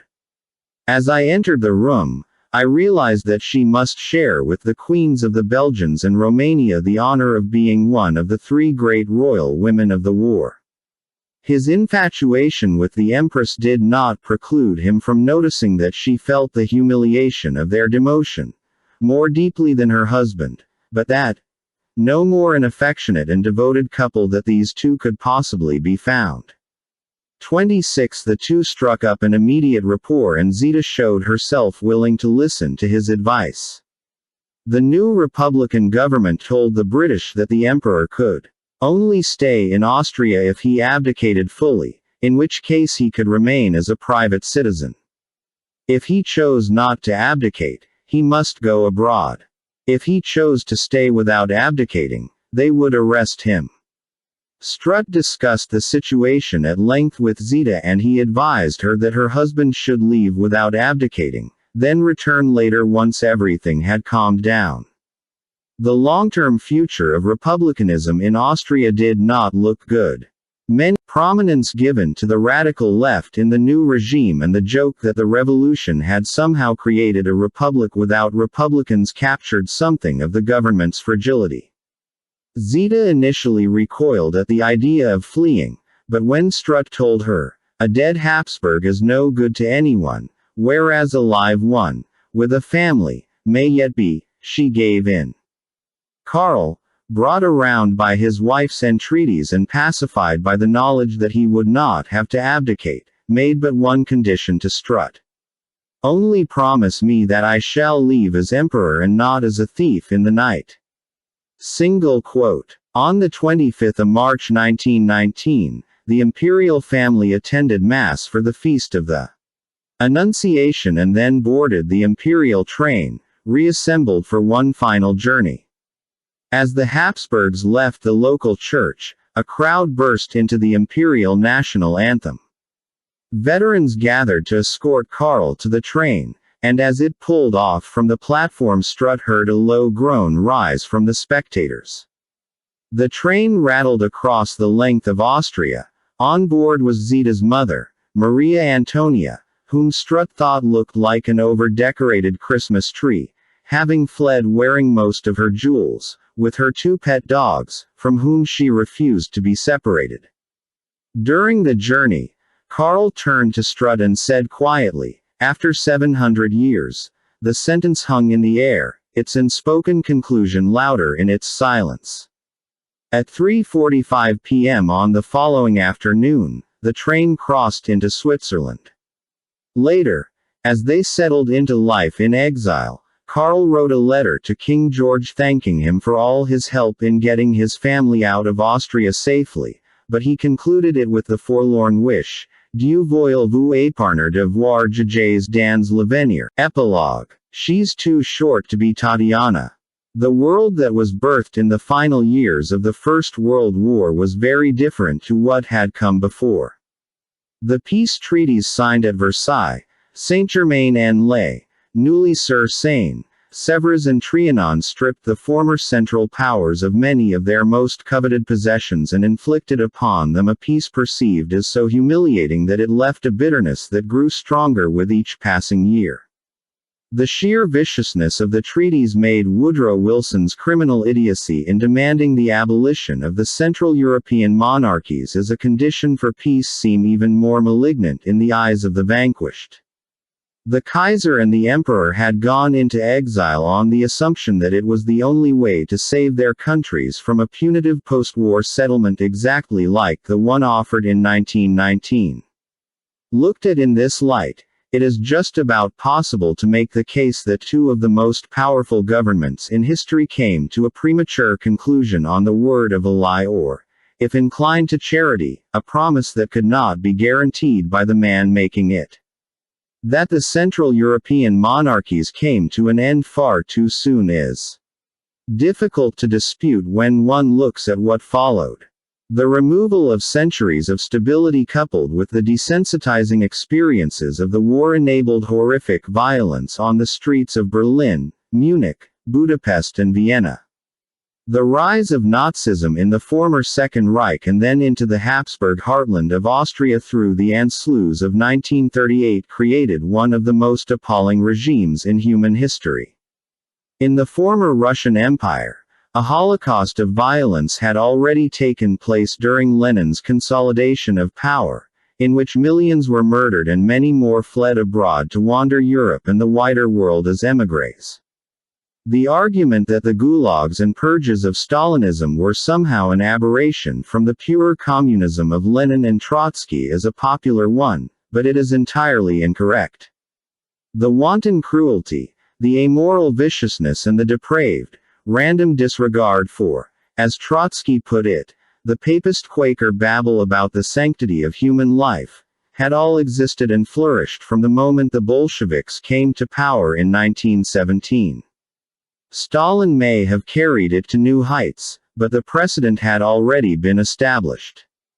In the shadow of the Holocaust, Kristallnacht, the Red Terror and the gulags, it is therefore baffling that the pre-war monarchies are still habitually represented as, yet to argue that the collapse of the Romanov, Habsburg and Hohenzollern monarchies was, on the whole, a negative sequence of events for Europe and that their destruction opened a Pandora's box of instability and extremism from which millions perished and the continent was plunged into a century of ideological conflict is not the same as saying that they were entirely innocent of the tragedies which befell them in 1918 or their subjects after 1914. The emperors made truly terrible mistakes, chief among which was their failure to prevent the war. Nicholas II and Wilhelm II both wanted peace, but they felt they were unable to stop the groundswell of opinion in their armed forces and people that hoped for war after Franz Ferdinand's death in Sarajevo. The monarchs' private desire for peace is not so much an excuse as it is an indictment. They both knew the wiser course to take, but at the crucial moment they allowed themselves to be outmaneuvered or pressured into making a decision that they knew or feared to be wrong. Both the Kaiser and the Tsar believed in the sacred mission of kingship, in the divine right and corresponding responsibilities of sovereigns, and so by their own moral standards they bear a large share of blame for what happened. Their inability to rein in the more jingoistic factions in their governments and armed forces is indicative of a wider problem facing the pre-deluge monarchies, namely their failure to successfully control the forces and attitudes unleashed by nationalism.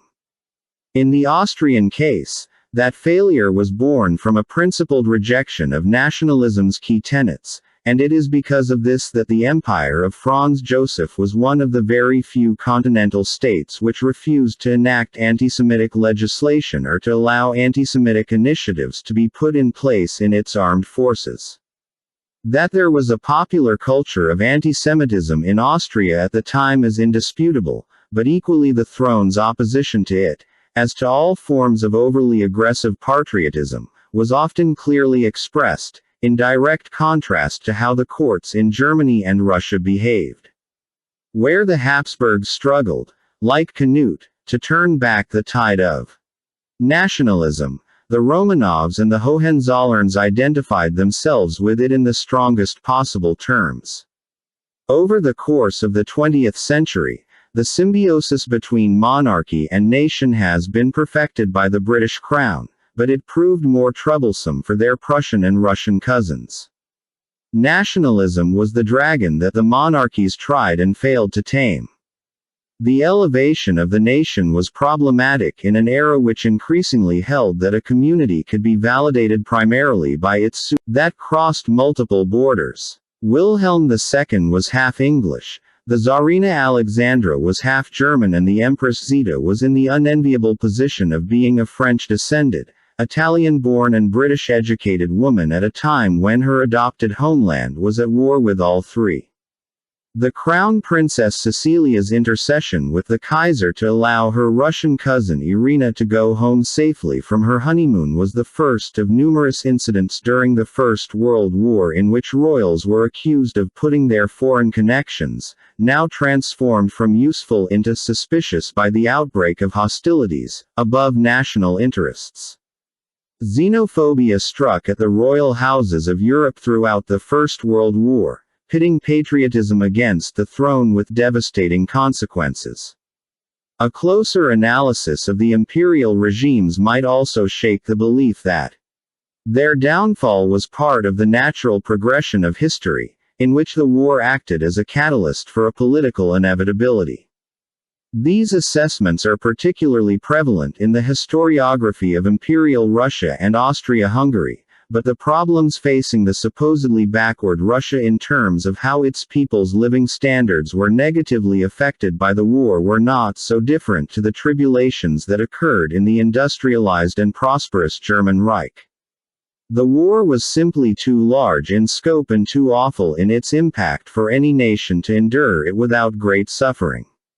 There were many problems in the three Central European empires before 1914, but there are problems in all great nations at any point in history, and the strains of the First World War turned what had been manageable into something unmanageable. What happened to the Romanov, Habsburg and Hohenzollern empires was not so much a catastrophe waiting to happen but rather a trauma that could occur to any nation faced with a great and terrible war. Above all, however, to study the history of the fallen monarchies of the First World War is to be confronted by the awesome and terrifying power of luck in the shaping of the human journey. It is not fashionable to speak of happenstance and coincidence as having the same influence over history as the grand and unstoppable long-term processes that reduce even the most powerful individuals to pieces floating along the surface of a strong flowing river. The inevitability of the dialectic, as Marxists might like to call it, between rulers and ruled producing the implosion of the old world hereditary empires looks increasingly untenable when one examines at the events that unfolded between 1914 and 1918. At any moment, the course might have been altered and the final act rendered very different. The assassination, frustration because of the number of variables that could have saved the monarchies and in doing so spared Europe decades of terror and dictatorship. The exoneration or the excoriation of the German, Russian and Austro-Hungarian monarchies for their actions in the final 4 years of their rule is ultimately a matter of personal preference and interpretation. A monarchist could look at this story and legitimately see in its depths the supreme validation of their creed, while an opponent could see it as a tragicomedy of the folly of a dying class who had no place in the modern world and who were ultimately destroyed by the forces that they had so incompetently mishandled. Another observer might simply find it fascinating. The personal aspect is certainly compelling. Refugees from modernity, exiles from time, the deposed and scattered. Royals tried to adjust to the bright and alien environment of the 1920s, with varying degrees of success. Labeled a war criminal along with the rest of his immediate family by the Treaty of Versailles, Wilhelm II was protected by the asylum granted to him by the Dutch government. The Dutch Queen Regnant, Wilhelmina, was so angered by Allied demands for extradition that she summoned their ambassadors to her presence and roundly lectured them on the inviolable nature of sanctuary in neutral and peaceful nations. On the 18th of July 1920, Wilhelm's youngest son, Prince Joachim, blew his own brains out after a period of deep depression brought on by the breakdown of his marriage, mounting financial problems and his unhappiness at the political situation. The shock of losing her youngest son hastened his mother's decline, which had started with her heart attack in the last year of the war. The Empress died at Doorn, their picturesque home in the Netherlands, on the 11th of April 1921. Wilhelm accompanied her coffin as far as the German border, but he refused to set foot on Republican soil, and so he did not witness the tens of thousands who turned up to line the route of the railway line that bore Augusta Victoria back to be buried in the grounds of the Sanssouci Palace, as per her request. One Wilhelm lived for another 20 years and remarried shortly after the Empress's death to an aristocratic widow, Princess Hermine von Schöneich-Carolath, whom he met when her young son wrote him a childish but heartfelt letter of condolence after the Empress's death. Like many members of the old elite, Princess Hermine was initially very sympathetic to the emergent National Socialist movement in Germany, was in power. It was a bluff, like so many of the Nazis' moves in the early 1930s, but unlike General von Hindenburg, now the venerable president of the German Republic, Wilhelm II was not taken in, and he distrusted the Nazi Party intensely. For much of the 1920s he had sunk further and further into the petty and vile antisemitism of the post-war years, apparently forgetting all of his pre-revolution Jewish friends and occasionally murmuring that the Eulenburg scandal, the collapse of the monarchy and the armistice had all been the result of an international Jewish conspiracy. But when he heard the news of Kristallnacht in 1938, he remarked, "For the first time I am ashamed to be a German." By that point, his wife had also turned against the regime, and his daughter-in-law Cecilia, still living in Germany, had been open about her repugnance from the beginning. However, the Crown Prince, ever a source of trouble, had joined the movement, a decision which heightened his father's feelings of disappointment in him. When the Second World War started, the Netherlands was occupied by the Wehrmacht, and Wilhelm was thrilled to see the German armies take Paris, something they had failed to do in 1914. It felt to him like a settling of old scores. However, he remained privately hostile to Adolf Hitler, and the feeling was reciprocated. 15 princes of the imperial line signed up to serve in the Nazi armies in 1939, but Hitler increasingly saw the monarchist movement as a threat. The prince's service in the Wehrmacht showed that the Hohenzollerns were never likely to coalesce as a principled form of opposition to Nazism in the way the House of Habsburg had, but the Führer remained uneasy. When the ex-crown prince's eldest son was killed in action in 1940, thousands turned up to his funeral, and Hitler was so incensed by this display of royalism that he ordered all Hohenzollerns to cease serving in the German military and banned any further public exhibitions of neo-monarchism. The Kaiser's stepson Ferdinand was arrested for publicly criticizing the government, while his son Prince Adel was banned from attending a reunion of his old regiment from the First World War. Despite the totalitarianism facing them, or perhaps because of it, the monarchist old guard in Germany were ever more brazen in showing their contempt for their country's corporal-turned-dictator. When Otto von Bismarck's granddaughter, Countess Hannah von Bismarck-Schönhausen, was invited to launch a new warship bearing her grand-year-old Field Marshal von Mackensen, who had served the Kaiser devotedly on the Eastern Front and whose son Hans had been the companion of his fourth son Augustus Wilhelm, heard that a former colleague had been banned from serving in the Third Reich's war effort because the Nazi high command thoroughly disapproved of him, to which the ci-devant field marshal shouted, "In that case I can only congratulate you with all my heart." 3. When the Kaiser passed away in 1941 at the age of 82, he expressly prohibited both the display of National Socialist symbols and that his body should be brought back for burial in a non-monarchist Germany. Today, the Kaiser's body rests in a lovely red brick mausoleum in the grounds of Hohenzollern, his final home. His will stated that the body was to be exhumed and taken back to Germany in the event of a restoration of the Prussian monarchy. For most of his 23 years in exile, Wilhelm II had behaved with a resigned dignity that was marred only by his conspiracy theorist views and his constant inability to accept any of the blame for what befell him in 1918. "I am a broken man," he said early on in his exile. "What can I do with my life now? There is no more hope. The only thing which remains for me is despair." As he lay dying in 1941, the nurse attending him comforted him by saying, "Your Majesty, it is better above. With the most supreme Lord it is better for us than on earth." Wilhelm replied, "I am ready," for from his own self-imposed relocation to Coburg, the ex-Tsar Ferdinand of Bulgaria summed up the royal attitude to years in the post-war wilderness. Kings in exile are more philosophic under reverses than ordinary individuals.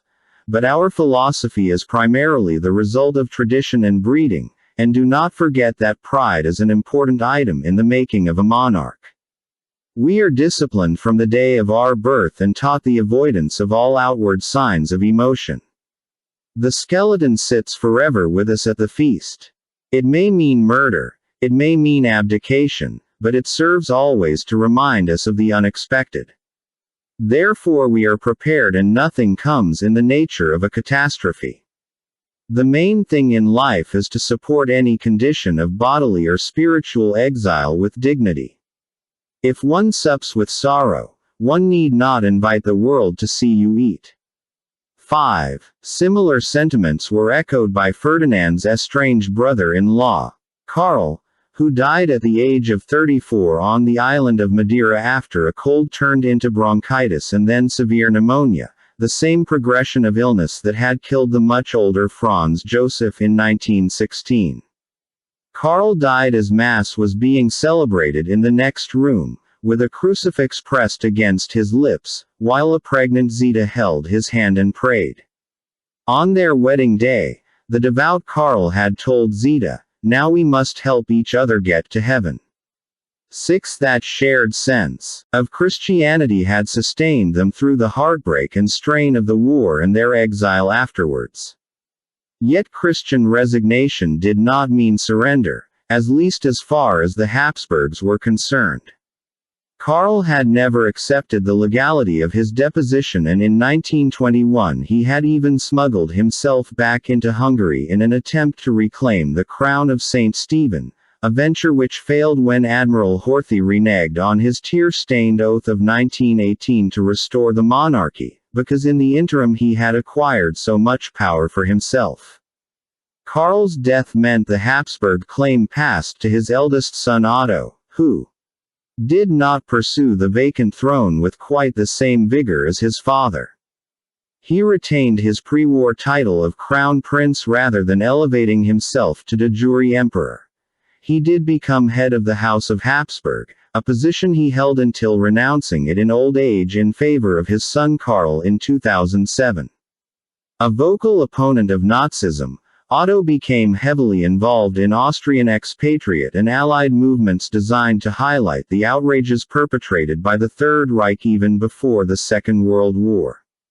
Zita, likewise an opponent, had to move her large family to the safety of Canada for most of the war, where one of her daughters, the Archduchess Charlotte, moved south to find work and pursue her beliefs by becoming a welfare worker in New York's East Harlem. After 1945, Otto von Habsburg became an enthusiastic supporter of what eventually became the European Union, seeing in its dilution of national independence a reimagining of the Habsburg dynasty's centuries-long commitment to a central authority that ameliorated the strength of national borders and competing identities. He was a revered figure in the European Parliament, but he also had some flashes of his mother's spirit. In 1988, when the Northern Irish Protestant fundamentalist politician Ian Paisley began to heckle Pope John Paul II as he addressed the Parliament, citing the Book of Revelation and holding up a placard that called the Pope the Antichrist, several delegates turned on him, including an enraged Crown Prince Otto, who was one of those who attempted to punch Reverend Paisley in the face. The Empress Zita endured a 67-year-long widowhood, dying in Switzerland in 1989 at the age of 96. She lived long enough to see the communist system that had swallowed up so much of the old Habsburg Empire after 1945 begin to crumble. To someone who saw herself as the protectress of the Habsburgs' 8-century-long legacy, it must have seemed as if the continent's grand experiment with communism had lasted little more than a blink of an eye. In 1989, the body of the Dowager Empress Zita, who had once been reviled as Krypton via the same route where, 73 years earlier, she had walked behind the coffin of the Emperor Franz Joseph. In 2011, the body of her son Otto was granted similar honors. By the time the Empress Zita passed away, the Austrian Republic had relaxed some of its more vindictive and patently illegal restrictions on the former ruling family. In the 1920s, they had seized almost every bit of property owned by any Habsburg, even if it was owned entirely in a private capacity, and frozen their assets, including funds set up by Franz Joseph made through investments to provide for his relatives in the specific circumstances of exile. The Czechoslovakian and Hungarian governments had done the same, leading to the eviction of Franz Ferdinand's 3 children from their home at Konopisk on grounds that are still being contested in the European courts. The children themselves struggled in the outside world. Due to his opposition to Nazism, Franz Ferdinand's eldest son, Maximilian, whose success in his school exams had been toasted the night before the tragedy in Sarajevo, was arrested after the Anschluss and spent years as an inmate at Dachau concentration camp. After his liberation and the end of the Second World War, the Austrian government returned Artstetten Castle, where his parents were buried, to the family, and piece by piece the anti-Habsburg laws were rescinded. Nor was Maximilian the only Habsburg to fall victim to the mid-century dictatorship. The family's opposition to totalitarianism saw the Archduke Albrecht emerge from years in the Nazi work camps blind in one eye and with half his body completely paralyzed as a result of torture inflicted by the Gestapo, while his brother Wilhelm was kidnapped off the streets of Vienna by the Red Army in 1947, flown to the USSR, interrogated, beaten, sentenced to 27 years hard labor and left to die in a Soviet prison. The years of exile brought flight from communism and fascism, stolen jewels, controversial marriages, feuds and court cases, but of all the strange tragedies that befell the royal houses in exile, perhaps none was quite so famous or more puzzling than the Anastasia affair, which began after the Romanovs' missing bodies gave rise to the story that one or more member of the family might have survived the massacre. In 1921, the story rapidly began to center on the figure of the Grand Duchess Anastasia thanks to the claims made by a patient at the Dahldorf Mental Asylum in northern Germany. The young woman had been brought, Duchess Tatiana, whose photograph accompanied the article. The anonymous suicide survivor did not deny Clara's speculations. As the rumors spread out from Dahldorf, eventually one of the Tsarina's surviving ladies-in-waiting, Baroness Sophie Buxhoevden, who, like 500,000 other refugees from the Russian Revolution, had since made Germany her home, came to Dalldorf to see the girl for herself. The patient cowered beneath her bed sheets and refused to meet the Baroness's eye or answer any of her questions. Losing her patience, the Baroness reached forward and yanked the poor girl out of bed before turning witheringly to the doctors and declaring, "She's too short to be Tatiana." At 5 feet 2 inches, she was far too short to be Tatiana, but she was just the right height for the shortest of the imperial sisters, Anastasia. Defending herself later, the woman pointed out, "I never said I was Tatiana." 7 others had made the mistake and she simply had not corrected them. As interest in the resurrected Grand Duchess Anastasia grew, the longest court case in European history, ending only in February 1970, was fought to determine if she had any legal right to call herself a Romanov. In the meantime, she used a variety of pseudonyms, including Anna Tchaikovsky and Anna Anderson, as her claims split the exiled monarchist community. One of her most high-profile supporters was Princess Xenia, the real Anastasia's second cousin. Strikingly beautiful, Xenia was 2 years younger than the Grand Duchess Anastasia, and the girls had last met during the Terre centenary celebrations of 1913, when Anastasia was 12 and Xenia was only 10. During the war, Xenia and her elder sister, Princess Nina, had lived in England and, not having any safe way to get home, they never returned to Russia or were reunited with their father, Grand Duke George, who was one of those executed by the Bolsheviks in 1919. Nina married another émigré, Prince Paul Chevchavadze, and they had a son together, David, who later went on to serve in the CIA. Xenia married an American millionaire, William Bateman Leeds, the heir to a tin mining fortune, and she was living in New York, dividing her time between a luxurious apartment on the city's Upper East Side and a summer house on Long Island, when Anna Tchaikovsky arrived in Manhattan in 1927. When she and the would-be Anastasia first met, in the Fifth Avenue drawing room of another sympathetic socialite, Anna Jennings, Xenia watched as Anna Tchaikovsky extended her hand to a guest and was so impressed by the naturalness of the gesture that she became convinced that only a fellow Romanov could be capable of such insisted upon providing sustenance and shelter for Mrs. Tchaikovsky, who had come to New York through the generosity of some of her other supporters and hoped to stay.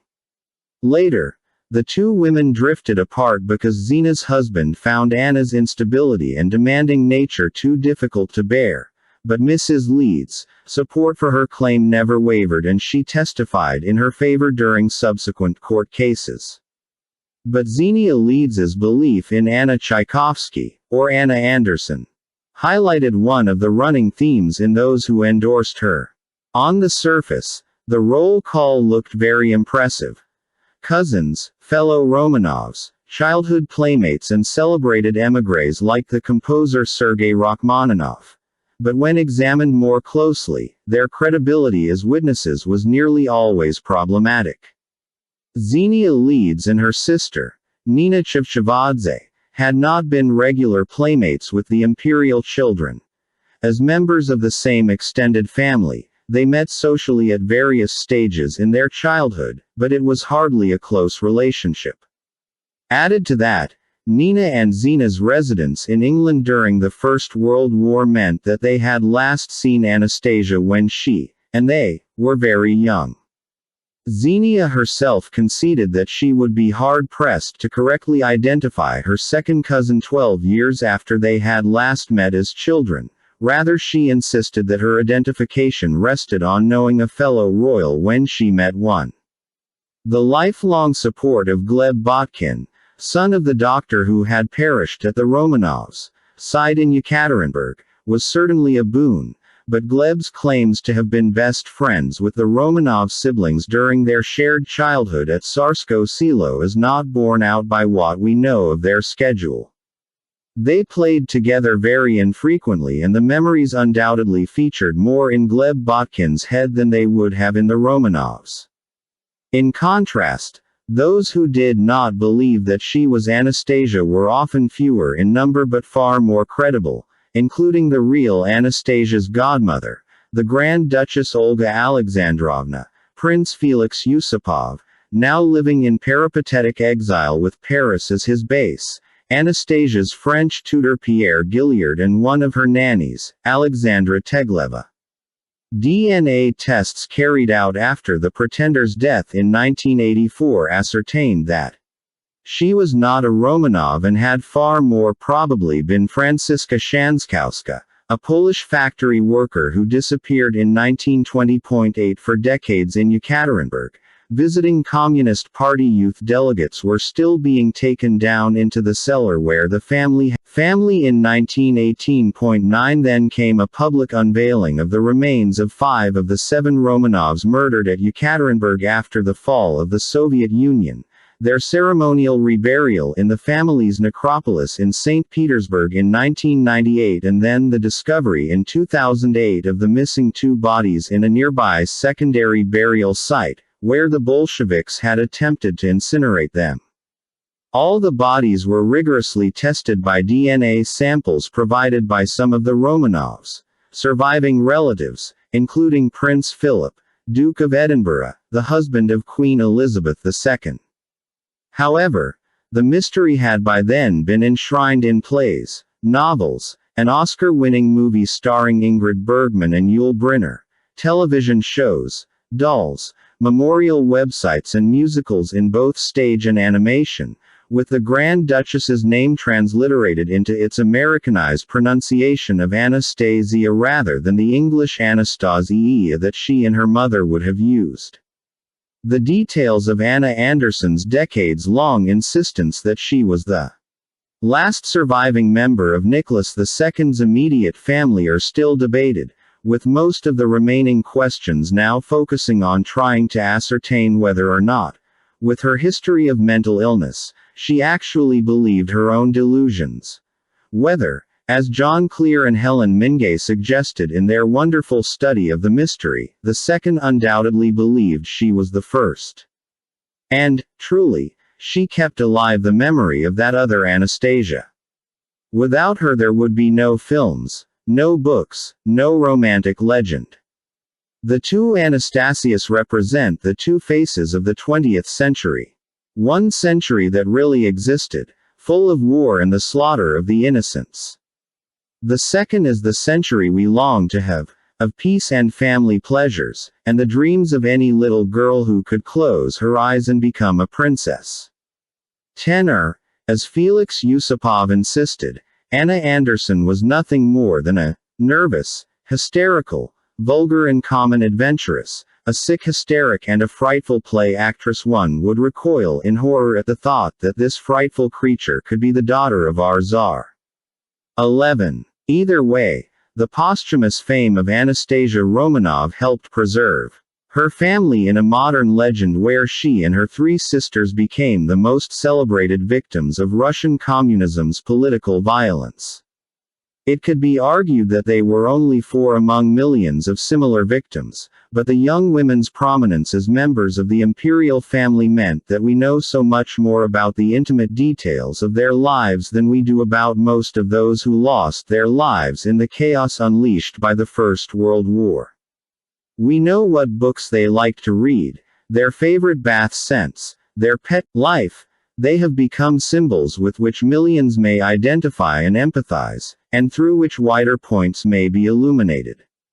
In his study of Lady Jane Grey, the late Eric Ives justified the posthumous fascination with a 16th-century princess who, in comparison to her other relatives, achieved very little beyond a particularly tragic and premature death.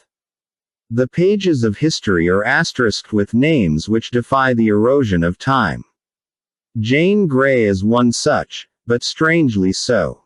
Truth to tell, she counted for little. Undeniably, there is the macabre attraction of the girl's sacrifice. She died Jane Dudley, but is universally remembered as Jane Grey, Ariadne chained to the rock.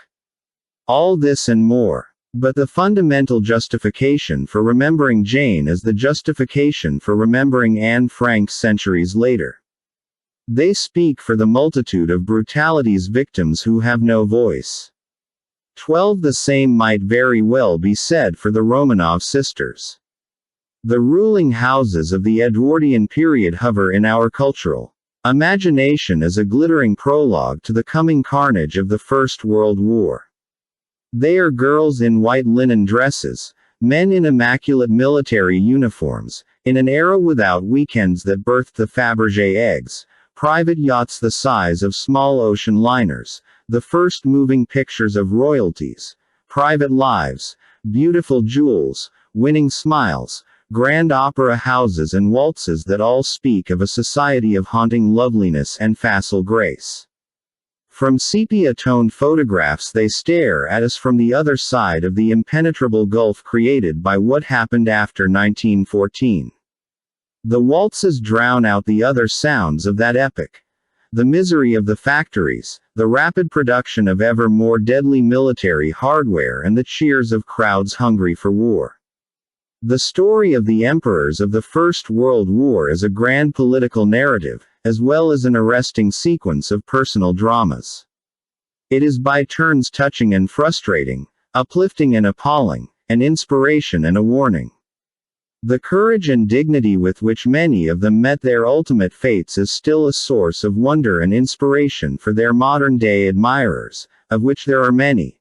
Indeed, as of 1981, devotees.